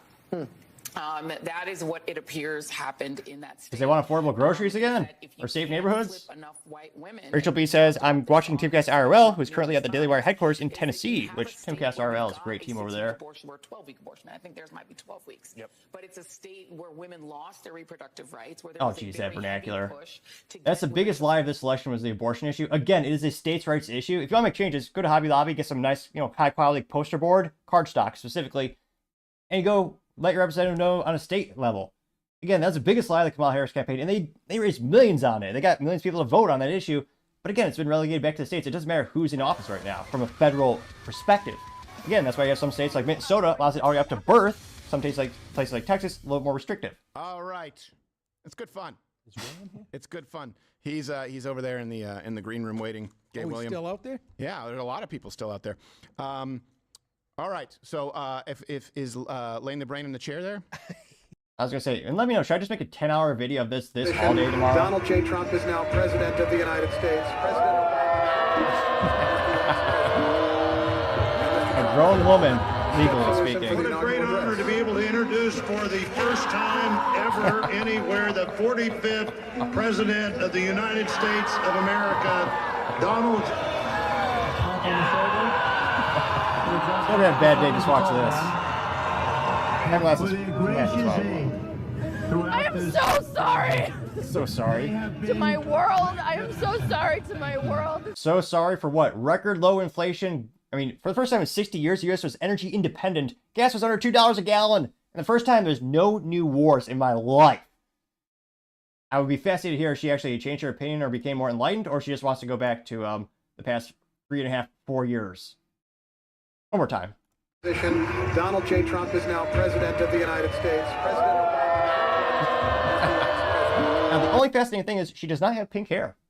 Pretty surprised. It is very short and it is covered with a beanie. Interesting fashion. Obviously, she doesn't know anything about fashion. She's wearing like a construction worker neon jacket. This is coming from a guy dressed up as George Washington. So obviously, I know a lot about fashion and I wear the same suit every day. But I partially digress. Let's go actually to, let's see what the Daily. So the Daily Wire apparently has, where is it? Timcast RL. I thought it was streaming here. Let's see. And it is now after 5 o'clock Eastern time. That means the polls will be closing in a number of states. Almost midnight Texas time, just a though. very short time. And it also means that we're less than 1 hour away from the Daily Wire's big election night show starring Ben Shapiro, Matt Walsh, Michael Knowles, Andrew Klavan. This live? And of course, Jeremy Warren. Sorry about And that. you don't want to miss all the... Yeah, and I turned and looked at the crowd. Dead silence. It was completely silent. So we went in, we talked to a few people, and everybody was just on pins and needles. You know, the people who are walking out, I think I was probably 0 for 8, or maybe 0 for 10 on trying to get people to talk with me, because the people who were leaving were in a very somber mood. You could just see it on their face and their body language. And inside, they really weren't feeling much better. So, Spencer, I hope that you're staying in a... So the Poly Market, again, this is a betting market website. Trump is now at 98% versus Kamala Harris at 1.4% odds of winning. Again, it's a gambling site. $1.4 billion has been spent saying that Trump's going to win. $908 million has been sent to Kamala Harris. Now, again, if you're a gambling addict, there's got to be some inebriated son of a bitch, or pardon the French, son of a gun, who's going to place all their money on Kamala Harris right now. Because, again, I'm worried what's going to happen at 1, 2, 3 in the morning when maybe those ballots just come in by another dump truck. Sorry about that. Going down in the downtown area. But of course, as the night goes on and as we see exactly these results roll in, that might change. There might be some action downtown. So if there is, of course, we'll be covering it. Well, Spencer, again, I got X Twitter on my cell phone. Not to be too fancy about using tech, but so this is from Benny Johnson saying, crowd is leaving Kamala HQ after saying she won't have a speech tonight. Whoa. First comment comes from Clandestine saying, where's the joy? Getting 153 likes. Yeah, about that. Again, don't be too cocky. What is it? The age-old pilot once said, don't get cocky, kid. Ain't over till it's over. Two numbers, each more astonishing than the last, also wondrous. You know, it's like Christmas, and I'm Jewish. And I got to say, I'm looking at right now. So really quick, right now, it looks like they did call New Mexico for Kamala Harris. And, geez Louise, come on, Fox. Map sucks. We're going to go to CNN. That's how bad it is, Fox. We're going to CNN maps. Now, again, it looks like New Mexico is called for Kamala Harris at 51.3% of the votes being for Kamala Harris, about 441,000, as well as 46.4% of the votes coming in for Donald Trump. I'm hilariously enough not inebriated, but a lot of caffeine. So again, click that subscribe button. It may help me become more articulate, because the more subscribers I've gotten, the better I've gotten at speaking. Yes, that's terrible grammar, but the bar is quite low when I first started, so easy to improve. That being said, it looks like RFK Jr. got 1% of the votes in New Mexico. We are still waiting for not just Arizona, but also Nevada, Michigan, Minnesota, Wisconsin, Pennsylvania, Maine, New Hampshire, and somehow New Jersey, which, of all the states where I would gamble and say, yeah, it's probably going to go Democrat, probably New Jersey. Oh, let's make this live again. Refresh, sorry. Again, I don't think anyone expected that at this point, this early in the night, except for Andrew Klavan, who's honestly, his opinions can't be taken that seriously since he's been giving predictions like Nostradamus since the time of Nostradamus. And so it's very difficult to take all that particularly seriously. Excellent. Much appreciated. Got a new comment here. It's going to be hilarious if we actually work together. And next she'll be telling me she's in the tech industry. But just got a comment from Rachel B saying, are you Texas native? I wish. I was unfortunately born in the Soviet Union, also known as Illinois. It was terrible. I got out as soon as I could. Went over to Iowa for the New York minute there, but I did come to Texas, so I'm about I'm a little north of Dallas in DFW though. So I'm North Dallas. You're from Dallas. you're born in the land of the free. I had to fight tooth and nail. I had to drive 13 hours to get here in my little car, non-stop. Well, I guess stop twice for fuel. But a fascinating tale for another time, best told when you have more time to get dedicated to that. But no, I wasn't born in Texas, but I got here as soon as I could. My businesses are headquartered here. I love it. I love working with businesses that are headquartered here, and well, as well as global businesses as well. But yep, love Texas, love the freedom, love the no income tax, and someday get that vision board, get me my Texas ranch, someday get a house. Right now I'm renting, I joke, that I actually rent, a headquarters, but I rent a house for an interview podcast, and I just happen to live in the kids' room. So this is actually, the studio is also my office for my day job, as well as, well, I figured kind of workaholic. So the master bedroom is actually the office. So I got all my workbooks on that side, got the vision board and old typewriter for the only person who uses, I don't know how people use typewriters, but I like it, on the opposite side of the room. And I don't know, I always debate, should I bring the Blockbuster gumball machine from there to here for more display, but half the comments seem to say there's too much crap behind me as is. But yep, I was not born in Texas, but I got here as soon as I could. There you go. And again, I appreciate it. We have a record number of comments. I'm really excited tonight and cannot thank you enough, especially if you click that like button and subscribe button. Breaking records left and right, all about breaking personal records. Donald Jim Oakley is Trump at this point in time. Jaquan, it is Trump.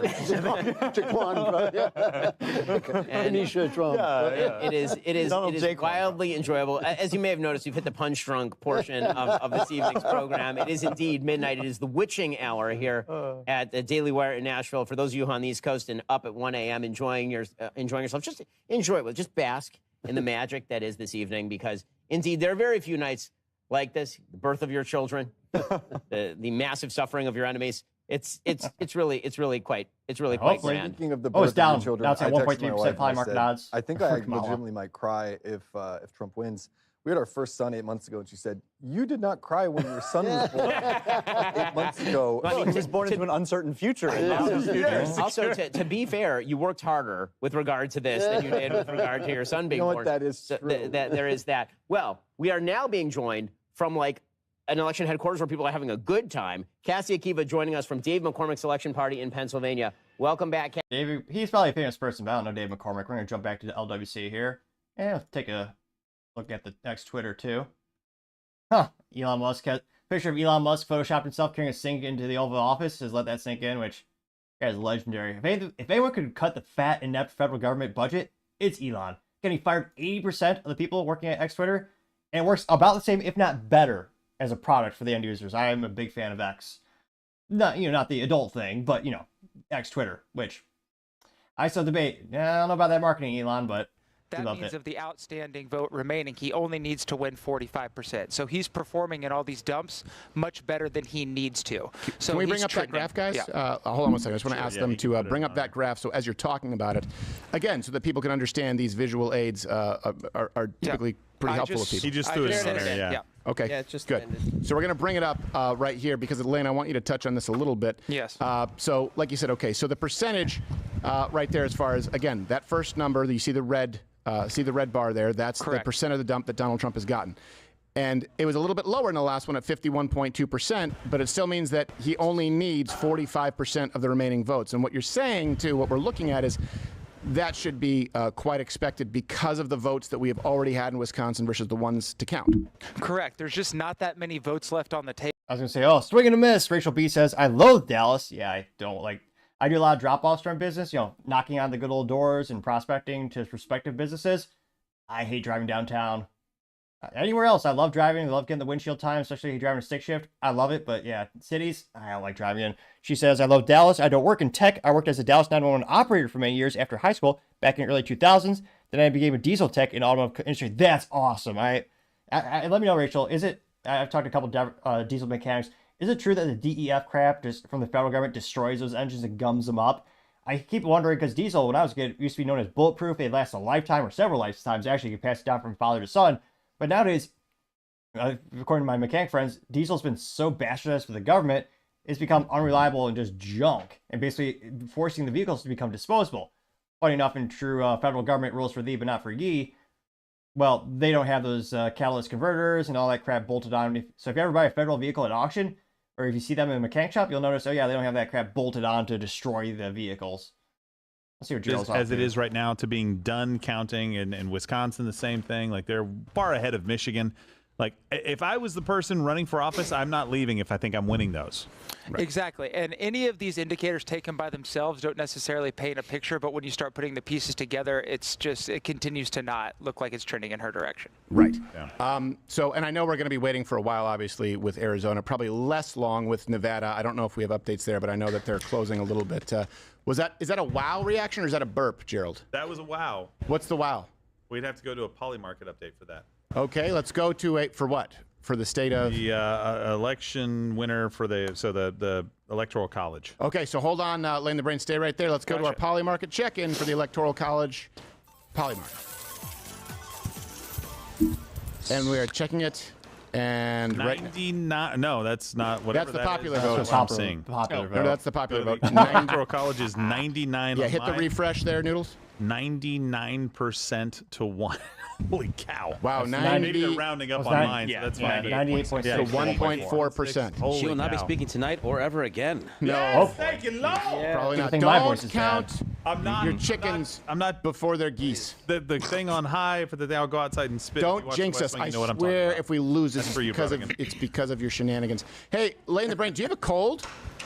No, I'm just sitting right under the air conditioner, so I'm very, very chilly right now. Oh, yeah. Well, plus you also don't have a lot of fat on your body. That's every excuse that American Idol auditioners have. They're like, I sat under the air conditioning. Hold on. I try to say goodbye, and I can't. I got to make the gray sound, but it's the air conditioning. And you're like, okay, you suck. I love how your roast of him is that he's super fit. No, it's not a roast. It's not a roast. It's just the truth, Gerald. It's just the truth, Gerald. No, I know, but we should arm wrestle. I'd probably beat you. For crying out loud, there are starving kids in Zambia with higher body fat than him. There really are, yeah. All right. Vultures actually circle Lane as he goes for a jog. It's weird. The last thing I do want to bring up to you is we got a new update I sent on Pennsylvania, and it is. Yeah, it looks like he only needs 38% of the remaining vote to win. So basically, 1 out of every 3 votes goes to Donald Trump. He wins Pennsylvania. Okay. At what point do you have to go like? Well, hold on 1 second, guys. Let's not ask at what point. So, Lane the Brain, can you do me a favor?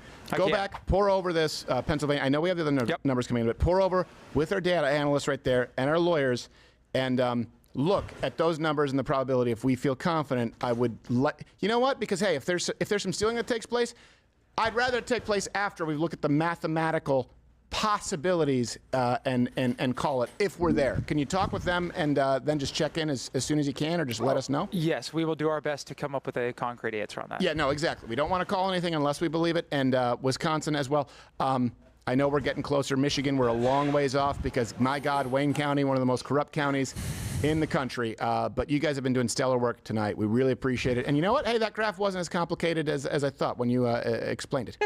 The more we get through the night, the easier it gets to comprehend. Yeah, well, it was harder to comprehend because you were doing last election's vote dumps, and that made no sense. So, all right, Lane the Brain, we appreciate it. And, of course, everyone out there in Mission Control, everyone still stay sober. Don't go full James Woods. We'll check back in with them later.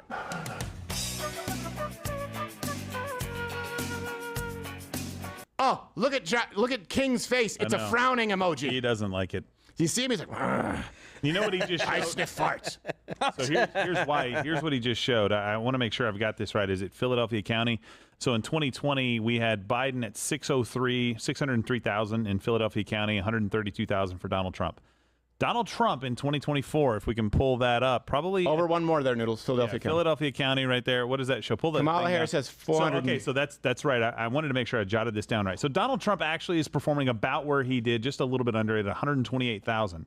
Kamala Harris is performing, and it's not done yet. Not all the votes are in yet, but 484. Right. That's massive, man. Like, I don't know. All right, we do have an update for Nevada. They're getting some votes in there. So Nevada is now 51% for Donald Trump, 47.4% for Kamala Harris. And then, let's see, that is in regards to, what is it, 70% votes in? Okay, so Nevada has estimated votes in, 70% counted. Again, 51% in favor of Donald Trump. Arizona, those inept morons at Maricopa County. Arizona is still, how many hours has it been? It's still at 52%. Only the public sector. So again, Arizona is still 52%. And again, the votes that are in are counted. And the breakdown is 49.9% for Donald Trump, 49.2% for Kamala Harris. Again, that is for Arizona. Pennsylvania is now 93% of votes in counted for 51.1% for Donald Trump, 47.8% for Kamala Harris. Again, Michigan, 64% in, 52.3% for Trump. Wisconsin, 89% in voted counts, 51.2% in favor of Donald Trump, and 74% of votes in Minnesota are in and counted, 50.7% for Kamala Harris, 47.1% for Donald Trump. Well, they've come in. They haven't been counted. Limited. They've come in. We don't know how many of them have been counted at this point. That's the issue. They can say, oh, no, wait. There were a bunch of, we count the early, remember with Pennsylvania, we have to count the early votes later. So it's just like the Grinch. Doing that anymore. I was taking them from there and bring them back here. Yes, I know. I was taking them back to my workshop, my dear. And someone's going like, but why are you stealing our election, Santa Claus? Why? That's so. I love that voice. It absolutely could. Likely that it's Philadelphia. The fact that it's Philadelphia and they would only need a couple 100,000 votes in Philadelphia, they have those votes in that truck if they wanted to. You can't hide it this time. I'm just saying. Let me explain. For crying out loud, they hid the crack in the Liberty Bell for a century. Let me explain my. Not negativity. I'm with you guys. No, I think you both have valid points. No, but here's my. I didn't clarify myself all night, really. It's not about the truck full of ballots and all that crap. It's what I've been reading in the last few months about even if he wins fair and square, it's about the 1,000 lawyers they have with a plan to fuck up the electorate. All this lawfare. Stuff. Yeah. That's the stuff that. But what? There's a but. Okay. If he wins the popular vote and the Electoral College, it all but ensures that those things would have to be widespread, massive cheating, that they have Donald Trump on tape, like throwing ballots into a ballot box or something like that. They're not going to have it. Well, I think you two are arguing two different points. No. Let's go to Chet. I think you are arguing what is possible as far as the optics and what they're willing to do. I think that Nick is arguing, and he's right, what they logistically and technically could do, which we have seen is never beneath the Democrats. Yeah, I agree. So I think Nick is right, but I think you're right. I think for a different reason. Kamala's now down to 1.1% at the poly market betting odds. Portion of that is you right now. Ouch. Is the biggest stream on earth tonight? Eyes are on it. This is not when they want to do it. If it was 50,000 here, 20,000 there, maybe 10,000 in Arizona, they don't want to do it because too many of you are watching. Technically, logistically, could they do it? Of course. But you are a huge reason why they would be reticent. You know what else was bad optics? Trying to kill him a couple times. Yeah. And that didn't slow him down. No, that's right. That's well, what the point. Yeah, but that couldn't be traced. If that couldn't be traced, and this would be directly traced to them if they saw these giant vote swaps, right? Because they weren't accused. All right. Wow, that was pretty good. I'm sorry, Nick. Yeah, you sure showed him with rolled up paper. What did I walk into here tonight? That was pretty good. Well, what, did you hit me with something? I think this is the greatest mix that's ever taken place in the history of election coverage. This is the biggest stream that's taken place. More people have tuned in here than any of these legacy media outlets. Absolutely. We've had the tools. You guys should be applauded. You've got for a that. curmudgeon like Nick, who, by the way, is the voice of reason, of skepticism. You've got the ever so optimistic Gerald Morgan. Then you have a lawyer. You have Josh here. We haven't even brought in Pops Crowder. You've got the guy who's in a fever dream, like that Bram Stoker, that movie with Keanu Reeves, the shitty vampire one. Every time I watch it, I feel like I have a fever. True. But you know, he's like, you're that? No way. But every time I watch it, I feel sick. I'd say you're more of in a fever pitch dream, you know? Yes, exactly. Like I want to fall in love with you at a Red Sox game. That's true. Yeah, like the Freddie Prinze. Was that Freddie Prinze Jr.? No, that was Jimmy Fallon, the worst late night show of all time. Come on. You say that you didn't. Josh, but I do hate myself. I do hate myself. No, that guy sucks so much. Oh no. Did you see my movie? I do. Yeah. Out of the three, though, I'll take him. Hey, can we bring? Really? You take Jimmy Fallon? Oh, but Kimmel and the other jerk off. Okay, maybe. I've met them all. That's true. I've met them all. I've done their shows. True. Trust me. No, He's you're the right. fucking most normal one. He definitely. So a quick update. Looks like Nevada is now 75%. No, why did it go from CNN, Fox? So Associated Press has it at 75% of the votes being counted now in Nevada, with 50.9% for Donald Trump, 47.5% for Kamala Harris. So a little bit of an update there. So we're waiting on the Minnesota, Wisconsin, Michigan, Pennsylvania, of course. Looks like, no, Wisconsin now up to 86% of the votes being counted that are in, with 50.1% for Donald Trump. See here. Well, CNN has 89% of the votes in, with 51.2% for Donald Trump in Wisconsin. Again, Minnesota still 50.7% for Kamala Harris compared to 47.1% for Donald Trump. And that is with 74% of the votes being counted. So slight movements, not too much, but slight. Of course, got most of the East Coast about to be called, I'm guessing about to be called for Kamala, with Maine, New Hampshire, Connecticut, and Oddly enough, still not done. New Jersey, they're got 89% of the votes from New Jersey being counted right now. Experience. Look, we all lived it. This is what's not working from the left. Yep, can they technically steal shit? Absolutely. What's not working now is the rhetoric. Here's why. And I talked about this on Piers Morgan before that Tim Miller Bulwark guy literally edited out. Did you see that? He edited out all of my answers and on his own channel. He was like, I absolutely smashed Steven Crowder. By the way, I've never done it. I've never uploaded something where I've edited out somebody's answers to try and make myself look better. These same people, it's not working because we've lived it. They said Donald Trump was Hitler. Hey, America, give yourselves a round of applause. You're the toughest people who've ever lived because you lived through 4 years of Hitler and not a single one of you was executed. Right. Wow. You lived through 4 years of Stalin and not one of you died in the fields. You lived through 4 years of Mussolini, and I guess he was less consequential because he wasn't really that effective in his fascism. But you understand the point remains. You lived through 4 years of it, and what happened? Your wallet got fatter and the country became more secure. People don't believe the rhetoric of the left anymore because we've lived it. Even people who hate Donald Trump are going, all right, I don't like him, but you know what? I don't think he's going to gas any of us. You know what? Not only is he not going to gas us, I don't think he's going to try and remove Joe Rogan from Spotify like Biden did. It doesn't work. 4 years of Hitler, and then trains got worse after it. Yes, exactly. Like, what? Yes. I thought trains were supposed to be scary when Hitler's in power. Now when Pete Buttsex is in power. Look, the final solution, the trains must have many connections that are grossly inefficient. It's always the trains. They ran on time with Mussolini. It's always the train. Much appreciated. Record number of likes now, up to 11 likes for the live stream. Much appreciated, gang. Young?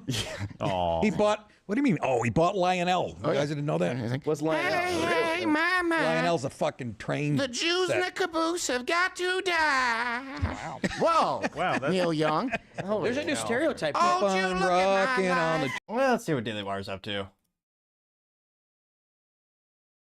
Back to the fact, and we've been highlighting this, the youth vote is shrinking in the margin for Democrats. In our last national poll, they want jobs and affordable Harris groceries? only winning the under 30 vote by 8 points. Nice. If we'd have broken that down even younger, I guarantee Trump would have been in the lead if you went, say, 18 to 22.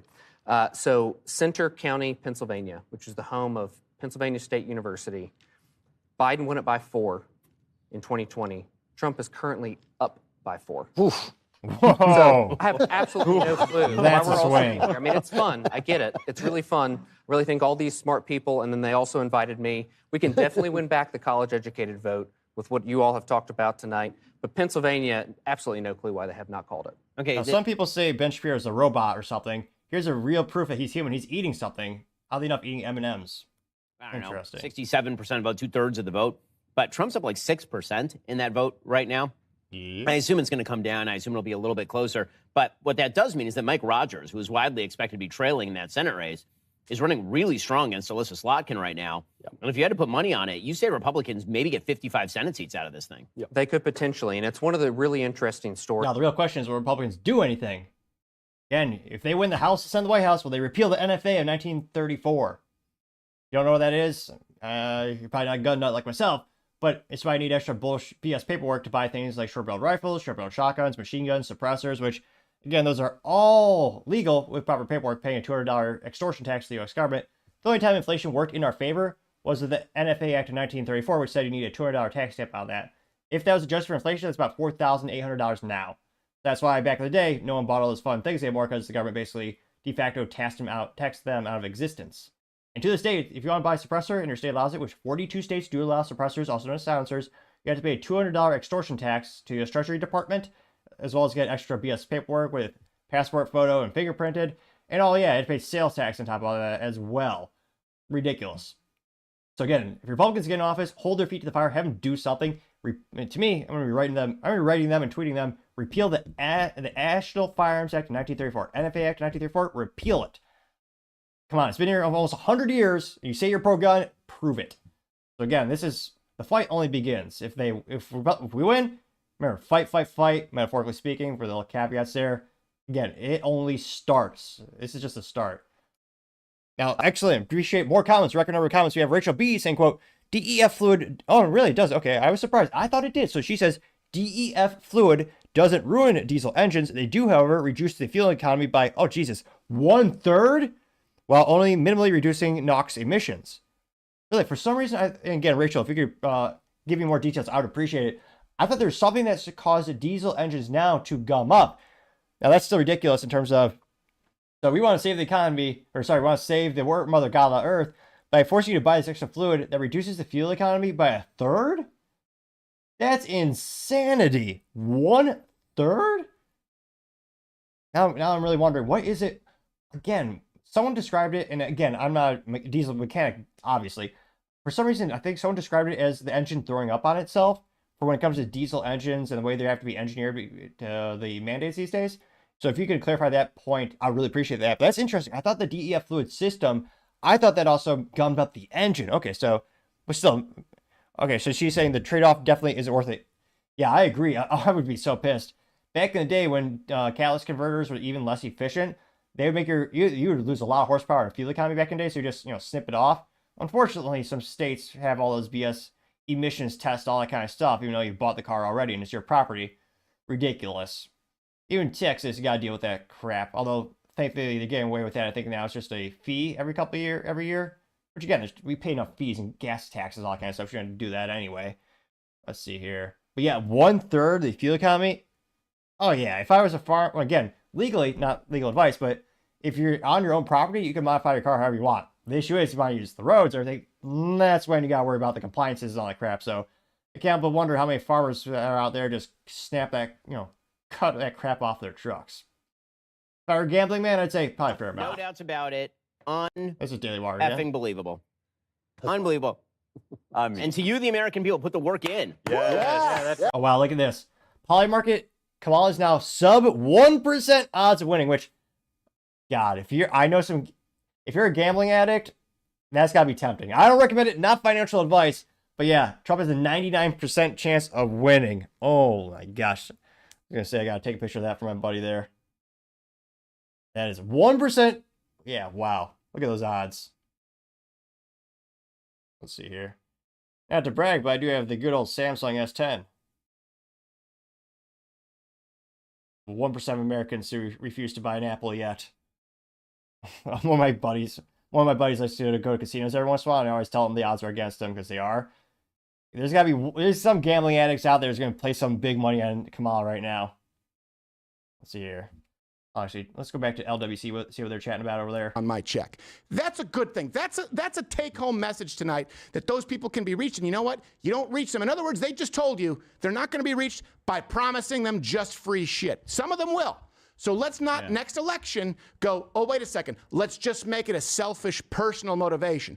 It tells you that there are people out there, far more, who are won over by the vision for what America is, and it doesn't have to be the vision for what America was. Donald, think of his, it's no small thing. Make America great again. That means bring back the vision of what America was. We want it back. That's what people are voting for tonight. You think it's a bunch of people making more than $400,000 a year?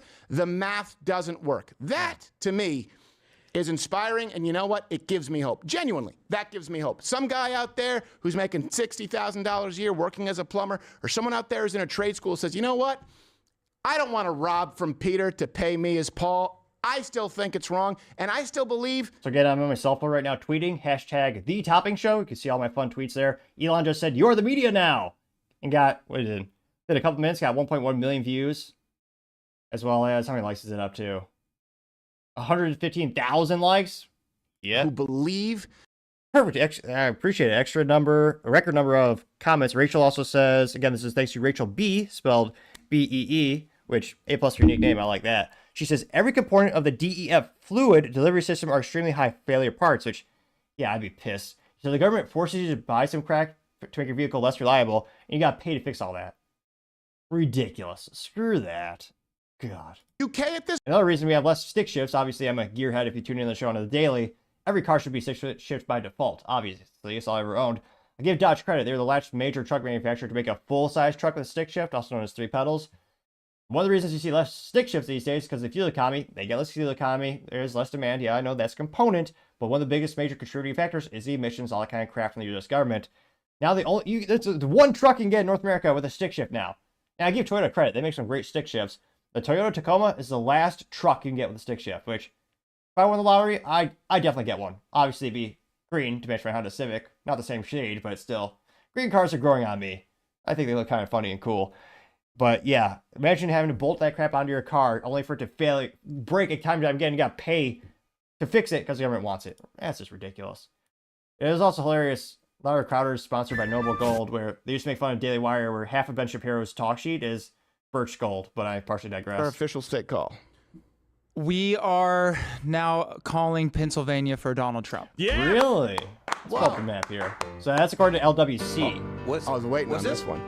Yeah. Oh, he's back. I'm having a good time, having a good time. Pennsylvania's come back to the guys who's for Israel. Now all you Jews can clearly see. I extend my thanks to all of the Jews and even some black guys. Yeah, that was. I'm gonna go. One of the biggest things that divide the Democrat Party this time around was, yep, the Israel-Palestinian conflict, and a lot of Democrats. Yeah, a lot of people in that party, they're supporting Palestine, so that split a lot of the votes. I think that was a big difference. It is going to be the competitor to the YouTube of the world. They already have the biggest market share, and now you get it ad-free, all of Mug Club, and so much more to come. Get it on the ground floor. None of this happens tonight without you laying the brain. The floor is yours by all means. So now with this call, what that means is with the polls just now closing in Alaska, and us, if we can make that call, that'll give 2 more to Trump, and that would mean the Maine 2nd district is all that would be needed for him to. So Arizona, Nevada, Arizona, that point, Nevada Michigan, would not Wisconsin matter. don't matter. It would not matter. I would love that. Really? I would love for Maricopa County to just be sucking it. Well, you know what? I'm feeling risky tonight. Let's take some risks. It's a good time to go out and make some mistakes.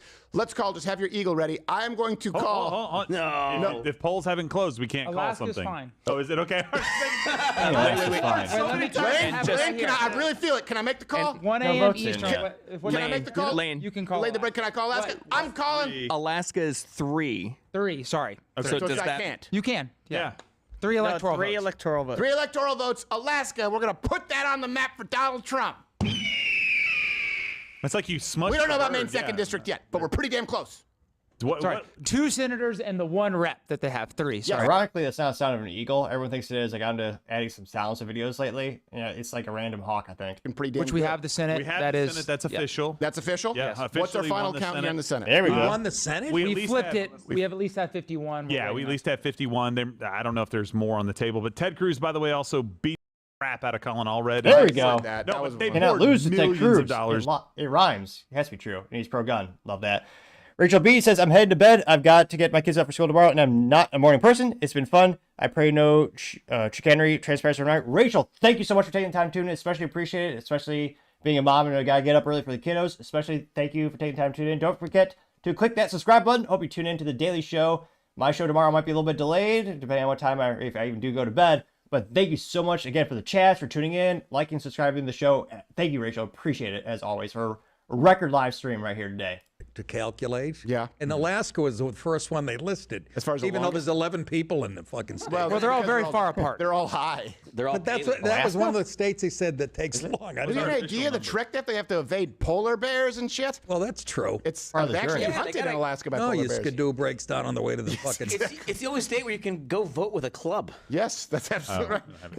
That's actually the lever on the voting machine. Can't have your phone out though. No phone. No, you cannot have. But your there's phone. also that one city that's just one hotel that everybody lives in the same hotel. That's a real thing. Yeah. So I assume they should count the votes there. That's where Nanook's been hiding out. They count a lot of things at that hotel. And by the way, we are going to have. You know what? Hey, I think we could probably. I don't know if we.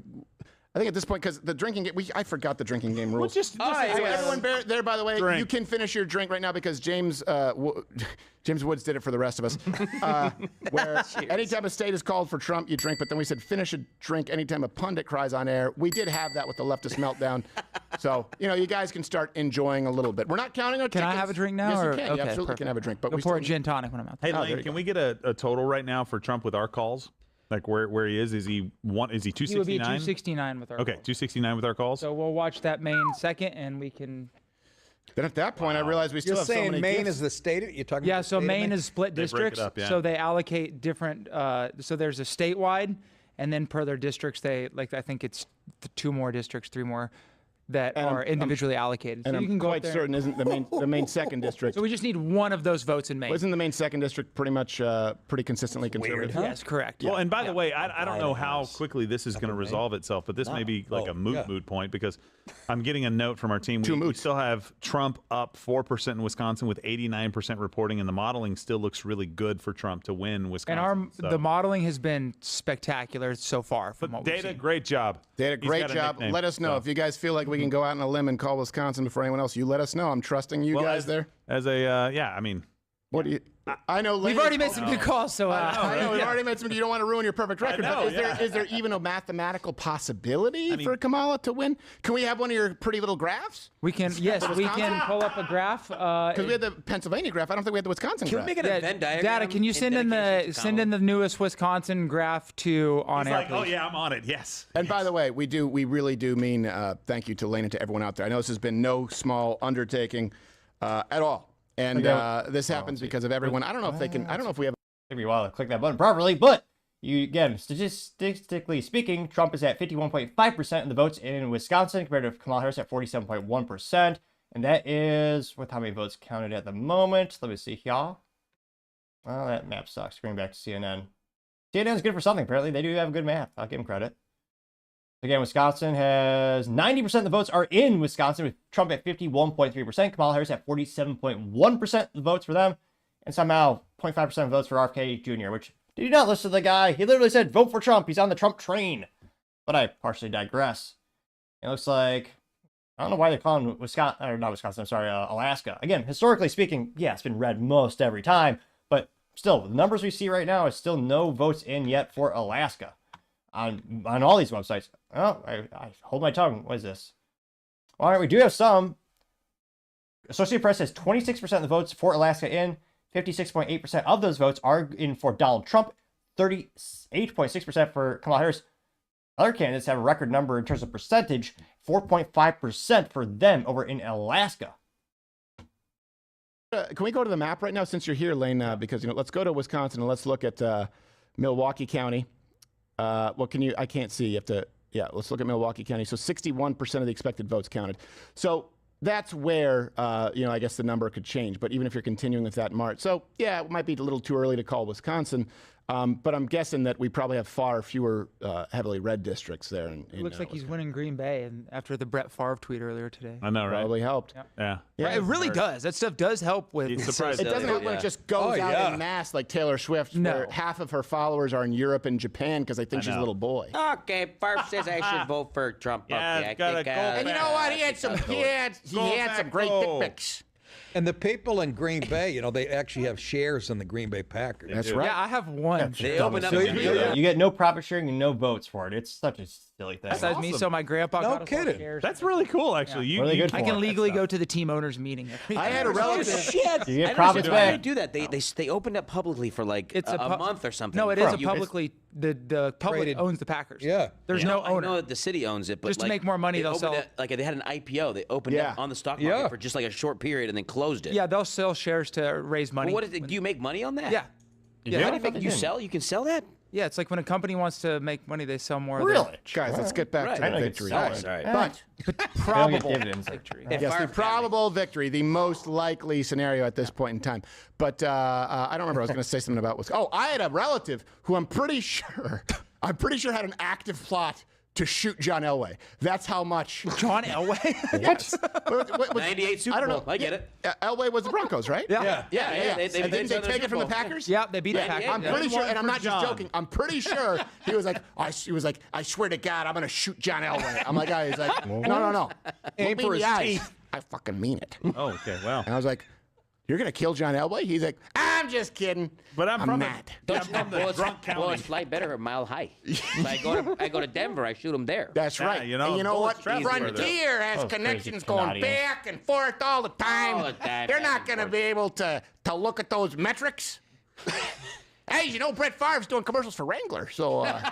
This is watch out. Pure dedication to the fans. I'm not taking the hat or the wig off yet. I shan't. Whole night. 100% side with Nick. Anything can happen in Wayne County. He's right there. Because here's what's also interesting. Being from Michigan, and we poured through the voter rolls last time after the election. You guys can go through it. Remember that I was up all night. And I was like, guys, I'm looking at some things in Kent County that don't make sense. And then I started doubting myself, kind of like yesterday, but it turns out I had the anti-nausea drug Zofran, and it blocked all my serotonin, so I was actually a prick. Hyper-specific explanation. Yes. But I remember we went through all the voter rolls, like, this does not make sense. It does not add up, especially when you take into account that Wayne County, everyone thinks Wayne County is just Detroit. Now, here's the crazy thing about Detroit. First off, they inflate their numbers of citizens, right, in Wayne County. It's largely the people who live in the surrounding areas. So and if you look at the people in the surrounding areas of Wayne County, I'm not saying that it's Trump country, but I'm saying you would get significantly more voters for Trump when you're talking about those old school Democrats in Wayne County than you would get in, for example, Los Angeles or Philadelphia. So those numbers that we saw in 2020 were a statistical, I can't say impossibility, but I would have been willing to bet my life impossibility. Put it that way. So anything can happen, but Wayne County is not as deep blue as you think because it's not what you typically think of when you think of an urban area. What is that, Gerald, you're pointing to? Don't worry yet. I'm sorry. I just Maine District 2. That's what we're working He's on. ahead by 10 points. Polls close, only 36% of the vote. So still some time to go there, but he's up by 10 points in that one that we think he needs to win. Well, the thing is, how many counties are there? When we're talking about Maine District 2, how many counties in Maine District 2? There can't be that many. And I mean, they've been closed since 8 o'clock, so like I was going to say. Can we go to Maine, guys? Because I know we have our brain in here right now, but can we go to Maine District 2? Yeah, Maine. What are they using, an abacus to count this shit? Yeah. So there was a bunch of, I believe, shooting threats in Maine earlier today. Yeah, those are some angry deer. Which totally makes sense. Yeah, it's Maine. You know how dangerous it is with the lobsters and the shootings. Well, this doesn't show us which one is which play district. those lobsters, but again, get the it's not like polls. with Maine. Picking the side. The reason they separate, it's not like Maine, the 2nd district, is when we're going, well, wait, we have to wait for all those big city votes. Yeah, right. The Bangor vote. Yeah. Bangor. Exactly. That's where I went to school. I don't think that Bangor is 2nd district. I think that 2nd district of Maine, if I'm not mistaken, is almost entirely rural, which is why Bangor's the only town. It's the only town. Yeah. Right next to the school, Orono. And Orono is the. Bangor wouldn't there's a exist crap without load of counties. There was a guy from Look at Maine, this I won't map. say who, but people will know, when I was at Pat Militich's gym in Iowa, where you're going. The last time I was in Bettendorf. And I was in there taping a video. We were trying to get MMA legalized in New York. And I go in, and with the camera, he goes, hey, were you from a barn? I said, what? Just like that. Because he didn't have the rest of the Maine accent. I said, are you from a barn? I go, what? He goes, close the door. It's not a barn. I was like, oh, barn. What? That's no English. And then he kicked my ass. But he was the UFC doing? heavyweight champion of the world, so that's to be expected. I've Good revealed to too much. see you.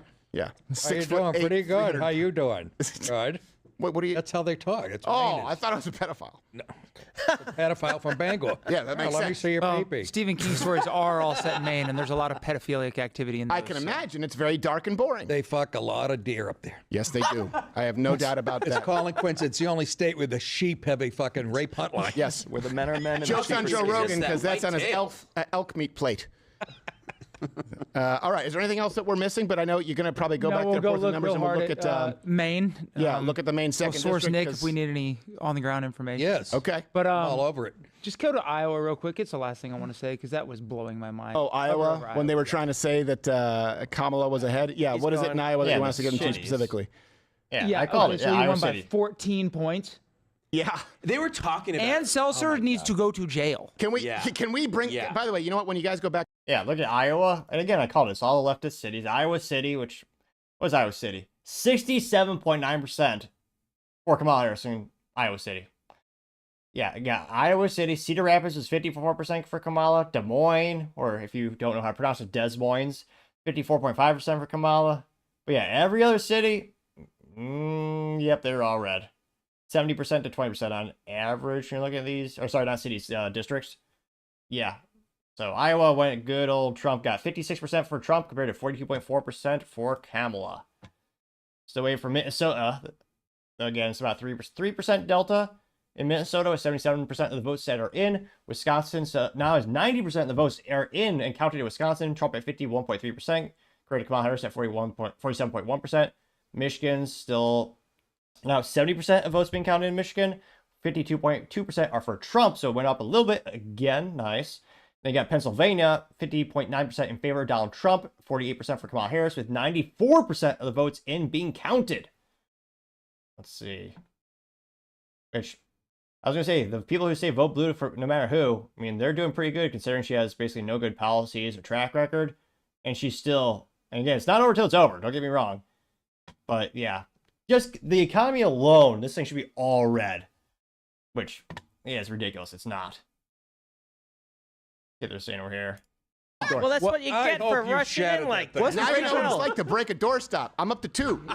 Wasn't Rachel Maddow threatening I hope there's a bone that the U.S. government would take away SpaceX's federal contracts if Trump lost? I think so. Can you? Yeah, let's have Mission Control bring that up. And you know, we should probably check in with MSNBC. I guarantee we have liberal meltdowns now. Yeah, we have to have probably more. check in with them. All right. I'm going to get out of here. Go look at Maine. That's what I'm going to do. We'll go look at Maine. Thank you. Lane, you're like an angel that brings good news. Yes, he brings us tidings of great joy. Not a virgin birth because that guy bangs, but tidings of great electoral joy. Get your minds out of the gutter. You're better than that. I know you're not. That's why we'll see you on Rumble Premium. Not tomorrow, which is today. Did you break your toe? Yeah, you son of a bitch. did. He's hurting right now. Oh, I hope it shattered. Guys, look. This is, and here's the thing. By the way, we're gonna have to bring in, whether it's Nick or whether it's Josh, we're gonna have to bring in Pops Crowder because I'm gonna tell you something. I'm gonna be super pissed because Pops Crowder said like 6 months ago, it's gonna be a landslide. I have no doubt about it. No one else is saying it, but I'm saying it. Just because Donald Trump won didn't mean that Pops Crowder was right then with no data. So he's gonna parrot that every chance he gets. Rub your face in it. Yeah, so we'll bring him in. But I always said 60-40, 65-35. And I said today, I think Donald Trump's going to win. But he was like, oh, yeah, he's going to win everything. I think my dad actually thought, he's like, Jersey's in play. Yeah, I wouldn't go that far. He did say it. Okay, all right. Thank you, Josh. You're right. About a month ago, he said to me, I think he's going to win. You know what? And let me let people know while we're talking about Benny Johnson just Iowa, tweeted that you're calling it for Pennsylvania. You're going to be in Ottumwa. To here. So he says Trump wins Pennsylvania, leading to a total victory. And this is according to Benny Johnson over on X Twitter. Let's see here. Did he actually elaborate though? Where's Benny Johnson? There. Oh yeah. There we go. It says Trump won. Let's see here. Where's the GIF? Where's the GIFs? Nice. There we go.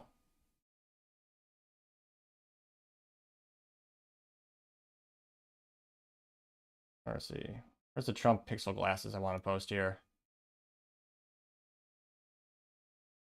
Oh, where is it? Again, I'm at hashtag The Topping Show on X Twitter. If you want to follow me there.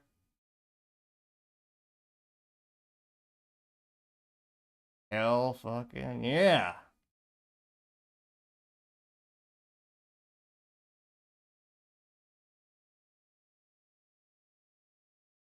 I can't even type properly this new keyboard. Here's gents.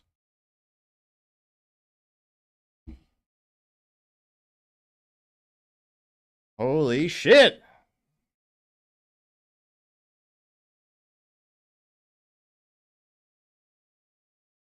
That is going to be... Tommy's about to get good, gentlemen.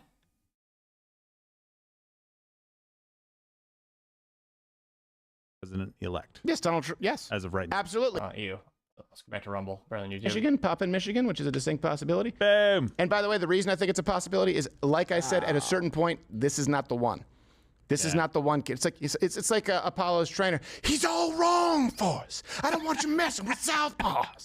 They're going, Kamala's all wrong for us. We don't need to back the hoe. She thinks it's a goddamn fight. Yes. Now let's do this bum and go home. I watched you hit that man with everything you had. I watched you try to kill him. He got shot in the ear. And that man kept on coming.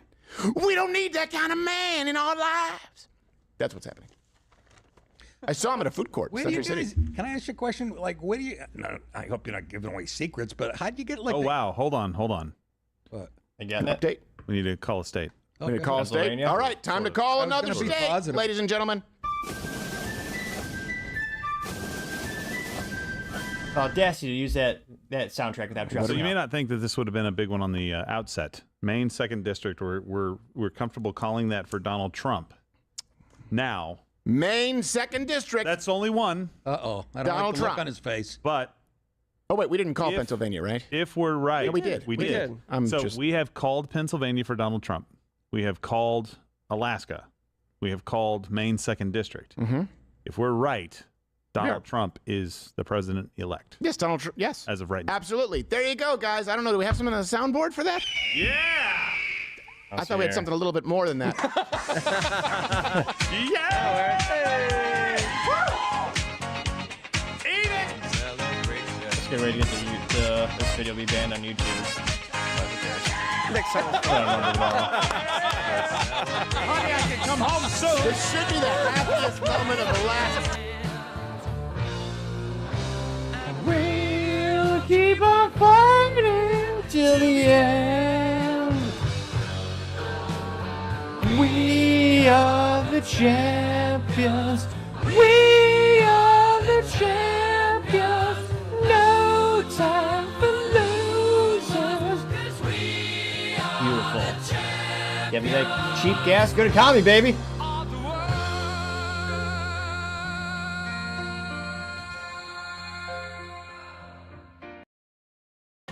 Let's see what they're saying over there. Are now in the hands of someone who can either be aggrieved or it can be big. He's usually not big. And so I think this is a shock. It's a political realignment for sure.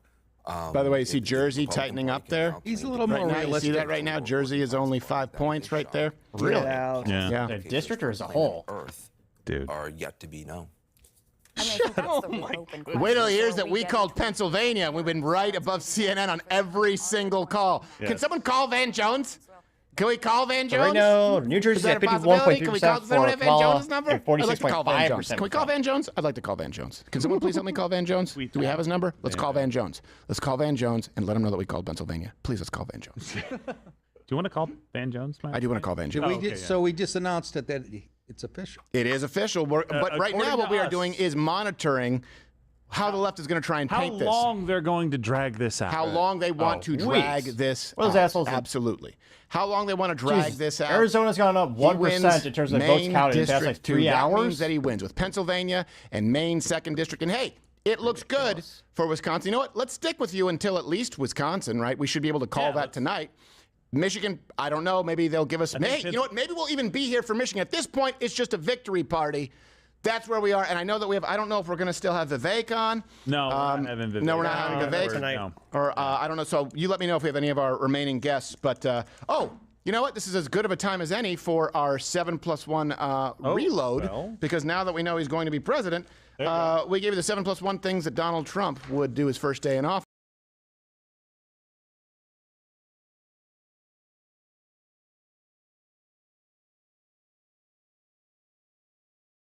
Things that Donald Trump does his first day in office. Arizona counted one more percent of the votes in like 4 hours. So I'm saying they're corrupt or inept. One of the two. All right. This is the 7+1 reload. So this is, I guess, number, at this point, what do we number? We're going into descending order. We're doing 7, starting from 7 again. So it's just another 7+1. Too confusing that. Number 7, which is really actually 14. But Gerald. Have Elon Musk build Space Force One. Oh, hey, that's going to be fun. Hey, that'd be That's cool. going to be fun. Number 6, officially appoint Kamala as fellatio czar.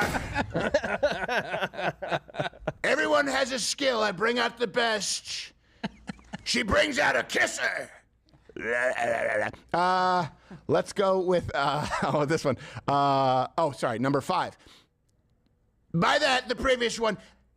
I mean, tasking her with investigating the root cause of fellatio in the Southern Triangle. Her Southern Triangle. Oh, you can't do both. Yes. 7+1. First things Donald Trump will do on day 1. Number 4, Nick DiPaolo. Executive order. Every first Tuesday of the month is Topless Tuesday. It's a good Tuesday. The best Tuesday. Some might say I invented Tuesday. You were expecting a chick. I saw it coming. McDonald's. It happens. Number 3, Gerald Morgan. Pardon Hunter Biden and appoint him head of the DEA. Oh, well, that one actually, you know what? It takes one to know one. It does. He's kind of like It takes one to know one. I am rubber, you are glue. He smokes crack. Frank Abagnale. Number 2, this one is actually just for you, Nick DiPaolo. Executive order banning Uber drivers from talking to passengers. I clicked no conversation. And the number one thing that Donald Trump will do, and my voice is dead, so I'm doing my best. Number one, federally indict Jake Tapper for being a giant pussy. And the plus one, Nick DiPaolo.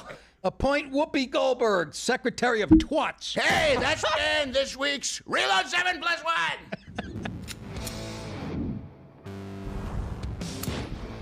You forgot Vivan in the chamber.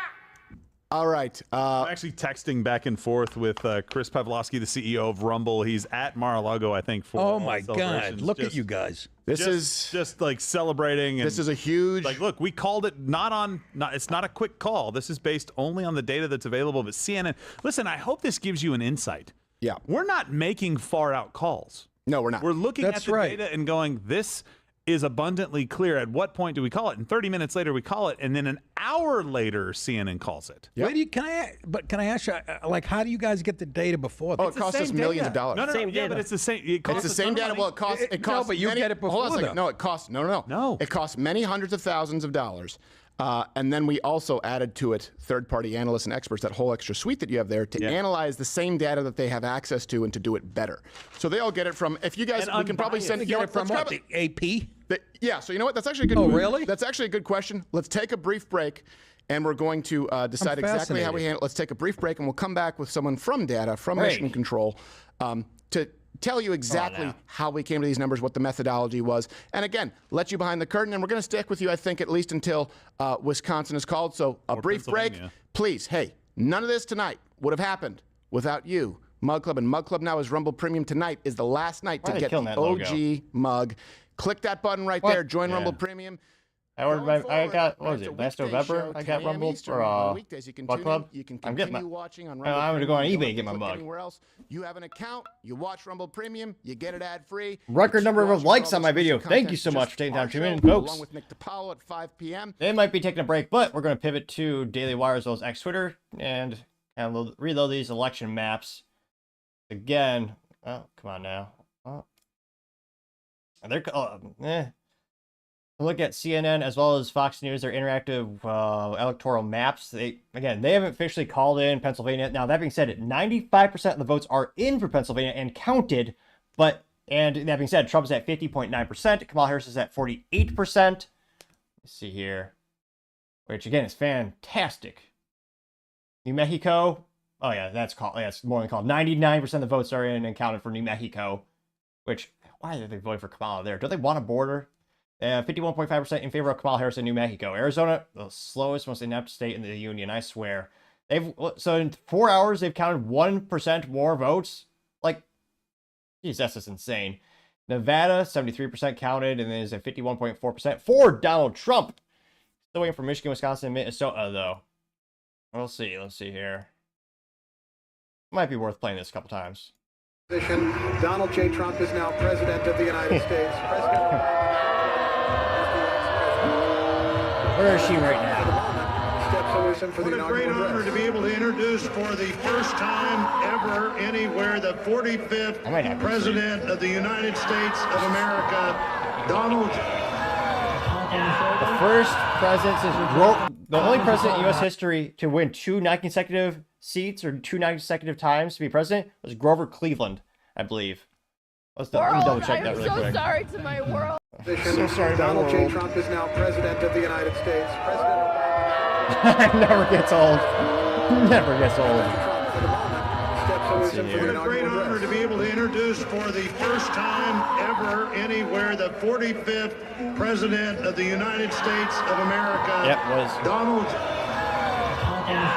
This is one legendary elections since the dawn of time. It's survived 2 assassination attempts.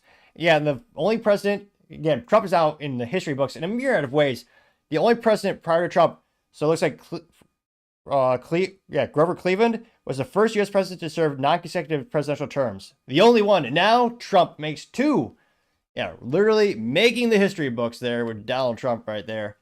That is a statistical anomaly, to say the least. And Elon said, I mean, those entertaining outcome is usually the most likely one. We'll get back to, you know, Daily Wire and other people streaming, but I'll do it one more time. President of the United States. Donald J. Trump is now President of the United States. President of the United States. President of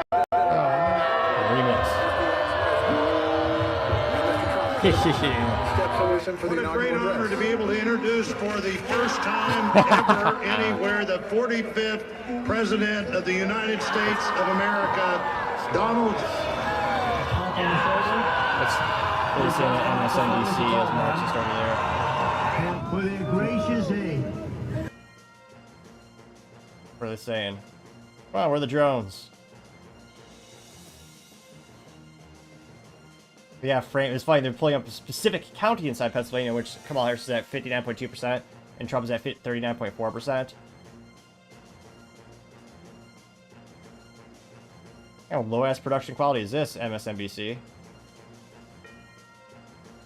Rudimentary music. Wow, talk about legacy media being dead. 68,000 people are watching MSNBC, 400,000 people are watching Louder Crowder, and about 100,000 are watching Daily Wire. Speaking of, let's jump over there really quick. It reminded people that, oh yeah, like Trump says things that are weird, but his agenda is actually really normal. Policies are and solid. normal people hold this agenda too. This on the normal point, it reminds me of that monologue from a friend of some of us, John Milius, The Wind and the Lion. You know the grizzly bear monologue here? It's in the mouth of Teddy Roosevelt. It just makes me think of Trump and all the people who vote for Trump. The monologue is, the American grizzly is a symbol of the American character. Strength, intelligence, ferocity. Maybe a little blind and reckless at times, but courageous beyond all doubt. And one other trait that goes with all previous, loneliness. The American grizzly lives out his life alone, indomitable, unconquered, but always alone. He has no real allies, only enemies, but none of them as great as he. The world will never love us. They respect us. They might even grow to fear us. They'll never love us, for we have too much audacity, and we're a bit blind and reckless at times, too. The American grizzly embodies the spirit of America. He should be our symbol, not that ridiculous eagle. He's nothing more than a dandified vulture. You know, another big winner, I think it's already been said, are podcasts are a big winner. Yes. Podcasts are a big winner. Podcast election. I mean, Yeah, that was a strategy that Trump adopted sort of midway through like, you also the speak coherently, Kamala stage of the race, that people weren't sure whether it was going to work, whether these guys that listen to these podcasts are actually going to come out. But that is actually indicative of something important about Trump that's been true of him since 2016, which is that he's living in the future world of the media landscape, right? I mean, we all feel the oppressive weight of institutions like the New York Times and the Washington Post, and we think, how can people still be falling for this garbage? NPR, they tune in. We all know people who listen to NPR and take that as gospel. And Trump trusted that era is passing away. And by trusting it, he actually enabled that to come into being. The fact that he went on Rogan, the fact that he,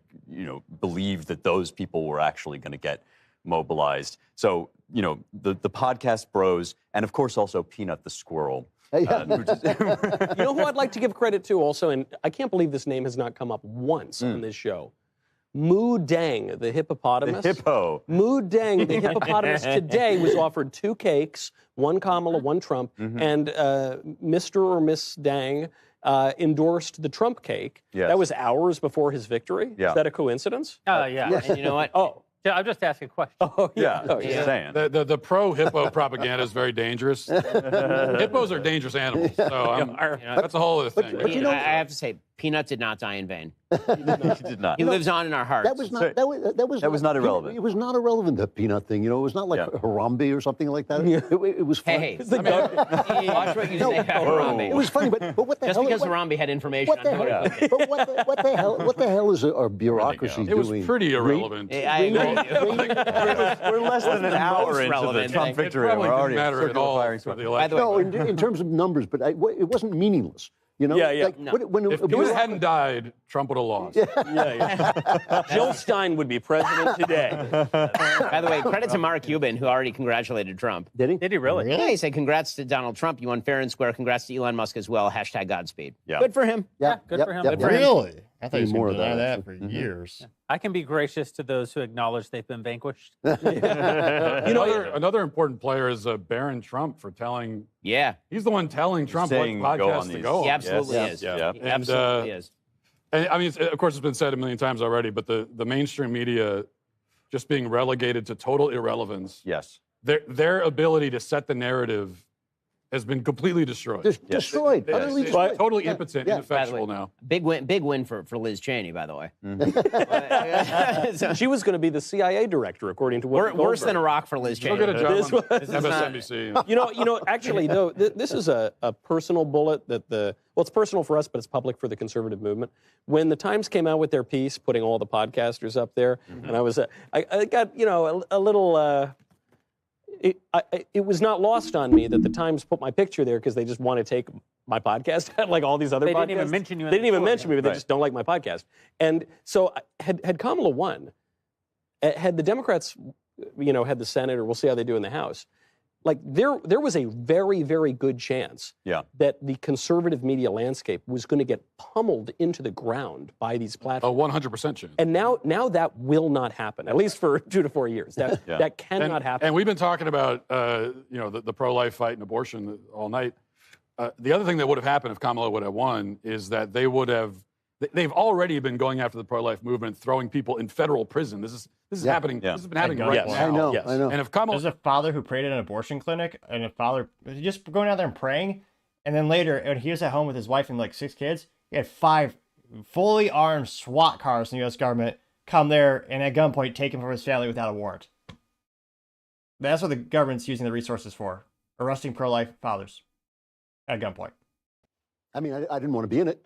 I thought it would have been terrible, but I think we would have won. It's not for nothing that Kamala Harris slurred her speech for 3 straight months on the national stage as the candidate, except when she talked about killing babies. And then she was suddenly incredibly prescient. She's incredible. Yeah, she has clear thoughts about that. Yes, she does. Alone among all issues. She really knows what she thinks. And it's interesting, we haven't yet mentioned the Supreme Court, which is not a political actor. So we don't want to name them as having won this election, but in fact the opposite is true. This Supreme Court, which we owe in no small part to Trump's first term, 3 judges, steered through perhaps the most treacherous territory for justices in American history. I mean, death threats, leaks, really serious danger that these guys faced, and what they did not do was win the election for Trump or decide every point on Trump's favor. Kamala Harris cancels Howard University speech. They looked at the text of the Constitution. The teleprompter they just read broke. the cases in front of them. They considered the arguments, and they decided to the best of their ability,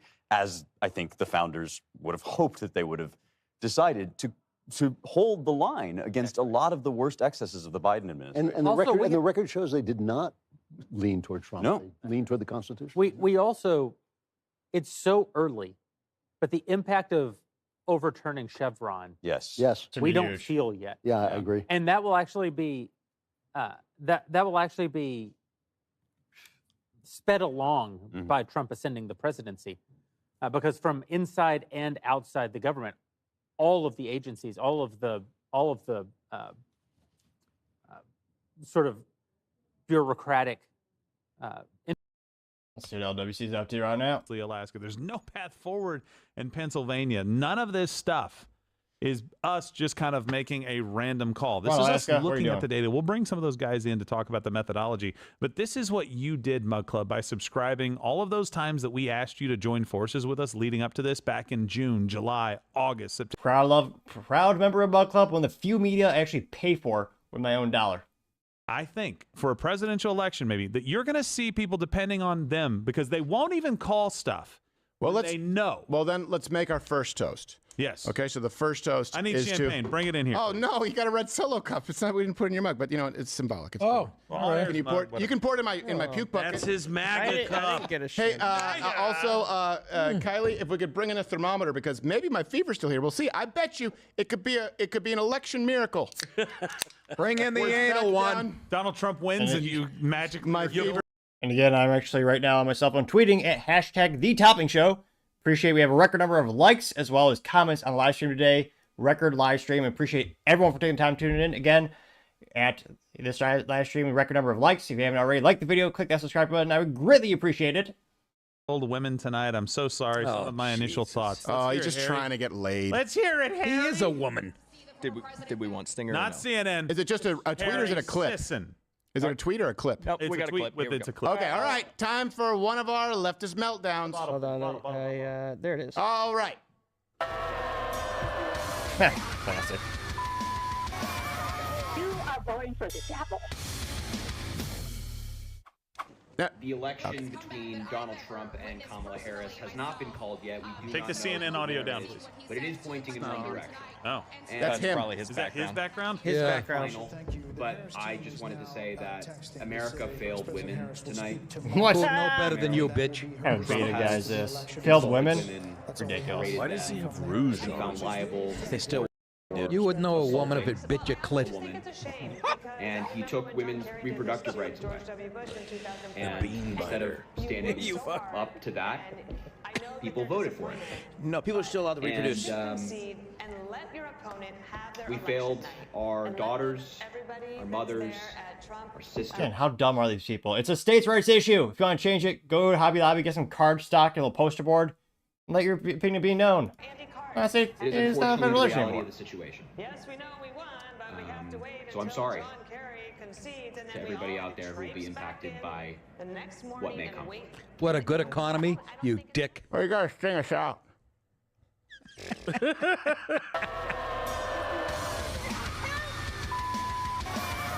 You are going for the devil. Do we fail women? I think we can say it, baby.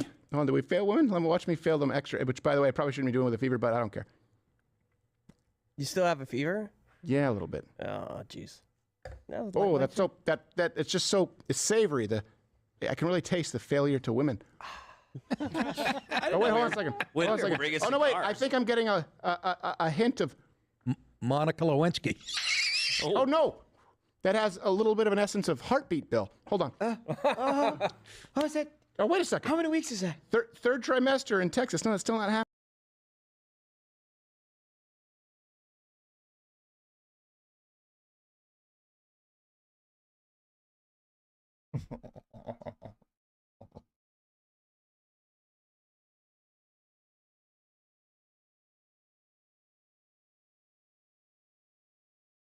What?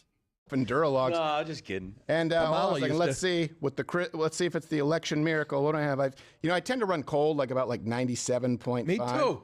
Yeah, me too. I'm always like 97.4. All right, 99.3. So it's a very, very, for me, a very, very low grade fever. Yeah, that's almost not a. Yeah, That's almost not a fever. It's like it's getting better. It's like it's getting better. Yeah. You know It's what? like- That's what a win will do. A victory will do. Yes, it will. A victory will do. So look, for the very first toast, I want to toast to, hey, Mug Club, which is now Rumble Premium, tonight only happened because you put the nail in the coffin of legacy media. There's the first toast. Cheers. Wonderful. Do we have celebrate? Confetti in my drink. Do the yay and then the celebrate. Put it.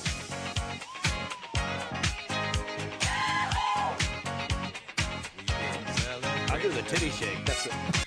And I'm not going to lie, with the fever, this is going to be more symbolic. I'm going to let that sit there. And, Toolman, you're going to have to hit the cigar fan. Someone's going to have to turn on a little bit. Turn that baby on. Oh, boy. With no dinner, that makes me feel green. And so, along with that toast, I'm going to propose here a second toast, by the way. You didn't just put the nail in the coffin with all the data that we had in calling these states, which we'll get to, but this Trump was is the biggest said to be preparing his stream on victory Earth speech. as far as live concurrent viewership tonight, consistently across the board, and you maintained it for most of the night. So putting the nail in that coffin, but you showed CNN and Fox News and ABC and CBS that guess what? There are more of you than them. A toast.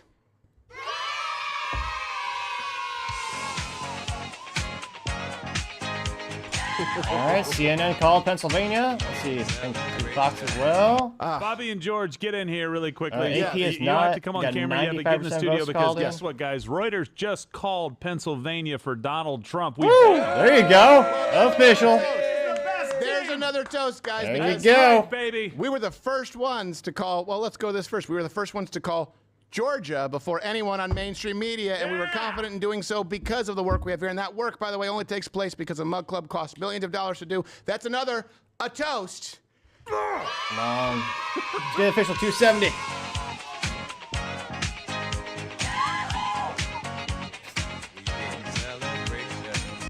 That's the best dance. Feel like I'm at a white wedding. Hey, and I almost forgot it. Can I interrupt the toast? Yeah. Sure. All right, number 10, Tim. Oh, Number yeah. 10? What's number 10? Number 10. Toast interrupted. Go to CrowderShop.com right now. Enter in promo code Trump1. 47% off the new Trump 47% shirt. off. Only for the rest of the stream. Go to CrowderShop.com right now. Grab your shirt. Wear it everywhere you possibly can. Do not let them forget this moment. Let it sink in. For the blind, it's WON. Yes. Trump won. Yes, WON. For the visually It should be impaired. For the Asians out there. CrowderShop.com. Do it, baby. You should come out with another one. There Trump you go. won 3 times. Yes. Yes, that's a Trump good one. 3X. Thrice. 3-0. And Thrice. that brings us, by the way, to the next toast. Hey, this place tonight was the first place to call the race live on air. The first place to have the balls. I don't think they've done it. I don't even know if they've done it on these other ones, but you, Mug Club, made it happen, and we were right. A toast. Unbelievable. They still have it. Oh, they bust out the whiskey. Your mother. Hey, John Pear-Shaped King, bring up CNN. Wisconsin ain't looking any better, baby. How's that looking It's for you, not dog? looking very good. You know, cheese is John on the Trump King's side. ass is worth 12 electoral votes. Yes, exactly. Wow. When he's in a strip club and someone says, back that ass up, he just starts walking backwards because he assumes. Is it 97 and no 92? What do you think is going to be the 92%. most shocking demographic? So right now, 92% of the votes in Wisconsin are counted, and it is 51.1% for Donald Trump, 47.2% for Kamala Harris. I don't know who these idiots are. 0.5% for RFK Jr., which, again, he said, vote for Trump if you want to support him. But they still filled him out on the ballot. Ridiculous. Nevertheless, still up. Again, Minnesota still isn't called yet. 82% of the votes in Minnesota are counted, with 50.5% in favor of Kamala Harris, 47.3% for Donald Trump. Looks like some votes are coming in for Alaska. Alaska has 56% of their estimated votes being counted, 55.1% in favor of Donald Trump, 40.9% in favor of Kamala Harris, which, historically speaking, if I were gambling mad, yeah, Alaska's going to go to Trump. There's not a lot of soy boys in Alaska, I can't but think. Yeah, how many Kamala Harris campaign door knockers are over there? Not even one. Gay William said, oh, no. Again, a record number of likes and comments on this video. Cannot thank you enough for supporting my daily show. Again, the topping show, and again, it took me it was a week trying to get from 3.54 to 3.55 thousand subscribers. Just got to 3.55 tonight. Thank you. Cannot thank you guys enough for continuing to support the show. Some of these other ones here. Really quickly, Trump will give a speech at some point. We are going to stay, of course, until he gives that speech. Hell yeah. Absolutely. Because we need to see. Not to brag about persistence, but I kept my word. This has been on the whole night, despite the heat, and the scratchiness of the George Washington wig and hat. Though my hair is catching up with the grays. Maybe I won't need this eventually. But nevertheless, I Washington suited it up. For you, because this is, look, you've done something that nobody's ever done. You've done the streams bigger than anybody. And I'm not saying, look, I know it's a team effort. Yeah, we all. There you go. Well, not the real shoes, but shoe leggings things. There you go. Yep. Team that put in the work. Fantastic job. Cheers, my friend. Thank you very much. So LWC did 4x the competition, with their biggest competitor from Lowry Crowder being the Daily Wire. 400,000 people on average were tuning into the live stream of Lowry Crowder, about 100,000 to Daily Wire on the Daily Wire most popular platform, which for them is YouTube. Again, even more, Lowry Crowder had about 100,000 on YouTube and 400,000 on Rumble. And you weren't even supposed to be a huge part of it, but I was like, this is going nuts, because obviously no one expected 2016. No. At that point, we were still figuring out streaming. I was there to help you move the studio overnight back to. We drove overnight with back then Hopper. Texas. God rest his soul. Yes. Who, Dennis? No, my pre-Joe Lewis dog. Yeah. Farting in the car all the way. We drove all the way through and got White Castle. Huge mistake. Oh, so bad. But we drove the next morning to Texas for our new life. But that night, right, we didn't really know what we were doing because we were just figuring out streaming. It was just a couple of webcams. Yeah. Then 2020, You know, we were here, we did it, and it was just kind of a rotating, you know, whoever we could get in here. And of course, we had Brodigan, my longest standing employee, who's out there right now. I believe they have a clip of a Steve Austin celebration out there in the parking lot. Nice. Yeah. Smash some beers together. Don't worry, he doesn't have Down syndrome. No, he's fine. No, it does look like he peed his pants. Yes, it does look like he peed his pants. But being able to do it tonight, look, you guys know, I remember the first time I spoke with you, where I was. I was in a very small hotel. You could almost call it a bed and breakfast in the county that I have no doubt in northern Michigan around Traverse City, Leelanau County. I called you because of was it Engadget or Gizmodo? Gizmodo. I keep forgetting. They get them confused. Yeah. Where I called my half-Asian lawyer, Bill Richmond, for the first time. I had a friend, went to Harvard Law, graduated cum laude, and he said, I don't really do this kind of law, but this article coming out saying you've been targeted by Facebook. I called him. I could tell on the phone. He's like, yeah, okay, all right, you've been censored. He hung up, called me back maybe 5 to 10 minutes later and said, yeah, this is really bad. And also went to bat with Facebook, where there's some financial. I don't want to overstep my bounds, but where we won it as far as them acknowledging that some wrong had been committed. But he has been here now for a very long period of time, and also to be here with. If you were to ask me at any point in time, best top 5 comics, living or dead. Yep. Nick DiPaolo would always be there. I've always said Norm Macdonald would be there. Nick DiPaolo would be there. I remember when I learned who Nick DiPaolo was, I had seen him, and I loved him. I had seen him at the Just for Laughs live, but I saw so many comedians, I didn't remember his name until Joe Rogan said, you know, Carlos Mencia, that controversy back then, he said, you don't write anything. He said, you don't inspire anybody. When I see Dave Chappelle, when I see Nick DiPaolo on stage, I say, that motherfucker was brilliant. I have to go home and write. And I went, no, I know Dave Chappelle, Nick DiPaolo. And I said, oh, that's the guy who had the bit. And I said, okay, top 5, Nick DiPaolo. So being able to celebrate this with someone like, I don't know if you know this, people don't tend to have lawyers for that long of a period of time. Gerald has been here since the very beginning, where really he came on because like you have a good voice for radio and you're smart. I have a face for radio. No, you don't. You have a face that works everywhere. But I said you have a good voice, a good temperament, but being able to do it also with my comedy idol. And you know what, Gerald and I, we said this because, of course, you know when you're starting as a company, and Bill, you've been here when you're a company with 3 people. It's not the same as when you're a company with 10 people. And we knew where we wanted to go. But you and I were talking about this these last 2-3 months. We said this is the team. Yeah. This is the team. This is the team that we want here. We wouldn't want to try this with any other team. No. We have the right rotation right now. We have people who not only know what they're doing, but we trust them, and we trust them to call us on our crap too, because we never want yes men. We want corner men. Yeah. But we want people who keep us sharp. And so this, honestly, this is not just me saying, I know that you were giving me a toast for me, and I appreciate it, but to the team who made this happen, we wouldn't be able to do this with anyone else. Thank you guys very much. A toast to the team here who made this happen. Everybody. Cheers.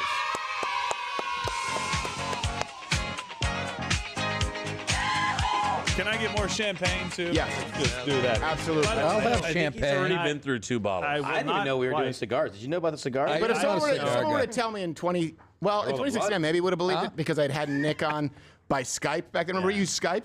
That's and what I knew that I had pissed him off a few times where I throw some curveballs at him. Yeah. And but I knew he respected the show. It was still kind of new, but if someone were to tell me, hey, in 2015, you're going to be hosting a show that is, first off, you're going to be hosting one night in 2024, the biggest election stream on earth with something that no one has ever done, with one of your comedy idols who's going to be there, and I assume, glad to be here most of the time. Are you kidding me? Dude, I am honored.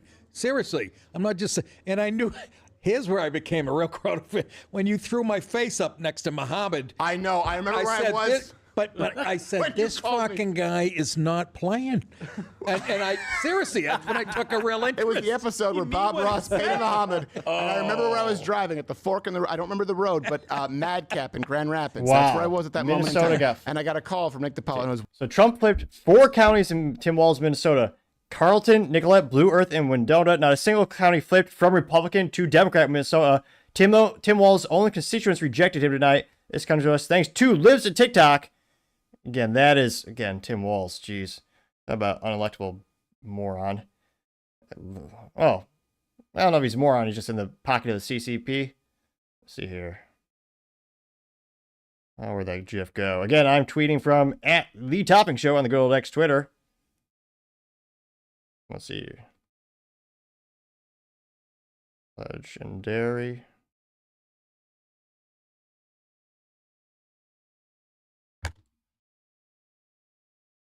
unsung hero in comedy. If you guys watched Skankfest, And you saw all of them going. They were calling him legend, like, hey, and every single one of them wants to tour with you, of course, because they want, they want to get some of that heat. But everyone knows who Nick is in this industry. You can go back to 2009.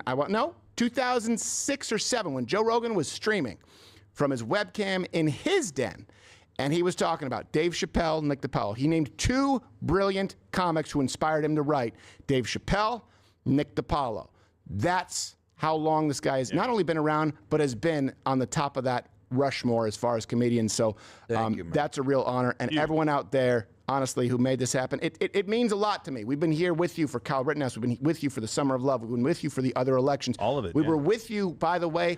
When we were suspended on YouTube and we saw too many other conservatives saying, you know what, no, the election was free and fair. And we said, nope, we're not going to go along with it. And let me tell you something else. I couldn't be happier. I said earlier, with Rumble Premium, Mug Club was proof. Rumble Premium is what we were always looking to do. Look, we knew we were biting off more than we could chew. Yeah. With having Alex Jones on Friday, having Nick DiPaolo, bringing in shows. And it did dawn on us at a certain point, we're like, look, we don't have the ability to manage a whole network. Stock but we market's do going have the up ability now.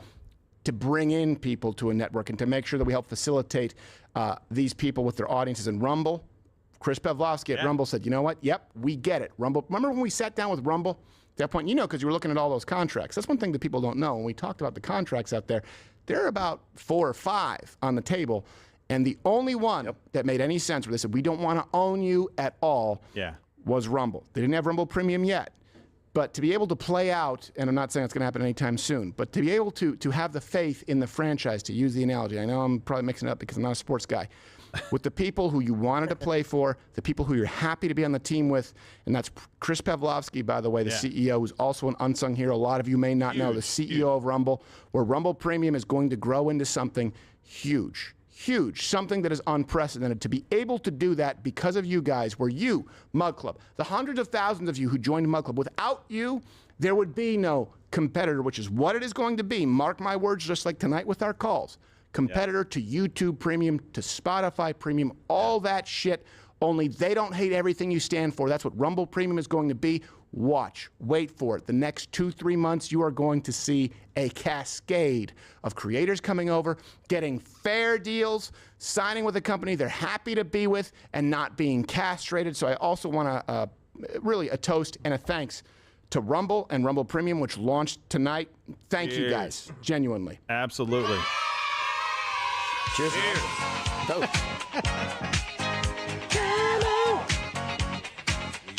And hey, so before we move on, hold on one quick. Bill, there's nothing we're going to get sued for tonight, right? Nah. Don't trust that. Don't trust that at all. He's thinking about his next set.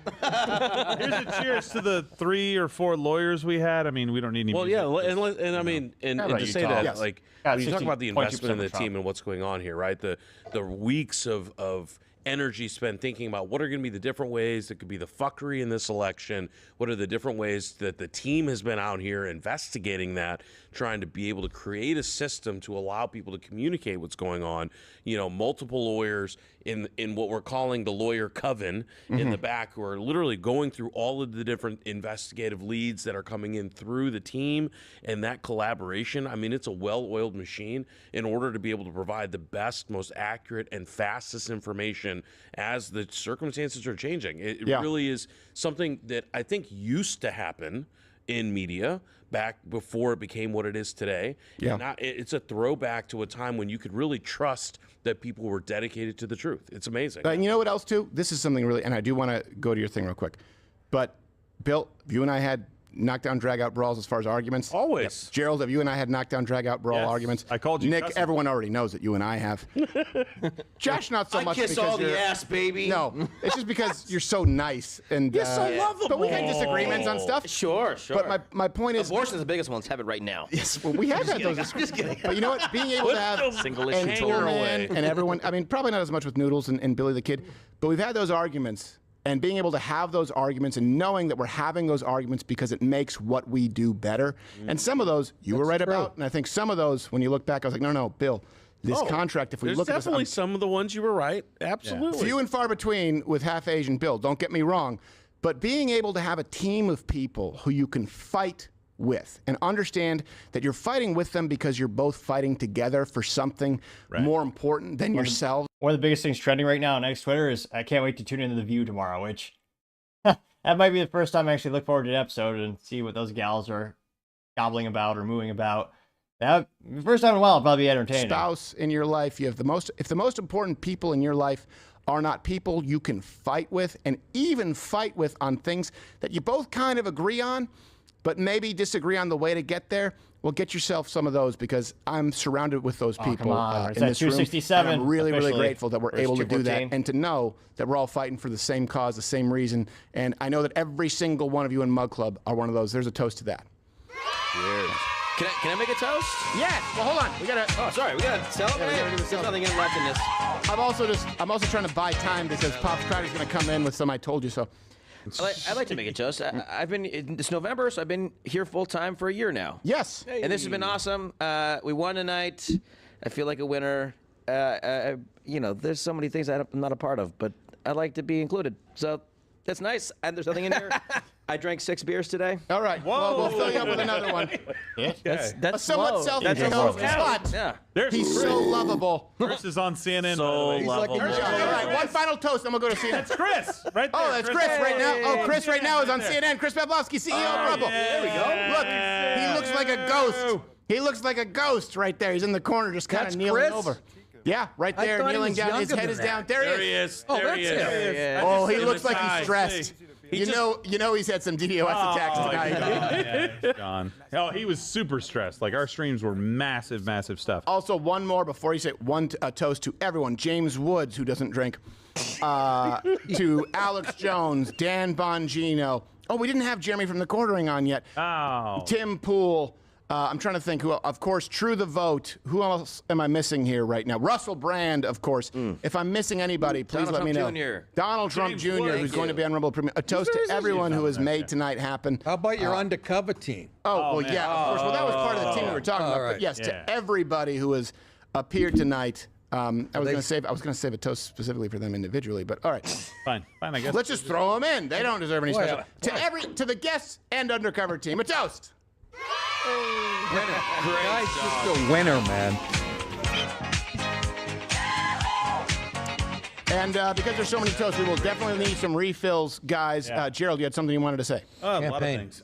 So first off, I don't know that most people don't know this. Like, you and I, when we set out with Rumble, we basically leveraged and mortgaged Mug Club and getting to where we are today. Trump is lying. Thank you all very much. This is great. These are our friends. We have thousands of friends in this incredible movement. This was a movement like nobody's ever seen before. And frankly, this was, I believe, the greatest political movement of all time. There's never been anything like this in this country, and maybe beyond. And now it's going to reach a new level of importance because we're going to help our country heal. We're going to help our country heal. We have a country that needs help, and it needs help very badly. We're going to fix our borders. We're going to fix everything about our country. And we made history for a reason tonight, and the reason is going to be just that. We overcame obstacles that nobody thought possible, and it is now clear that we've achieved the most incredible political thing. Look what happened. Is this crazy?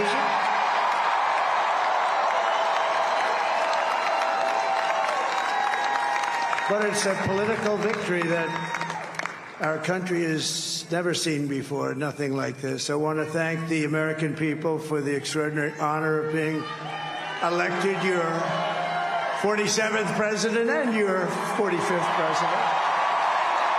First time since Grover Cleveland, making history. And every citizen, I will fight for you, for your family, and your future.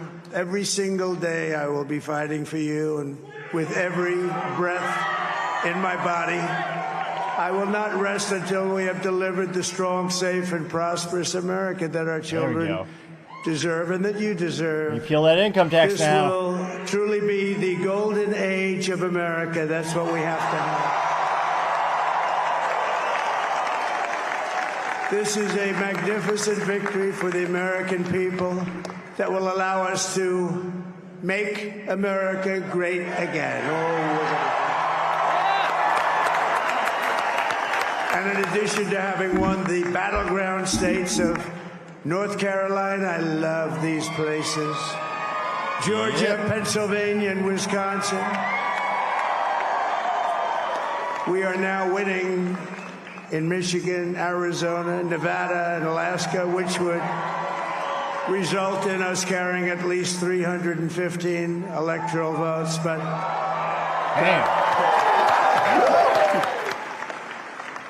but it's much easier doing what the networks did or whoever called it, because there was no other path. There was no other path to victory. We also have won the popular vote. That was great. Very proud of it. 67 million versus 62 million. Woo! That's something you won't hear at a Kamala rally.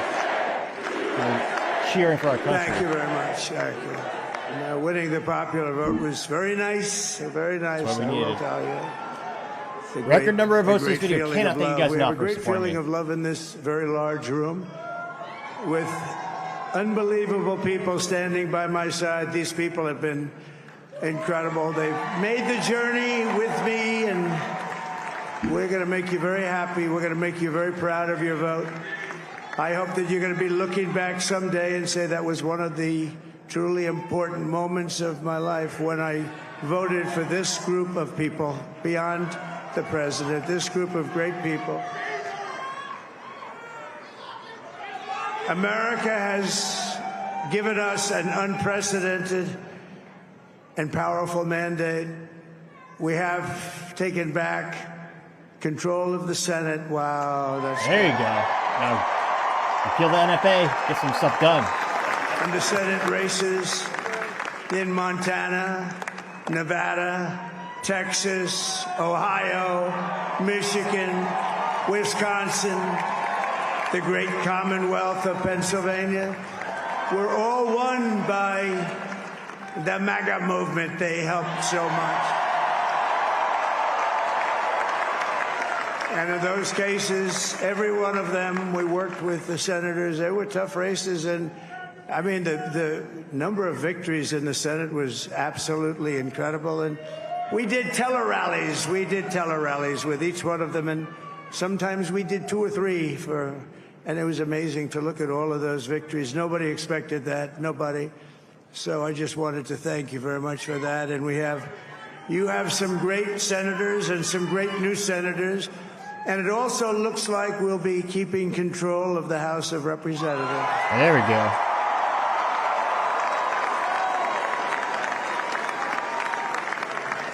And I want to thank Mike Johnson. I think he's doing a terrific job. Terrific job. I want to also thank my beautiful wife, Melania, First Lady.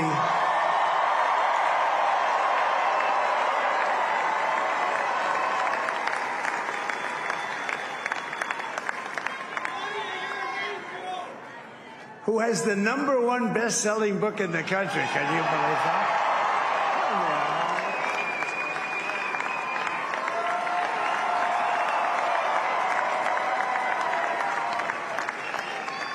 Oh, no, she's done a great job. Works very hard to help people. So I just want to thank her. But I want to thank my whole family, my amazing children, and they are amazing children.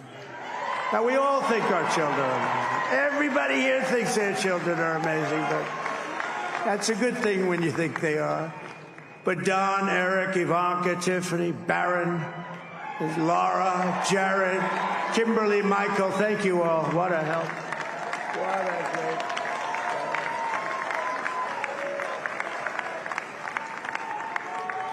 My father-in-law, Victor, is tremendous, and we miss very much Melania's mother, Amalia. We miss Amalia, don't we, huh? She would be very happy right now, standing on this stage. She'd be so proud. She was a great woman, that one. Beautiful inside and out. She was a great woman. I want to be the first to congratulate our great, now I can say, Vice President-elect of the United States. Thank you, J.D. Vance.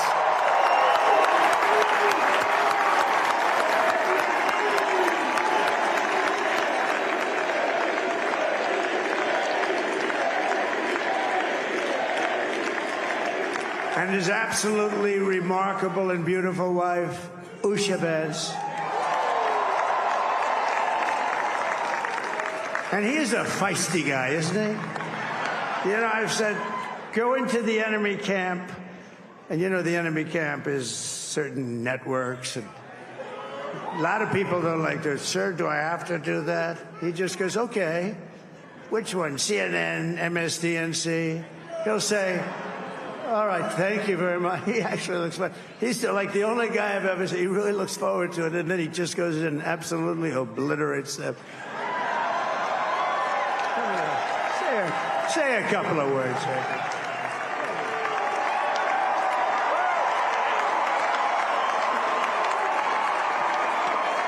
Wow.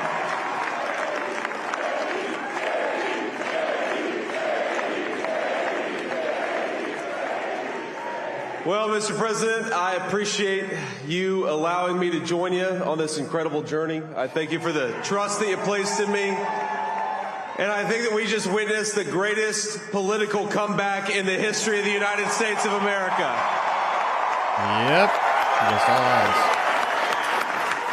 Against the deep state, against all the mainstream media. And under President Trump's leadership, we're never going to stop fighting for you, for your dreams, for the future of your children. And after the greatest political comeback in American history, we're going to lead the greatest economic comeback in American history under Donald Trump's leadership.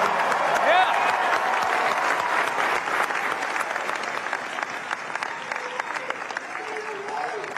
Thank you very much. He's turned out to be a good choice.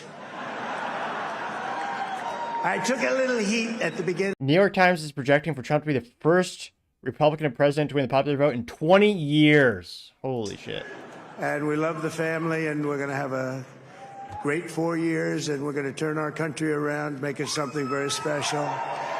It lost that little 68 million to 62 million. That little first time in 20 years Republican won the popular vote. We have to make it so. We're going to make this so great. It's going to. It's the thing. greatest country and potentially the greatest country in the world by far. And right now, we're going to just work very hard to get all of that back. We're going to make it the best it's ever been. We can do that. We just, if we had to wait longer, I don't know. It was going bad, and it was going bad fast. We're going to have to seal up those borders, and we're going to have to let people come into our country. We want people to come back in, but we have to let them come back in, but they have to come in legally. They have to come in legally. Let me also express my tremendous appreciation for Susie and Chris, the job you did. Susie, come here. Come here, Susie. Chris, come here, Chris. Susie likes to stay sort of in the back, let me tell you. The Ice Maiden, we call her the Ice Maiden. Come here, Chris. Come here, Chris. Susie likes to stay in the background. She's not in the background. Come here, Susie. This wasn't expected, but I just want to thank, obviously, President Trump for this journey. It was a great one, and he's a hell of a candidate, and he's going to be a hell of a great 47th president. And this team that we had, the best team, and, of course, even my boss, Susie Wiles, the best. Thank you. Thank you, and thank you, Susie. Look at her. She's shy. I've never seen her be shy before. Susie. They're great. Everybody up here is great. Everybody up here is very special. But the Trump, who did you say? Oh, let me tell you, we have a new star. A star is born, Elon. Yep. Come on stage. You there? No, he is. No, he's an amazing guy. We were sitting together tonight. You know, he spent 2 weeks in Philadelphia and different parts of Pennsylvania campaigning. You know, he sent the rocket up 2 weeks ago, and I saw that rocket, and I saw it coming down. I saw it. It was, when it left, it was beautiful, shiny white. When it came down, it didn't look so pretty. It was going 10,000 miles an hour, and it was burning like hell. I said, what happened to your paint job? He said, we've never made a paint that could withstand that kind of heat. And but I saw it come down and turn around. And it was, you know, it's like 22 stories tall, by the way. It looks a little smaller than that, but it's big. And it came down, and you saw that fire burning. And I'm saying, only Elon could do this. It must be an Elon. And I tell the story. I told it last night. I had a man on the phone. I had the screen muted, no sound. I was talking to a very important man, happens to be here. And that very important guy, one of the most important people in, I would say, the country, actually. But, you know, I was president, and now it looks like I was going to be maybe president again, so I figured I could ask him to hold. So I asked him to hold. And because, especially because you're going to be president again, they hold. So I took the phone down, and I'm looking at the screen. I'm seeing this crazy thing that's going around and coming down. It looks like it's going to crash into the gantry. And I said, oh, no. And I said, do me a favor. Do you mind holding for a couple of minutes? I want to see this. I thought it was a space-age movie or something. I put the phone down. Bad part, I didn't pick it up for 45 minutes, and he was holding. But this spaceship came down, and I saw those engines firing, and it looked like it was over. It was going to smash. And then I saw the fire pour out from the left side, and it put it straight, and it came down so gently, and then it wrapped those arms around it, and it held it, and just like you hold your baby at night, your little baby. And it was a beautiful thing to see, and I called Elon. I said, Elon, was that you? He said, yes, it was. I said, who else can do that? Can Russia do it? No. Can China do it? No. Can the United States do it other than you? No, nobody can do that. I said, that's why I love you, Elon. That's great.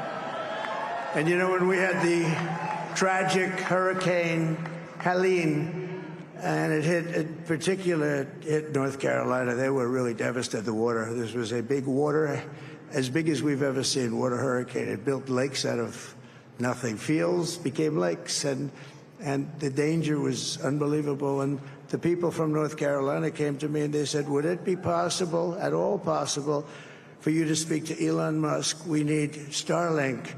I said, what's Starlink? It's a form of communication. So I called Elon, and I'll tell you what, he had, and it was very dangerous. People would die. They had no communication. All the wires were down. I called Elon Musk. I said, Elon, you have something called Starlink. Is that right? Yes, I do. What the hell is it? He said, it's a communication system that's very good.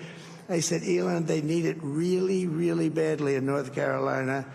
Can you get it? He had that there so fast. It was incredible. So, and it was great. It saved a lot of lives. He saved a lot of lives. Power of the private sector, baby. He's a character. He's a special guy. He's a super genius. We have to protect our geniuses. We don't have that many of them. We have to protect our super geniuses. I want to. And Biden was talking about, oh yeah, how Elon apparently is here illegally and they want to deport him.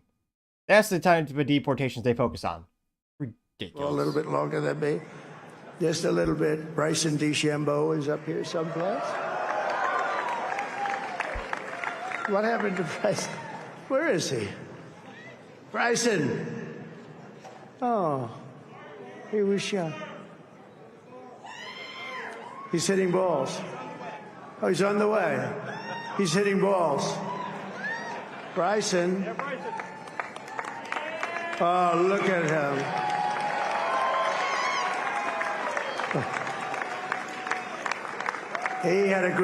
He's got a great career going.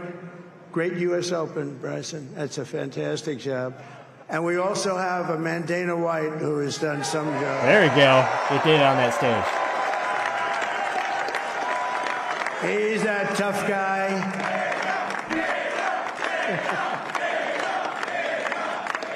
So Dana started UFC, and came to me, do you mind if I use your, nobody wanted to give him Marines because they said it's a rough sport, a little rough.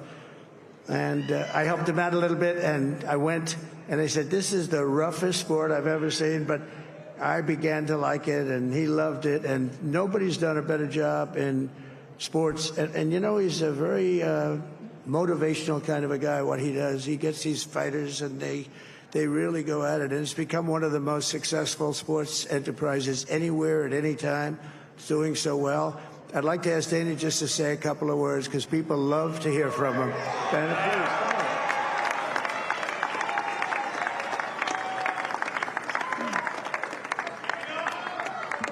Nobody deserves this more than him, and nobody deserves this more than his family does. This is what happens when the machine comes after you. What you've seen over the last several years, this is what it looks like. Couldn't stop him. He keeps going forward. He doesn't quit. He's the most resilient, hard-working man I've ever met in my life. His family are incredible people. This is karma, ladies and gentlemen. He deserves this. They deserve it as a family. I want to thank some people real quick. I want to thank the Nelk boys, Aiden Ross, Theo Vaughn, Bustle with the boys, and last but not least, the mighty and powerful Joe Rogan. And thank you, America. Thank you. Have a good night.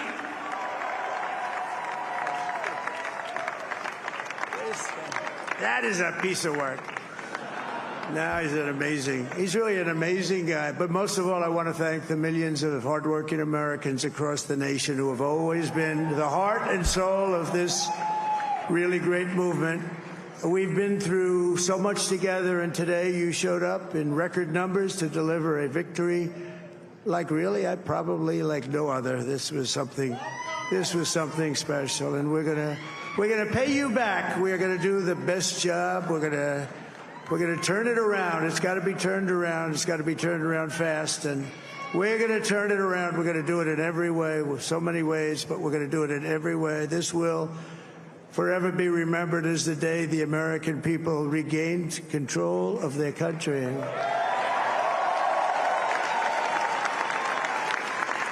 So I just want to say that on behalf of this great group of people, these are hard-working people. These are fantastic people, and we can add a few names like Robert F. Kennedy Jr. Party of unity. He's going to help make America healthy again.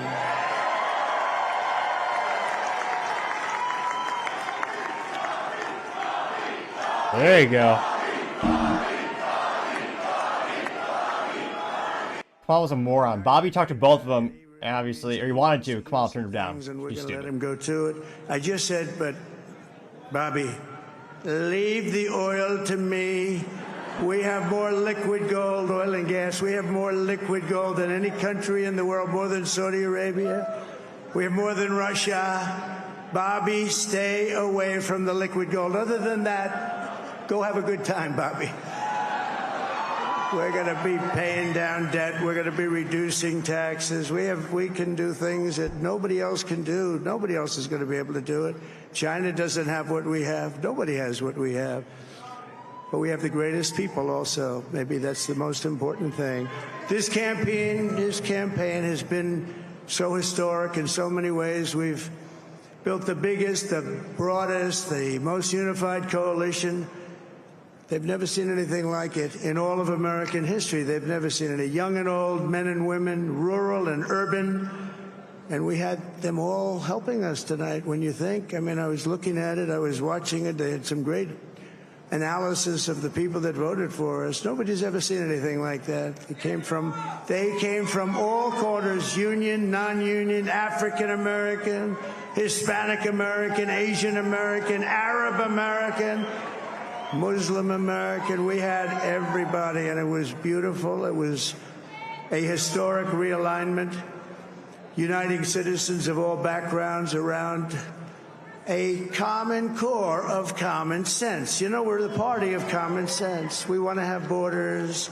We want to have security. We want to have things be good, safe. We want great education. We want a strong and powerful military, and ideally we don't have to use it. You know, we had no wars. 4 years we had no wars, except we defeated ISIS. We defeated ISIS in record time, but we had no wars. They said, he will start a war. I'm not going to start a war. I'm going to stop wars. But this is also a massive victory for democracy and for freedom. Together, we're going to unlock America's glorious destiny. We're going to achieve the most incredible future for our people. Yesterday, as I stood at my last stop on the campaign trail, I'll never be doing a rally again. Can you believe it? I think we've done 900 rallies approximately from them. Can you imagine? 901, something, a lot of rallies. And it was sad. Everybody was sad. Many people, I said, this is our last rally. But now we're going on to something that's far more important, because the rallies were used for us to be put in this position where we can really help our country. That's what we're going to do. We're going to make our country better than it ever has been. And I said that many people have told me that God spared my life for a reason.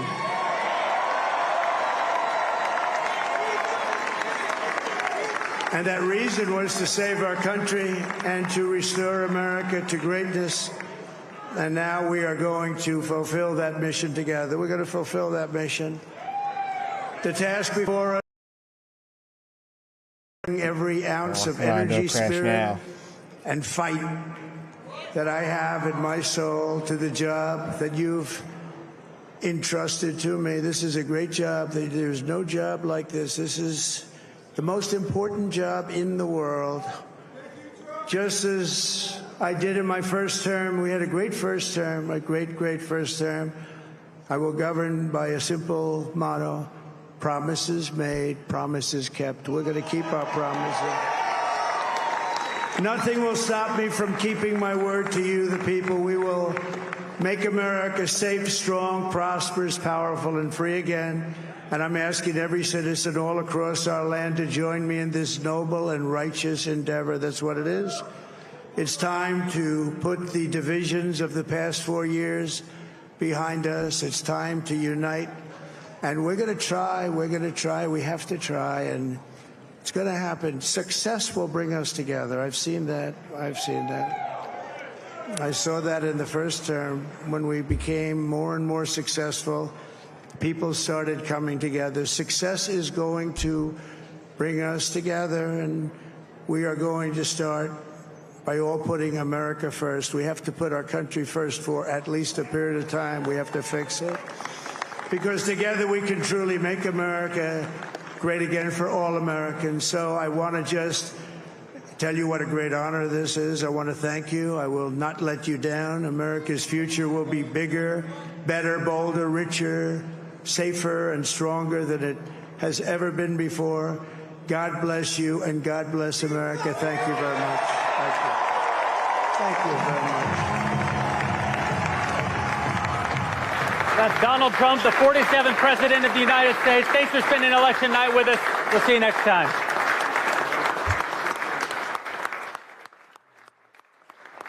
Thing of legend. That's what they're saying in LWC here. Go through, wins the votes, gets the people's mandate, and gives a speech like this. We're going to make our country better than it ever has been. And shot it. Mussolini embodied. Many people have told me that God, you know, those dictators give credit to other people for a reason. There you go. And that reason was to save our country and to restore America to greatness. And now we are going to fulfill that mission together. We're going to fulfill that mission. The task before us will not be easy, but I will bring every ounce of energy, spirit, and fight that I have in my soul to the job that you've entrusted to me. This is a great job. There's no job like this. This is the most important job in the world. Just as I did in my first term, we had a great first term, a great first term. He's 70. I will govern by a simple motto. He can go to bed promises made, promises kept. We're going to keep our promises. 78. Nothing will stop me from keeping my word to you, the people. We will make America safe, strong, prosperous, powerful, and free again. And I'm asking every citizen all across our land to join me in this noble and righteous endeavor. That's what it is. It's time to put the divisions of the past 4 years behind us. It's time to unite. And we're going to try. We're going to try. We have to try. And it's going to happen. Success will bring us together. I've seen that. I've seen that. I saw that in the first term when we became more and more successful. People started coming together. Success is going to bring us together, and we are going to start by all putting America first. We have to. Journalists following ballots. Oh, we're just going to a different one. Yeah. Do you want me to do that while your mouth is full of DeKalb saltine? County, I mean, I can just. Hold on, I will wait until you're done chewing. How about this? Tell us a story about something with your I'm worried about the bomb threats in Georgia. Well, hold on, keep talking. You two talk amongst I yourselves. said I'm worried about the. It's like sandpaper. I'm worried. Saltine crackers for fever, for God's sake. Bring the guy some milk. I've never heard such He a needs thing. some milk. Crackers for a fever. What are you, a parrot? I mean, this is like an old wives' tale. It's like some Czechoslovakian great grandmas are like, we told them, and then they ate the crackers. What fucking morons! Hey, I got a spoonful of cinnamon for you next. I love that he can't even respond right now because he's got cement in his You're mouth. the kind of prick who would tell me it's cinnamon, but make it even worse with like cayenne pepper. Put some potato slices on your forehead like my grandmother did. Exactly. Pretty soon you'll be putting coins over my eyes. There's bomb threats in Georgia. I'm worried. My wife's drinking and dialing.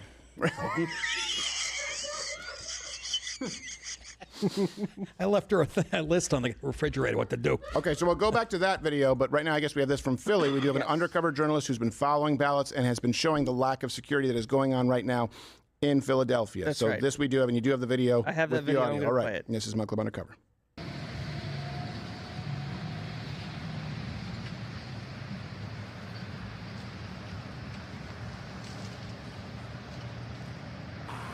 So those are the ballots in that wagon? It looks like Michael Myers. Yeah, what is that? What the? That looks like Michael Myers carrying ballots. This looks like a friendly evening picnic. Yeah, visual representation of safe and secure. The most secure election of our lifetime. Hey, I got some papers over here. Hey, who ordered the oranges? Yeah, you know what? I guess I'm going to take him to the literal wrong side of the tracks. Did I even let him in? I'm closing the gate. Oh, wait. Why is it? Rejected Black Lives Matter, who have rejected Antifa, who have rejected the Hope and Change, who have rejected the mantra of Bernie Sanders, who have rejected the mantra of Hillary Clinton, whether it's, in other words, free health care for all, free tuition for all. Hey, racism, homophobia, sexism, transphobia, everything is an ism, identity politics, privilege, check your privilege, patriarchy has all been rejected for enough people to form a coalition in this country for the first time where, look, I'm not saying that everyone's going to vote the same way, but we can all find ourselves in a room with people from groups and demographics who would never be able to have that conversation. Let me ask you this genuine question. Do you feel more comfortable today having a conversation with a Hispanic American who didn't know how you voted, maybe thought you would be racist? Remember in 2016, he's racist. He doesn't want immigrants here. Do you feel more comfortable today as a conservative Republican talking about it and less ashamed and afraid that a black person will assume you're racist as the era of George W. Bush? Do you feel more comfortable today talking with someone who maybe supports the Go Green movement and wants to drive? Back in the day, let me put a finer point on it. If you saw a black American hippie or a Hispanic American hippie driving an electric car, you would have kept your mouth shut because you thought it was a lost cause. But today, every single qualifier that I just mentioned could be an indicator that that person is in the same camp as you.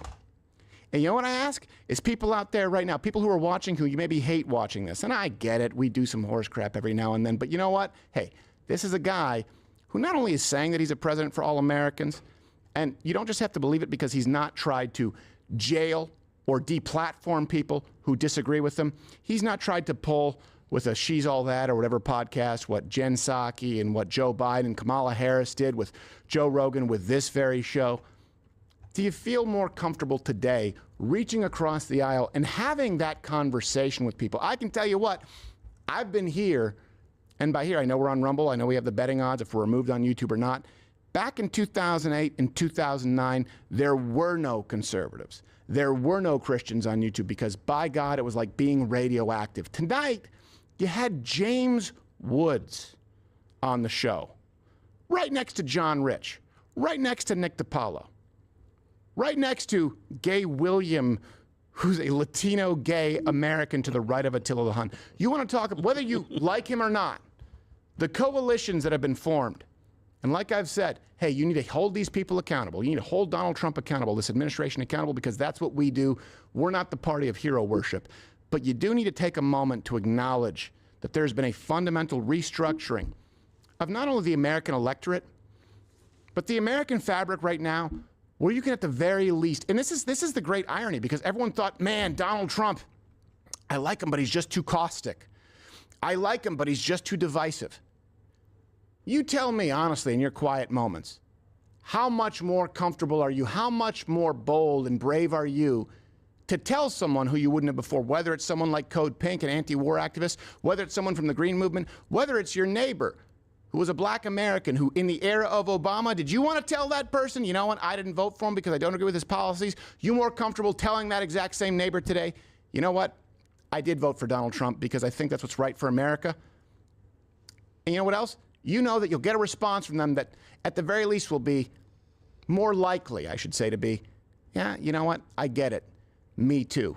That's a fundamental restructuring of where we are in the United States. And it came from the guy who everyone said would break us, would divide us. You think you'd be better off with Kamala Harris? Do you think you'd be better off if by some stroke of a pen Barack Obama could run for a third term?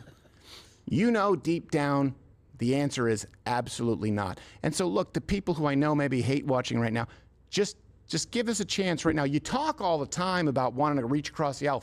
Much appreciated. Just got 11 likes, which again, for me is a record live stream like, so cannot thank the folks for tuning in enough. Now, going to the map, again, looks like 91% of all the votes have been counted for in Minnesota, with Kamala Harris leading at 51.7%. Wisconsin, you have 93% of the votes are in being reported. It's 51.2% for Trump, and all the way down, Kamala is at 97.2%. Michigan is at 80% of the votes in that are counted. Again, Trump is at 52.6%. Kamala Harris is at 45.7%, which again, I want to say I call it, but again, if you're actually someone who works on cars for a living, if you work in the automotive industry, you're actually a worker who hustles and turns a wrench for a living, you want Donald Trump. Again, Trump said day one in office, repeal the EV bullcrap. The stuff that they're forcing these companies to manufacture these EVs is a de facto ban on the ICE engine. There's the reason the Dodge company making those crap, the Dodge Charger EV, and then the Charger with a straight six, not a Hemi. Which again, you buy a Charger, you want a V8, you want a big old Hemi engine, and yet they're forced to make these unprofitable vehicles. Remember, Ford Motor Company lost $132,000 per EV sold Q3. And again, some of these workers get they have profit sharing mechanisms, so they should get a share of the profits. A lot harder to do when you're forcing EV it's down everyone's throat. Which again, yeah, the government can also control it because it's a computer on wheels. That's why I'm not a personal fan. And everything I own will always have 3 pedals, also known as a manual transmission. Much more fun. But again, if you're actually someone who wrenches on cars, you're going to be a Trump voter. The union leaders, yeah, they all vote for Trump. They've been shoveling money in the DNC for decades with the United Auto Workers. Sean Fain, that Marxist by him. So again, Trump is at 52.6% leading in Michigan, and Kamala's at 45.6%. Again, Trump, first time in 20 years, a Republican has won the popular vote. That's impressive. 68.5 million votes for Donald Trump, 63.3 million votes for Kamala Harris, which, again, I love the street interviews where people ask her, people like, what's a policy you like at Kamala Harris? What has she done for you the past 3.5, 4 years? A lot of awkward blank stares because, yeah, they can't name any. Like the Inflation Reduction Act. The Inflation Reduction Act caused record inflation. And Kamala passed the swinging vote for that piece of trash to actually get passed. Let's go back to WWC, what they're saying over there. Run in 2020, the closeout to Seasons of Love, only the version where Trump wins.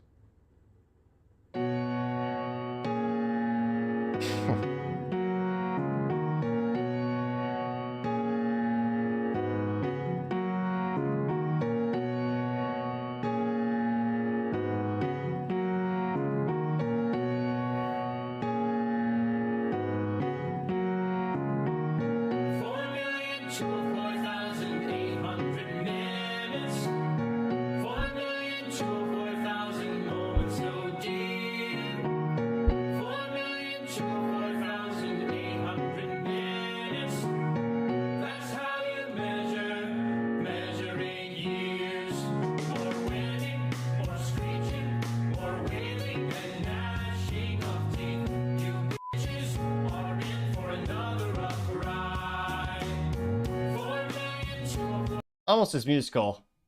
Go to Crime Liberal Girl. Donald J. Trump is now president of the United States. Let me know in the comments. Should I make a 10-hour video compilation of just this on repeat? What a great honor to be able to introduce for the first time ever anywhere the 45th president of the United 47 States now. of America, Donald.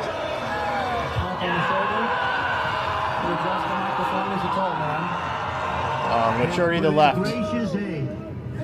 am so sorry. Donald J. Trump is now president of the United States.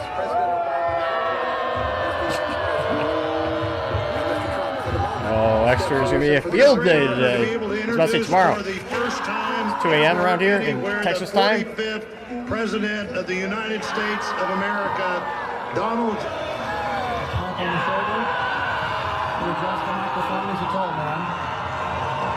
With a gracious aid. I am so sorry. To my world, I am so sorry. Never gets old. I'll go back to Louder Crowder. I know she may not be here, Molly and Nancy, but Johnny Boy, of course, won't come in.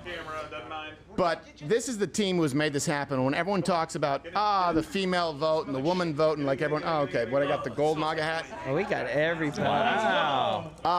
Hey, I do want to make sure you have it up on the speaker so everyone can hear it here.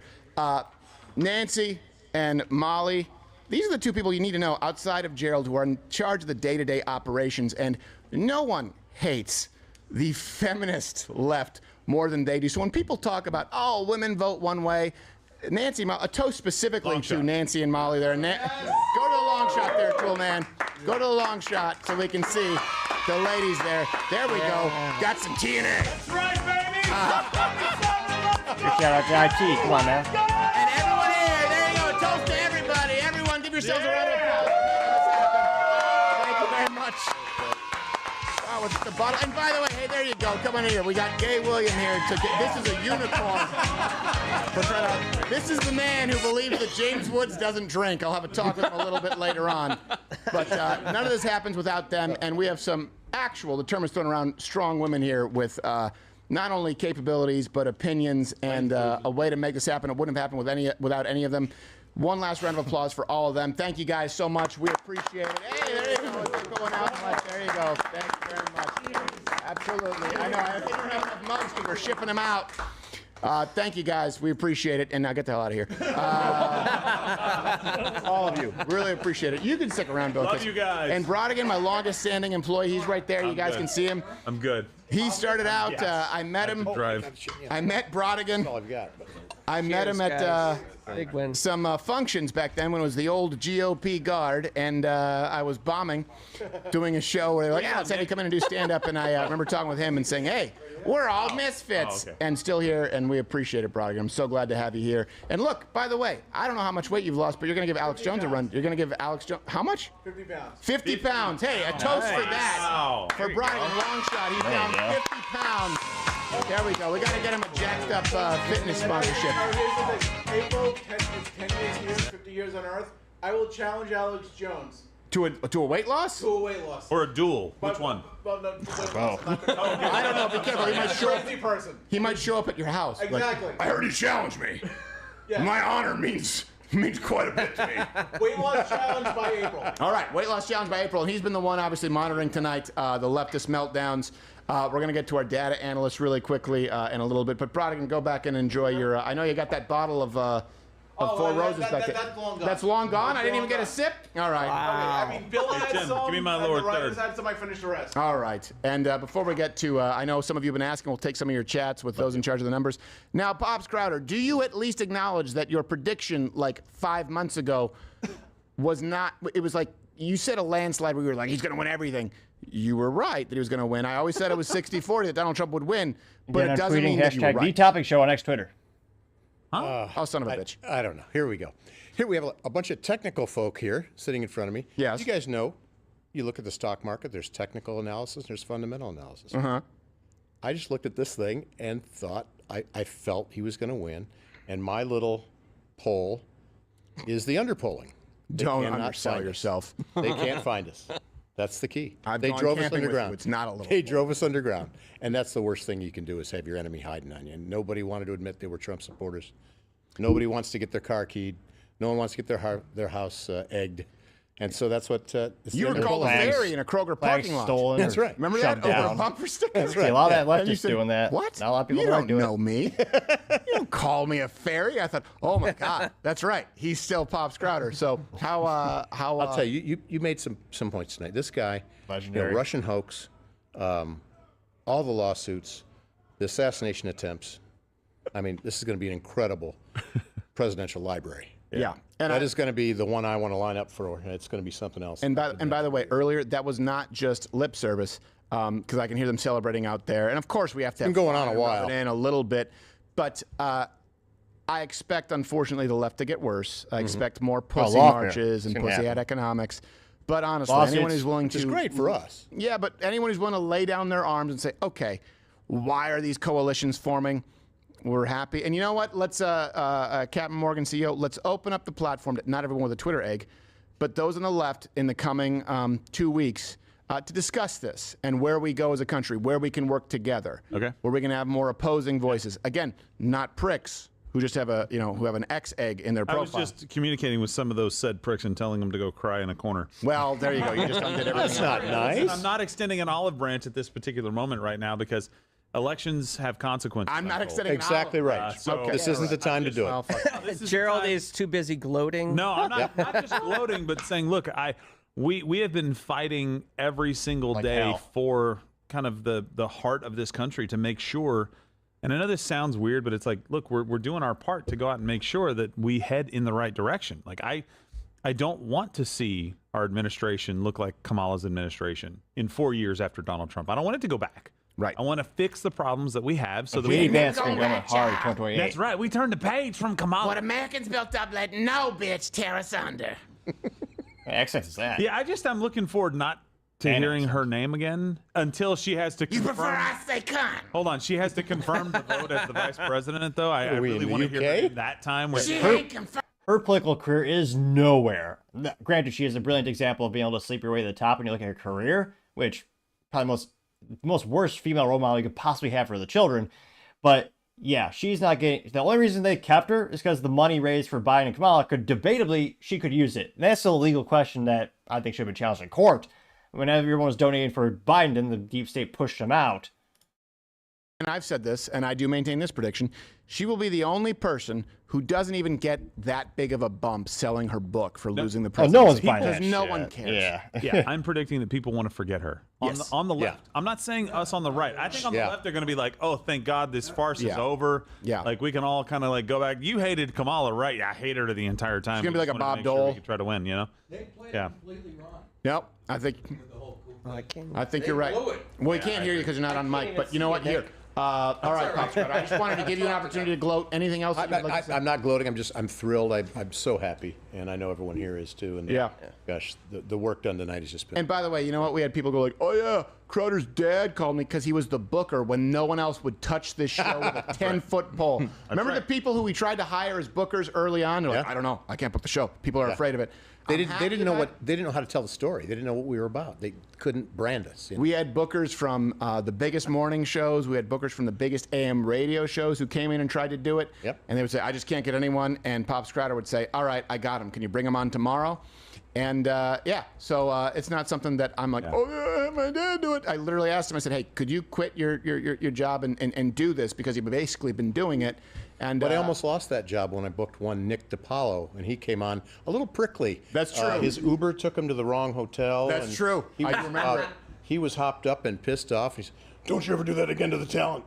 So no, I said that. Yeah. Well, no, it wasn't really? you. He said, "Yeah, you were pissed." And we had Ted Cruz in studio in the garage. Yes. On the same day. And that's when you looked It was at a him, he cluster. said- You were on your phone. You said, they called Minnesota "The for fuck are calling?" you dressed like the mayor from Amity?" Because my dad had a Don Cherry jacket on. It was funny. And I remember the green room used to be in my house, in my office, and I remember pissing myself laughing. I was like, "You did screw up, Pops." Associated Press. Oh, nobody can hear. Get over here in my chair. Well, hold on. We're going to swap Pops out for Nick. Oh, okay. But all right. thank you, Pops Crowder. I'm glad that you've been able to. This is in the transition. We have a 15-second congratulatory video because Lane's a little fishnicka and he wants us to play it really quickly. All right, let's play that video. German politician we interviewed. A personal congratulations from Germany to us. And we'll play that, and then our data analysts. All right, Pops Crowder, we'll swap you out for the man who insulted you, Nick. Greetings from Germany to Louder with Crowder, and congratulations to Donald Trump for winning the U.S. presidential election. Together, you have shown the world how to rock a campaign and win elections. All the best for the coming years. That's fantastic. That's nice. You guys could not start World War III. You guys have a bad track record right now. I would really appreciate that. But no, I'm just kidding. And dear God, I hope she has an Instagram filter. Otherwise, we should all feel very bad about how we look. We all feel very bad. Yes. Yeah. So Nick is here, and we do have state your names and what you guys do here at Louder with Crowder. You do name, rank, and serial number. By the way, CNN has still not called the race. I'm just saying. At 3:15 Eastern time, these idiots can't call the race yet. I mean, well, I don't know if you know this. You have little ones. Sometimes they have a security blanket. Yeah. Anderson Cooper has a security butt plug right now. Oh. He has it in him. It makes him feel less alone. It's been jettisoned, my friend. Give the people out here who may not be familiar with you what you guys do. Yes. George the Greek. Yes. Of course. Thank you for baptizing me with my. He doesn't like that name. I know, but he's got to take it. I have to take it, and I'll take it proudly. It is kind of a family affair around here. It's very wholesome. Yes, it is. So I do appreciate it. So apparently tonight my title is data analyst, and happy to say did it better than the best in the business. Well, you have to know because obviously Lane the Brain manages the team of research, and he's like, you know what, we'll have George the Greek come out and have everyone and let people know you're new. You were here specifically for election. Yep, absolutely. So I'm Bobby. I am your data guy. There you go. Well, that was fast. Some people are asking, and by the way, like we said, tonight is the last chance to get the OG mug, Rumble Premium. Click that button, join up. If you want to get this mug, you still get everything you get in Mug Club. And by the way, Mug Club, you OGs, if you have a problem with your mug, that's something that we can still get for you and ship out to you. If you send an email, we're going to be sending an email out to everyone who's in Mug Club how to convert your account over so you're in Rumble Premium. But tonight is the last night. This is the crossover where you get on this stream, this mug. When you join Rumble Premium, we will have something that is a physical token going forward, but this all came together at the last minute. Click our button, Rumble Premium right Click now. that button, and I'm none of you, this like, happens I don't without know about that. I got, what was it? I got Mug Club last November. I'm still waiting on my mug. Where's it at? That promo code is still good right now. Trump won 47% off the entire store at crowdershop.com. Can we do the Trump one or maybe the Oscar the Grouch or whatever you want to do, Can we do a promo code based on my temperature? Let's see. Let's guess what it is. 100% off? Good Lord. 99.6 off. Well, no, it's not. He's lying. 47% off for Trump one. Which is not really anything, but considering that I run cold at around, like you said, around you're at 97.5. Yeah, that's me too. Which I thought meant, but I guess it's fine. Yeah, it means we have a slow metabolism. I don't think it's fine. I don't know, but the fact is, it's a little bit high. All right, so we got George, we got Bobby. People were asking, and we'll probably take some chats too. How did you get this? And I told them, look, there's no secret to this. How did you get this data? And then what layers did we add to it tonight to make the calls where we're batting 100 right now tonight? 1,000. It's 1,000. Oh, sorry. Not so great. 1,000's fantastic. Well, screw me. I don't know. I thought, 100%? That's like saying, give it 1,000% effort. Nick's like, oh, that's 1 out of 10. That's not great. All right. We're 10-0. Go screw yourself. George and Bobby, tell them what, because everyone kind of subscribes to the one major news wire out there. Let them know, people out there, exactly what is up our. Yeah, I was asking earlier how you guys do. Yeah, that's correct. So everybody knows or doesn't know. I'm an attorney by trade, but when you get a job around here, you just have to do it. Right. There is no negotiating on that point. So. We've been given the tools. Thank you for spending all that money to make sure we had all the tools we needed to get the job done.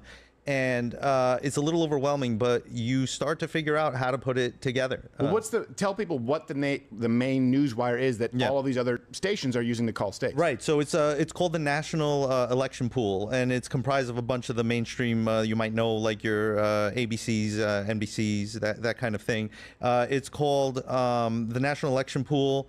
Edison Research via Reuters. You can pull all that together. That's the official name. They are basically the best in the business when it comes to just pure data.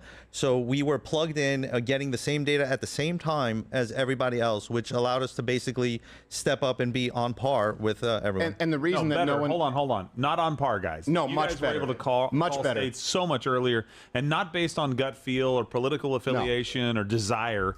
You guys called it based on the data. They still have not called it. You do not get every single call that you've made right based on gut feel. But the real, and just so you know, this is why tonight was such a big undertaking. We're talking about the base kind of the material that people were using. The reason that a lot of people online don't do it is it's very, very expensive. Yeah. To gain access to this, to gain access to these tools. Most just data to get was that. expensive. The data that we bought was cheaper than data. Yes. So getting access to that is expensive, and that's to create a barrier to entry so that people online with streams can just sort of commentate on it, which, to be fair, is what we did in 2016 and in 2020. What? Oh, right now, Michigan. Like Holy 7 shit. points up in Michigan. Holy dude. 7 points up in Michigan with 81% of the vote.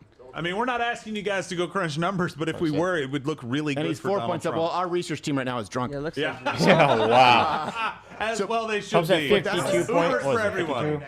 Yes, So they're saying 51. If you go to, what is this, CNN, so they have it at 52.6% for Donald J. Trump. Kamala Harris at 45.6%. Those auto workers came through hard, strong for Trump.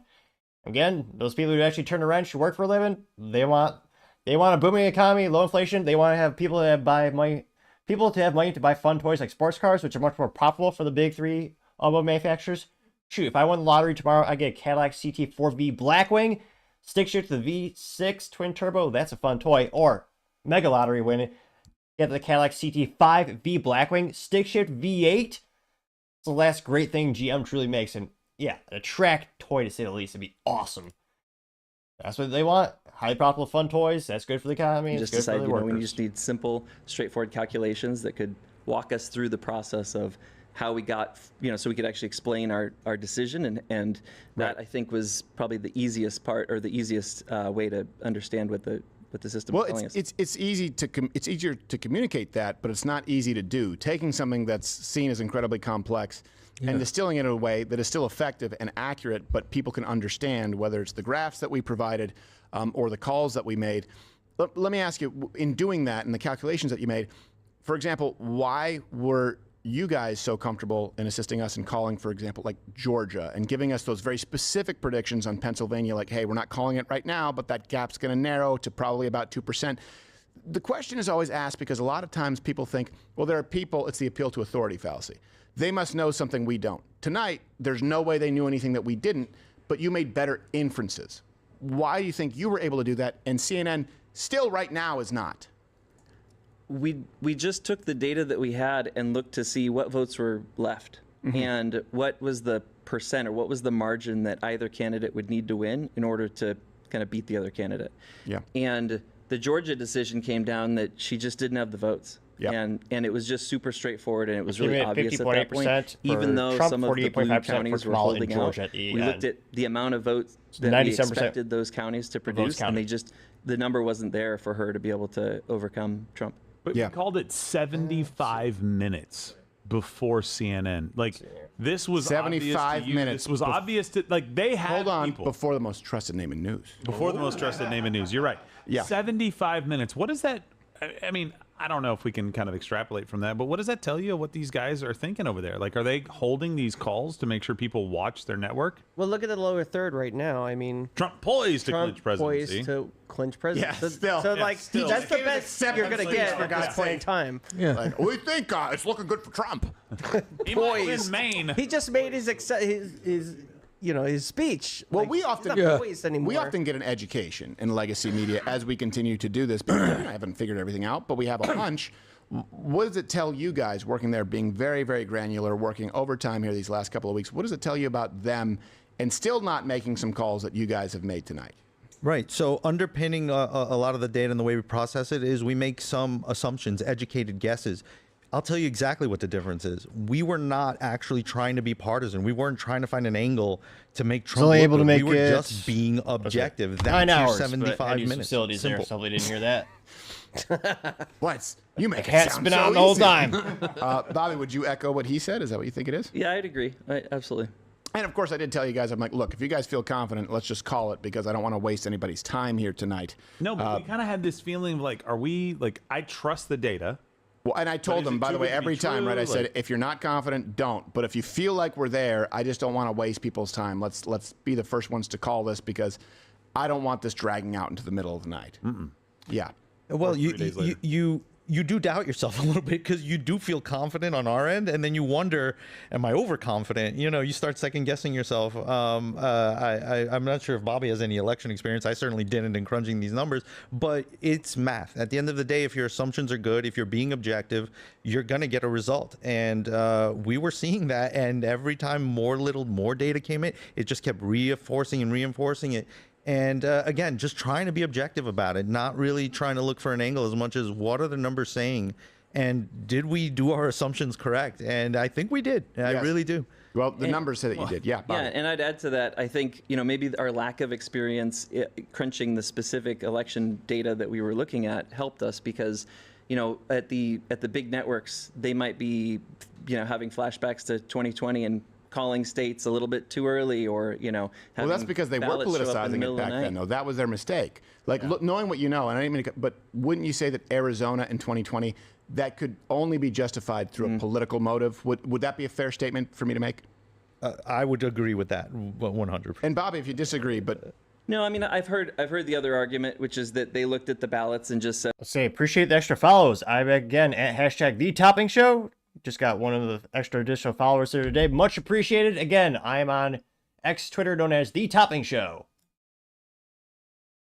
Some calls tonight earlier than CNN, Fox News, and the rest. And again, this awesome podcast is sponsored by the most awesome tech company out there, Topping Technologies, an IT value-added reseller and services company with special proficiency IT security. Heck, I see their founder at least twice a day. I say he's quite handsome and brilliant. He's me, you see, that's the joke. And we're giving away a free flamethrower with every IT purchase. Yeah, I'm serious. It's made by Pulsefire, a great Florida-based company.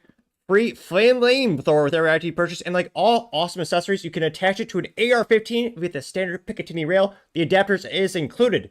Go to toppingtechnologies.com, and again, free flamethrower with every IT purchase. It is the most fun we've ever had in terms of a giveaway. And yep, even software renewals count. So if you're an IT leader, just go ahead to the website. You do have to be, you can't be a government employee because there's certain rules, all that kind of stuff. But yeah, if you're an IT leader, go ahead, or shoot, if you work at IT manufacturer, you can do a referral.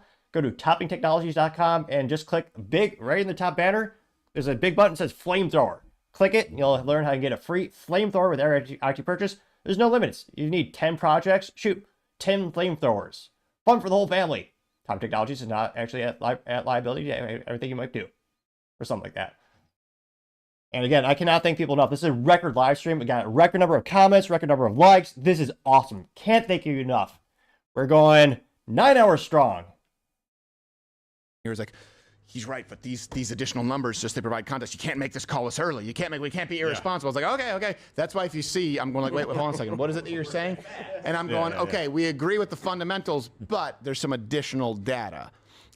So I know that you guys take it very seriously. You were about to say something, Gerald. I didn't mean to cut you off. No, I was just saying, like, I hope, like, historically we look back at this moment and look, this is a bigger argument than us, right? We did this to kind of lead the way and say, look, you can go out and get this data yourself. You can make these. Well, statistics are coming in. According to Libs of TikTok, an NBC exit poll suggested Trump doubled his support in the African-American community in Wisconsin, which, yep, giddy on up.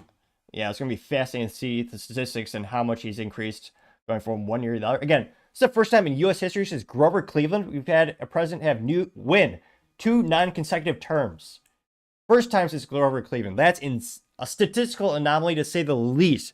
That's incredibly impressive.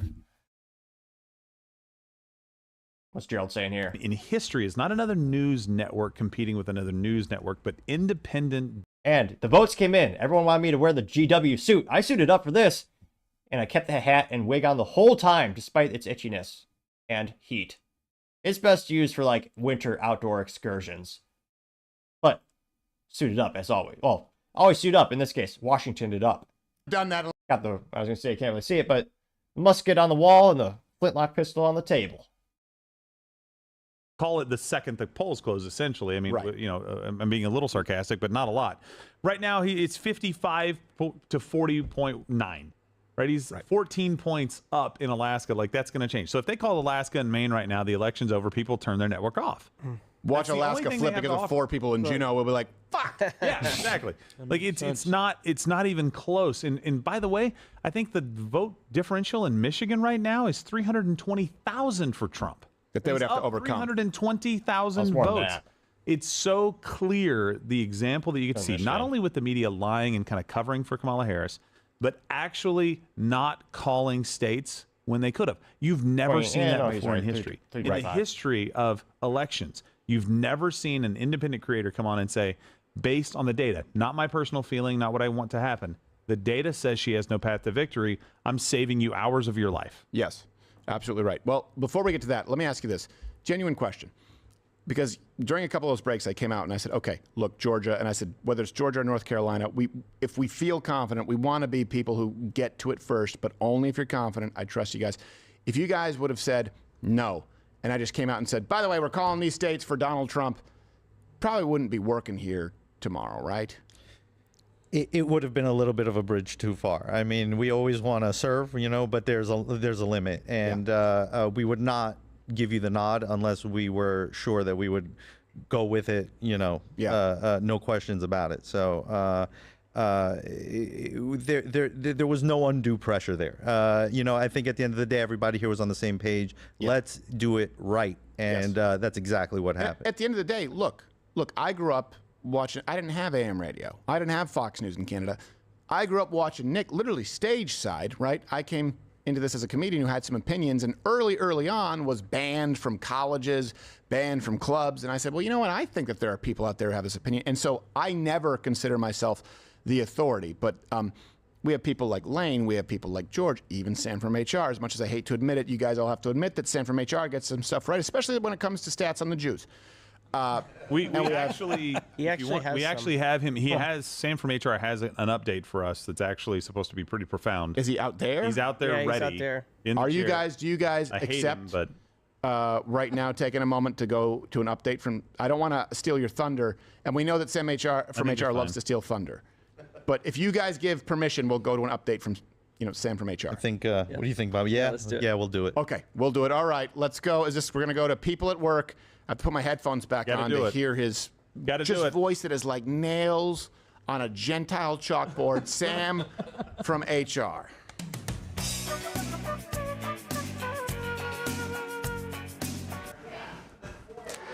Well, Stephen, Gerald, how are y'all doing tonight? 1 second, our sound guy's drunk. go. Okay, all right. Sam from HR. I don't like that you're here. No, neither. But I understand that it's a necessary evil. What's the update? Well, the update is that the bathroom is out of service. Someone dropped an upper decker in the staff bathroom. So, anyways, I was informed that Wisconsin has been called for President Trump. Oh, really? Hey, I think we need an eagle sound because it's a state call. I didn't even give you a state call stinger, so you did that. You snuck it in there so that I couldn't do all the pomp and circumstance. That's right. You have relatives in Wisconsin there, Sam? No, most of my family is concentrated in Florida, New York, and New Jersey. Poor choice of words, Fred. Bad word. We don't allow anti-Semitism on this program. Hold Isn't on, that right? Isn't that right, Mr. DiPaolo? Absolutely not. Don't. That was very. You hate Jews. Wait, you said we just called Wisconsin? We just called Wisconsin. Oh, wait. Did we just... Hold on a second, guys. I forgot that we've licensed this. What? How much did they pay for that? I'm having a good time, having a good time. Wisconsin took some fish to me tonight. Live the high life. Sheboygan got some tasty cheese. Kamala got Green Bay tonight with no KY. Wisconsin's 94% reporting, and it's 51.1% Trump, 47.3% Kamala. I have to say, of all the things that have sort of come together tonight, the fact that was by far the roughest swing state call from Donald Trump. Definitely, yeah. With the Queen send up couldn't be more appropriate. Did he just say that Kamala got Green Bay packed tonight with no KY? I wasn't there, so I don't know. And here's what else I love. I'm going to go to Bobby and George the Greek. That is never a reason to walk off this program, but if we were dishonest, you would, right? You expect this. Yeah. Sam, do you have any HR Sam? Sorry, I have to use your full title, otherwise you'll call me into the office tomorrow morning. Yes. Yes, there's Do you have going to be any a other long updates? line. Yes. Well, in terms of with the Senate, as you know, the GOP is projected to take the Senate with 51 seats. We are currently ahead. GOP is in Montana. Tim Sheehy is leading by 5.4. Wow. In Wisconsin, There you go. Eric Hovde is leading by 2.1. In Michigan, Mike Rogers is leading by a little over 3 points. In PA, Dave McCormick is leading by a point. And in Nevada, last time I checked, Sam Brown is leading by a 0.7. Nice. And as you know, the GOP fended off the Democrats in Texas with Ted Cruz winning, and in Nebraska with Deb Fischer winning against a Democratic-aligned independent. Wow. You know, it's funny because I know we share the values as far as, being glad with the Republican victory, but I still hate you so, and I don't know how I feel about that. That's weird. It is I was weird. feeling the same thing. Sam, how do you feel about 47% off the entire store at crowdershop.com entering promo code Trump1? If you could go there right now, I mean, would you go there and buy merch, or would you just, not? I would absolutely go and buy merch. Because it's a good deal. Is that what you're saying? I don't think that's not how you should do this, Sam. That's very anti-Semitic of you. Yes, just it because is. it's a good deal. Stereotype. Yeah. It's such a stereotype. You're bigger than that. Look, crowdershop.com is for all the people. It's for all the people, off not the not just the Come on. Ashkenazis. I know it is, and Hey. that's why everyone needs to take advantage. 47% applies to everyone. That's right. Prove that you're not anti-Semitic right now, everybody, because HR Sam apparently is. Go to crowdershop.com, 47% off Trump 1. And you know what else I Promo don't code. like? His lips are too nice. I never noticed it until he was in the full lights. Look at that. I don't know what that is. What was that smirk? But he could be a lip model. Sam, what are you doing to those lips? Just chapstick when they start chafing, but other than that, Why are they chafing? Yeah. Okay. Well, you know what? Let's put a moratorium on Sam from HR's supply of chapstick. I need a refill, and Sam from HR, we're not going to be answering your calls tomorrow. Maybe on Thursday morning. Okay. well, it doesn't stop the fact that I'm still going to call you. Well, you can still call me. whatever. I'm not going to answer, Sam. How many guys collect? It's called being a grown-up. And I will find out who No, messed it doesn't up. get any better than that. That's been Sam from. Let's get out of people Get at out work. of here.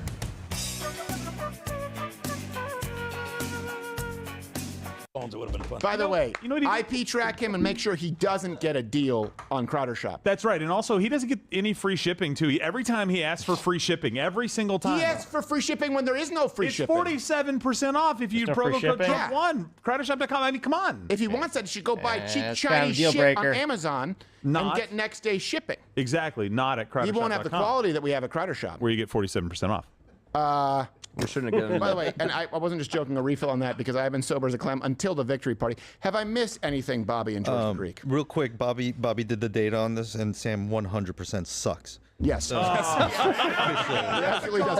And Bobby, don't be a stranger because we want you to run some numbers on some other things that we have going on here that might get old Uncle Steven out of some legal binds, okay? All right. All Sounds right. good. I do want to add one point. I'm Yes. really impressed with Michigan tonight. Yes. I Massive. really better. underestimated Michigan, and I feel like they're really coming through really strong. So I think very it's cool. it's one of those things where you go with the gut feeling, where like the corruption in Wayne County, and I will tell you this: if it was closer, this is just me, just it's my opinion. If it was closer, I think they would have been all hands on deck and by any means necessary. But Right. I do think there's a huge component tonight of she's not the one.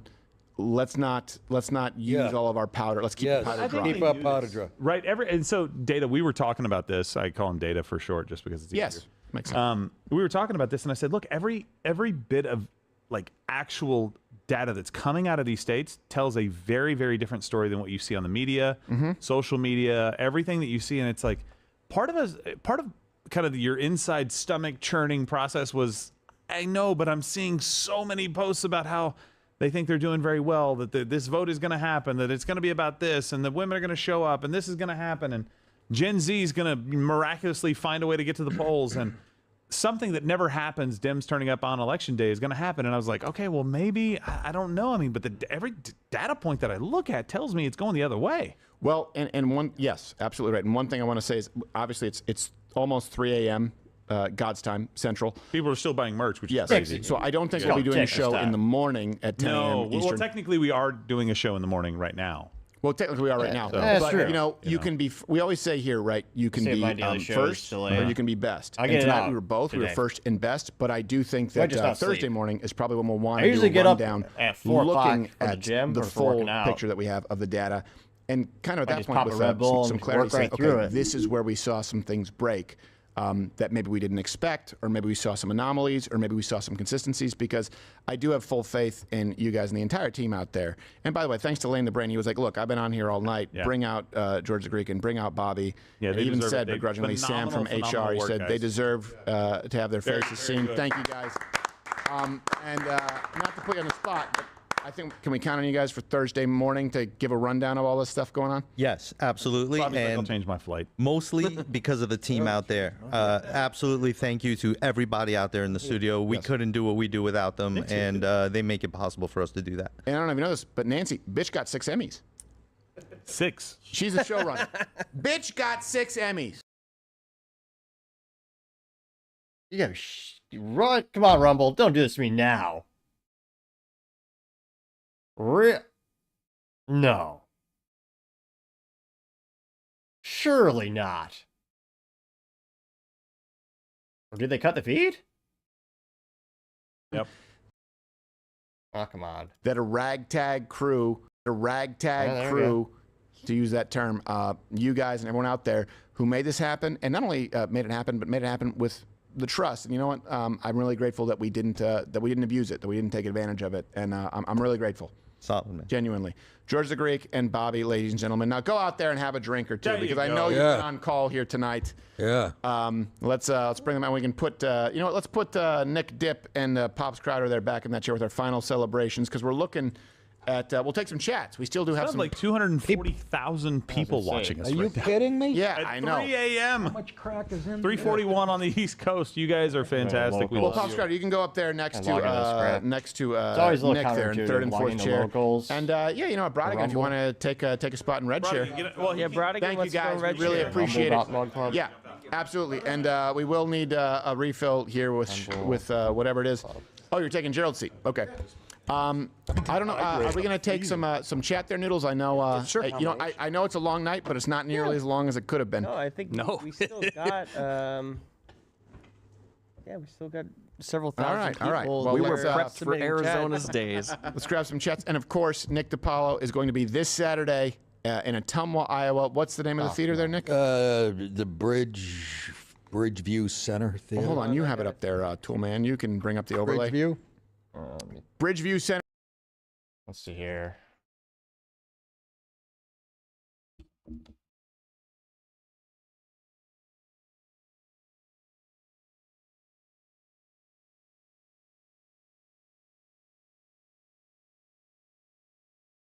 There you go. Would have been illegal under Kamala. Yes, it absolutely would have been illegal. And by the way, that's no small thing. We knew that with this election, you know what? I never want to be that group of people. When I was at Fox News, I said, well, you know, it's better for us to be the opposition party. We knew that we were going to be in the crosshairs. We knew that for sure removed from YouTube, which, by the way, is probably going to happen anyway at some point. That's why we're so grateful for Rumble Premium. But we knew that tonight, look, there was a lot on the line. Our livelihoods, the proof of the community that was Mug Club. We knew that we had kind of some runway there where we had to make this work before, if the wrong people came in, were emboldened and shut us down. And we're not just saying that because you haven't heard us really talk about it a whole bunch, but there was a lot of pressure on everyone here tonight. So we're grateful to Chris Pavlovsky and everyone here who made it happen. And hey, if nothing else, we know that we're not going to be taken off the air for at least another 4 years. So that's a good thing. That's a good thing. And Brodigan, you've been around for a long time. You've seen this. Yeah. So. And actually, that was the main reason I wanted to come on to actually toast you, because the main reason I was brought on, like, actually 10 years in April. Wow. Was holy moly. Was because, I mean, you needed someone to focus on the website so you could focus on what would develop into the Daily Show. Right.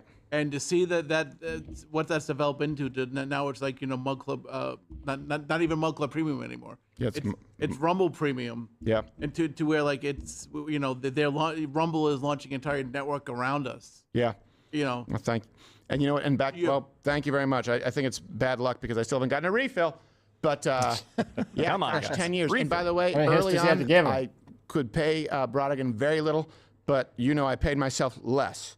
And then we just said, hey, do you remember that period of time when we had a guy walk off with the ad revenue from the website? Yes. Remember that? It was because it was net 90, where the ads were paid every 90 days, and the guy just left. 90, and I remember that conversation. I'm like, look. Just don't, if you leave, I won't blame you, but All right, going over to the locals. Not to brag, but I am a member of the I promise you, I will make you whole within the next. Still need that mug, though. Come on now. We're tracking him down in Panama, or wherever the hell he was. And you stuck around, and 10 years. Yeah, I mean that was also the time where the show was basically you and I writing jokes that because, I mean, if you and I sleep past 7 o'clock in the morning, do a welfare check. Yeah, exactly. So I mean, we would be writing the show when it was not more of a comedy show, but it was more the original version of the show was more based on like the Jon Stewart Daily Show. There was a stand-up. There was like a stand-up show. monologue. We had the stand-up monologues and stuff, and I'd look at an empty so page. it was like I mean, you and me on FaceTime, writing jokes 6:30 in the morning, 5:30 in the morning for you. Yeah. No, I remember that, and because back then, we've talked about this. There was no ad revenue. There was no ad revenue in video podcasts. Right. We've talked about this back then. Thank you very much, Kylie. Appreciate it. And by the way, also thank you to Kylie and everyone here, the associate producers, and as well as the interns who've come in who've been making this happen. We appreciate it. But this is warm. What, did this just come out of the dishwasher? It's warm beer. Soapy too. Mm-hmm. Frothy is what we say. But I do urine sample. Remember having a conversation with one of the biggest advertising agencies where they said, "Hey, we just want you to do a live read. We just want you to do a live read." What's going on? This is Jake's hat. I just needed it. Okay, good. He looks like by the way, he looks like every single thug in the Flintstones and cartoons. I'll take care of him, boss. Let's go! Let's go! I'll break his thumb. Okay, boss. No, but he's the other one. Gerald is the okay boss. He's I'm the sharp one who's short but feisty. But I do remember having a conversation when we started doing the podcast with advertisers, the people who ran advertising, saying, just do a live read at the front of the show, and it has to be in the first 60 seconds. Right. And I said, yeah, but people just skip it. So we're going to put them in, like you saw tonight, whether it's Polymarket, whether it's Noble Gold, we said we're going to actually do commercials that people won't necessarily feel are commercials. Say, rolling the dice. I've been commenting for years. Will this be the one he calls on my I guess it's not super chat in locals, where they call it. Roll the dice. Let me know in the comments. What are the New York, what are the Las Vegas odds? Into a webcam, and we said, no, this is going to be different. And we got dropped. So early on, we had to rely on the revenue from the website, which is kind of completely flipped.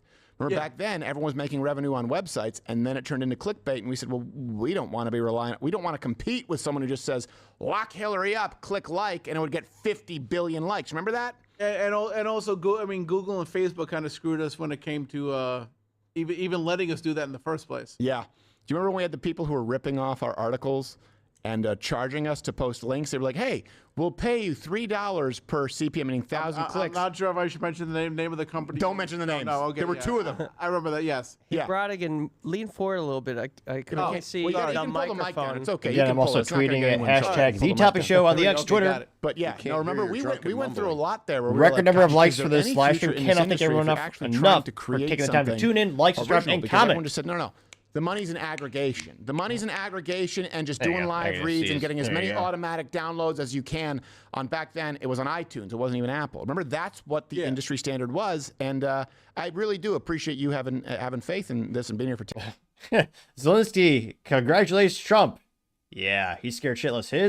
His gravy train is over. $200 billion we give that country, and what have we got to shut for it? Again, they're not even top 10 trading partner. $200 billion. We got people suffering in the U.S. But we had ridiculous. There was a point when we were still with the Blaze where I could look at the numbers and I could see the difference between the traffic we were getting from our Facebook page and the traffic we were getting from their Facebook page. Right. And I would post the same article, same thumbnail, same title. Our traffic would shoot up for like 5 minutes, and then shoot right back down. Right. And like, their traffic, again, same thumbnail, same title, would just like, blow up from like. And took CNN long enough, but they called Minnesota for Kamala Harris. Well, here's a trip down memory lane, and I don't know if you'll remember this. That's funny. Looks really blue. Do you remember this actually happened where a guy, I believe it was Los Angeles City Council, lost his job because we posted an article about China where they were cracking down on Islamic shopkeepers, where they said, hey, we don't care if you're Islamic, you still have to sell alcohol and cigarettes. And our article we posted on our own page said, hey, just to be clear, if communist China tries it, we think maybe go a different direction. But the article was saying it also highlights that China understands the political threat that Islam is and why they're treating it differently. It got copied, remember, verbatim. But then what happened is the people who copied it said, do you think we should be like China? Click yes if you agree. The city councilman shared that article and lost his job. And then he mentioned Louder with Crowder in the news. We're like, yeah, but we never said we should be like communist China. Do you remember that? I mean that was also. I mean, you and I always had a sarcastic joke where, like, we could sit down and write like a very long, thought out article about going with like, all sorts of available to the website and all that stuff, and we get like no traffic. But like someone could post a photo of like, Obama is gay, like and share if you'd agree, and it would completely blow up. And he probably is, but that's not a way to create an actual media outlet. And and do you remember, this is also a funny story, and then we'll go to some chat.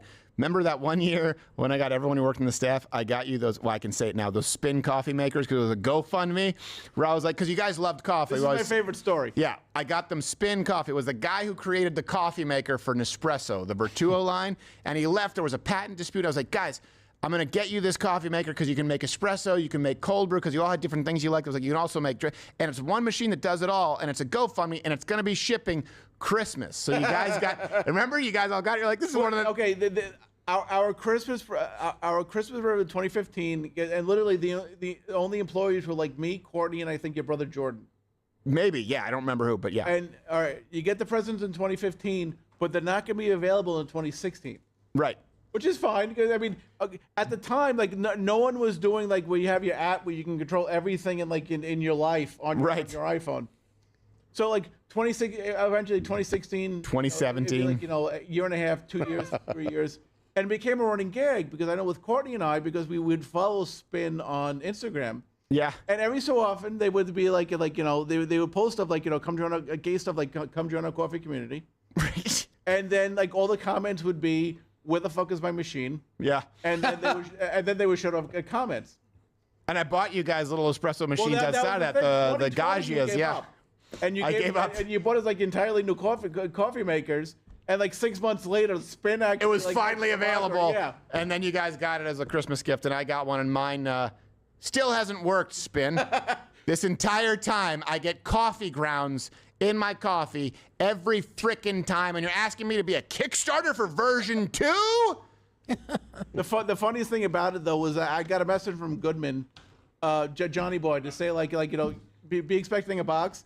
And as soon as I saw the box on my front porch, I knew what it was. Yeah, I just knew what it was. I started like I was going somewhere with my mom, and like we pulled up. I started laughing at Stark. Like, what are you laughing at? Like, I'll tell you when I open what's on the front porch. Well, I got the only lemon of the bunch, so I'm glad that you guys enjoyed it. But we have Pops Crowder, we have Nick DePaolo, and Brodigan. I know you've had a long night, too, so we'll let Gerald tap back in. Thank you, brother. We appreciate it. I'm glad that you've been here. Here's to another 10 years, a toast. Yeah. To Brodigan for 10 years. There you go. Cheers. You're old. Yes, I do. And we're going to close this out tonight with some chats. And I guess unless there's some updates that it looks like, I mean, I don't know if we've called Wisconsin, but it's seeming like Wisconsin and Michigan. I'm literally looking at, so just bring it up in the lower, Yeah, I got you. Right. Look, I mean, still 266. Yeah, we're not, by the way, we're not doing our data analytics now because they're having a party out there. No, but we will have it Thursday morning. Freaking morons. I know. Either. They're trying to give them hope and just dangle it out there for a while. They know it's over. The man's already spoken. It's done. Yeah, it is. It really is done. And that was, and you know what? He didn't speak a moment too soon either. Remember when Alex Jones saying he should just give his speech right now, and Joe was right. No, for the optics, you got to wait, because they'll say he's trying to do it to tilt it. He waited just long enough but not too long, so that people knew where we stood. Yeah. And like I said, it's a whole lot better if you do that, and then they try and pull a fast one afterwards. And you know what? I guarantee you there were some people behind the scenes who said, stop. We're past that now. That's probably what went down. Well, Kamala's going to get, 100% of the next 2% of votes that come in all these states. So, I mean, anything can happen. I don't think she is. I think at this point, I think they're going like, hey, not this one. Not No, this one. there's no Pennsylvania right now- COVID to mask any of that shit. So it's not going to happen. It's 96% reporting in Pennsylvania, and they still aren't calling it. And What? it's a 2.5 point spread. Like, come on. I mean, Hey, what do you remember what our prediction was earlier? It'll go from 3.8, I think it was. We said it's going to get closer to 2, but we're still calling, and that's how we made our call. It's going to settle closer to 2, but we're confident we made that call. I don't know how many hours Unbelievable. ago. Sorry, what were you saying, Nick? Nothing. I forgot. I'm punchy. Well, all of us are at this point. And I don't know the team he's bringing in. You made a great point about that. Do I dare say diversity? I mean, that team is incredible. Oh, you dare. And look at our bench. I know. We were talking about this, Nick. Yeah. I mean, they've got no bench. It was the They've got biggest the complaint. sharpest bunch of people They picked after Trump. I'm telling you, they blew it. Obama was the last one on the team. Remember, he didn't want her in there. Yeah. And he knows a little bit about this shit. Well, and people don't realize that you are a Politico, Nick. Nick. This is like just like a sports team where Nick has followed this forever. Which is, I hope this isn't, but he's also foregone some opportunities because in this industry, he was doing this long before it was cool. But remember the big criticism when it was Barack Obama, right? You had McCain and McCain, Palin, and then you had Romney. Tim Ryan, Paul Ryan. And remember, the big criticism was, well, Republicans have no bench. And look at how quickly that turned. Right now, you're going, who do the Democrats have? Newsom, Whitmer, probably. Yeah, think about that. Remember when I think they're going to lean on this Shapiro guy. It looks like he's their next. Yeah. Remember when our bench was Bobby Jindal and Fred, what's his name? The guy from Law and Order. Fred Thompson. Fred Thompson. Yeah. Remember that was our bench? Yeah. Travelina. I did that for you. Fred Travelina. Fred Thompson was on CSI or something, wasn't he? But remember, that was our bench. Remember, actually, the State of the Union, the rebuttal was done by Bobby Jindal. And everyone thought, Bobby Jindal's going to be the guy. Bobby Jindal. And then everyone saw him speak, and they said, oh, this Jiminy Cricket prick is not a guy. Now, look at the field. Finally, we get to get rid of, like, the Chris Christies and the Nikki Haley. Yes. Like, they can go into oblivion. Now we've got Vivek, we've got Ron DeSantis, and we've got J.D. Vance. Yeah. Who would They're be so vying smart. for, and obviously J.D. Vance would have the inside track to that, but you've got 3 people that would be like, yes, yes, and yes. Like, I mean, figure and it out, we're just boys. the dummies on Have this side, tryouts, I right? don't We're know just what. the knuckle draggers.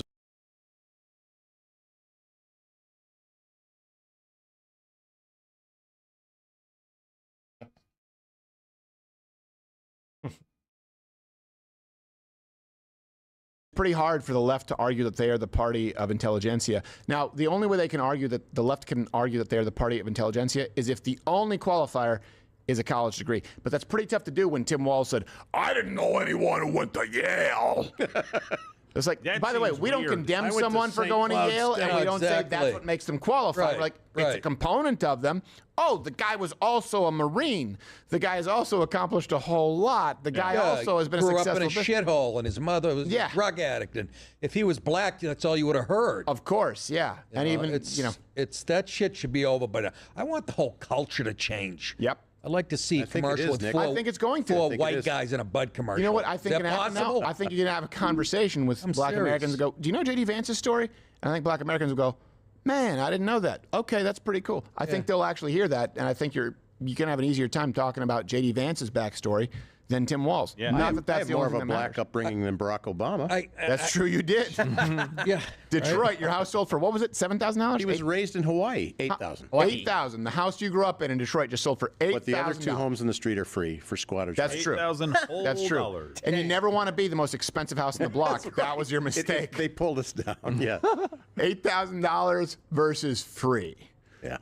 So that's a tough place to be. Still not called Wisconsin. Let's grab some chats here and close out this celebration. And of course, we will be with you. Been commenting for Thursday years. Could morning. this be the night? I'm Or seeing someone morning? come back in. Oh no, Sam from HR. Yeah, Sam from HR.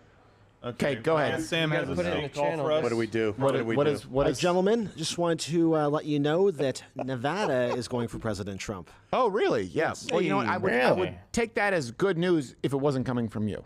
Really, it's great. They got gambling and floor shows and beautiful floor deserts. shows. Floor Hey, shows. Sam, do me a favor.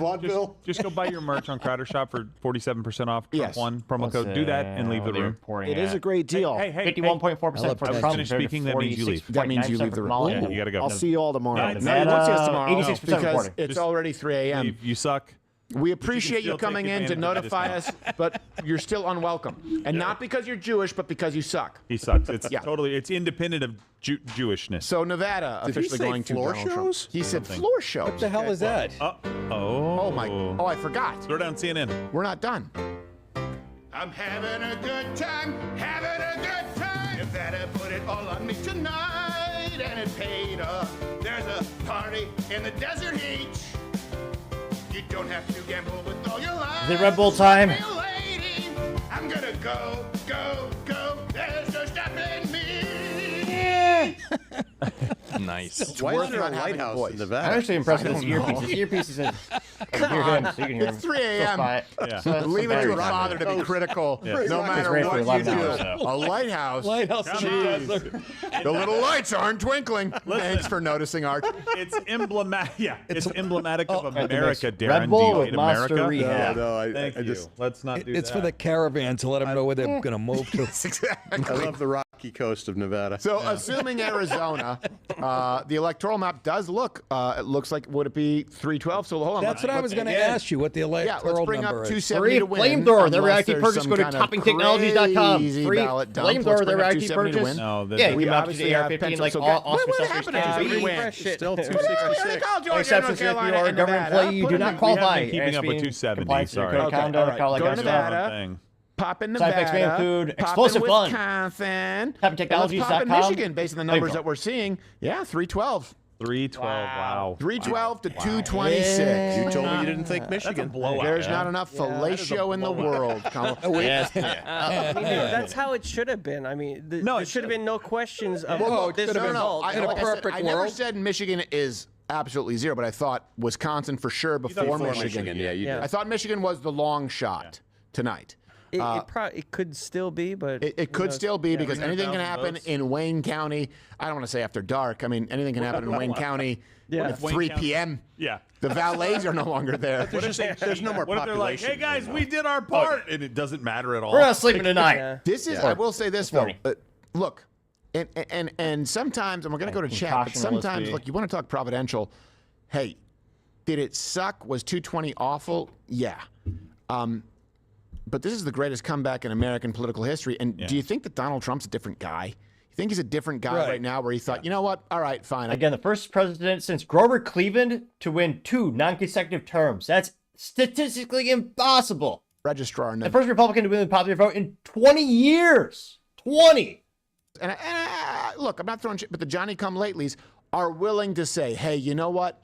Maybe there was some foul play. Yeah. And now all of... Definitely not recommended. This is Red Bull sugar-free, Monster Rehab, and Rockstar Energy. Well, the corporate companies wouldn't like that. It's an amalgamation of 3 different brands. Because obviously Rockstar is Pepsi, as well as Monster being Coca-Cola owned. And this is independent somehow still. You just got tonight. It'll taste interesting. Yeah. Would you do it again? I mean, I think so. I mean, I think we paid a heavy price. We did. But for the comparison, for people to be like, okay, look, maybe I don't love everything, but like this is definitely not the way to go with immigration, the way it is under these guys, with the inflation rate that we saw, with the economics, with everything else that we've seen. Like, we've got to get away from censoring the First Amendment, not even recognizing the Second Amendment. We've got to go a different direction. Look, it's going to be a messy process. It's never easy to maintain, like, you know, you've got it if you can keep it kind of thing. Well, if you can keep it, sometimes you need to come to Jesus moment. Usually that involves pain. Got a cooler sitting next to me like George Costanza over here. Biden-Harris was enough pain for us to remember not to go back down that road again. Well, I think, again, what we do have now that we couldn't have small businesses are going to boom, baby. 1,200 average. That's what we need. Home increase or average salary increase. I don't know if it was average or median. 4,400 under Donald Trump, negative 4,000 under Biden. You're going to have 8, 4, 4, and another 4. You're going to have contrast. It's going to be like a coral snake of policy. Was it red next to yellow can kill a fellow? red next to black is a friend of Jack. Some bullshit. What the fuck are you talking about? I'm talking about coral snakes. Too late. You're dead. We didn't have any. Yeah. I'm pretty sure it's red next to yellow can kill a fellow. By the way, anyone out there who lives in the geography where coral snakes thrive, I'm 99% sure it's red next to yellow can kill a fellow. Red next to black is a friend of Jack because they're fake coral snakes. My point is, you got the different colors here. We have 8, 4, 4 again, and then 4 again, where, by God, you might have a really stark contrast. And look, we've always said that the president doesn't necessarily control that much as far as policy, but there is an area that does fall under the purview of executive policy. And we saw it with Obama, we saw it with Trump, we saw it with Biden, and we will see it again. That's largely energy, opening up the leases, allowing us to drill in our own land, and immigration. That falls under the purview that can be done through executive policy. Yes, and not, well, because that's a proactive approach, right? Deciding as the commander-in-chief to go to war. Regulation. You just need to stay the course, and you're going to have... Remember the first time the United States was energy independent for the first time in 60 years when Trump was in office. Gas was under $2 a gallon. Oh, it's going to be nice. The budget, you can't control that with the presidency. I hate to say it because everyone's vying for what project they want and earmarks and pork barrel spending. Elon but as far Vivek as, cut that budget. You can drill. As far as, you know what? Nope. We're not going to let people in. We're going to make sure that these people can be apprehended and sent back. That can be done with executive policy because we saw it. You don't go from 3 million under 4 years of Donald Trump, illegal immigrants, as far as apprehensions at the border, to over 20 million by conservative estimates. Insane. In less than 4 years of Biden-Harris. Watch how quick he signs an executive order to shut that down. Yep. Well, the shutting down's one thing. The deportation. Well, no, that's a big deal. We're not going to get any wars overseas. We might have some here at home. Right. I can't wait till he tries to pull that. Venezuelan gangs taking over apartment complexes in Colorado, which they voted for, sanctuary state. They just voted for again. But yeah, Trump's going to send in the troops, get them out, or end their lives prematurely. Dude, I just can't wait first. But he's going to have the support of so many Hispanic voters. Again, thank you so much for taking time to like, subscribe, and comment. This is a record, personal best live stream. Also, for duration, it's the longest live stream ever for me. 9 hours. That's a long stream, and I didn't even drink that much. In fact, I only went to the bathroom once after about 8 hours and 58 minutes. It's going to surprise people as the Hispanic support for deportation of people who have no business being here. That's the next blast of cold water, I think. That's another funny thing. Yeah, my family's from Cuba. Yeah, we're fans of coming here legally. This is the B team doing data analytics this late at night. Well, look here. If we go into Wayne what do you got against right B now, teams? Maybe there's a shot. Well, let's see what they have to say. But hey, CNN B team. Actually, only about an hour before I'd be waking up normally. How tastes our team's PP? Let's see what he says. A lot about what's Wayne happening County. here, because this Wayne is the County. largest county in the state. Detroit. Keep voting yourself, Wayne. of the population lives in this state. That margin, you're saying, 29 points. It's got to be. That's a great sign if you're the Harris campaign. It's not when you look at what Joe Biden's margin. Hold on a second. Pardon me. Sorry, I know it's late. Fuck this. Think about this for a second. Right now, I'm telling you, these people would be happier if it's 4 a.m. Eastern. And you don't go to bed knowing who the president is. Right. They don't want you to know who the president is, which, by the way, Awesome. we Got a couple all people knew up until, I want to say, Much appreciated. 2016. No ratings. Yeah, take some time to like, subscribe, They and would comment. be Much happier right appreciated now. if you They're do that. trying to, right now, condition you to accept the idea that you don't know who the president is when you go to bed, which is what everyone in this country has known, and in France and the UK and Bangladesh, for God's sakes. You want to tell me these people aren't the enemy of the American people? It's over. It's over, Johnny. It's over. They called Wisconsin. It's sorry, over. Minnesota. Nothing is over. You asked me. I didn't ask you. Nothing. People call me baby killer, all kinds of violent crap. Like that. What was that? Baby killer. When I was a kid, Detroit was millions of people. Yeah. Today Bunch of colors. Trash. Today it's less than 500,000, and they're lying about that for census money. Yep. Yeah, my family. It is no longer a great American city. I'm surprised it has. It used to be the richest, safest city on the planet at one point, as inconceivable as that might seem. Unfortunately, by the time my family or my mom's family went from Cuba to Detroit, it was already one of the most dangerous, terrible places on the planet. It's the type of city you walk by Quiznos on a Saturday afternoon, it's closed. Yes. Yeah. No, you're right. Sunny day, there's a million people out going to the ballpark. Quiznos is bored. Well, people don't know this. If you go back and watch Detroit in Ruins, which was my second viral video where I did investigative work, I was with a company called PJTV at that point in time. Remember, they were based out of El Segundo. A lot of great people there. This is not to denigrate them.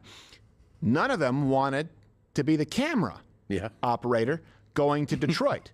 Right. You did it. Remember? Yeah, Detroit, you did it, that's and our yeah. saving grace was that the crackheads weren't out at 11 a.m. Remember that? Because it was cold. Steven said, Dad, you think we're safe out here? And I said, well, it's 20 degrees and it's pretty early. You're safe as in your mother's arms. Yes. But remember, if it warms up, it gets a little later, we might want to move on. But remember, we were staying at the Courtyard Marriott in Dearborn. I think that back then it was about $82 a night. And we filmed in that one house where we saw all the antifreeze, the nails, remember? And we filmed it where I was going, we walked into 2 abandoned houses. One had, 50 packs of surgical tubing, right? Remember that? And it had syringes. Garbage bags of tubing and syringes. Of individually wrapped surgical tubing. And then the second one, we noticed that there was, someone had put up Christmas decorations. And we went back to that hotel and we were going, shit. We didn't get the audio. You didn't turn the mic on because you weren't a cameraman, but you were the only person with the balls to go. We said, we got to go back there tomorrow. And we went back the next day, and there were new decorations put up. Remember that? And we sat in our beds at the Courtyard Marriott for $80-something a night in Dearborn, Michigan, with chills going up our spine. Going, remember, there was someone there between when we shot yesterday in the evening and today in the morning. Remember that? We didn't cherry pick those houses. They were random. Random. Completely random. Abandoned homes, yeah. That's why I say that was this N10 guy or whatever it is. The N10 N10 guy. What happened to this guy's? Where's his aggregate? Yeah, where's his aggregate? By the way, do we have? I know it probably is way back in our channel. Do we have the side by side of the Des Moines Register versus the final results? It was bad. What was the name of that broad? Seltzer. Oh yeah, Seltzer. That's her aggregate. Our Iowa poll, which showed Kamala how much ahead? It was like 4 points. Remember seltzer bottles? Those were good. Wisconsin. And Donald Trump won it by 14 Michigan is 86% of votes being counted, and Trump 51%. Remember that. You didn't dream it because for 48 hours, people were going, 96%. Just so you know, if we see this, it could be a walk-off for Kamala Harris. They were prepping the stage for you to be gaslit. And really quick, just going to the statistics and going to the actual electoral map. Still Trump at 267. Oh, wait. Why do they have one more? CNN, or no, what is this? Fox has 267 for Donald Trump, 266 CNN. Now, Wisconsin has, is it 90? Yeah, 91% reported with Trump at 50.9%, Kamala Harris at 47.5%. Again, that's for Wisconsin. That is, yes, or no, 98% reporting. Oh, no, little mouse error, sorry about that. And 96% for Wisconsin. Let's go back to LWC. They're chatting about find that coin behind that. We'll have to find it. Well, next we have a closed pocket catheter sponsor. No, we're not doing that. Now, it's hilarious you have all these gold companies that will sponsor podcasts because people think at the end of the day, the world economy breaks, Mad Max. It'll be an important, viable thing for trading. Will it? Because the average American, the average person on the planet, can they properly identify gold if it's real? No, they can't. So unless it's like a sealed factory thing where it's like certified by a company, even then, would you trust it? So I always debate, like, and again, not financial advice, like, is it really worth to get gold? Maybe for investment, but the end of the doomsday thing, I'm always skeptical. I'm going to say it's you. Okay. But even then, traditionally, not financial advice, hard to beat the S&P 500. Education. One of the most successful index funds, bar none. Some people in the conservative space that were never Trumpers. Remember that? Oh, yeah. Up until recently. Remember the conversations that I had where people said, look, we were going to offer, we want you to come work, here's a contract, but you got to stop talking about the vaccines and you got to stop talking about the election of 2020. Gerald, remember that? Yeah. How many conversations did I have? I said, no, absolutely not. And what happens? You talk about the machine going after you when you say, I absolutely won't do it. And furthermore, you should be ashamed to even bring this up. Right.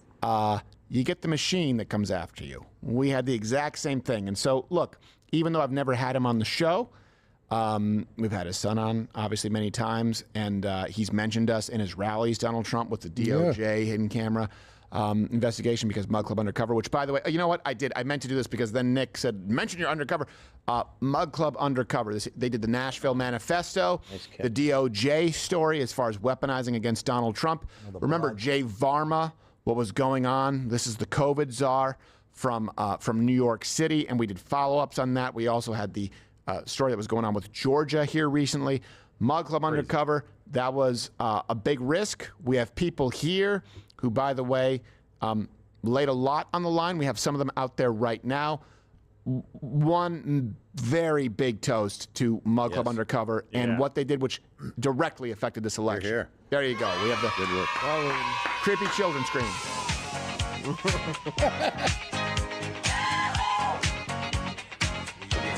I hear somebody yelling. Probably.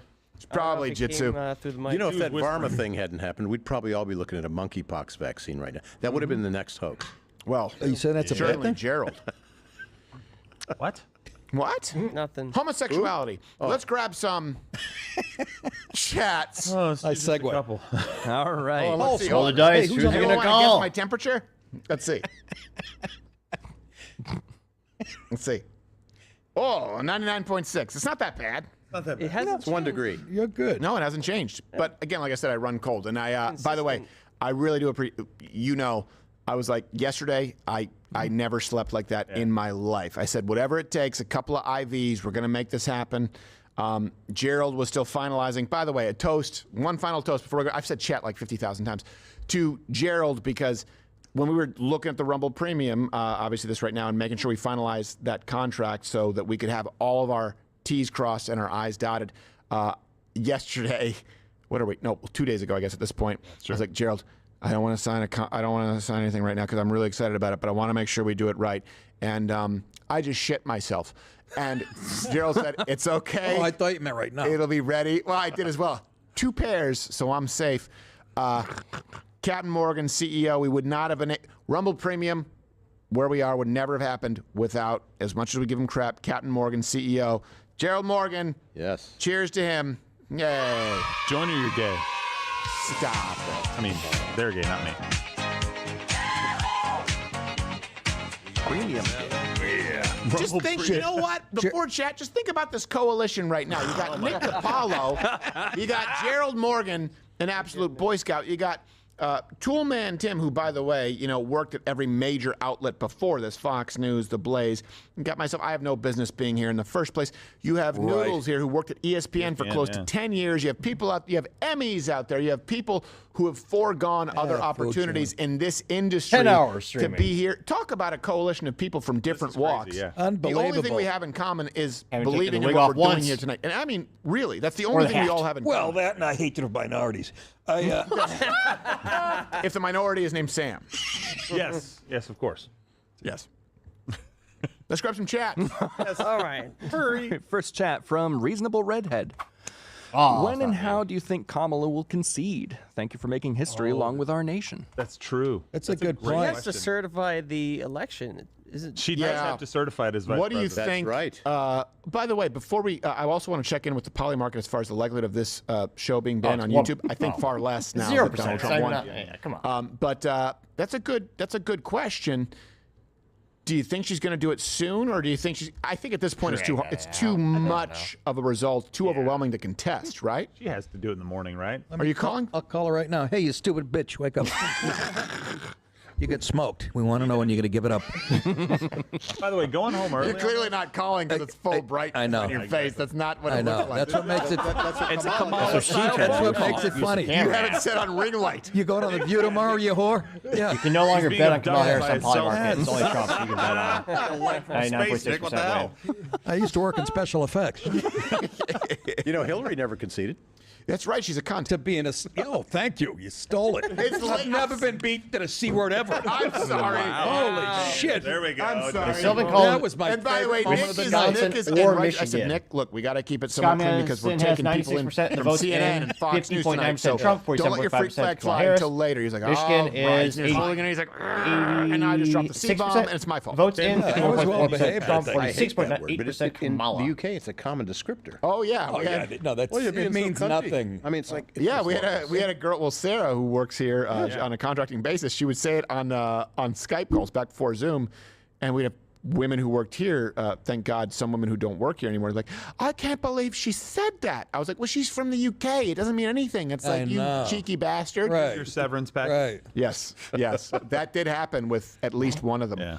So, and thank you, cunt. Sarah. We know that you were staying up. We appreciate the help. I know it's been kind of centralized here, but we've had a lot of great people who've been helping out. So, I don't know. We're gonna. I would bet sooner than later, because I think Kamala at this point wants to be done with it. I really I think do. she wants to be done. I think she wants to come out and be like, I believe in America. Again, the thing that you hate, like talking like this. I think Toolman's right, though. She has to officially certify this. He's 100% right. Yeah. She, as vice president, has to certify the election. Yeah, She that's does not that funny. by That's they not try to sue and say he beat us too bad. By the way, hey, how not a funny is public this? concession. Mick, Pops, Trump on the verge of victory. They still have him at 266. They won't change it. Like, Go fuck yourselves with a wire brush, CNN. Well, look at going our to bed tonight. official wire numbers on the board there. I mean, they're not going that's past right. 266 either. So CNN is just not. following suit. That's right. I was just doing my job.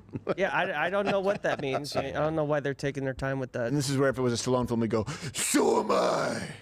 They're doing it just for ratings to drag this thing out. Well, not to be too self-serving on this, Fox the but same. hopefully something will get done on 230 and some of these. For sure. You know, the Fox's grip Trump that is Tech has on it. 267. Yeah. It's time now. Yep, I hope so too. Well, we had Devin Nunes on tonight. And I think we've he- done That's what I some- mean. This all means nothing unless shit like that changes. Hey, you know who lit a cigar tonight? Yeah, Monica Lewinsky. Yes, Joe Biden. Joe Biden lit a cigar. And by the way, told you she was as soon useless. as he lit, Absolutely. I'm sure Joe Biden is ecstatic And after they pushed taking a him piss. out. Oh, yeah. and shitting myself. Come on, man. One end goes right out the other. Well, speaking of presidential libraries, I'm sure Biden's like, he's probably there smoking a cigar, be like, come on, man. I effing told you. Shouldn't have pushed me out. That's kind of went into the Trump accent there. The Gerald Ford Library in Grand Rapids. You get to the end of it, it's like, yeah, he played football at this high school, and here's Elvis's guitar. The hell's the difference? but Trump's is going to be wild. Oh, that'll be it's going to be a theme park. It'll make the Reagan iconic Library in moment. Simi Valley look like child's play. Let's grab another chat. All right, next Come chat on. from Creation Awaits. Oh, I like that guy. damn it. What will the deep state do to stop Trump from taking office? They can't. I don't think they can at this point. I think if I were the, and they are not stupid, they're going to do everything they can to try and kneecap him, to try and create this economy and lay it at his feet. And they've been doing. And by the way, they have laid the groundwork there with what they've done the last 3-4 years, where the chickens can come home to roost. But that being said, I think it can be overpowered too easily by energy and immigration. Yeah. That's enough to You're undo ruling out violence? No. I definitely, but that wouldn't be the deep. They'll try and inspire people to be violent, but as far as the deep state themselves, I was sort of acting on what would be their direct actions. Yeah, I wouldn't rule that out. And you know, they already have hundreds of lawyers lined up. Again, it was in the Atlantic like a year ago what they were going to do if Trump won outright. They had this whole thing laid out. They did not. Special thanks. Just got a record number and an additional like. Much appreciated, folks who are still taking the time to tune in, like, subscribe, and comment. Record live stream, 10 hours, and record number of likes, too. All right. Thank you. Kind of And comments. possibility. But Right. That's if his number holds in the popular vote, it's Will a Will little Crowder over read my 5 comments? million It's been votes. The reason I nearly a keep year. sticking with The and odds being are so in my stubborn favor. about this Somehow. is because Has they to be. tried to kill him. Roll the dice. No, I hear you. No, That's why I'm you know, I mean, Jesus, if that No, doesn't say we'll I do think you're anything. right. They'll do anything they can get away with. So the Yeah. question now, the rate limiting factor is what can they get away with? A lot. I think after tonight, I think it's far less. But they will do anything they can get away with. CNN and I still think hasn't you'll see called some it. protests. 205, You'll see things like the 266 from Pussy Hat CNN. March, things like that. But as far as immediate violent eruptions, don't think they're going to have to distance themselves from it if that does happen, because it's just too bad of a look right now. You beat them so bad, they're like, not. Yeah, so Rockstar, what is this? Rockstar Energy, yeah, Rockstar Recovery, Lemonade, Monster Rehab, was it Lemonade? Then Red Bull. Like the trial combination is not Media's great. lies in their tracks. Oh, it wasn't me again. Come I on. would certainly never take credit. It is for, a I will say drink, this. a mixture of those Look, three. and drink we had a recommend. lot of them on tonight. And there were a lot of other streams tonight that you could have chosen. We appreciate that you didn't. No one did what this team here did tonight. No. And they're out there celebrating if you can hear them. No one did. Nick, your flashlight's on, for God's sake. I know. No, it doesn't do it on its own. You have to shut it off. There you go. Thank you. It does do it on its Obviously, own. you know how it works. You shut it off. I fucking Googled it, man. Everybody complains about that. But go back to the fucking show. The fuck? Call some fucking Indian and fucking tell maybe that cocksucker can tell you. Here comes the pent-up rant. I get a little cranky after 4 a.m. Yeah, I get Match it. the keypad with your palm. tell us what happened. I tell you, he's got some killers. He's still got it. The guy's got. I'm wearing his shirt by the way. You know what? You know that? My dad is very much like you've given fucking your love dad it. credit just for the sense of humor you have. Yeah. And I says like, Yeah. there are comedians out there who aren't funny, and there are funny people who aren't comedians. Your dad, Yeah. one of the funniest people you know. The guy would frickin'. I'm a huge fan of this guy. I could never. No. Don't get. I'm giving you credit right now. Stop it. But your dad, Nick, one of the funniest people you guy know. in the living room is not a good stand-up. He could when he wasn't hitting me. Yes. Yes, exactly. Well, one of the funniest people I know. And it doesn't mean that, of course, you would bomb on stage doing stand-up. Yeah, of course. This one I knew my dad was funny. It might not. Maybe it was one of these things you had to be there. But we're watching an NFL game. I'm about 14, and remember Sears Die Hard batteries. Yeah. That was one of the sponsors of the NFL. It started in the cold and And there's a commercial. The guy at the end goes, "Sears Die Hard battery," and he's just smiling at it. My father goes, "Look at it. It looks like he wants to fuck it." I'm 12 years old. Shit, fucking laughing my fucking ass off, telling everybody in school. It just cracked me up. Yeah, you know what? It's funny. Like, it's like the story of my life. I would go, you know what my dad said last night? And kids would be like, that's mean.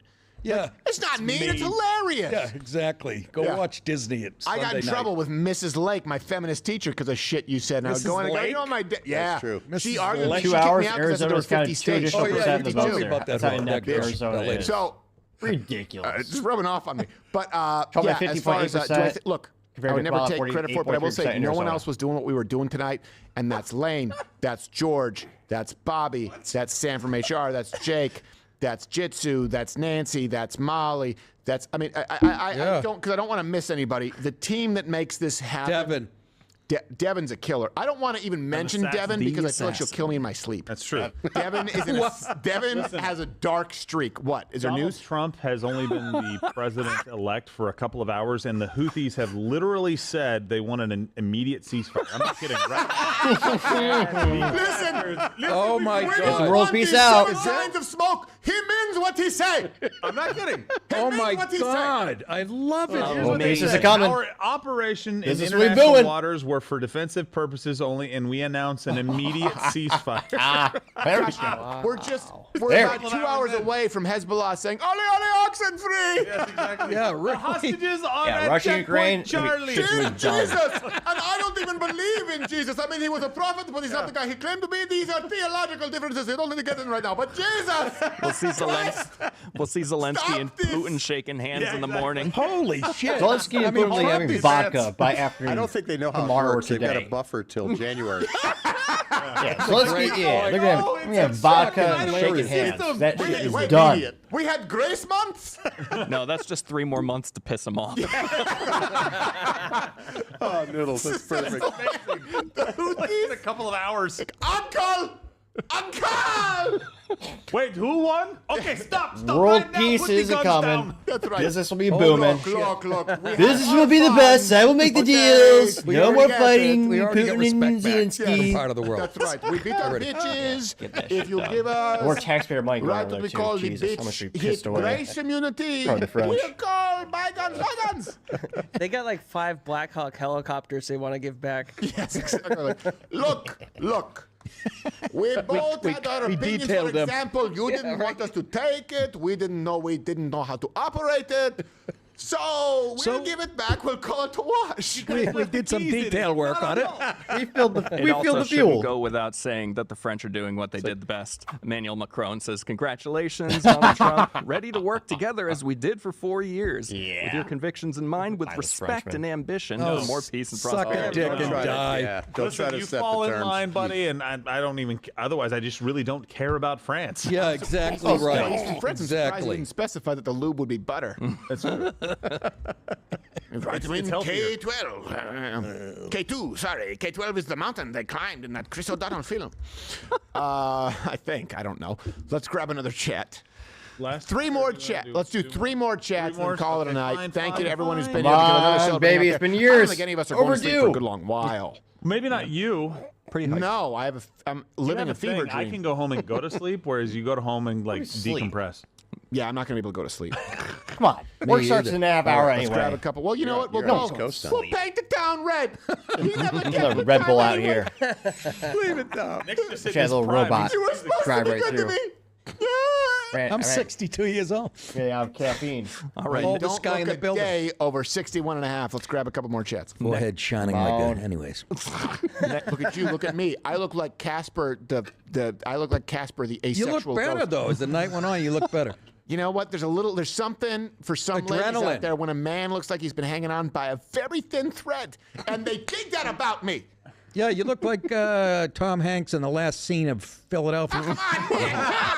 Guys! He's already dead. Guys! Come on, I'm sorry, DePaulo! CNN still I called it. Is Nick's head floating next to a horse? The wig is still on. It's staying on. I suited up the whole night. We already have a mug on it. We can put the Apollo. That's the sketch right there. Oh, my And I chest. forgot. Do you know what? Tonight, perfectly, we're going to close out with the Nick DiPaolo press secretary. That's right. Which Yes. we Those are of gems. I course, haven't had seen in any the of these parallel tonight. universe. This is an because important you know what one. the funny thing is? When we were filming it, because Toolman, we go in the green screen room, and I knew that Toolman was feeding it to you, and I looked to Johnny Boy and Josh at a certain point, and I went, "Oh, Toolman's trying to piss Nick off."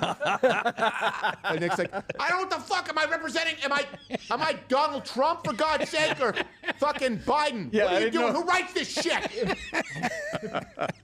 And I just looked, and I walked back in. Remember, I walked back and I said, "Tim, were you trying to piss him off?" You're like, "Oh, yeah." There we go. Basically, all right, keep that and action. I'm not the hardest guy to troll. I'll tell Doesn't you. it suck that to access your best self, you have to be angry? Yes. Because I get that, too. Anger is a gift. It is a My gift. father used to tell me that he's beating the fuck out of me. Hey, you too. We can exchange letters. I say. All right, Keep let's those grab. All right, well, we'll split the difference. 2 more chats. One more, and then one more after that. All right. What? 2 more and then 1 more after that? No, I said 2 more, meaning 1 and 1. 2. Do the math. It's been a long time. All right. Next chat from Zulu Romeo 96. Oh, that's right. Lens crap over here. Well, it's a question for Bill, but whatever. Oh, he's not here. Okay, I that know, doesn't count. I know. That doesn't count. Let's grab 2 no, other no, chats. they can't. When I said 2 chats, I didn't say give me one for someone who's not here. Well, yeah. Oh, by the way, really quickly, a bunch of thank you. Of course, we don't need to do a full toast, but to Kinsey, Bridget, there are a lot of unsung heroes on the legal side who've done a lot here. I don't know everyone's name, but certainly to other people who work with Bill, we really very much appreciate you.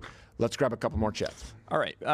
Similar vein. Fearless Krieger asks, question come number 2, on. are you guys worried about them refusing to certify a Trump victory? Sure I am, but I don't give a shit. I mean, lightly. Again, because he took the popular vote, like 1 year I of think Mug Club most of the chats. legs Come got on. chopped out from Nice under tonight. them I can on feel that it. front. Yeah. I don't Rolling think dice. America has the All I that don't- question one, they're not I going to put support in Harris. there. Like, come on. Like, Yeah. they didn't show up to vote for her. They're not going to show up with rifles for her. You know? They're not going to throw him in jail, And are one they? thing, because I do want to see that terrorist supporter, the Palestinian guy from Piers Morgan, who said that he would eat halal prepared crow. Yes. Yes. We do need to issue. By the way, you can hit the admonish button because Piers Morgan's people said, when I was on Piers Morgan's show and I brought the bell. We had the bell, and it didn't register in the final cut that made it to Piers Morgan. But I spoke with Piers, and he did say, actually, it just didn't register on our microphone because they had gains set Yeah, there differently. might have been a noise gate on. It might have been a Zoom noise call. gate, and so we, my team here, we were like, hey, you know what? That's pretty shitty because it kind of made the segment because I never spoke unless I hit the bell. You can admonish me. It seems that Pearson's Arizona team 2 hours to do that actually 1%. did have that in Oh, there. nice. It was a technical issue, so it wasn't Pierce at all. And I do appreciate that he was a gentleman about it. And I think that I owe him another appearance. And I do hope that he has that terrorist supporter on his show who said he would eat halal prepared crow. Yes, and there's a lot of people that said they were moving to Canada this time around as well. Yeah. Which I think we They should need get the together and dudes. sponsor their tickets. I'll pay for it. Yeah. No joke. If enough of you join Rumble Premium at the end of this night, we will personally pay for a ticket. We'll pick one lucky suitor, Canadian, future and Canadian. pay for their ticket to Canada. Send them to Yellowknife. Yes. Or Moose jaw. so join Rumble Premium. Sun goes down at 1 If you've p.m. already done that, maybe be the last person to use the promo code Trump1. If you're buying merch at 3:30 a.m., you're making incredibly good decisions. I like it. Yes, you are. 47% Crackheads off. are Go buying to shit. creditshop.com right now. Yep. No, but to Nick's question, do you think they'll put him in jail? No. The Trump administration now is the they. Yeah, That's it really- I am the law. That's shit sail. That's right. A little bit. The man was They may just try. ousted. They just ousted the man, and now it's Well, but okay. He's going to inaugurate in January, so there's some time. When's he officially? Yeah, that's my question. Yeah, The Houthis didn't know that, so maybe. Although that would be hilarious. They put him in jail, and then as soon as we get to January 6th, he's like, "I'm free." Yeah. Like Sam's like, "Put my hands on these columns one more time." Yeah. It's a fantasy. Let's grab final chat. All right, final chat. I like this one. From Denver Mustang. Oh, does all the Harris Waltz merch get sent to Africa after this, like the teams that lose the Super Bowl? Oh, hey, man, finally! I've been waiting for one of these funny chat guys. Closeout sale on their website. That is so funfunny. You're going to have Coney wearing Harris Walls 2024. Who is this quarterback wide receiver combo? Yes, exactly. He's going to be wearing that along with Tony Romo. Were they Super Bowl champions in 2024? Yes. Well, look, as funny as that would be, before tonight, we just didn't have the budget and we didn't have it in our projection. So we did not, in fact, create any Harris Walls merch. Also, to be fair, a big reason for that is because it's wrong to hate, but I hate them.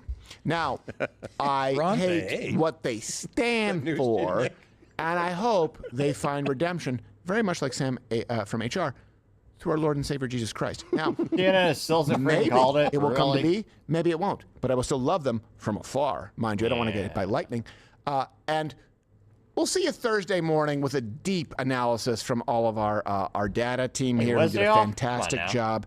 Please, CrowderShop.com. You have that promo only tonight, and this is the last moment for you. If you want to get it for Christmas, the OG mug, you want to get it tonight. As long as this stream is up, that's the last opportunity as supplies last, and we go to Rumble Premium. There will be some kind of promotional token going forward, but it will not be Mug Club. To everyone who has made this happen tonight, Mug Club, the people who've been here through thick and thin for years, we'll always make sure that you can have a mug, that we'll make sure that we replenish that mug if it gets broken. I mean, unless we get to the point where like 3-4 years down the line, then, you're just going to have to etch it yourselves. But outside of that, thank you so much, and we appreciate you being proof of something greater than... It started off as something greater than what we do.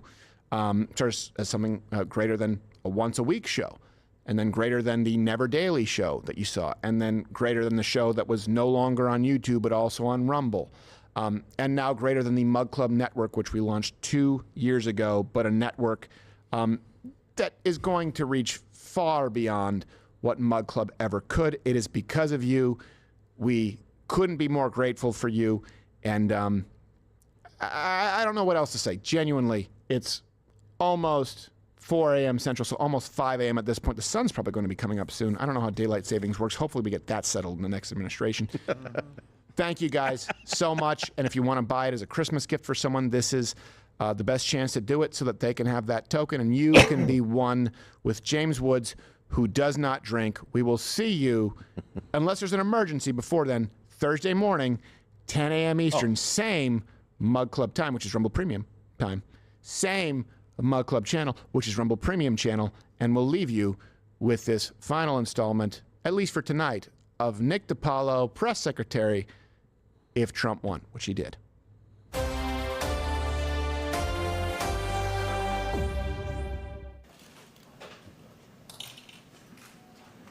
Well, well, well, look at all the long faces.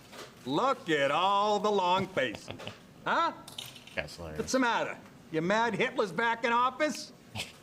Won in a landslide. The kind of landslide they had in North Carolina you didn't do shit about. That kind of landslide. He smoked her. She won one state. What state was that, anyways? She didn't even win that. I thought she won, like, what is it, Samoa? American Samoa? Is that a state? What is that, a village? Doesn't Sandals have a resort down in American Samoa? That's right, he won big. And we want to thank you, the press, for helping him. Because every time you opened your dirty fish holes, his numbers went up and up and up. This is a fantastic night. Somebody just saw Kamala, by the way, heading to the ladies' room with a pack of razor blades. I couldn't be happier. Probably for her legs. But anyways, Trump is president again. He's going to make America great again and start by cleaning house here. You're all fired. Get out. You think I'm kidding? Get out!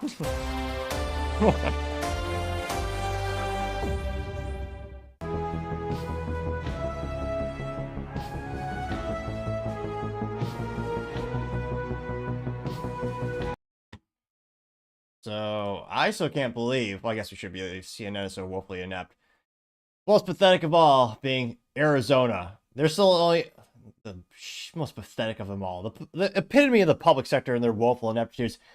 They've had how many hours and they're still only counting 55% of their votes. Because that morons in Maricopa County goes, oh yeah, it might take 10 to 13 days to count the votes in Maricopa County, which, thanks to their ineptitudes or corruptions, I can now confidently say I know 2 cities in Arizona, or I know 1 county of Arizona, Maricopa, because they can't count worth a damn. Jesus. And again, CNN's still not calling it. It's 266 on CNN. If you look at the Fox map, they have it 267 in terms of electoral votes. Again, I live in a first world country. You should be able to call an election in a single day. You shouldn't have to take, what was it, almost 2 weeks now, Maricopa County? Like, so woefully inept or corrupt. I can't just, let me know in the comments. What do you think it is? Are they woefully inept or are they corrupt? Why have they also not called Michigan and Wisconsin? Again, Wisconsin, if I squint a little bit harder here, they have 96% of the votes that are in Wisconsin have been counted, and 50.9% in favor of Donald Trump, 47.5% in favor of Kamala Harris, 0.5 for RF Kennedy Jr., which, again, he said vote for Trump. I'm not sure why these people are voting for him at all. And you got Chase Oliver, the worst libertarian candidate of all time, arguably, at 0.3%. So, and then Michigan, you got 88% of the vote in at 51.1% for Donald Trump, 47.1% for Kamala Harris. That's still not officially called yet. Maine, which I always forget, Maine does exist. You got Red Lobster. Presumably they have lobsters over there and lighthouses. And I'm sure they support our economy somehow. Can't name it off the top of my head. But nevertheless, that is at 64% of the votes that are in Maine are counted. 52.5% Kamala Harris, 44.9% for Donald Trump. Nevada, what are they coming in here at? And again, none of these are called yet. They should be called by now. Nevada has 51.4% of the votes for Donald J. Trump. That is with the vote being counted at 89% of votes are in. Again, 46.9% for Kamala Harris in Nevada. Now, Alaska, that's been red for years upon years. If I were to gamble, I'd say of all the ones that aren't called yet, I'd say I'd be confident that Alaska is going to be Trump. That is with 69% of the votes in Alaska being in. That is, gotta zoom in here. Come on, crappy website, CNN. As quality as they're reporting. Ha! Political pun. Oh, for Christ's sake. I'll have to scroll the map up. What do I have to do to this here? Oh, come on, Alaska. I'll click on it. All right. Alaska, 50 of the votes that are in Alaska, again, the 69% voting thus far of the counts in are counted. It's 55.8% in favor of Donald Trump, 40.4% in Kamala Harris, or for Kamala Harris. My speaking skills are usually not the best with 4 or 5 cans of energy drinks and 10 hours nonstop streaming. Vernacular speaking aptitudes have not increased as I thought. Oh, I didn't think they would. However, I've slowly but surely gained more speaking acumen as I gained more subscribers. I first started the show about a year ago. Basically no subscribers. Well, me and my parents. But I had terrible speaking skills. I spoke mostly monotone when I first started the show. I did a lot of kind of rambling. And truth be told, I stumbled over my words worse than Joe Biden trying to climb up stairs. But as I slowly but surely gained subscribers, I've been able to speak more articulately. So if you can go ahead and click that button, I would greatly appreciate it as I attempt to speak. Now at 10 hours of streaming, a new record, or personal record. So again, still not called for Wisconsin. Why is it not called yet? Ridiculous. Now it looks like New Jersey was called, which I'm not sure who. Of all the states, I mean that kind of guess I was going to be, you know, Kamala Harris. And there's some red parts. Now, New Jersey was called for Kamala Harris. It came in at 51.4% of the votes coming in for Kamala Harris, 46.5% of the votes coming in for Donald Trump. That is with, what is it reporting there? That is called with, with 89% of the votes being counted in New Jersey, which again went for Kamala Harris. Virginia did end up going for Kamala. Again, that was 51.7 compared to 46.5%. Kamala versus Trump. And then North Carolina was one of the big wins for Trump. He won that at 51% compared to 47.7% over in North Carolina. That was a big win for Trump. Obviously, Pennsylvania being the biggest one. That was 50.7% Donald Trump compared to 48.2% for Kamala Harris. Again, my concern is, well, shoot. Now it's 3:43 a.m. Texas time, sometimes known as Central Time in the morning. What's stopping a ballot dump from Wisconsin and Michigan right now? Or a couple of others. It's one of those things where that's what concerns me. Now, thankfully, there's a lot more people on their toes, and one of the best there's a lot of downsides to the smartphone, but one of the best upsides is everyone can be an independent journalist, so there's a lot of eyes on the activity, so to say. So if any scrupulous activities do come, truth be told, I think it's going to be documented properly this time around. But yeah, that's one of my concerns is, what if there's a big ballot dump at, right now over in Michigan or Wisconsin? And again, don't get me wrong, the odds are still overwhelming. I mean, that's why they're calling for Trump. The odds are overwhelming. He's going to, he's going to win it. Let's see. Fox News still has it at 267 for Donald Trump, and Kamala Harris at, 224, which, again, is still, talk about a record. First time a Republican candidate won in 20 years with the popular vote. Trump is at 70 million votes compared to Kamala Harris, 64.9 million votes, which, Jesus, just the economy and inflation alone, I thought this would be more popular votes for Trump, but partially digress. So again, on Fox, they have Kamala Harris at 224 electoral college votes, and Donald Trump at 267. Let's see here. But again, none of them are calling Wisconsin, Michigan. Again, with the data we have, it looks like he's going to win. Michigan, Wisconsin, Nevada, and maybe Arizona and Alaska. But still, the biggest discrepancy, almost comical. 92.4% of all the votes in D.C. went to Kamala Harris. There's obviously, government workers, and only talking about a lack of diversity, which they claim they love. They claim to love in D.C. Only 6.7% of all the votes in D.C. went to Trump. Yeah, that's a big. Even California was like 60 to 30% for Trump versus Kamala. Again, D.C. is 92.4% for Kamala Harris and 6.7% for Donald Trump. Just, yeah, a comical delta in the data there. Let's see here. And yeah, looks like with all the data we have now, it's a lot of people saying it's just such a almost indicative, so pathetic. We can't just. They haven't officially called it yet. It's just insanity. But yeah, it'll be interesting to see. Again, I appreciate we got a couple more people jumping on the live stream. Greatly appreciated. Record live stream for myself, personal record in terms of the number of likes and number of comments. It looks like the Senate, looks like Republicans are 51 to 42. The House of Representatives, that's a good one. 196 Republicans to 176 Democrats. Governors is 27 Republicans and 23 Democrats. Which again, apparently, the Republicans will have the House, the Senate, and the White House. I want to know is, all right, as what was the old comedian once say, get her done? Now's the time not to let up on that gas pedal. Time to push hard. So, write to representatives, tell them to repeal the NFA in 1934, the National Firearms Act 1934. Get rid of that unconstitutional garbage. It's been almost 100 years, and Republicans say the Second Amendment. Get it done. You shouldn't have to pay a $200 extortion tax stamp, in addition to having additional fingerprints taken, like your criminal, and a passport photo taken. And again, you have to pay sales tax on top of all that crap if you want to buy fun things like suppressors, short-barreled rifles, short-barreled shotguns, machine guns, destructive devices.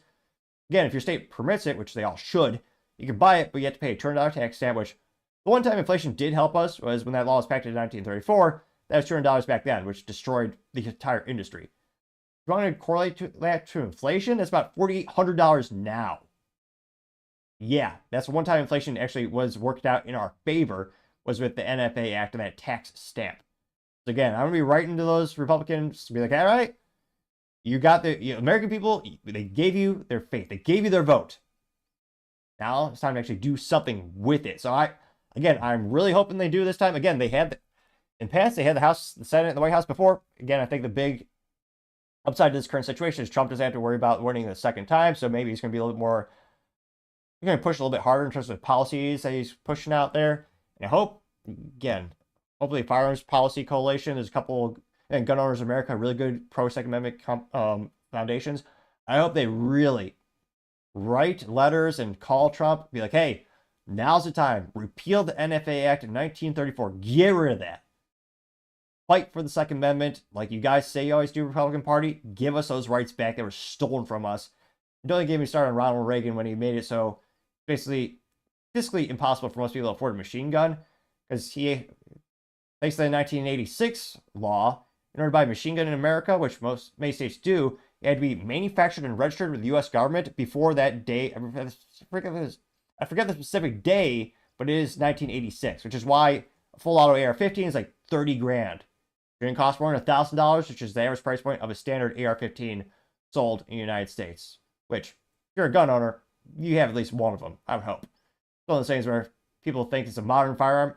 Ironically, it was invented in California by a genius named Eugene Stoner at Armalite, hence Armalite rifle, AR-15.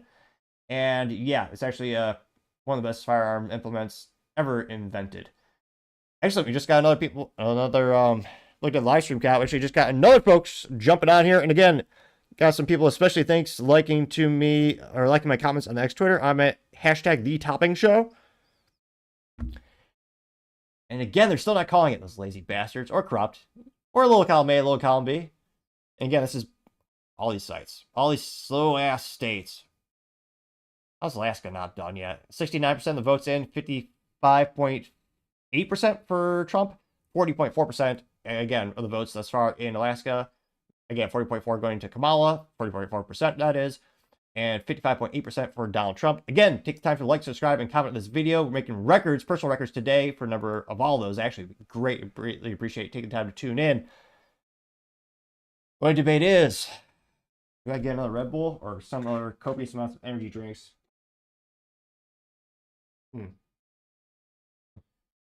That's really the main question. And when do these states get off their keisters and actually finalize this? What are they doing in Wisconsin? Really? Why is it taking so dang long? That's what I want to know.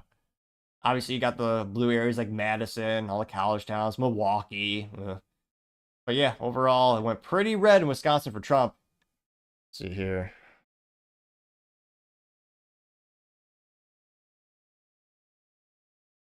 Let me tweet one more person here.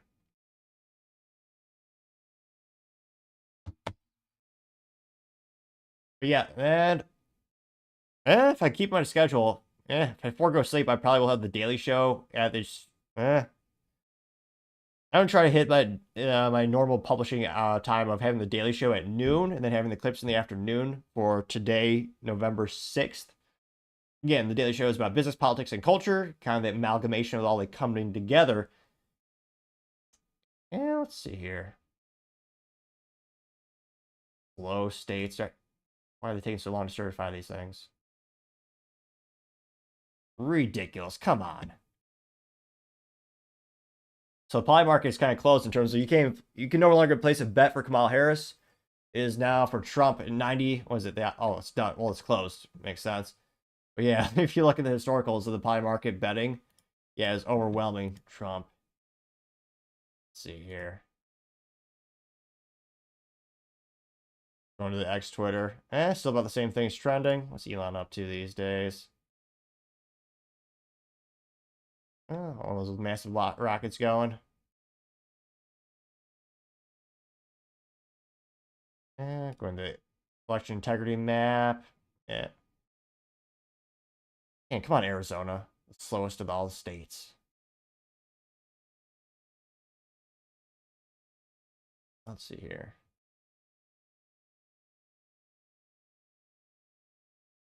Yeah, Michigan,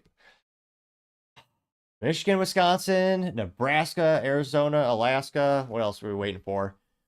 And Maine and New Hampshire.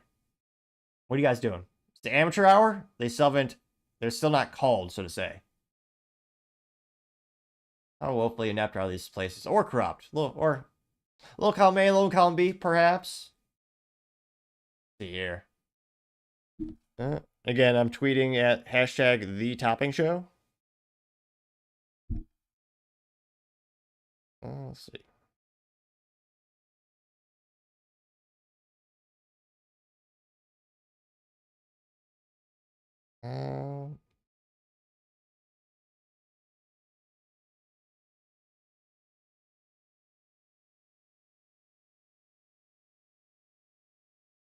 Never seen molasses move faster than this. I don't know what these states are waiting for. So Wisconsin, again, right now is at 50.9% in favor of Donald Trump compared to 47.5% for Kamala Harris. That is with, let's see here, 97% of the votes in being counted.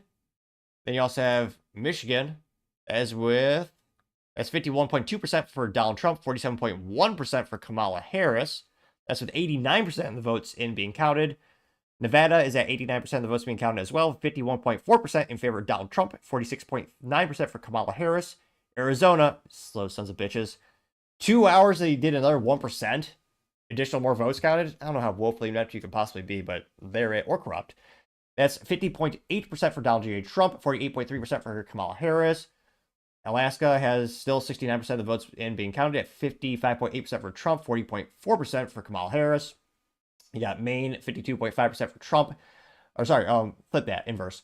It's 52.5% for Kamala Harris, 44.9% for Donald Trump in Maine, with 64% of the votes in being counted. And in New Hampshire, you have 51.3% in favor of Kamala Harris, 47% or 47.6% in favor of Donald Trump, with 87% of the votes in that area being counted as well. Let's see here. Again, thank you so much for taking time to like. This is a record number of likes for a live stream that I've done. Especially appreciate y'all liking the video today. Let's see. And again, it's still 266 to 219. They don't want to certify it. They want to drag it out for days or weeks. So we'll see what that vote is. Let's see. Yeah, so 266 on CNN's website. And it's 267 on Fox's little election map, with the same statistics for the number of votes and the kind of breakdown going to those specific individual states. Let's see here. Do they finally call new? Oh, let's see. I think they did call one of the. Yeah, so New Hampshire, CNN is not calling, but it looks like Fox is. Which is that New Hampshire or Vermont? They're all so close together. New Hampshire is not called on CNN, but it is called on Fox. And that is, how many votes? So, it's moderately close. So that's with 89% of the votes being counted for New Hampshire, with 51% going to Kamala Harris, 48% going to Trump, and 1% going to all other candidates. See, that's probably going to go blue. That's how Harris gets up to 224. And Maine, so it looks like Maine, Michigan, Wisconsin, Nevada, Arizona, as well as Alaska are still ones that are not counted yet, at least on the Fox website. Let's see here. Popular vote, Trump now at 70.2 million votes. Kamala Harris at 65.19 million votes. Which, yeah. But I think, I was about to say I'm going to turn in for the night, but realistically it's the morning, so I'll probably just have another Red Bull, do some admin work before working out and kind of doing the regular day. But I cannot thank everyone enough for taking the time to tune in. Again, sponsored by the awesomest of technology companies, Topping Technologies. If you're an IT leader or a business owner, reach out to the team at sales@toppingtechnologies.com. Also, give away a free flamethrower. Yes, this is real. This is a flamethrower. Can mount to a standard AR-15 via if it has a standard Picatinny rail. It does have the adapter built in. Again, free flamethrower with every IT purchase. Go to toppingtechnologies.com. Right on the banner at the top of the website, it says flamethrower.